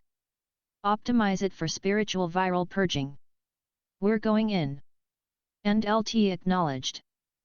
Warning, entering the physical center of the storm will subject the host to catastrophic atmospheric pressure and highly concentrated dark magic. And GT let it try, Vivan smirked. He coated his entire body in the invisible, flowing armor of Ryuo. Beneath his skin, the white, muscular mass of the anti-venom symbiote surged, preparing to unleash its absolute cleansing properties. Vivan dropped his hold on time. Whoosh! The torrent of toxic wind slammed into him. But Vivan wasn't crushed. Acting as an immovable, indestructible needle, he dove headfirst into the blast. Gear second. Vivan accelerated. His blood, generating a massive, steaming pink aura that burned away the toxic ash upon contact. He flew straight up the column of destructive wind, moving at Mach 10, piercing the outer shell of the dragon's swirling, cloudy body. He was inside the belly of the beast. It was absolute chaos. Debris, red lightning, and screaming wind battered him from every side. The sheer pressure threatened to crush his eardrums, but his Atlantean density held firm. In the center of the chaotic vortex, suspended in the eye of the storm, was the massive, beating black orb. And inside it, the tiny, flickering yellow light of Fuko. Vivan floated before the black heart, the white symbiote. Beginning to seep from his hands, preparing to purge the nightmare. Hang on, little guy, Vivan whispered over the roar of the storm. Time for surgery. Chapter 201, The Eye of the Storm. The interior of Mayfuga's body was not an empty space, it was a living, grinding singularity of meteorological violence. To Vivan, floating in the absolute center of the colossal storm dragon, the noise was the first thing that threatened to overwhelm his senses. It wasn't just the roar of the wind. It was the sound of millions of tons of petrified ash, shattered obsidian, and toxic sulfur grinding against each other at supersonic speeds. It sounded like the tectonic plates of the earth tearing themselves apart. And LT environmental pressure exceeding deep ocean trench parameters, and GT the Great Sage analyzed, its calm, mechanical voice serving as Vivan's only anchor in the deafening chaos. And LT the invisible layer of Ryuo is currently deflecting 99.8% of the abrasive particulate matter. However, the sheer kinetic friction is generating localized temperatures exceeding 3000 degrees Celsius. And GT keep the cooling systems running, Sage, Vivan replied mentally. He could feel the intense heat radiating just inches from his face, but his Atlantean physiology and the gear second steam buffering his skin kept him from incinerating. He hovered perfectly still, suspended in the eye of the storm by his six paths chakra flight. Directly in front of him was the core. The fused black orb. It was roughly the size of a small boulder, pulsing with an erratic, sickly rhythm. Thump! Thump! Every time it beat, a shockwave of dark purple lightning arched across the hollow space, striking the inner walls of the cyclone and feeding the beast's colossal exterior form. And deep within that black, glassy shell, barely visible through the swirling dark miasma, was a tiny, faint yellow glow. Fuko. Vivan drifted closer. The gravitational pull of the orb was immense, constantly trying to drag him into its center to consume his life force. He raised his right hand. He didn't form a fist. He extended his fingers delicately, as if preparing to play a piano. Anti-venom, Vivan whispered into the roaring void. From his pores, the pure, white, muscular mass of the Marvel symbiote seeped outward. It didn't encase his entire body this time in aggressive armor. Guided by Vivan's microscopic focus, the white mass pooled over his right hand and forearm, shaping itself into a sleek, elongated gauntlet tipped with 5 impossibly sharp, needle-like tendrils. We can't shatter the shell, Vivan thought, his dark eyes narrowing in absolute concentration. If the shell breaks under kinetic force, the internal vacuum will tear the wind child's spirit to shreds before we can pull him out. And LT affirmative. Optimal strategy, biological and spiritual osmosis. You must use the anti-venom to dissolve a microscopic entryway into the black orb, neutralizing the dark magic purely at the point of contact without destabilizing the overall structure. And GT like drilling into a bomb, Vivan murmured. He slowly, agonizingly slowly, extended his arm forward. The howling wind inside the eye fought him, trying to push his arm away, but his enhanced muscles locked into place with hydraulic perfection. The tips of the white symbiote needles made contact with the smooth, black surface of the orb. HSSSSSSS. The reaction was instantaneous and violent. The moment the absolute purity of the anti-venom touched the concentrated malice of the storm dragon's core, a blinding flash of green and white sparks erupted. The orb violently shuddered, sensing a foreign, cleansing agent attempting to breach its hull. The dark purple lightning inside the eye of the storm suddenly changed direction.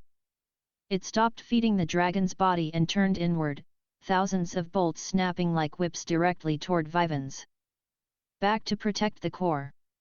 Ignore the lightning, Vivan commanded himself, bracing his body as the massive bolts of dark magic slammed into his Ryuo armor, exploding into harmless sparks. He didn't flinch. He didn't look back.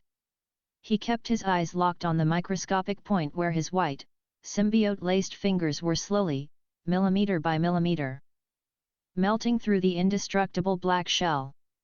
Chapter 202, The Sorcerer's Ghost. As the symbiote needles pushed deeper into the black orb, the physical resistance of the shell gave way to something far more insidious. And LT warning. Hostile spiritual intrusion detected. And GT. The surface of the black orb right in front of Vivan's face suddenly rippled like liquid tar. The smooth glass warped and stretched outward, forming a grotesque, three-dimensional face in the blackness. It was Yurinda. The sorcerer had sacrificed his physical body, but his soul was now fused with the core, acting as the malignant consciousness of the beast. You cannot have him, Yurinda's face mouthed. No sound came out, but the horrific, grinding voice echoed directly into Vivan's cerebral cortex. The psychic weight was suffocating, dripping with the ancient, unadulterated hatred of the Storm Tribe. Yurinda's dark magic flared. The black tar of the orb surged forward, wrapping around Vivan's white symbiote gauntlet. It didn't try to crush the arm, it tried to infect it. A sickly purple venom began to creep up the pure white tendrils, attempting to travel up Vivan's arm and invade his bloodstream. You're a stubborn ghost, Yurinda, Vivan's mental voice echoed back, cool and unbothered. Vivan didn't pull his arm away. Doing so would sever the delicate tunnel he was melting through. The shell.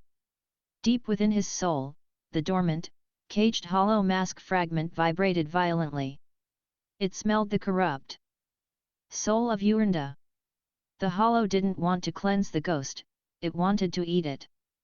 The primal urge to summon the bone mask, to tear the orb apart with his bare teeth, scratched frantically at the back of Vivan's mind. Down, boy, Vivan mentally commanded the hollow, keeping the aggressive spirit firmly locked behind the absolute serenity of his god ki. We don't eat garbage. Vivan shifted his focus back to the anti-venom symbiote. Sage. Increase antibody production to maximum. Flush the neural pathways. The white mass on his arm pulsed brightly. The purple corruption creeping up his forearm was met with an overwhelming, tidal wave of pure, biological cleansing. The symbiote aggressively devoured the dark magic, converting the toxic spiritual energy into harmless, inert water vapor that hissed off Vivan's arm in a cloud of white steam. Yuranda's tar-like face contorted in absolute agony as the cleansing antibodies burned into his spiritual form. "What are you?" the sorcerer screamed in Vivan's mind, his psychic grip slipping. "You possess no magic. This is not mana. It burns." "It's called hygiene," Vivan replied coldly. With a final, concentrated push, Vivan forced his fingers deeper. There was a faint, almost imperceptible pop. He was through the shell. His fingers were now inside the hollow interior of the black orb. The atmosphere inside was vastly different. It felt like sticking his hand into a pool of freezing, heavy sludge. It was a localized dimension of pure, concentrated despair and dark storms. But amidst the freezing sludge, Vivan felt a tiny, warm, flickering pulse brushing against his fingertips. He had found Fuko. Chapter 203, The Thread of the Wind. Finding Fuko was only the first step. Extracting him was infinitely more complex. Vivan's god ki sense mapped the interior of the black orb. Fuko's spirit wasn't just floating inside. The yellow plushy vessel was completely entangled in thousands of razor-thin, dark energy threads. The core was actively siphoning the wind child's pure nature energy to keep the massive dragon outside alive. If Vivan just grabbed the plushie and yanked, the dark threads would violently pull back, potentially tearing Fuko's fragile soul into pieces. "I have to disconnect him manually," Vivan thought. "One thread at a time."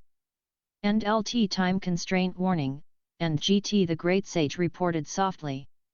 "End LT the entity.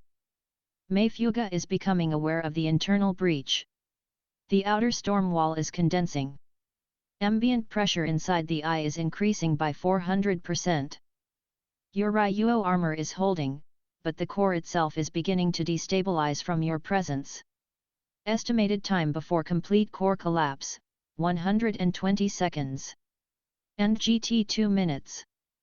That's a lifetime," Vivan murmured. Vivan carefully retracted the Ryuo, haki, coating from his right hand. He needed absolute, delicate spiritual sensitivity to handle Fuko, and the hard, invisible armor of haki would be too abrasive against the wind child's raw soul. The moment he dropped the haki from his hand, the dark sludge inside the orb began to burn his exposed skin. It felt like plunging his bare arm into a vat of liquid nitrogen mixed with battery acid. Vivan didn't flinch. His face remained an impassive mask of supreme concentration. The anti-venom symbiote in his bloodstream immediately rushed to the site, rapidly healing his skin. The microsecond it was burned, creating a continuous, agonizing cycle of destruction and regeneration. He ignored the pain. He reached deep into his Fullbringer fragment and his Six Paths chakra. He didn't use power to cut the dark threads, he used understanding. "Come here, little guy," Vivan thought, projecting a gentle, soothing mental wave toward the terrified yellow plushie. He delicately pinched the first dark thread attached to Fuko's back. Using Fullbring, he communed with the soul of the dark magic, finding the exact frequency where it bonded with Fuko's pure wind. Then, he gently shifted his own frequency to match, causing the dark thread to loosen and slide off seamlessly, without damaging the plushie. One thread down. Hundreds to go. Vivan's fingers moved with the blinding, flawless speed of a master surgeon.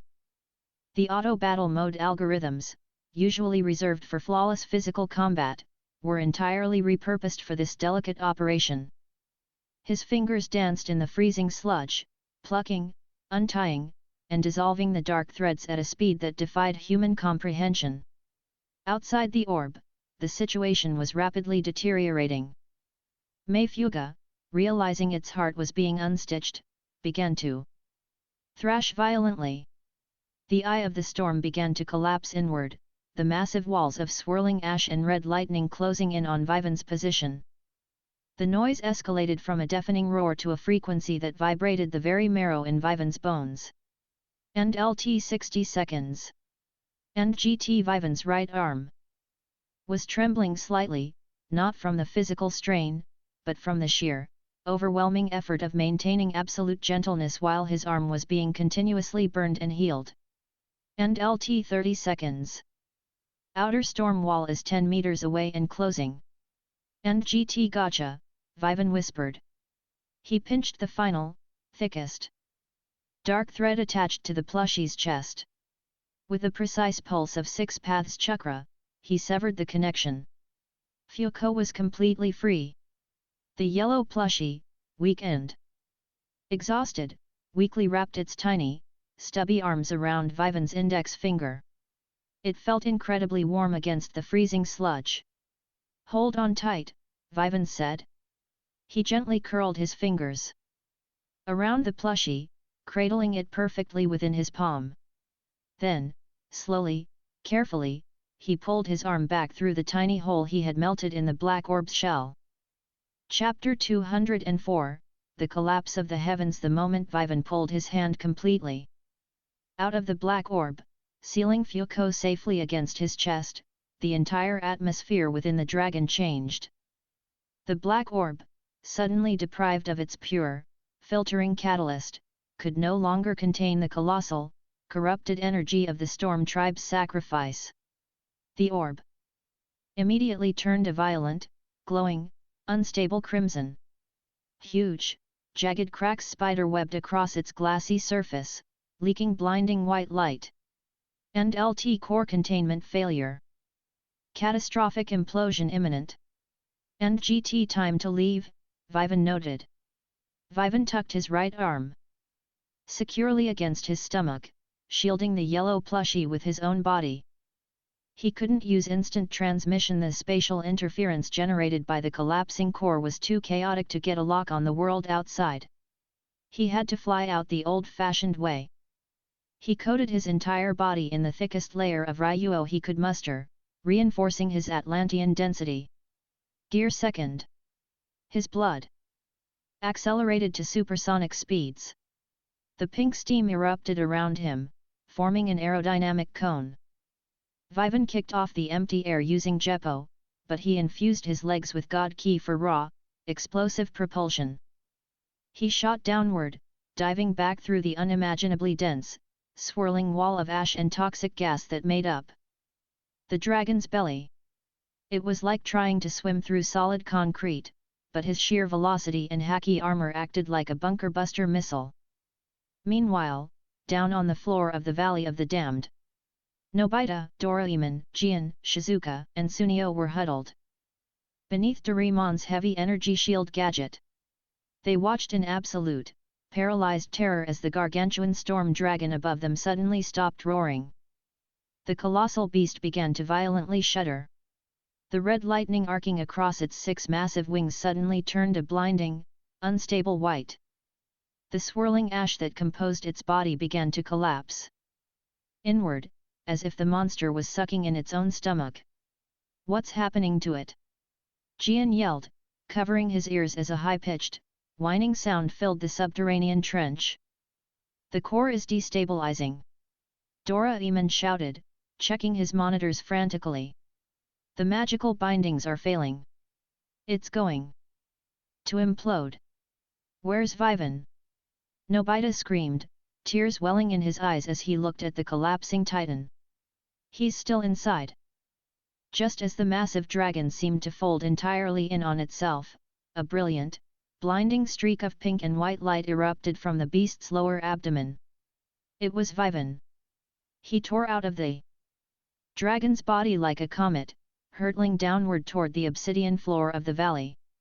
He moved so fast he was barely a blur, leaving a glowing trail of superheated steam in his wake. The moment Vivan cleared the dragon's form, the black orb inside Mayfuga finally gave way. There was no sound at first. Just a flash of light so absolute and pure that it bleached the entire subterranean valley white. Then came the shockwave. The dragon didn't explode. Outward, it imploded. The massive, building-sized entity of pure weather violently crushed itself into a single, microscopic point in the sky, before expanding slightly and dissolving entirely into harmless, gentle white snowflakes that drifted slowly down toward the ash-covered ground. The apocalyptic beast was gone. Chapter 205, The gentle breeze returns. Vivan hit the floor of the valley a few hundred yards away from the gang. He didn't crash, he landed in a low, controlled crouch, his boots sliding against the obsidian ground, carving two deep, smoldering trenches in the stone before he finally came to a halt. He remained kneeling for a long moment, his head bowed. The heavy pink steam of gear second slowly hissed away from his body, his hyper-accelerated heartbeat settling back into a slow, calm rhythm. His jacket was completely shredded, the sleeves burned away by the toxic ash, but his Atlantean skin remained flawless, the minor burns already perfectly healed by the anti-venom symbiote. The subterranean trench, which had been deafening and chaotic for the last hour, was now completely, unnervingly silent. The toxic, stagnant air had been blown away by the dragon's implosion, replaced by a cool, clean, natural draft flowing down from the surface.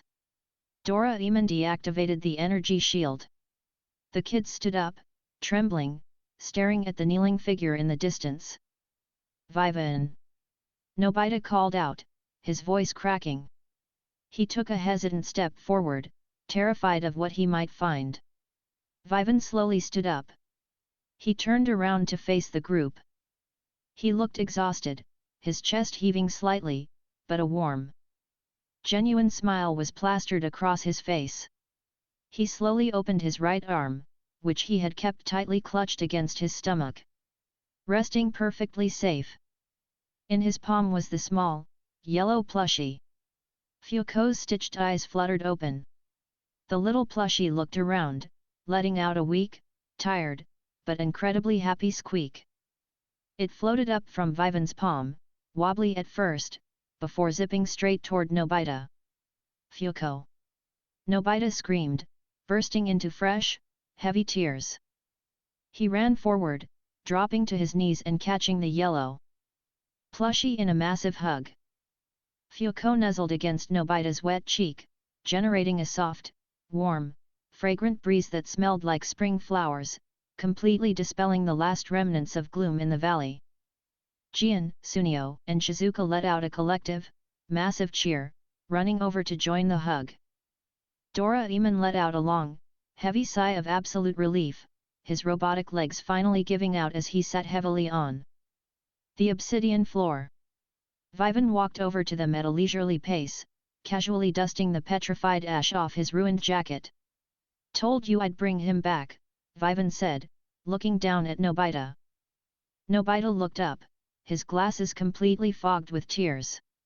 He didn't say a word, he just reached out with one arm and pulled Vivan into the messy, tearful group hug. Vivan chuckled softly, gently patting Nobita on the back. All right. Don't get snot on my shirt. I only have one good sleeve left." As the kids celebrated, Vivan looked up at the massive, jagged fissure far above them, where the clean blue sky of the Wind Village dimension peeked through. The dark magic was gone. Urinda was dead. The storm dragon was nothing more than a myth once again. "Well, Doraemon," Vivan said, looking back down at the robotic cat. "I think it's time we get out of this ditch. Temujin and the Elder are probably wondering if we survived." Doraemon smiled, pulling the take-copter rotors from his pocket. "I think they'll be very happy to see us." As they strapped on the tiny bamboo copters and began their slow, peaceful ascent out of the Valley of the Damned, A massive, brilliant blue screen materialized in Vivan's vision, glowing with an ethereal white light. Major arc complete, Nobita and the Windmasters. Evaluation, SSS rank, Storm Dragon erased, Wind Child secured, Corrupted Soul purified.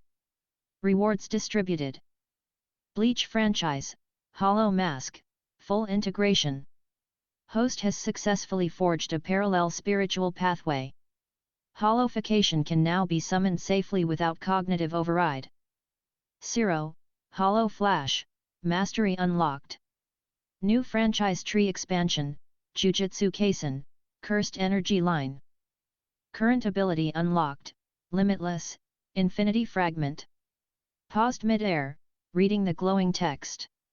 His dark eyes widened. Vivan slightly. Limitless. Infinity. The absolute, conceptual mastery of space, bringing the distance between him and anything else to an infinite standstill. Gojo Satoru's signature defense. Vivan looked at his hand. He hadn't just reached a plateau, the system had just completely removed the ceiling. 24 movies down, Vivan whispered softly to himself as the wind carried them toward the surface. And the universe just got a whole lot smaller. Chapter 206, The Paradox of Infinity. Late autumn in Tokyo brought a persistent, chilling drizzle. The sky over the Nerima ward was a blanket of uniform, unbroken grey, and the streets were slick with cold rain. Inside his room, Vivan sat cross-legged by the sliding glass door leading to the balcony. The door was open just a crack, letting in the smell of wet asphalt and damp earth. He was holding a single, perfectly spherical raindrop. It wasn't resting on his skin. It was hovering exactly 1 millimeter above the tip of his index finger. Sage, Vivan murmured, his eyes locked onto the tiny bead of water. Read the spatial coordinates. Between my skin and the water droplet. And LT acknowledged, and GT the great sage replied, its mechanical voice echoing in the quiet of his mind. And LT the physical distance is 1.0 millimeters.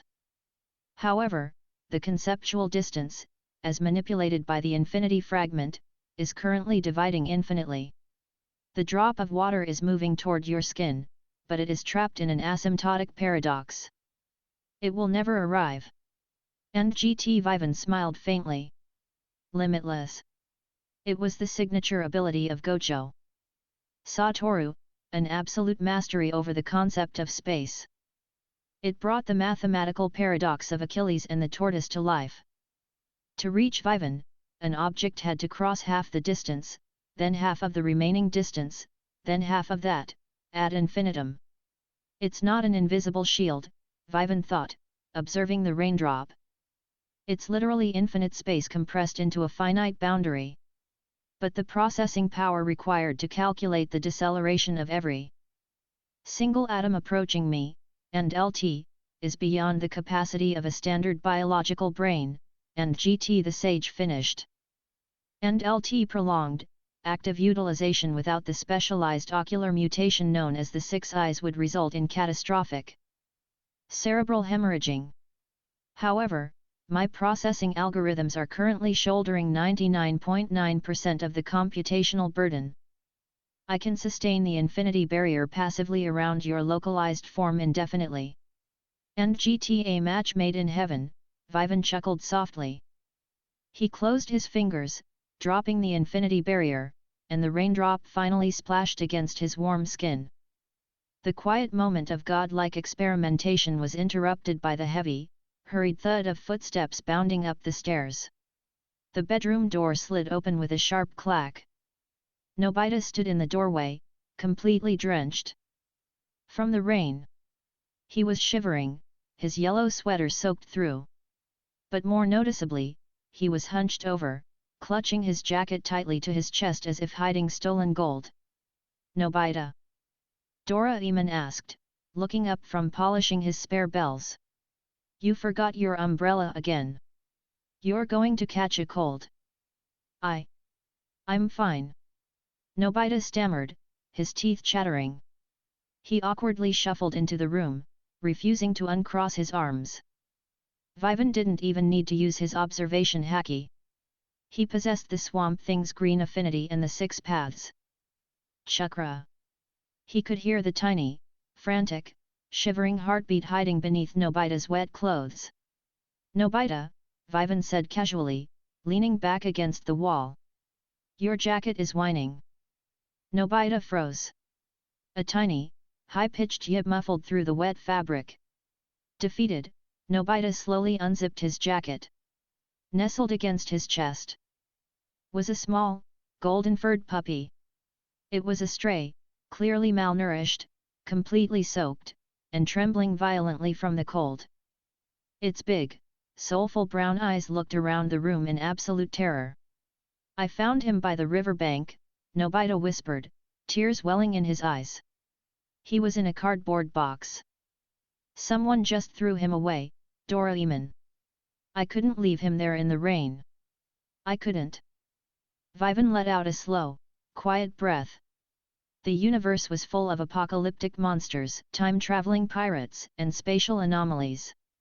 But sometimes, the catalyst for a new adventure was as simple, and as fragile, as a shivering stray dog. Chapter 207, The Secret Sanctuary. "Nobita, you know Mom's rule." Doraemon panicked, waving his round paws frantically. "No pets allowed. If she finds a dog in the house, she'll kick both of you out into the rain." I know. Nobita pleaded, carefully setting the puppy down on a warm towel. "But just look at him. He's so small." The puppy sneezed, a pathetic, tiny sound, and immediately tried to burrow itself into the folds of the towel to find warmth. Vivan walked over. He didn't use any flashy magic or godlike auras. He simply tapped into the microscopic, residual warmth of the anti-venom symbiote in his bloodstream, heating his hands slightly. He reached down and gently rubbed the puppy's head. The dog leaned into the touch, its shivering slowly subsiding as Vivan's artificial body heat warmed it to the bone. "He's a fighter," Vivan noted, checking the dog's ribcage. "But he's starved." "Doraemon, do you have any generic animal kibble in that pocket?" Doraemon sighed, his resolve completely crumbling at the sight of the dog. He pulled out a bag of super delicious animal food. "Here. But we have to hide him. If Mom hears a bark, I'll name him Itchy," Nobita declared, pouring the kibble into a small bowl. "Because he makes a little itchy sound when he yelps." For the next 3 days, Nobita's room became a clandestine operation. They managed to hide Itchy in the closet whenever Nobita's mother came upstairs to check on homework. Nobita skipped his afternoon naps to play with the dog, using a red kendama, a traditional Japanese cup and ball toy, to teach Itchy how to fetch. The bond between the clumsy boy and the stray dog grew rapidly. Itchy adored Nobita, following him around the room like a golden shadow. But the situation quickly escalated out of control. On the 4th day, Nobita came home not with one animal, but with 3 stray cats. By the end of the week, the vacant lot down the street had become a gathering point for every abandoned, starving pet in the Nerima ward. Nobita, possessing a heart too soft for his own good, had been sneaking food out of the kitchen to feed all of them. "Nobita, this is a crisis," Doraemon whispered fiercely as they crouched in the tall grass of the vacant lot. Surrounding them were over 2 dozen stray dogs and cats, all looking at Nobita expectantly. "Neighbors are complaining about the noise. The dog catchers are coming tomorrow. We can't keep them all. We can't just let them be taken to the pound." Nobita cried, holding Itchy tightly in his arms. "They'll be put to sleep. Doraemon, there has to be a gadget. A hidden dimension? A shrinking tunnel?" Vivan stood at the edge of the lot, his hands in his pockets. He looked at the pack of strays. To society, they were a nuisance. But to Vivan's God-key sense, they were innocent, untainted souls. completely at the mercy of human cruelty. Major arc initiated, Nobita in the One-Nyan Space-Time Odyssey status, Temporal Relocation Protocol. Objective, transport the strays to a safe era, uncover the mystery of the One-Nyan metropolis, and prevent the catastrophic temporal asteroid collision. Rewards, Jujutsu Kaisen franchise, limitless, full integration and domain expansion, unlimited void. Vivan read the blue system prompt. Unlimited void. The absolute pinnacle of spatial dominance. Doraemon, Vivan said, his voice cutting through the quiet whimpers of the animals. Nobita is right. We can't leave them here. But a hidden dimension in Tokyo isn't a permanent solution. They need a place where humans can't hurt them. Ever. Doraemon rubbed his chin, deep in thought. A place without humans. The only place like that on Earth is the distant past. Before humanity even evolved. How far back? Vivan asked. 300 million years. Doraemon calculated. The Carboniferous period. The climate was warm, there were no large predators yet, and the oxygen levels were incredibly high. It would be a paradise for them. Nobita looked down at Ichi, tears welling in his eyes at the thought of saying goodbye. But he knew it was the only way to save his friend's life. Okay, Nobita sniffled, petting Ichi's head. Let's take them to the past. Chapter 208, Seeds of Evolution transporting 25 stray dogs and cats through the space-time continuum required some creative gadgetry. Doraemon used the small light to shrink the animals, placing them comfortably in a large, ventilated basket before they all boarded the time machine in the top drawer of Nobita's desk. The journey through the chronological vortex was smooth, the swirling colors of time washing over them until they burst out of the tunnel and materialized in the skies of prehistoric Earth. They stepped off the flying time machine platform onto a lush, pristine hilltop. The air here was remarkably different. It tasted sweet, dense, and overwhelmingly pure. Giant, towering ferns dominated the landscape, and massive dragonflies buzzed lazily through the warm, humid air. As soon as they landed, Vivan's prehistoric sage mode flared to life without him even activating it. The raw, uncorrupted nature energy of 300 million BC was so dense it practically hummed in his veins. He closed his eyes, feeling an incredible, harmonious connection to the very dirt beneath his feet. It's beautiful, Shizuka breathed, looking out over the endless green horizon. Doraemon used the magnify ray to return the dogs and cats to their normal size.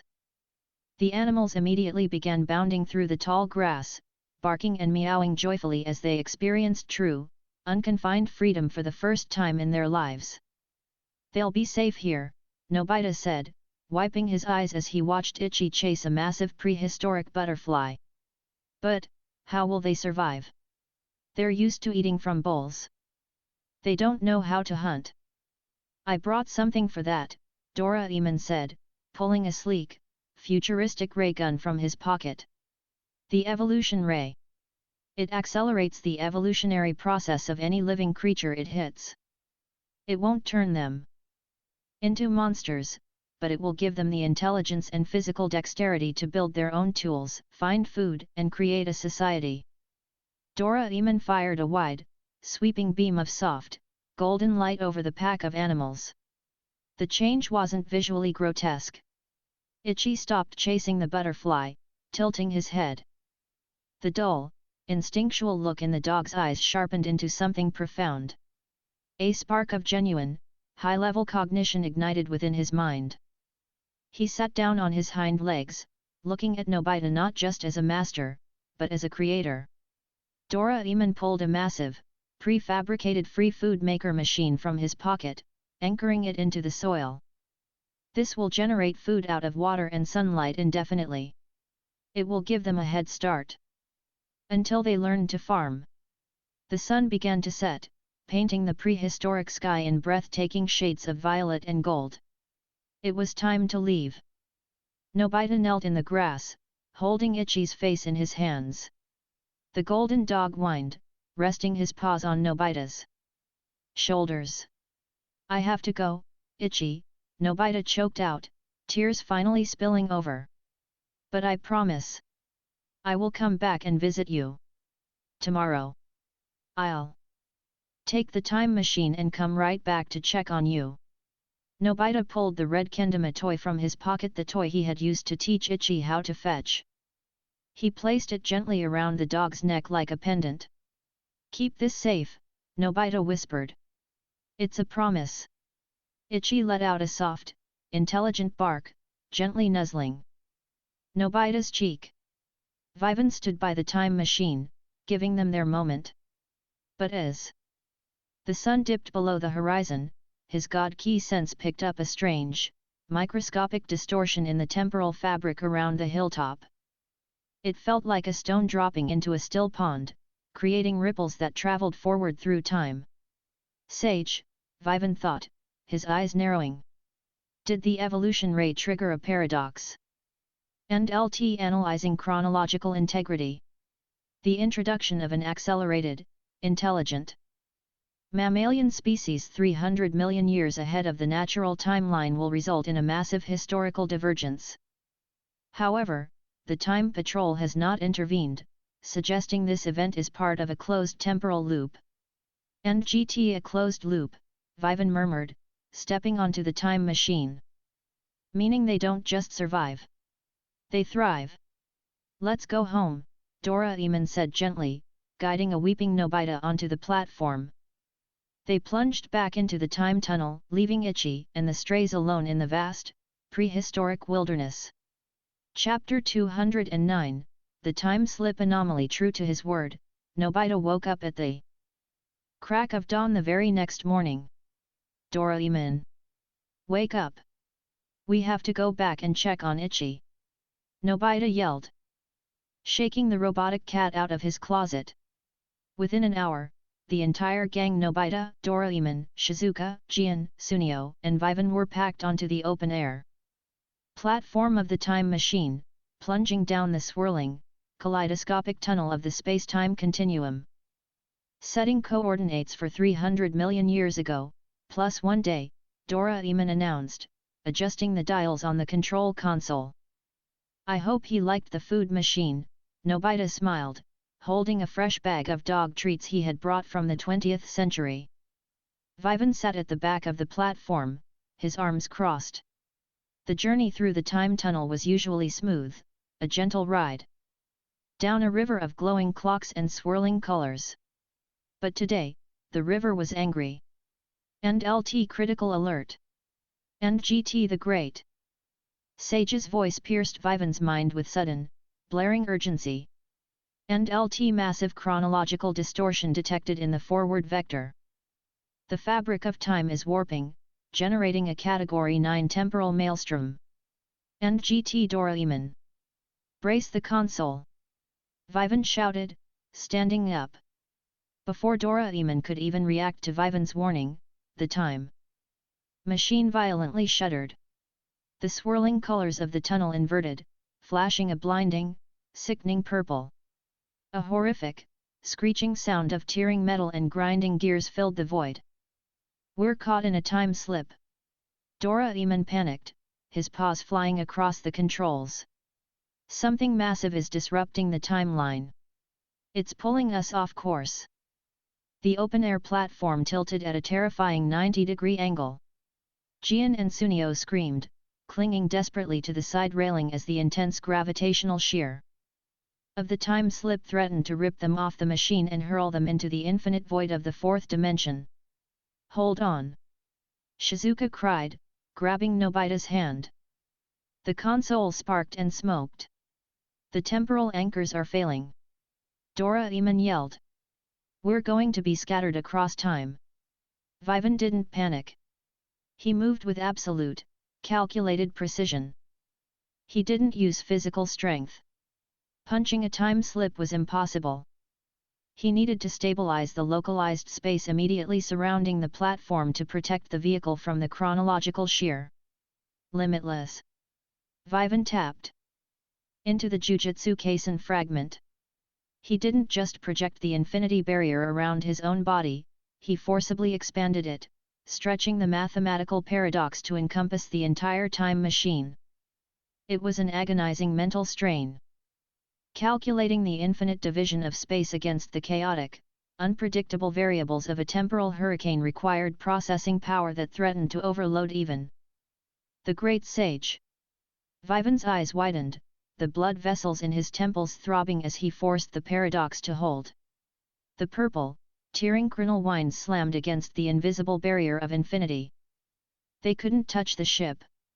The temporal gravity was forced to infinitely divide its force, rendering the horrific storm completely harmless against the hull. "I've got the hull!" Vivan shouted over the screeching void. "Doraemon, punch us out of the tunnel! Anywhere!" Executing emergency drop. Doraemon slammed his fist onto a flashing red button. With a violent, concussive bang, the time machine ripped its way out of the dimensional tunnel, plunging back into physical reality. Vivan instantly dropped the infinity barrier, gasping for breath, dropping to one knee as the immense computational strain vanished. The time machine crashed heavily into a soft, grassy embankment, skidding a few yards before coming to a complete halt. Is everyone alive?" Gian groaned, untangling himself from Sunio. "My glasses!" Nobita mumbled, searching the grass.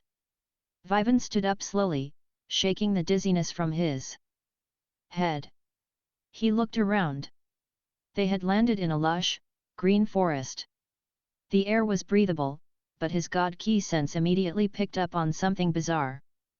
"Doraemon," Vivan said, his eyes narrowing as he looked through the trees.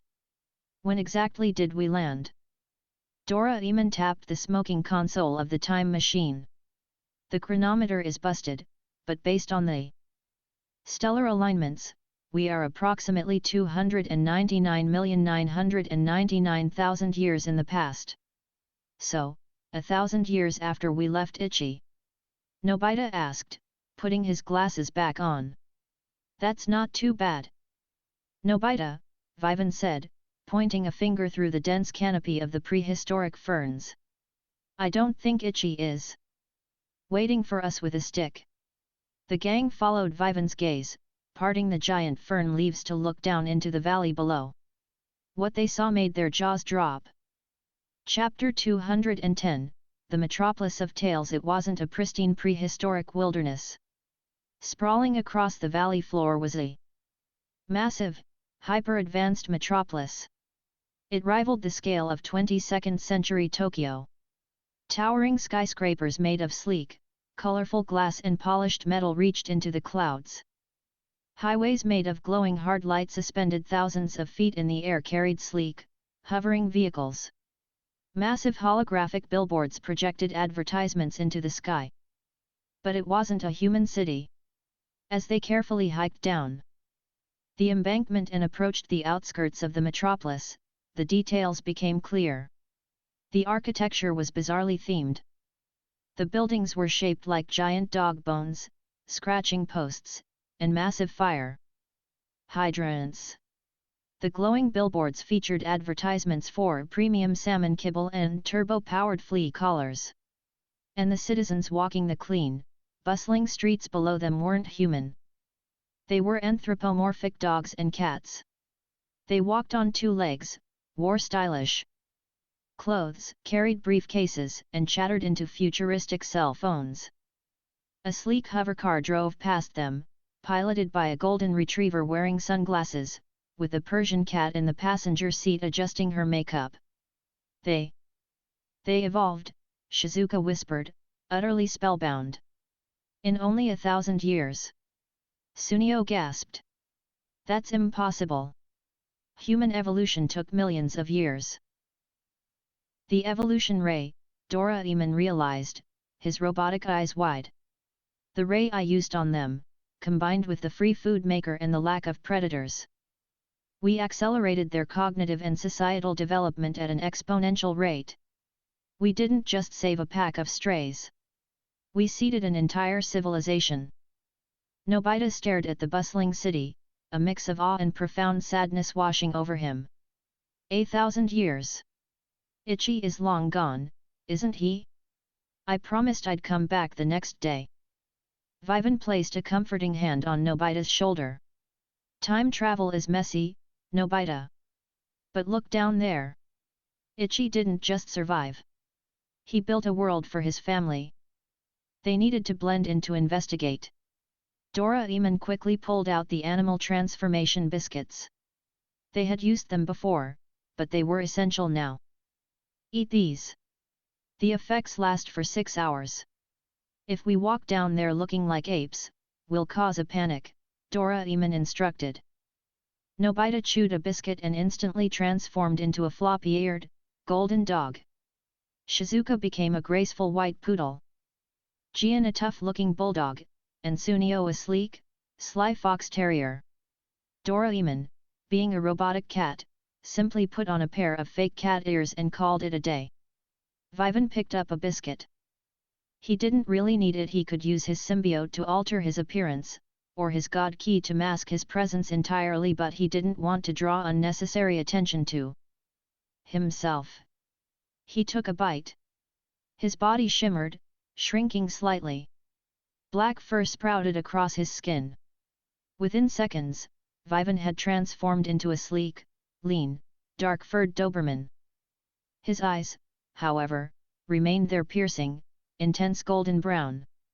You look scary even as a dog, Vivan, Sunio gulped. Let's go for a walk, Vivan said, his voice dropping an octave as a dog. They walked out of the forest and merged onto the bustling sidewalks of the Wannian metropolis. Nobody gave them a second glance. They were just another pack of citizens heading downtown. The city was a sensory overload. The smell of high-grade, genetically engineered meat cooking at street vendors made Gian's stomach growl. The technology was a fascinating blend of eco-friendly energy and advanced robotics. But as Vivan walked, his observation hacky actively scanning the crowds, he noticed subtle, dark undertones beneath the utopian facade. There was a heavy, militarized police presence. Anthropomorphic Dobermans and German Shepherds wearing dark, heavily armored uniforms patrolled the corners, carrying stun rifles. Furthermore, there was a distinct societal divide. The cats seemed to occupy the lower-tier maintenance jobs, while the dogs dominated the commercial and security sectors. "And LT analysis," and GT the Great Sage murmured. "And LT the societal structure is currently experiencing high levels of civil tension.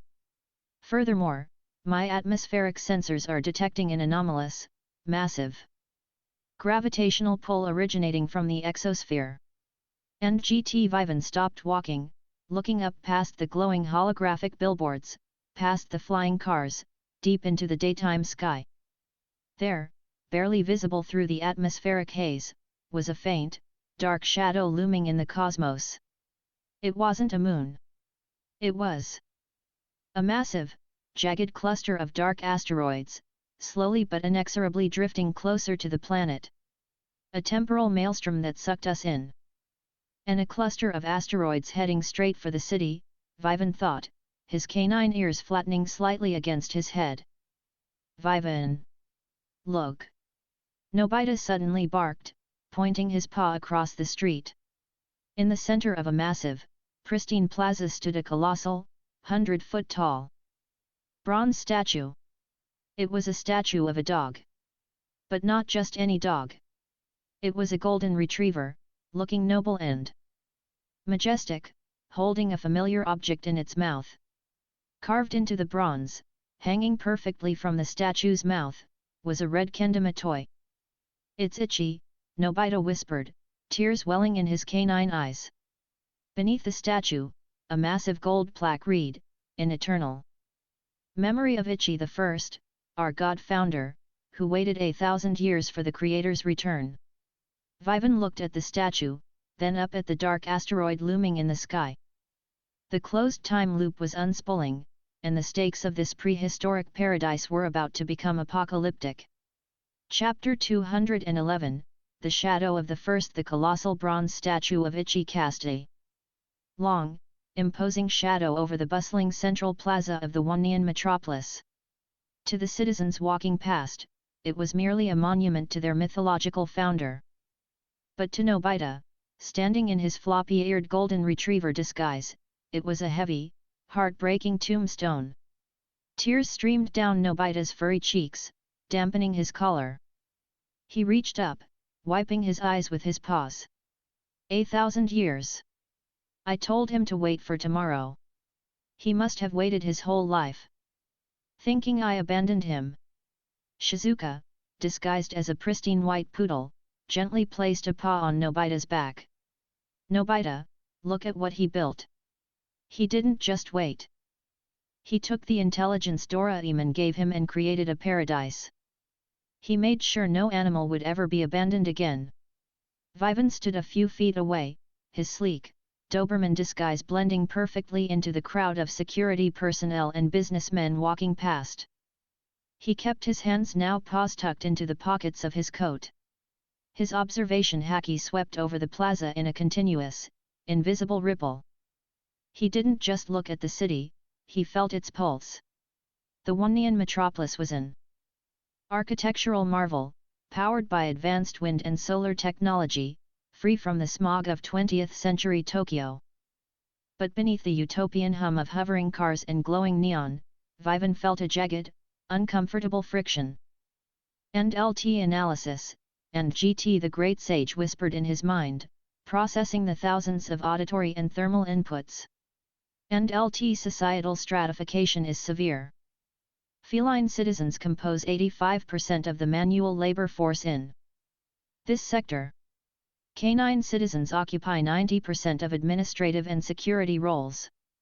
Furthermore, atmospheric tension indicates a populace living in suppressed fear. And GT Vivan's ears twitched. He heard it. Down a narrow alleyway branching off the main plaza, the sound of a scuffle broke out. A small, anthropomorphic lynx cat girl, wearing a simple waitress apron and carrying a basket of mechanical parts, was backed against a wall by two massive, heavily armored bulldog police officers. You felines think you can just scavenge from the upper levels, the lead bulldog sneered, deliberately knocking the basket from her hands.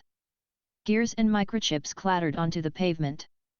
Nikojera Corporation owns all salvaged tech in Sector 4.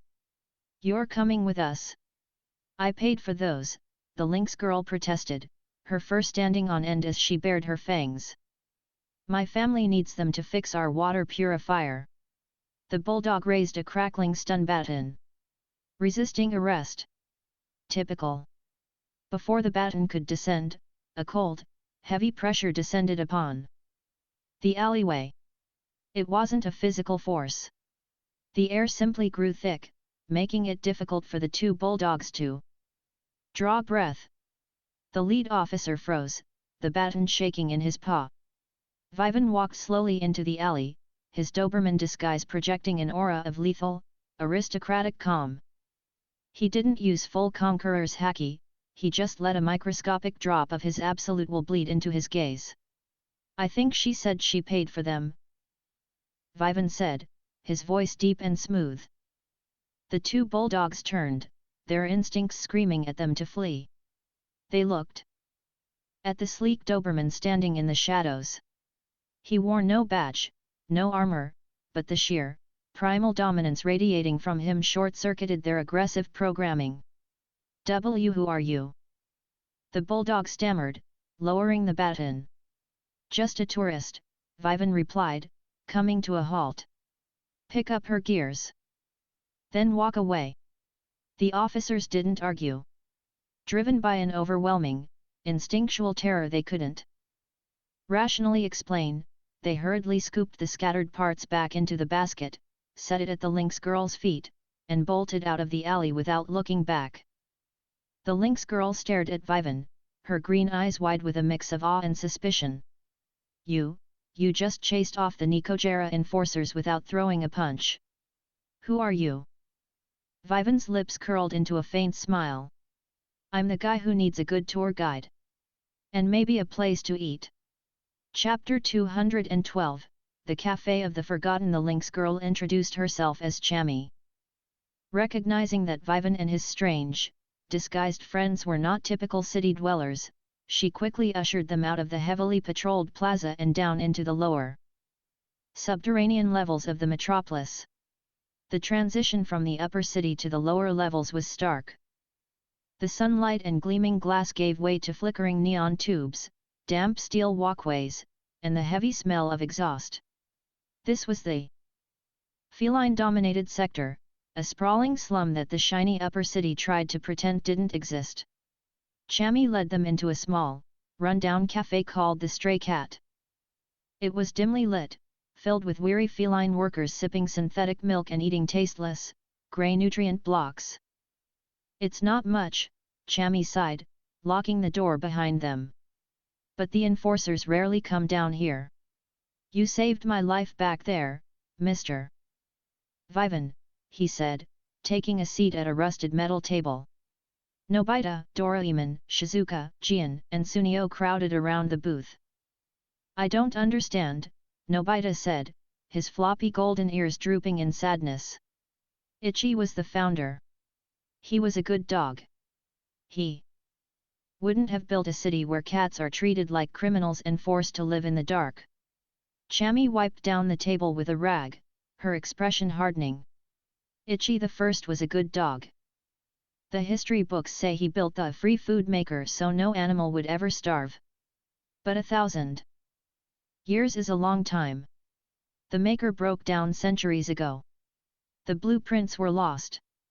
And LT fact check, and GT the great sage chimed in Vivan's mind. And LT the free food maker provided by Doraemon was designed to function indefinitely utilizing solar energy. A mechanical failure of that magnitude implies deliberate sabotage. And GT who controls the food now? Vivan asked, leaning forward, resting his chin on his paws.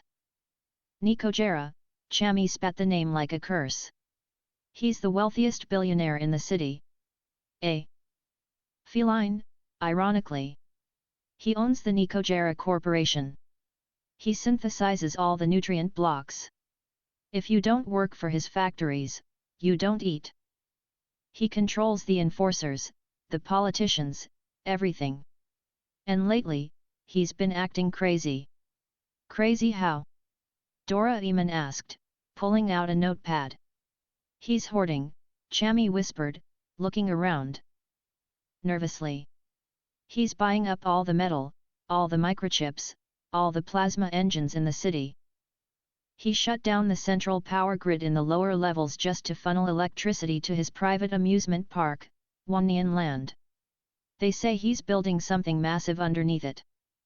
Vivan's God Key sense pulsed outward, stretching for miles, pushing through the concrete and steel of the city. He aimed his awareness toward the massive, brightly lit amusement park Chami had mentioned. Deep beneath the roller coasters and Ferris wheels, he felt it.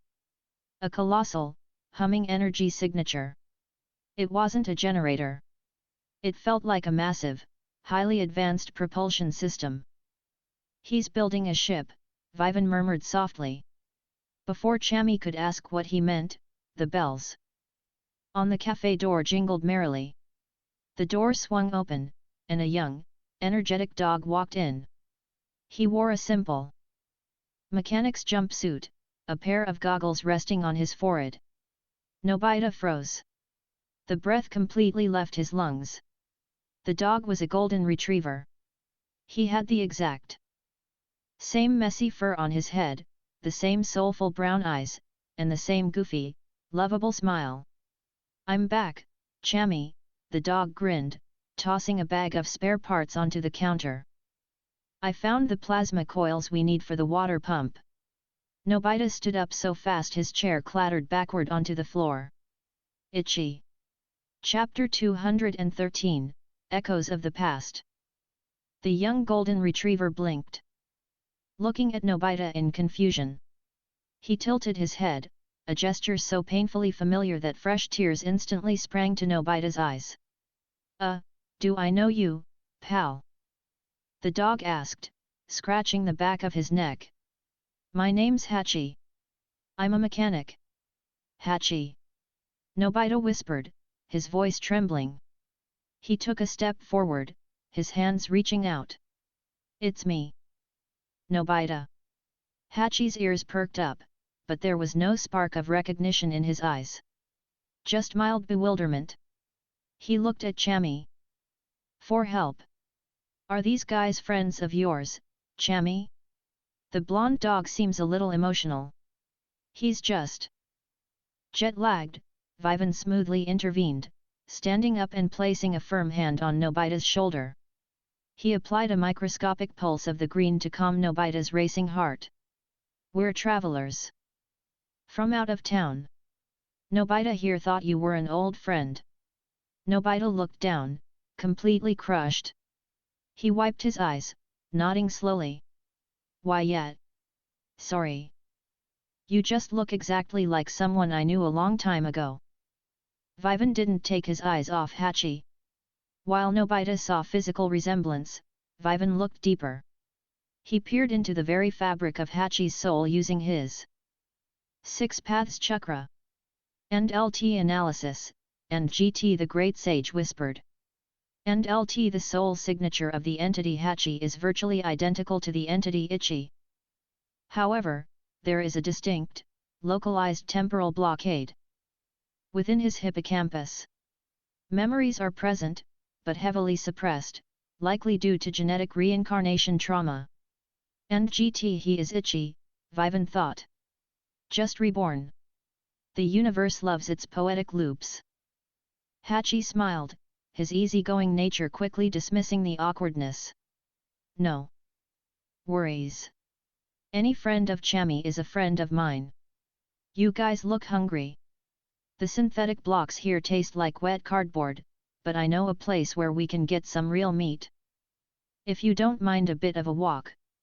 Lead the way, Gian grinned, his stomach growling loudly.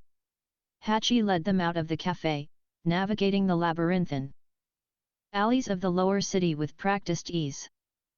As they walked, Hachi chattered excitedly about his engineering projects, his dreams of building a hovercar that didn't rely on Nekahara's expensive plasma batteries, and his hatred for the corrupt enforcers. Despite the 1,000-year gap and the lack of memories, Nobita walked closely beside Hachi, a small, bittersweet smile returning to his face. Even if Hachi didn't remember him, the dog's soul was exactly the same, kind, loyal, and brave.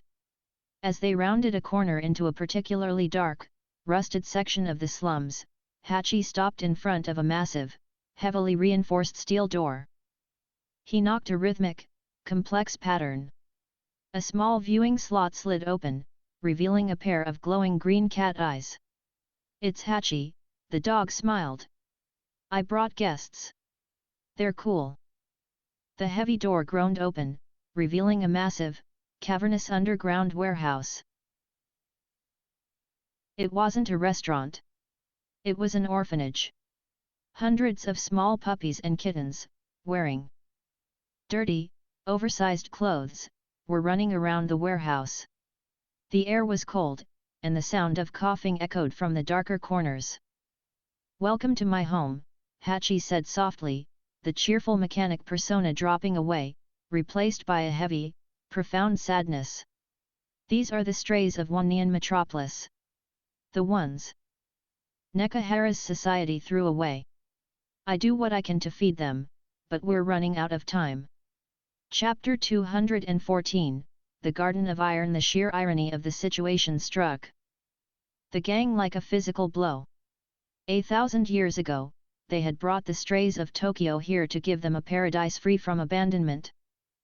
Now, the evolved descendants of those very same strays had recreated the exact same cruel society, complete with their own slums and orphans.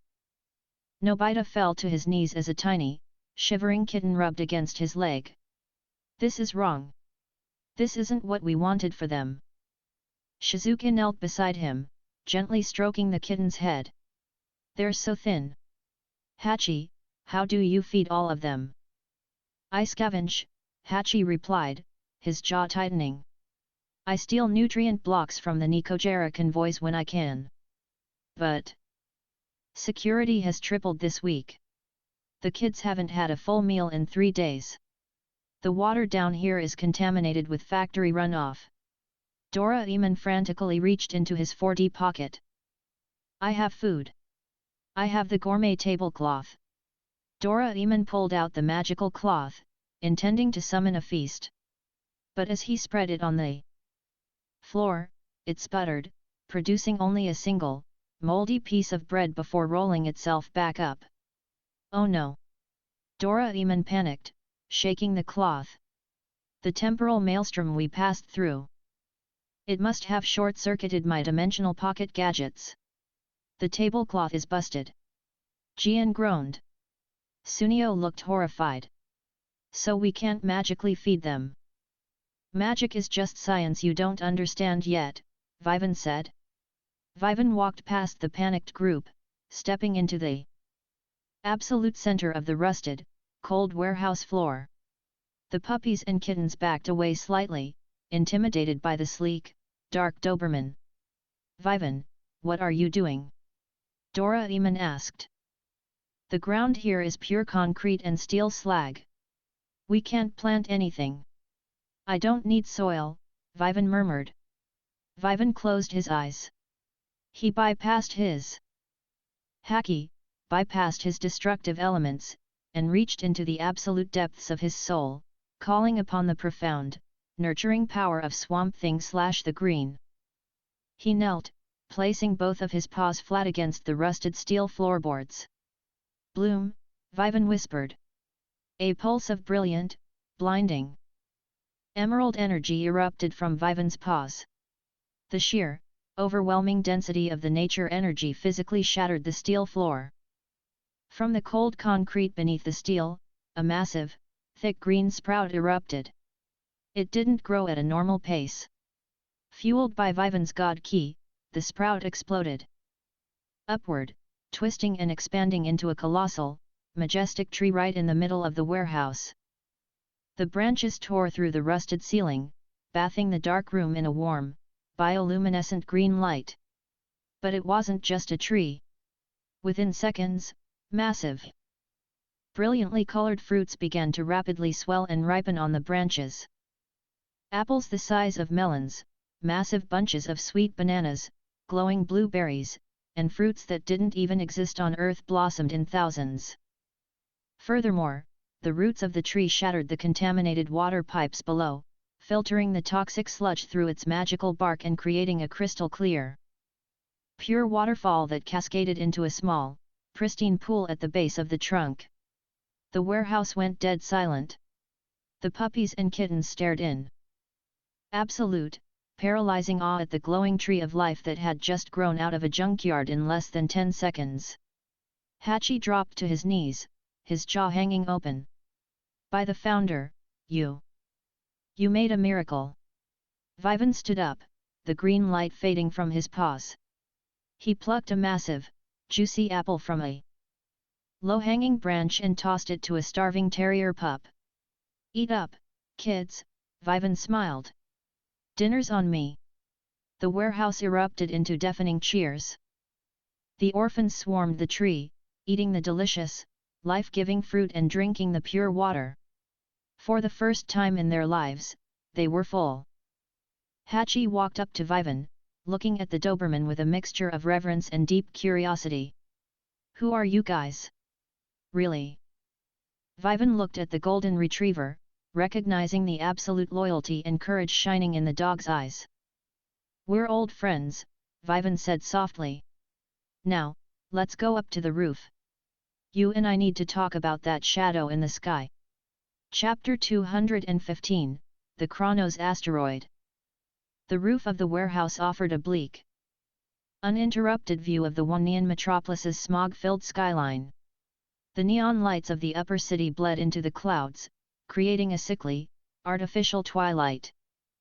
Vivan and Hachi sat on the edge of the roof, their legs dangling over the precipice. Down below, the faint, joyous sounds of the orphans playing around the tree of life drifted up through the rusted ventilation shafts. You saved my family tonight, Hachi said quietly, looking out at the city. I owe you my life, Vivan. You don't owe me anything, Hachi, Vivan replied, his voice calm and steady. But I need you to tell me everything you know about Nekahara's operation. And I need you to tell me about the sky. Vivan pointed a finger up toward the exosphere. Barely visible through the smog, the massive, jagged silhouette of the dark asteroid loomed, noticeably larger than it had been a few hours ago. Hachi sighed, his ears flattening. The scientists call it the Dark Moon. It appeared a few months ago out of nowhere. It's on a direct collision course with our planet. They say impact is inevitable within the next 48 hours. When it hits, it will wipe out all life on the surface. A doomsday rock, Vivan murmured. And LT analysis, and GT the Great Sage interrupted.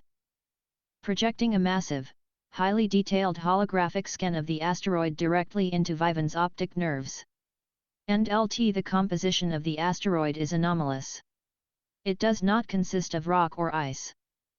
It is composed of highly condensed, solidified dark matter and tachyon particles. And GT tachyons, Vivan thought, his eyes narrowing. That's time travel fuel. And LT affirmative. It is not a natural celestial body. It is a Chronos asteroid, a physical manifestation of the chronological scar created when the time machine was violently pulled out of the space-time continuum during the maelstrom. And GT, we brought the apocalypse with us, Vivan realized grimly. The paradox created a bullet, and it's aimed right at this timeline. That's why Nikojera is building the Ark, Hachi continued, oblivious to Vivan's internal revelation. He went on the public broadcast network a week ago. He announced that his corporation is building a massive spaceship hidden beneath Wannian land. A ship capable of carrying thousands of citizens away from the planet before the Dark Moon hits. Let me guess, Vivan said, his tone turning cynical. Tickets aren't free. Only the absolute elite, Hachi growled, his paws clenching into fists. They billionaires, the corrupt politicians, and his loyal enforcers. He's leaving everyone in the lower levels, all the strays, all the workers, to die. We're just disposable labor to build his escape pod. Vivan leaned back, looking up at the looming temporal asteroid. He could fly up there right now. He could use a Kyokan X-10 Kamehameha and vaporize the asteroid into harmless dust. It would be easy. But doing so wouldn't solve the core rot of the Wannian metropolis. Nikojera would still control the food, the weapons, and the enforcers. The orphans would still live in the slums. Sage, Vivan thought. If I destroy the asteroid, does it fix the time slip? And LT negative. Destroying the physical manifestation will not repair the dimensional tier. To stabilize the timeline and return to the 20th century, DORAEMON'S time machine requires a massive influx of refined tachyon energy to jump-start the temporal engine. And GT and the only place on this planet with enough refined energy to build a space ark. Vivan deduced. And LT, is Nekahara's facility. And GT. Vivan stood up, dusting off his coat. He looked down at Hachi, his eyes gleaming with a dangerous, calculated light. Hachi. How would you like to hijack a spaceship? Hachi blinked, looking up at the dark-furred Doberman. In sheer disbelief. Are you crazy? The security around Wannian land is impenetrable. He has an army of cybermastiffs guarding the lower levels.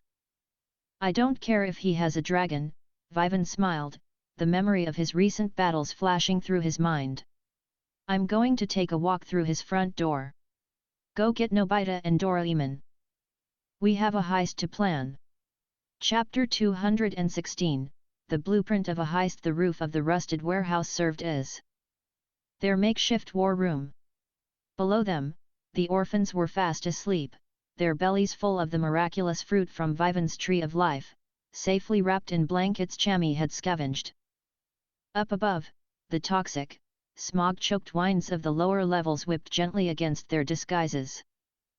Hachi, still wearing his mechanic's jumpsuit, placed a small, circular device on a rusted metal crate.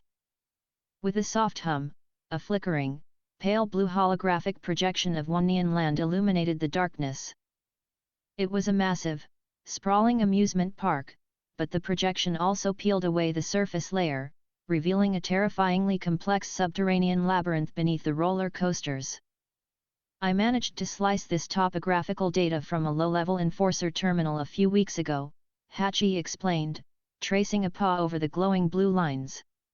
Wannian land is a front.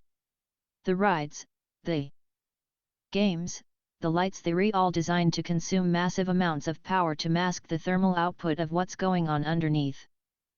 Doraemon leaned over the hologram, his robotic eyes whirring as they scanned the structural integrity of the underground base. It goes down for miles. There are multiple blast doors, kinetic shielding. And wait. What are these massive conduits running toward the center? Plasma pipelines, Hachi replied, his ears flattening. Nikojera is bleeding the lower levels dry of energy and funneling it all into the Ark's primary thrusters.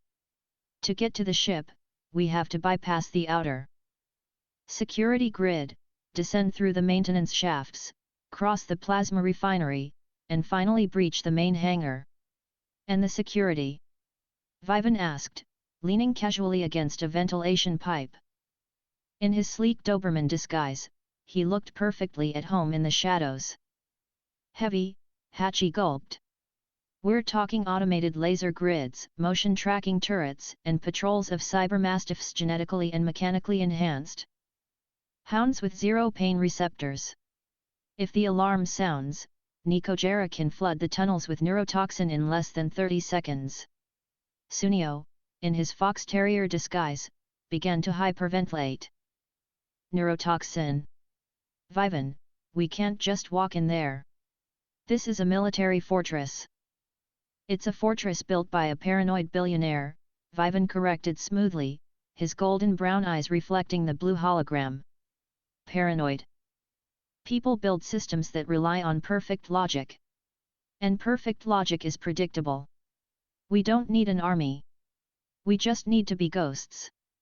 Nobita, sitting quietly on an overturned bucket, looked at Hachi. Despite the danger, Nobita's golden retriever tail gave a faint, involuntary wag just being near the reincarnation of his oldest friend. Hachi. Are you sure you want to come with us? If you get caught, Nikojera will. I'm going, Hachi interrupted, his voice surprisingly firm. He looked around the rusted rooftops of the slums. I'm tired of watching my people starve while that fat cat builds a luxury escape pod. If we can hijack that ship, maybe we can use it to save the orphans when the dark moon hits. We're not just saving the orphans, Doraemon said gently. If we can siphon enough refined tachyon energy from the Ark's core, I can repair the time machine. We can go back and prevent the temporal asteroid from ever existing in the first place. Vivan pushed himself off the pipe, walking over to the hologram. He tapped a specific, narrow shaft leading down from the amusement park's haunted house attraction. This is our entry point, Vivan commanded quietly. No gadgets that emit a traceable frequency. No loud noises.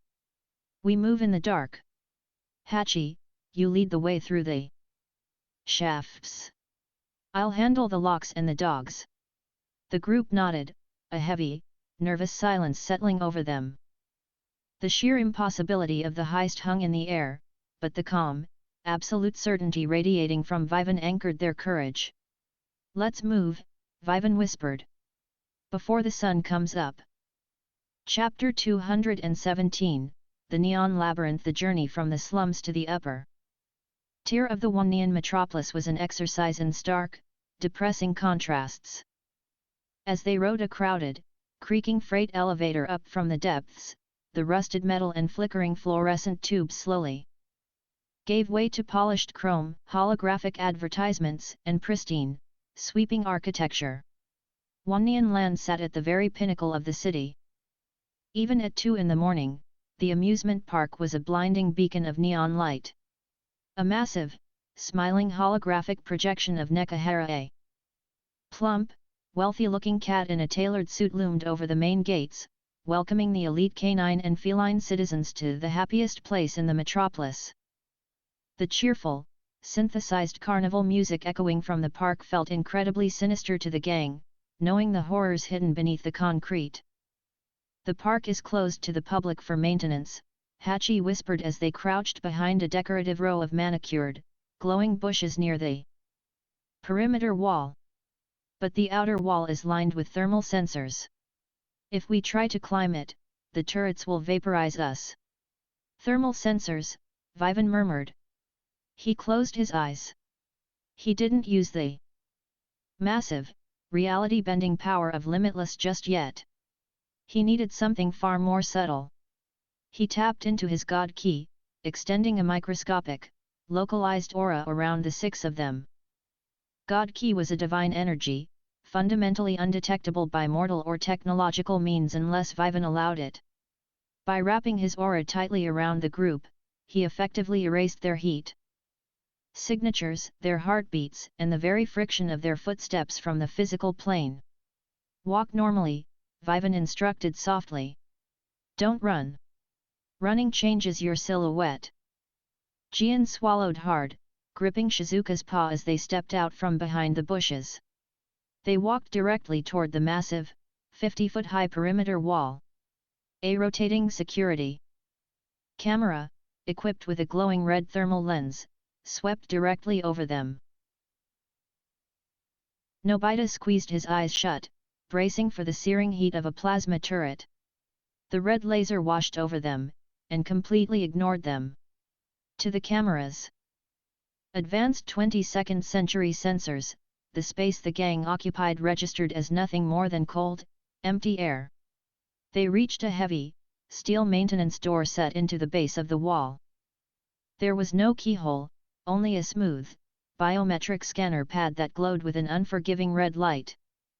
"It requires the paw print and retinal scan of a level 4 enforcer," Hachi whispered in dismay. "I don't have the codes to slice this." "I don't need a code," Vivan replied. He didn't punch the door, nor did he use Haki to break the locking mechanism, which would undoubtedly trigger a tamper alarm. Instead, Vivan raised his right paw, extending a single digit. Sage. Microinfiltration. A tiny, almost invisible stream of silver ultron nanites flowed from Vivan's claw, seeping into the microscopic seams around the biometric scanner. Inside the digital architecture of the lock, the Great Sage operated like a ghost. It didn't break the firewall, it simply mirrored the expected encrypted response of a level 4 enforcer and fed it directly to the mainframe. With a soft, almost imperceptible click, the heavy steel door hissed open. You're a walking skeleton key," Hachi breathed in awe. "Stay close," Vivan commanded, stepping into the dark, echoing maintenance corridor. "The fun is just beginning." Chapter 218, The Cybermastiff Patrol. The interior of the maintenance shaft was a labyrinth of exposed pipes, hissing steam vents, and thick, pulsating cables that thrummed with raw electrical power. The cheerful carnival music from the surface was entirely muffled, replaced by the deep, rhythmic hum of the subterranean machinery. They moved in single file. Hachi took point, his mechanic's intuition guiding them through the maze of identical grey corridors, while Vivan brought up the rear, his observation Haki cast wide like an invisible radar net. The air grew colder the deeper they descended. Suddenly, Vivan stopped. He raised a closed fist. The universal signal to halt. The entire group froze instantly. Nobita held his breath. "What is it?" Doraemon whispered via their secure localized COMM link. "Patrol," Vivan replied, his voice a calm, digitized whisper in their ears. 3 units. Coming around the corner 50 yards ahead. They aren't normal guards. Through the damp, echoing corridor, they heard the sound. It wasn't the clank of boots. It was the heavy, rhythmic click-clack of metallic claws against concrete, accompanied by a low, guttural, synthesized growl. Hachi's fur stood on end. Cybermastiffs. They hunt by scent and microvibration. If they smell our fear, we're dead. They won't smell a thing, Vivan said. He kept his god key shroud active, ensuring their biological sense were completely masked. But as the three massive cybermastiffs rounded the corner, the sheer terrifying scale of the beasts became apparent. They were the size of small horses, heavily plated in black titanium armor. Their jaws were lined with whirring, monomolecular chainsaw teeth, and their optical sensors glowed a violent, piercing red. "They're blocking the only path forward," Hachi whispered, panic creeping into his voice. "We can't sneak past them in a hallway this narrow." "Then we don't sneak past them," Vivan said, stepping around the group and moving to the front. "Close your eyes. Don't make a sound." Vivan walked forward, leaving the protective cover of the shadows. The lead cybermastiff's audio receptors twitched. Even with his scent and heat masked, the physical displacement of the air as Vivan moved alerted the highly tuned machines. The three hounds stopped, their red optical sensors locking onto the dark-furred Doberman. A low, mechanical snarl vibrated through the corridor. The hounds lowered their massive heads, preparing to lunge and tear the intruder to ribbons. Vivan didn't break stride. He didn't draw a weapon. He tapped into a fraction of his one-piece muscle memory, combining it with the silent, flawless precision of his auto-battle mode. Soru. Vivan didn't just move fast, he vanished from the physical spectrum of visible light. To the cybermastiff's advanced targeting computers, he simply ceased to exist. Before the hounds could trigger an alarm, Vivan reappeared directly in the center of their formation. He moved with agonizing, beautiful slowness, or at least, that was how it appeared to his accelerated perception. He coated the tips of his fingers in Ryuo, internal destruction haki. He didn't punch or kick. He gently tapped the back of the neck of the first hound. The haki flowed through the titanium armor, perfectly bypassing the external plating, and gently, surgically short-circuited the main power conduit leading to the brain. 1. He pivoted on his heel, his coat flaring silently, and tapped the chest cavity of the second hound, detonating the internal battery core without breaking the outer shell. 2. The third hound, realizing its pack mates were dying, opened its jaws to emit a high-frequency alarm howl. Vivan caught the beast's massive upper and lower jaws with his bare hands. The monomolecular chainsaw teeth ground furiously against his skin, but they couldn't even scratch the invisible layer of haki protecting him. With a swift, brutal jerk, Vivan snapped the hound's mechanical neck, severing the vocal processor instantly. 3. Vivan gently lowered the massive, deactivated hounds to the concrete floor, ensuring their metallic bodies didn't make a single sound as they fell. He stood up, adjusting his cuffs in the dim light.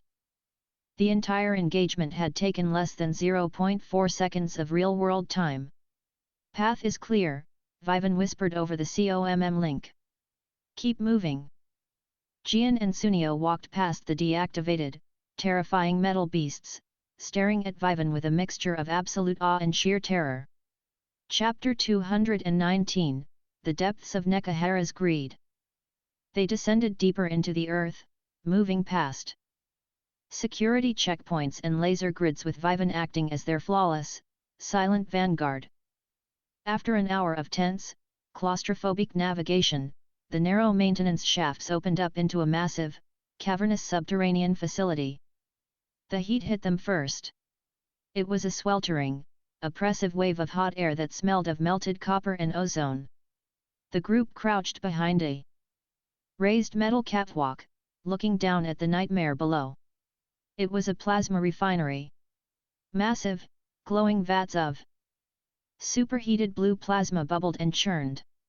Giant industrial pistons hammered rhythmically, deafeningly loud. But it wasn't the machinery that made Shizuka cover her mouth in horror, it was the workforce. Hundreds of anthropomorphic cats and dogs, mostly older citizens or incredibly young orphans, were chained to the assembly lines. They wore tattered rags, their fur matted with sweat and grease. They were manually hauling heavy, glowing plasma cores from the vats to the conveyor belts, supervised by towering, whip-wielding enforcer droids. If a worker stumbled or slowed down, an enforcer would lash them with an electrified shock whip, sending them convulsing to the floor. This is slavery, Nobita gasped, tears immediately springing to his eyes. He's using his own people as slaves. Hachi's claws dug deep into the metal grating of the catwalk. His golden retriever face contorted in absolute rage. I know. Some of them. That old bulldog down there, he used to run the bakery in Sector 4 before Nekahara's men took him away. I have to stop this. Hachi made a move to vault over the catwalk, ready to fight the heavily armed enforcers with his bare paws. Vivan's hand shot out, grabbing Hachi by the scruff of his neck, pulling him back down into the shadows with effortless, immovable strength. Let me go. Hachi hissed, thrashing wildly. Look at the room, Hachi. Don't look at the anger, Vivan commanded, his voice a low, terrifying rumble that instantly commanded obedience. Look at the catwalks above the vats. Hachi stopped struggling, panting heavily as he followed Vivan's gaze. Mounted on the ceiling, perfectly camouflaged in the shadows, were dozens of heavy, automated Gatling plasma turrets. They were locked onto the workers. If you jump down there and start a riot, the enforcers won't fight you, Vivan explained coldly. The system will register a breach, and those automated turrets will open fire on the assembly line. You won't be saving them. You'll be executing them. Hachi swallowed hard, the horrific reality of the situation dawning on him. He slumped back against the metal railing, burying his face in his paws. I'm sorry. I can't stand seeing them like this. We aren't going to leave them, Vivan said softly, his golden eyes reflecting the blue glow of the plasma vats below. But we have to prioritize. We take the ship, we break Nekahara's control over the system, and then we free the city. A distraction here only gets us killed. How do we cross this room without being seen? Doraemon asked, analyzing the patrol routes of the enforcers. The conveyor belt leads directly to the hangar doors, but the floor is flooded with light. We don't walk on the floor, Vivan murmured. Vivan tapped into the Jujutsu Kaisen fragment. He didn't manifest a barrier. He applied the concept of limitless to his own spatial coordinates relative to the environment. He stepped off the catwalk, but he didn't fall. To the absolute bewilderment of the group, Vivan simply began walking on the empty air, inches below the ceiling, completely hidden in the dark, sweltering shadows above the blinding lights of the refinery. Grab the person in front of you, Vivan whispered over the comms. I'll pull you up. Using a combination of full bring to manipulate the air density and Atlantean strength. To effortlessly haul their combined weight, Vivan hoisted Nobita, Doraemon, Shizuka, Gian, Sunio, and Hachi into the air. They clung to each other in a bizarre, floating human chain, suspended 50 feet above the heads of the cruel enforcers, hidden entirely in the shadows of the ceiling. They slowly, agonizingly drifted across the massive refinery room. The screams of the workers below tested Nobita and Hachi's resolve with every agonizing second, but they held their breath, trusting Vivan's invisible grip on space itself. Finally, they reached the far wall, dropping silently onto a dark maintenance gantry just above a set of colossal, blast-proof titanium doors. We're here, Hachi whispered, his voice shaking. Through those doors is the main hangar. Chapter 220, the door to the arc, the blast doors leading to the main hangar, were unlike anything they had encountered so far. They weren't just thick, they hummed with a terrifying, localized gravitational field. End LT analysis, and GT the Great Sage reported. End LT, the doors are reinforced with dark matter plating and sealed by a quantum-locked tachyon field. Microinfiltration via nanites is impossible. The quantum field will instantly vaporize biological and synthetic matter upon contact. And GTA lock I can't pick, Vivan thought, an appreciative smirk touching his lips. Nikojera actually hired a competent engineer. Can we cut through it? Gian asked, looking at the massive obstacle. It would take a localized supernova to breach that plating, Doraemon deduced, scanning the door. And even if we did, the depressurization alarm would alert the entire armada. If we can't go through the door, we have to wait for someone to open it for us, Vivan said. He pulled the group back into the deep shadows of the gantry, wrapping his god key tightly around them to mask their presence. Patience. They didn't have to wait long. 10 minutes later, the heavy sound of marching boots echoed from the refinery floor. A massive convoy of anti-gravity cargo sleds, loaded with glowing, refined plasma cores, approached the doors. Escorting the convoy wasn't a standard droid. It was a terrifying, heavily augmented feline. He walked on 2 legs, but his body was a grotesque fusion of black fur and heavy, chrome cybernetics. His right arm was a massive, whirring plasma cannon, and his left eye was replaced by a glowing, multi-lensed spider optic that constantly shifted and whirred, scanning the environment. That's Commander Kuro, Hachi whispered, terror lacing his voice. Nekahara's right-hand man. He's a cyborg. They say his optic can see heat, radiation, and even shifts in air pressure. He's the one who hunts down the resistance leaders. Kuro marched up to the blast doors. He didn't use a keycard. He inserted a specialized, physical biometric key extending from his cybernetic wrist directly into the console. The quantum field deactivated with a high-pitched whine, and the colossal titanium doors slowly groaned open. A blinding, pristine white light spilled out from the hangar, revealing the prize. Even Vivan's breath hitched slightly at the sheer, impossible scale of the vessel inside. The Ark wasn't just a ship. It was a floating, metallic city. It was easily 3 miles long. Sleek and aerodynamic, plated in gleaming, indestructible white alloy. Massive, glowing blue tachyon engines thrummed at its rear, generating a vibration that Nobita could feel in his teeth. It's huge. Sunio gasped softly. It's a dreadnought, Vivan corrected. His eyes narrowing as he spotted the concealed, heavy plasma batteries lining the ship's hull. He's not just building an escape pod. He's building a warship to conquer wherever he lands next. As Kuro and the cargo sleds began to move through the massive doors, Vivan prepared to quietly float the group through the opening above them. But suddenly, Commander Kuro stopped dead in his tracks.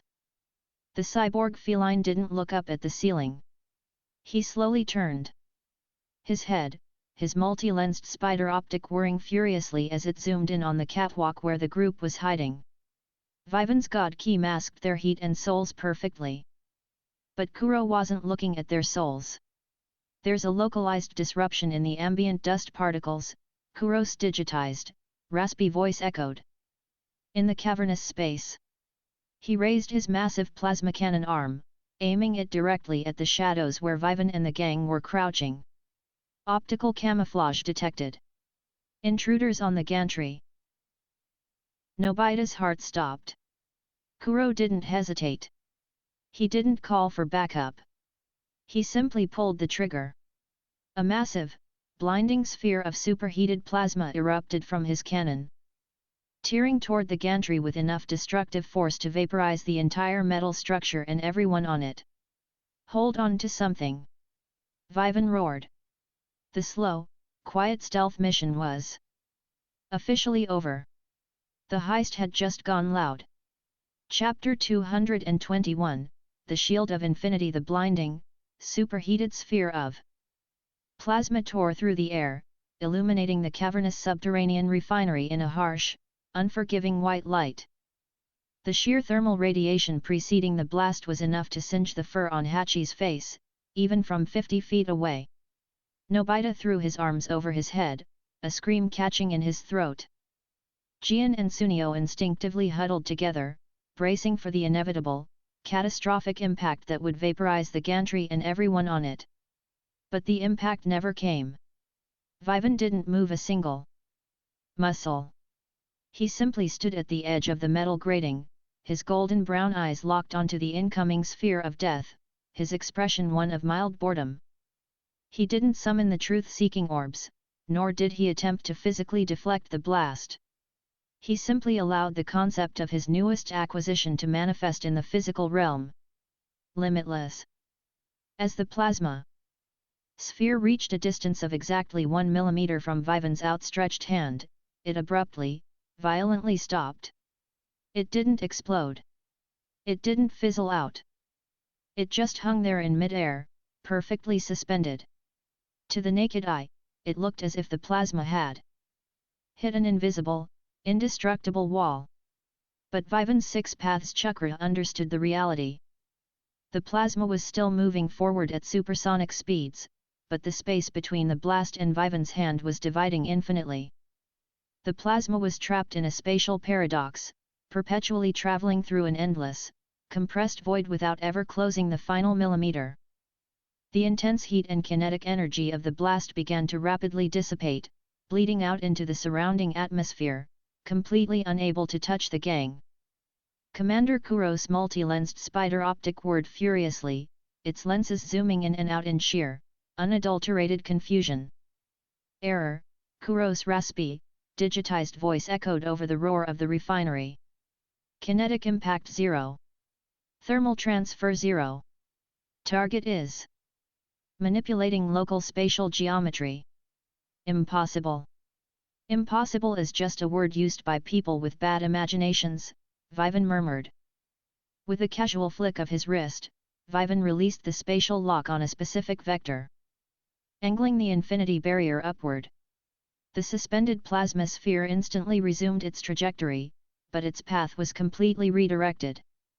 It shot straight up, tearing through the ceiling of the cavern and burying itself deep within the bedrock above, shaking the entire facility with a muffled, distant explosion. The gantry remained completely unharmed. He stopped it.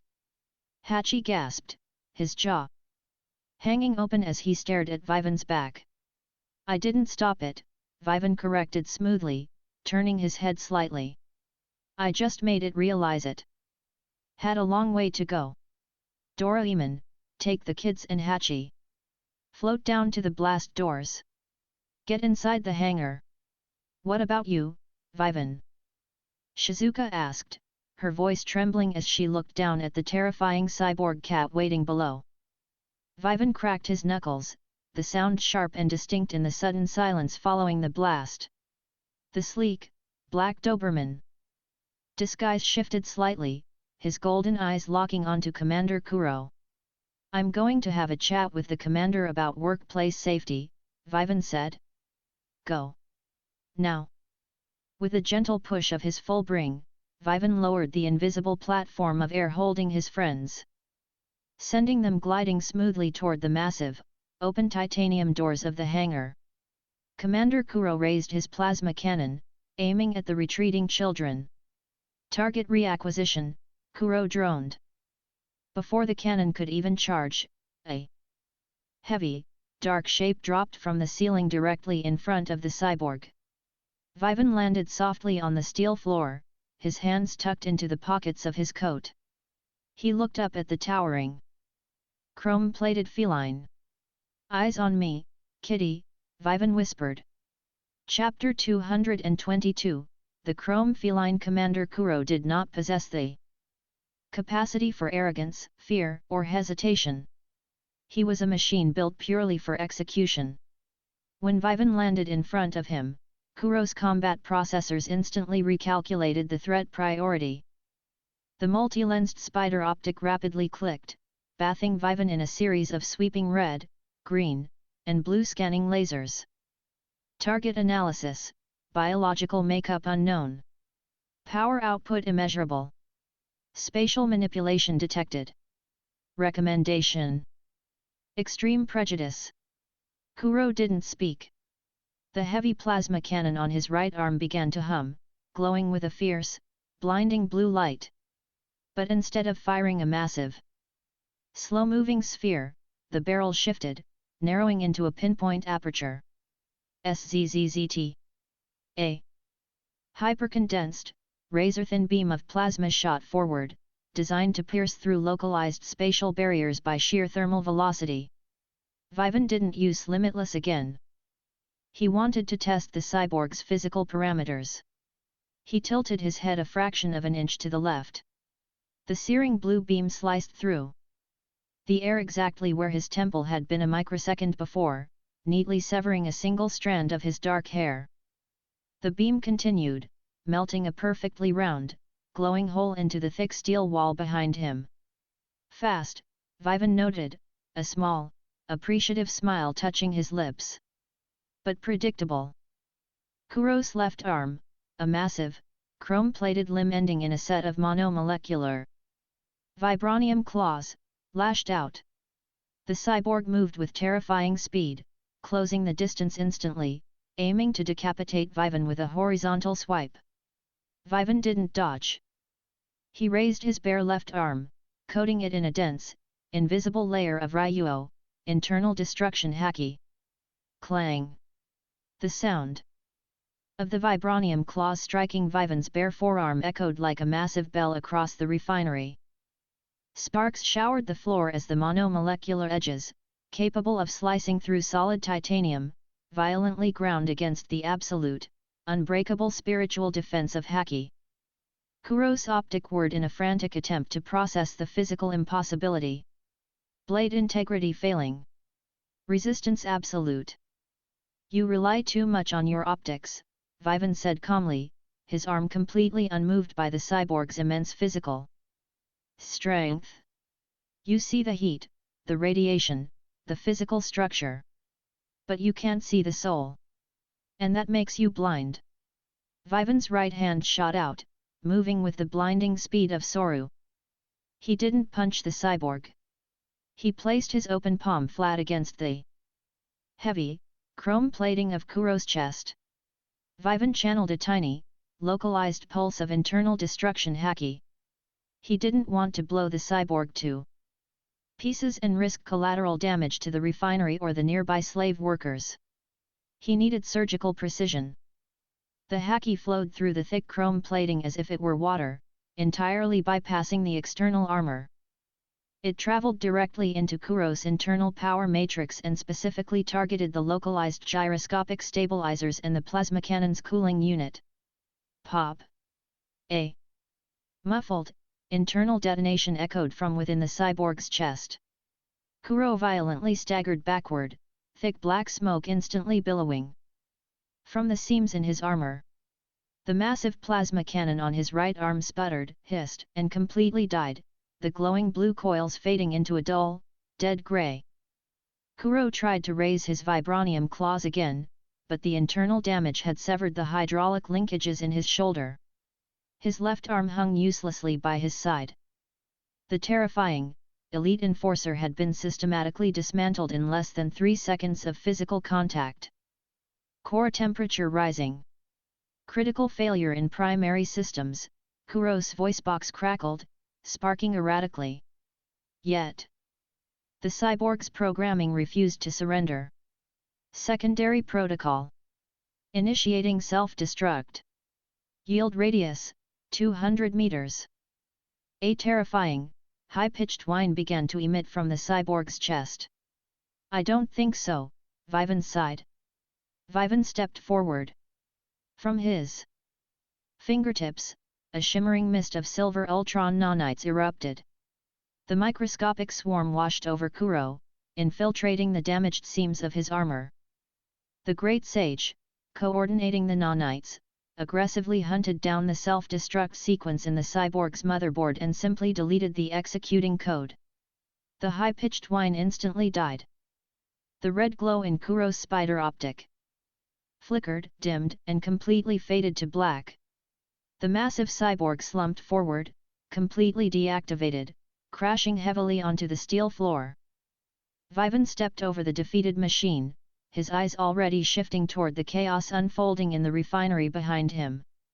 Chapter 223, The Unbroken Chains. The brief, explosive skirmish between Vivan and Commander Kuro had not gone unnoticed. The automated security system of the plasma refinery had registered the massive thermal spikes and the sudden deactivation of the commander. Red emergency sirens began to blare, bathing the cavernous, sweltering room in a frantic, strobing crimson light. Security breach. Sector 7. Initiating lockdown protocol. Down on the assembly line, the enslaved workers, the emaciated cats and dogs panicked. They dropped the heavy plasma cores, cowering against the conveyor belts. The towering enforcer droids, previously occupied with whipping the slaves, immediately shifted their programming. Their optical sensors turned a hostile, glowing red. They raised their heavy stun rifles, but they weren't aiming at Vivan. Hostages secured. Preparing to execute non-compliant labor units to restore order, an enforcer droned, pointing its rifle directly at an elderly, terrified bulldog. Up by the hangar doors, Hachi watched the scene unfold with absolute horror. "No! Leave them alone," he screamed, abandoning the safety of the group and sprinting back onto the refinery floor, armed with nothing but a heavy wrench he had pulled from a toolbox. Gian and Sunio exchanged a terrified glance, but for once, Gian didn't run away. The big kid gritted his teeth, gripping a discarded metal pipe. "We can't just let them get shot. Sunio, come on! Are you crazy?" Sunio shrieked, but he followed Gian anyway, his fox terrier disguise trembling violently. Vivan, standing near the deactivated body of Kuro, took a slow, deep breath. The situation was devolving into a chaotic hostage crisis. He couldn't use nanites on 50 enforcers simultaneously without risking a miscalculation that might cause their weapons to misfire into the crowd. He needed an immediate, non-lethal, massive area of effect suppression. He needed the king's will. "Everyone, cover your ears." Vivan's voice boomed over the COMM link, commanding absolute obedience. Hachi, Gian, Sunio, Nobita, Shizuka, and Doraemon instantly clamped their paws and hands over their ears. Dropping to the floor, Vivan closed his eyes. He reached into the deepest, most domineering part of his soul. He didn't compress the aura this time, he let it explode outward in a perfectly controlled, spherical wave. House Hoku Haki, Conqueror's Haki. A massive, invisible wave of sheer, terrifying spiritual pressure erupted from Vivan's body. It swept across the massive refinery floor like a silent tsunami. The enslaved workers, already terrified and physically exhausted, instantly lost consciousness, their eyes rolling back as they slumped safely to the floor in a deep, painless sleep. The enforcer droids, however, experienced something entirely different. The sheer, overwhelming weight of Vivan's willpower didn't just affect biological minds, it possessed a spiritual density that physically interfered with delicate electronic circuitry. As the Haki wave hit them, the 50 heavily armed enforcer droids froze. Their red optical sensors flickered erratically. The spiritual pressure violently short-circuited their logic processors, overwhelming their localized motherboards with an unquantifiable data load of pure dominance. One by one, the massive droids sparked, smoked, and collapsed heavily onto the steel grating, entirely deactivated. The blaring sirens continued to wail, but the refinery floor was completely still. Vivan slowly opened his eyes, the heavy pressure vanishing as quickly as it had appeared. Hachi cautiously stood up, looking at the sea of unconscious workers and deactivated enforcers. He stared at Vivan, his jaw completely slack. You just knocked out an entire battalion, by standing there." "They were weak-willed," Vivan said, walking casually toward the group. He stopped by the unconscious, elderly bulldog and knelt down. He gripped the heavy, electronic slave collar locked around the dog's neck. Applying a fraction of his full-bringer ability, Vivan manipulated the soul of the metallic locking mechanism, gently pulling it apart without triggering the explosive tamper seal. The heavy collar clattered harmlessly to the floor. Vivan looked up at Hachi. "Wake them up. Tell them the enforcers are dead. Have them hide in the maintenance shafts we came through until we secure the Ark. Go." Hachi nodded furiously, tears of gratitude in his eyes. Gian and Sunio rushed forward to help Hachi unlock the collars and wake the workers. Vivan turned his attention back to the massive, open titanium doors leading to the hangar. Doraemon, Nobita, and Shizuka were waiting just inside the threshold. "The runway is clear," Vivan muttered, walking toward the blinding white light of the hangar. "Let's go steal a spaceship." Chapter 224, The Gates of the Ark. Stepping through the massive blast doors and into the main hangar was like walking into the belly of a mechanical leviathan. The space was impossibly huge, stretching for miles in every direction, bathed in a sterile, shadowless white light. The air here was perfectly climate-controlled, smelling faintly of antiseptic and ozone, a stark contrast to the sweltering, oppressive heat of the refinery they had just left. And resting in the absolute center of this cavernous space was the Ark up close. The dreadnought was even more terrifying. Its hull was composed of a seamless, pearlescent white alloy that seemed to absorb and reflect light simultaneously. It was shaped like a massive, sleek arrowhead, heavily armed with concealed plasma batteries along its flanks. 4 gargantuan landing struts supported its immense weight, and a massive, glowing blue boarding ramp extended from its underbelly to the polished hangar floor. It's a floating city," Nobita whispered, his golden retriever ears pinned back against his head in sheer awe. "It's a marvel of engineering," Doraemon breathed, his robotic eyes wide as he scanned the hull. "The armor plating is interwoven with a localized electromagnetic shield matrix. Even a direct hit from a meteor wouldn't scratch the paint." "It's a shame we have to scratch it," then, Vivan said, walking casually toward the boarding ramp. As they approached the ramp, a transparent, shimmering barrier of hexagonal light suddenly snapped into existence, completely blocking access to the ship's interior. "End LT analysis," and GT the Great Sage reported. "End LT the boarding ramp is sealed by a high-frequency biometric quantum lock. It is hardwired into the ship's central AI. Attempting to forcefully breach the barrier will trigger the ship's internal defense turrets." "And GT Doraemon, can you slice it?" Vivan asked, looking at the complex, floating holographic console next to the barrier. Doraemon waddled up to the console, pulling a specialized hacking cable from his 4D pocket. He plugged the cable directly into the console's interface port. His robotic eyes began to rapidly scroll with lines of green code. For a full minute, the hangar was silent, save for the low, thrumming vibration of the Ark's idling engines. Then, Doraemon let out a frustrated, terrified groan, yanking the cable out. The tip of the cable was smoking. "I can't do it." Doraemon panicked, taking a step back. "The encryption is fluid. Every time I isolate a sequence, the code rewrites itself using a chaotic algorithmic loop based on the unique brainwaves of Nikojera himself. It's a closed system. Without him, the ship won't open." "A DNA-locked spaceship," Vivan mused, crossing his arms. He really doesn't want to share his toys.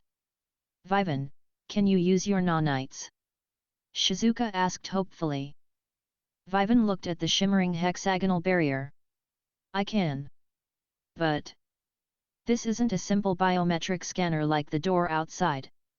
This is a massive, highly complex, self-learning AI. If the Great Sage and my nanites attack it, it's going to be a slow, surgical process. I have to unweave the code line by line to prevent the AI from realizing it's being hacked and locking down the engines permanently. Vivan walked up to the console. He didn't extend a single finger this time. He placed both of his paws flat against the glowing holographic interface. Sage. Full immersion. Initiate a stealth infiltration of the central AI architecture. End LT executing. Estimated time to breach, 4 minutes. End GT. A thick, pulsing wave of silver ultron nanites flowed from Vivan's paws, completely coating the console.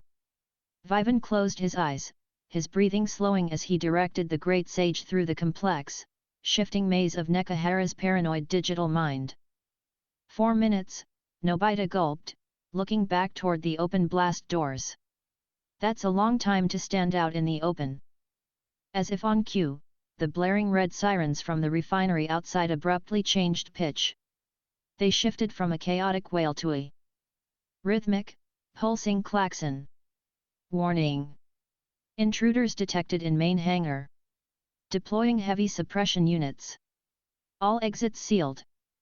The massive titanium blast doors they had just walked through began to slowly, loudly groan shut, threatening to lock them inside the hangar with whatever was coming.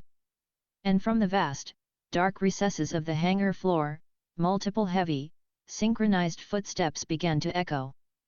Doraemon, Vivan said calmly, his eyes still closed, his paws glued to the console. Set up a perimeter. I need 3 minutes and 40 seconds of absolute, uninterrupted silence. Chapter 225, The Heart of the Dreadnought. Doraemon didn't hesitate. He reached deep into his 40 pocket and pulled out the invincible fort gadget, a small, seemingly fragile paper umbrella. He planted it firmly into the polished floor behind Vivan and opened it. Instantly, a massive, shimmering, semi-transparent dome of hardened energy expanded outward, encompassing Vivan, Nobita, Shizuka, and Doraemon. The fort will hold against plasma fire, Doraemon said, his voice tense. But if they bring heavy ordnance? From the shadows of the hangar emerged Nekahara's heavy suppression units. They weren't droids, and they weren't cyborgs. They were massive, automated hover tanks, painted sleek black, equipped with twin-linked, heavy particle cannons. There were 6 of them, forming a semicircle around the glowing ramp of the Ark. The lead tank aimed its massive cannons directly at the invincible fort dome. Boom! A blinding flash of purple particle energy struck the dome. The shield violently shuddered, glowing bright white at the point of impact, but it held.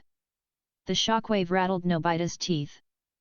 2 minutes, Vivan muttered, sweat beading on his forehead as the nanites worked furiously to unravel the ship's complex, fluid AI. Inside his mind, the Great Sage was fighting a digital war. The Ark's AI was fiercely defensive, throwing up constant, evolving firewalls. But the combination of Vivan's raw processing power and the absolute, synthetic adaptability of the Ultron nanites was slowly, methodically overwhelming the system. Boom! Boom! Boom! All 6 hover tanks opened fire simultaneously. The relentless bombardment of particle energy turned the outside of the dome into a blinding, chaotic inferno of purple light. The invincible fort was strong, but DORAEMON'S gadgets were rarely designed to withstand sustained, military-grade orbital weaponry. Tiny hairline fractures began to appear on the surface of the energy dome. It's cracking! Nobita panicked, hugging Shizuka tightly. Almost there, Vivan gritted his teeth, his eyes snapping. Open! They glowed with an intense, silvery light. Sage! Final push! Override the root directory. End LT root directory isolated. Severing biometric lock. Injecting administrative override. And GT. The glowing, hexagonal barrier blocking the Ark's boarding ramp suddenly flickered. The red light of the console shifted to a serene, welcoming blue. With a soft, pneumatic hiss, the barrier vanished. "We're in!" Vivan shouted, ripping his paws away from the console. "The dome is failing!" Doraemon yelled as a massive crack split the energy shield down the middle. "Run!" Vivan commanded. He grabbed Nobita and Shizuka by their collars, using a burst of his Atlantean speed to practically throw them up the boarding ramp. Doraemon scrambled up behind them. Vivan reached the top of the ramp just as the invincible fort shattered into a million pieces of harmless light. The 6 hover tanks immediately retargeted, firing their particle cannons directly at the open boarding ramp. Vivan spun around. He didn't block the blast. He hit the emergency close button on the interior bulkhead panel. The massive, heavy titanium ramp violently retracted, slamming shut and sealing flawlessly just a fraction of a microsecond before the particle beam struck the hull. The ship's internal dampeners completely absorbed the impact. Inside the airlock, it was perfectly silent. They were inside. Nobita collapsed onto the plush, crimson carpet of the airlock, panting heavily. "We made it, we actually made it." Vivan looked around. The interior of the dreadnought was absurdly luxurious. The walls were lined with polished mahogany panels and gold trim. Soft, classical music played over the intercom system. It looked less like a spaceship and more like the lobby of a hyper-expensive, 5-star hotel. "Nikojera likes his comfort," Vivan sneered, shaking his head. "Doraemon, find the bridge. We need to initiate the launch sequence manually." They rushed down the lavish corridors, bypassing locked doors using Vivan's localized nanite hacks, until they reached the massive, circular bridge at the bow of the ship. The bridge featured a panoramic, transparent aluminum viewport overlooking the massive hangar doors. The control consoles were sleek, glowing with complex tactical data. Doraemon immediately leaped into the captain's chair, plugging his interface cable into the primary navigation console. "I'm in," Doraemon announced, his fingers flying across the holographic keys. "The AI is locked out, thanks to Vivan. I have manual control." "But..." Doraemon stopped, his robotic ears drooping in dismay. "But what?" Vivan asked, stepping up to the console. "The launch sequence," Doraemon swallowed hard. "It's not engaging. The ship's primary engines are connected to a central tachyon core deep within the engineering deck. The core is currently in a standby state to prevent the refined plasma from destabilizing.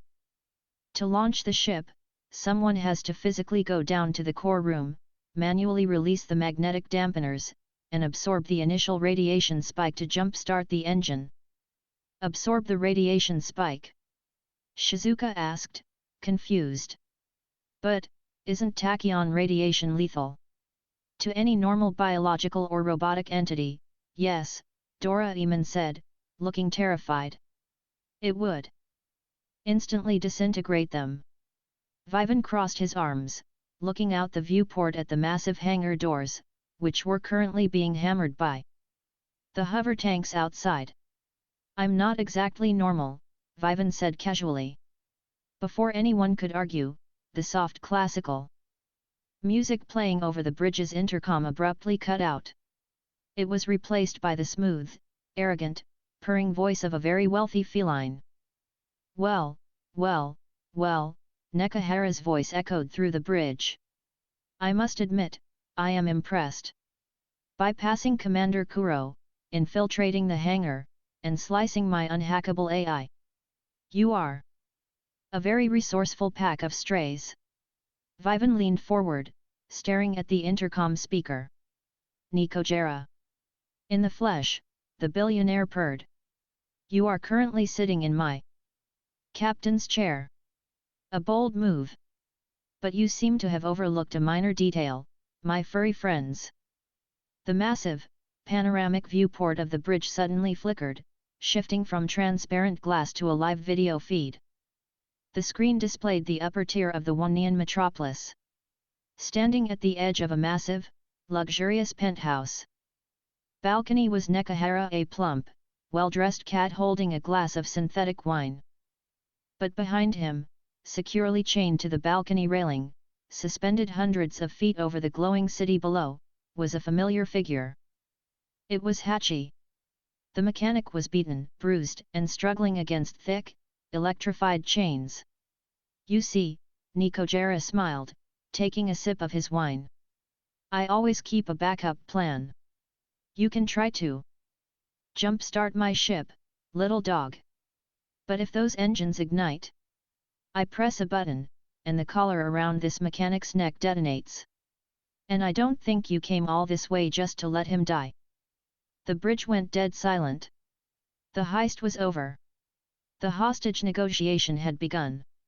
Chapter 226, The Hostage Gambit. The silence on the bridge of the Ark was absolute, broken only by the soft, synthetic clinking of ice cubes in Nekahara's glass as it was broadcast over the high-definition viewport screen. Nobita stared at the screen, his golden retriever paws trembling. Hanging over the edge of the sprawling penthouse balcony, thousands of feet above the glowing neon labyrinth of the Wannian metropolis, was Hachi. The mechanic's face was bruised, his jumpsuit torn, and a thick, blinking red collar was locked tightly around his throat. Hachi! Nobita screamed, slamming his paws against the reinforced glass of the bridge. On the screen, Hachi managed to lift his head, squinting against the harsh glare of the penthouse lights. And Nobita? Don't listen to him. Take the ship. Save the kids in the lower levels. Nikojera tutted disapprovingly, lazily swirling his synthetic wine. He reached into the breast pocket of his tailored suit and pulled out a small, sleek black remote with a single, glowing red button. Such melodrama, the billionaire cat sighed, adjusting his silk tie. It's a simple equation, travelers. You have managed to infiltrate my vessel. I commend you. But the Ark does not leave this planet without me. You will power down the bridge console, open the hangar doors, and surrender yourselves to my enforcers. If you attempt to initiate the primary thrusters, I simply press this button. Nikojera smiled, his sharp fangs gleaming in the neon light. And the mechanic's head becomes a firework. Shizuka covered her mouth, a small whimper escaping her throat. Gian and Sunio looked at Vivan, desperation etched into their furry, disguised faces. They were standing in the most advanced warship ever built, but a simple explosive collar had completely paralyzed them. Vivan didn't look at Nobita. He didn't look at Hachi. He kept his golden brown eyes fixed entirely on Nekahara's smug, aristocratic face.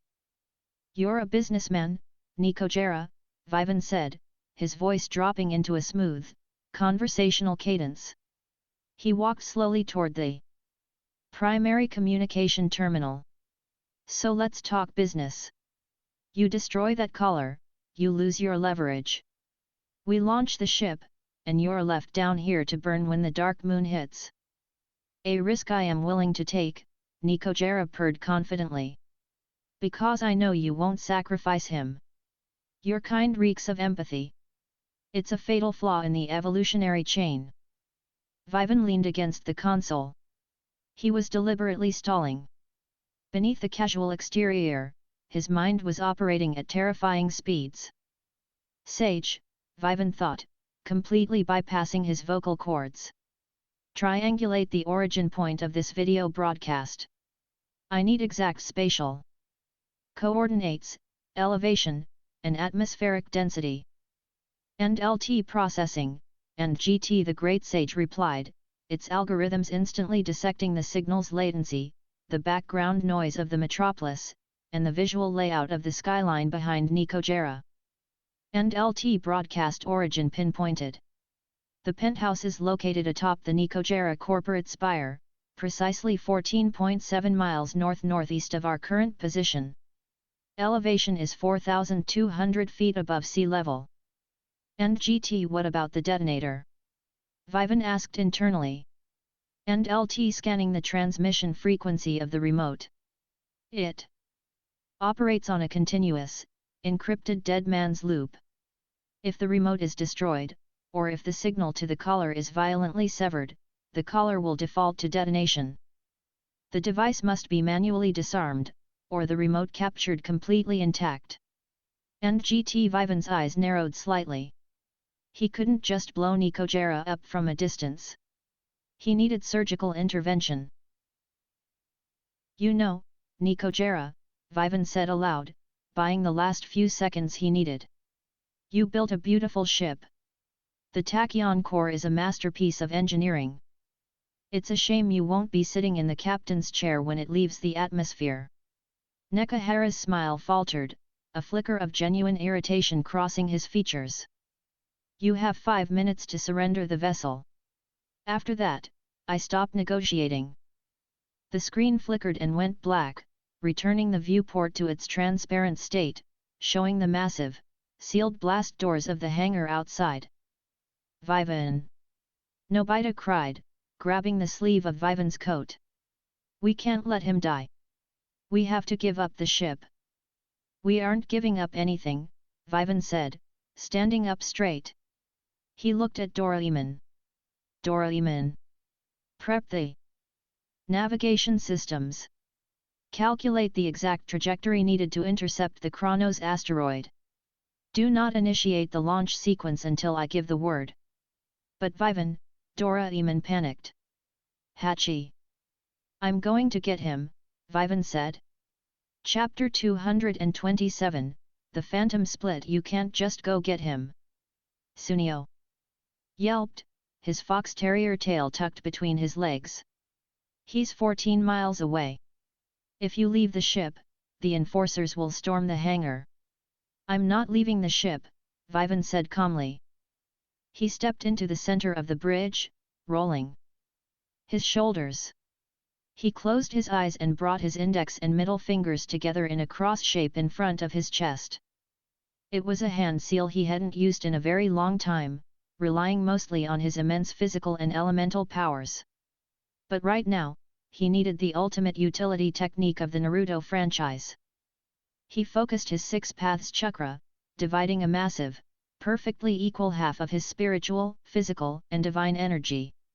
Shadow Clone Jutsu. With a soft, muffled poof of white smoke, an exact duplicate of Vivan materialized right beside him. The clone wore the exact same dark coat, possessed the exact same sleek Doberman disguise, and radiated the exact same terrifying aura of God Ki. Gian's jaw dropped. 2 Vivans. The real Vivan looked at his clone and nodded. You know what to do. Disarm the collar, secure the remote, and throw the cat off the balcony. The clone replied, a dark, identical smirk on his face. Piece of cake. Wait, Doraemon interrupted, looking at the clone. Even with 2 of you, how is the clone going to get to the penthouse? The arc is lined with anti-teleportation shielding to prevent boarders. You can't use instant transmission through the hull.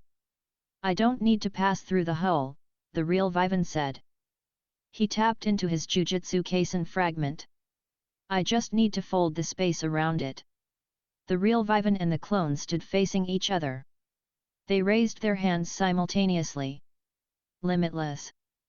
Instead of using infinity as an impenetrable barrier, they used it to manipulate the fundamental coordinates of the room. By applying an immense, crushing gravitational pull to a microscopic point in the air between them, the fabric of space began to warp and bend. A tiny, swirling blue vortex appeared. It was a localized wormhole, generated purely through the absolute mastery of spatial infinity, completely bypassing the arc's technological shielding by creating a tunnel outside of the dimension entirely. The coordinates are locked, the real Vivan said, maintaining the immense concentration required to hold the tear open. Go. The clone didn't hesitate. He stepped smoothly into the blue vortex and vanished. The moment the clone was through, Vivan snapped his fingers, and the vortex collapsed into nothingness, leaving the bridge perfectly silent. Vivan let out a slow, steady breath. Maintaining a shadow clone that possessed half of his god ki and 6 paths chakra from miles away was a significant drain, but it was necessary. He turned back to Doraemon and the gang. Phase 1 is complete. Doraemon, keep monitoring the external sensors. Gian, Sunio, watch the bridge doors. Where are you going? Nobita asked, wiping the last of the tears from his eyes, emboldened by Vivan's absolute confidence. Down, Vivan said, pointing a thumb at the deck. Someone has to go to the engineering bay to jumpstart the tachyon core. When the clone gives the signal that Hachi is safe, I'm pulling the dampeners. But the radiation! Shizuka cried. I brought a very good band-aid. Vivan smiled, tapping his chest where the anti-venom symbiote lay dormant. He turned and walked out of the bridge, heading deep into the belly of the Leviathan. Chapter 228, The Heart of the Machine. The descent into the engineering deck was a stark contrast to the luxurious upper levels of the Ark. The polished mahogany and gold trim vanished, replaced by heavy, reinforced durasteel, hazard yellow caution stripes, and thick, pulsating power conduits. The air grew steadily heavier, thick with the smell of ozone and the deep, resonating hum of raw, contained energy. Vivan arrived in front of a pair of massive, vault-like doors. A glowing sign above them read, Warning. Tachyon. Core Chamber. Lethal radiation. Authorized maintenance drones only. Vivan didn't bother with the lock. He applied a thin layer of Ryuo to his palms and simply pushed the heavy, lead-lined doors apart, the hydraulic seals screaming as they ruptured. He stepped into the core chamber. It was a cavernous, spherical room. In the absolute center, suspended by massive magnetic dampening rings, was the tachyon core. It looked like a miniature, swirling galaxy trapped inside a hardened glass cylinder. It burned with a blinding, ethereal blue light, rotating at a terrifying speed. The heat in the room was immense, but it was the ambient radiation that was truly lethal. "End LT warning," and GT the Great Sage announced, its voice sharp.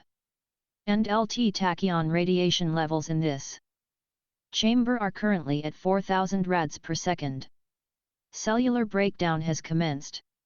And GT Vivan looked at his hands. Even through his sleek Doberman disguise and his dense Atlantean skin, he could see faint, agonizing burns beginning to form on his fur. The radiation was bypassing physical durability, it was attacking him on an atomic level. "Wake up," Vivan whispered to his bloodstream. Instantly, the white, pure mass of the anti-venom symbiote flooded his system. Vivan didn't manifest the armor externally, he kept it entirely internal, prioritizing cellular regeneration. As the radiation broke down his cells, the symbiote aggressively, flawlessly rebuilt them. It was a horrific, agonizing tug-of-war. Vivan felt like he was burning alive from the inside out, only to be healed a microsecond later, trapped in an endless loop of destruction and rebirth. He gritted his teeth, his jaw clenching as he walked slowly toward the central control console beneath the spinning core. "Sage. Walk me through the jump-start procedure." "And LT you must manually disengage the 3 primary magnetic dampening rings using the console. Once disengaged, the core will surge, releasing a massive wave of unrefined tachyon energy. You must physically place your hands onto the containment cylinder and act as a biological grounding rod, absorbing the excess volatility until the core stabilizes into a steady ignition state." "And GT so, I just hold onto a miniature dying star until it purrs," Vivan muttered, gripping the edges of the console. His knuckles were white, trembling slightly from the sheer, excruciating pain of the internal radiation war. He looked at the 3 heavy, mechanical levers on the console. He couldn't pull them yet. He had to wait for the signal. If he ignited the core now, Nikojera would press the button, and Hachi would die. Vivan closed his eyes, focusing entirely on the mental link connecting him to his shadow clone, 14 miles away. I'm in position, Vivan projected through the psychic link. Don't keep me waiting long. It's a little warm in here. Chapter 229, The Penthouse View 14 miles away, high above the smog-choked, glowing labyrinth of the Wonian metropolis, the air was crisp and biting. The penthouse of the Nikojera corporate spire was a testament to absolute, unbridled wealth. The balcony was massive, paved with imported marble, featuring a heated infinity pool and statues of golden felines. At the edge of the balcony, chained to the reinforced glass railing, Hachi hung his head. The cold wind whipped against his bruised face. The heavy, metallic collar around his neck beeped with a slow, agonizing red pulse. Nikojera paced back and forth across the marble, sipping his synthetic wine, a look of profound annoyance on his plump face. It shouldn't be taking them this long to surrender, Nikojera muttered to himself, checking his diamond-encrusted watch. Perhaps the children are arguing with the Doberman. He seemed far too arrogant for his own good. Hachi lifted his head, spitting a wad of blood onto the pristine marble floor. They aren't going to surrender, Nikojera. They're going to tear your ship apart. And then they're coming for you. Nikojera laughed, a high-pitched, grating sound. He walked over and viciously kicked Hachi in the ribs. The golden retriever gasped, slumping against the chains. You lower-level strays are all the same, Nikojera sneered, adjusting his suit. You cling to this pathetic delusion of hope. Look down there, mechanic. He gestured grandly to the sprawling, neon-lit city below. I built this empire. I synthesize the food. I control the power. I am the apex predator of this world. And when the dark moon hits, I will be the only one who survives to build the next one. Nikojera held up the small black remote, his thumb resting gently on the red button. If they do not power down the ark in exactly 60 seconds, I will press this button. And I will watch you fall into the slums in pieces. You won't live to see the impact, a voice whispered. It didn't come from the door. It didn't come from the intercom. It came from the empty air directly behind Nikojera. The billionaire cat froze. The hair on the back of his neck stood up on end. From the shadows cast by a golden statue, the space seemed to ripple. Vivan's shadow clone stepped forward, his boots making absolutely zero sound on the marble. His golden brown eyes were locked onto the black remote in Nekahara's paw. How? Nikojera gasped, stumbling backward, his eyes wide with absolute, unadulterated terror. The spire is locked down. The elevators are disabled. How are you here? I took a shortcut, the clone said, his voice a low, dangerous rumble. The clone didn't rush.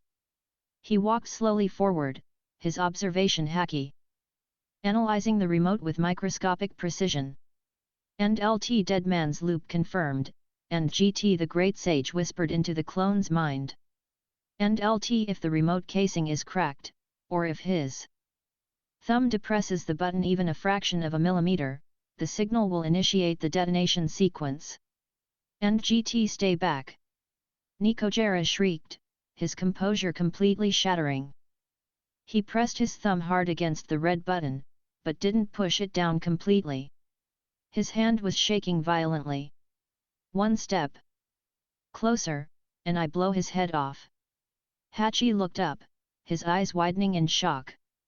Vivan. How? Quiet, Hachi, the clone commanded softly. The clone stopped walking, standing exactly 10 feet away from the billionaire. You think you're holding all the cards, Nikojera, the clone said, tilting his head slightly. But you made a fatal miscalculation. You think your thumb is faster than space itself. The clone raised his right hand, extending his index and middle fingers.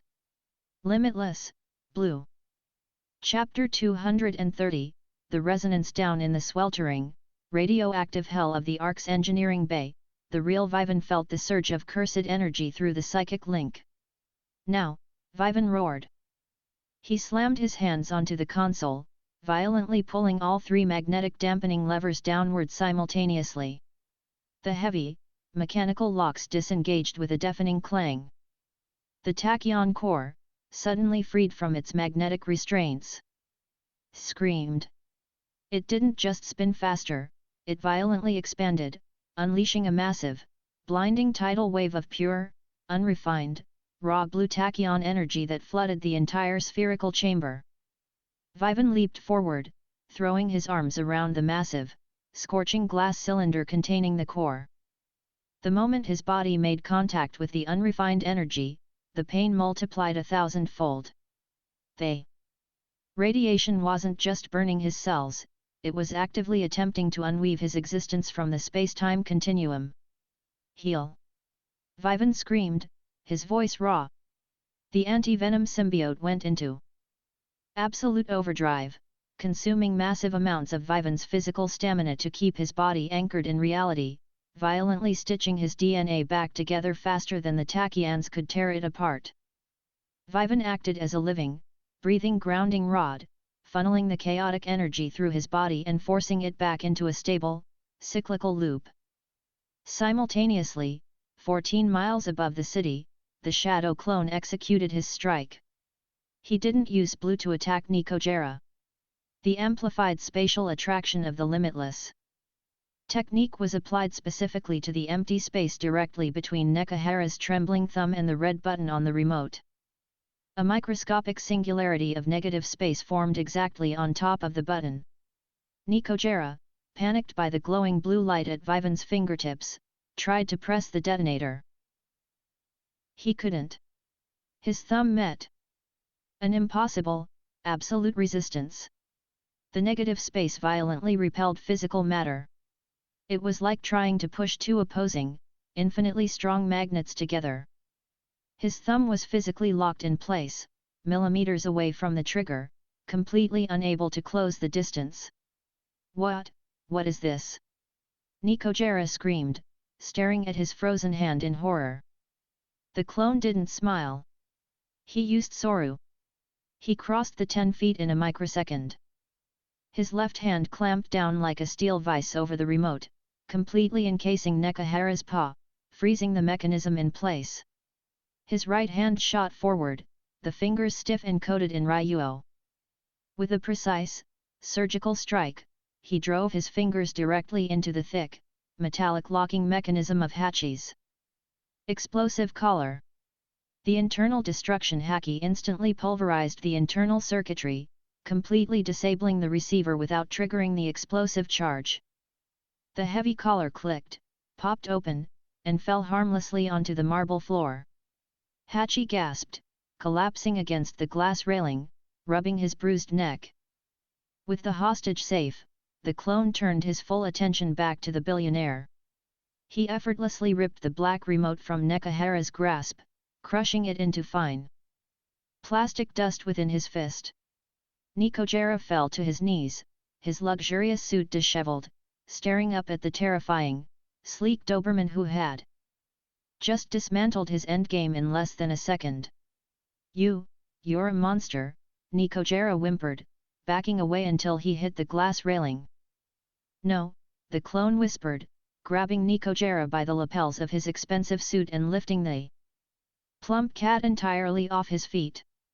I'm just a tourist. And it's time for you to take a fall.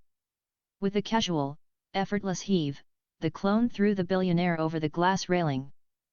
Nikojera screamed, plummeting thousands of feet toward the neon-lit city below. The clone didn't let him splatter.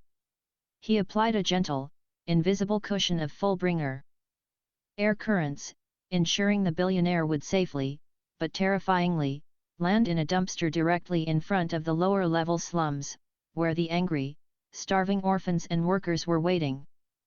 The clone turned back to Hachi, offering a hand to help the mechanic up.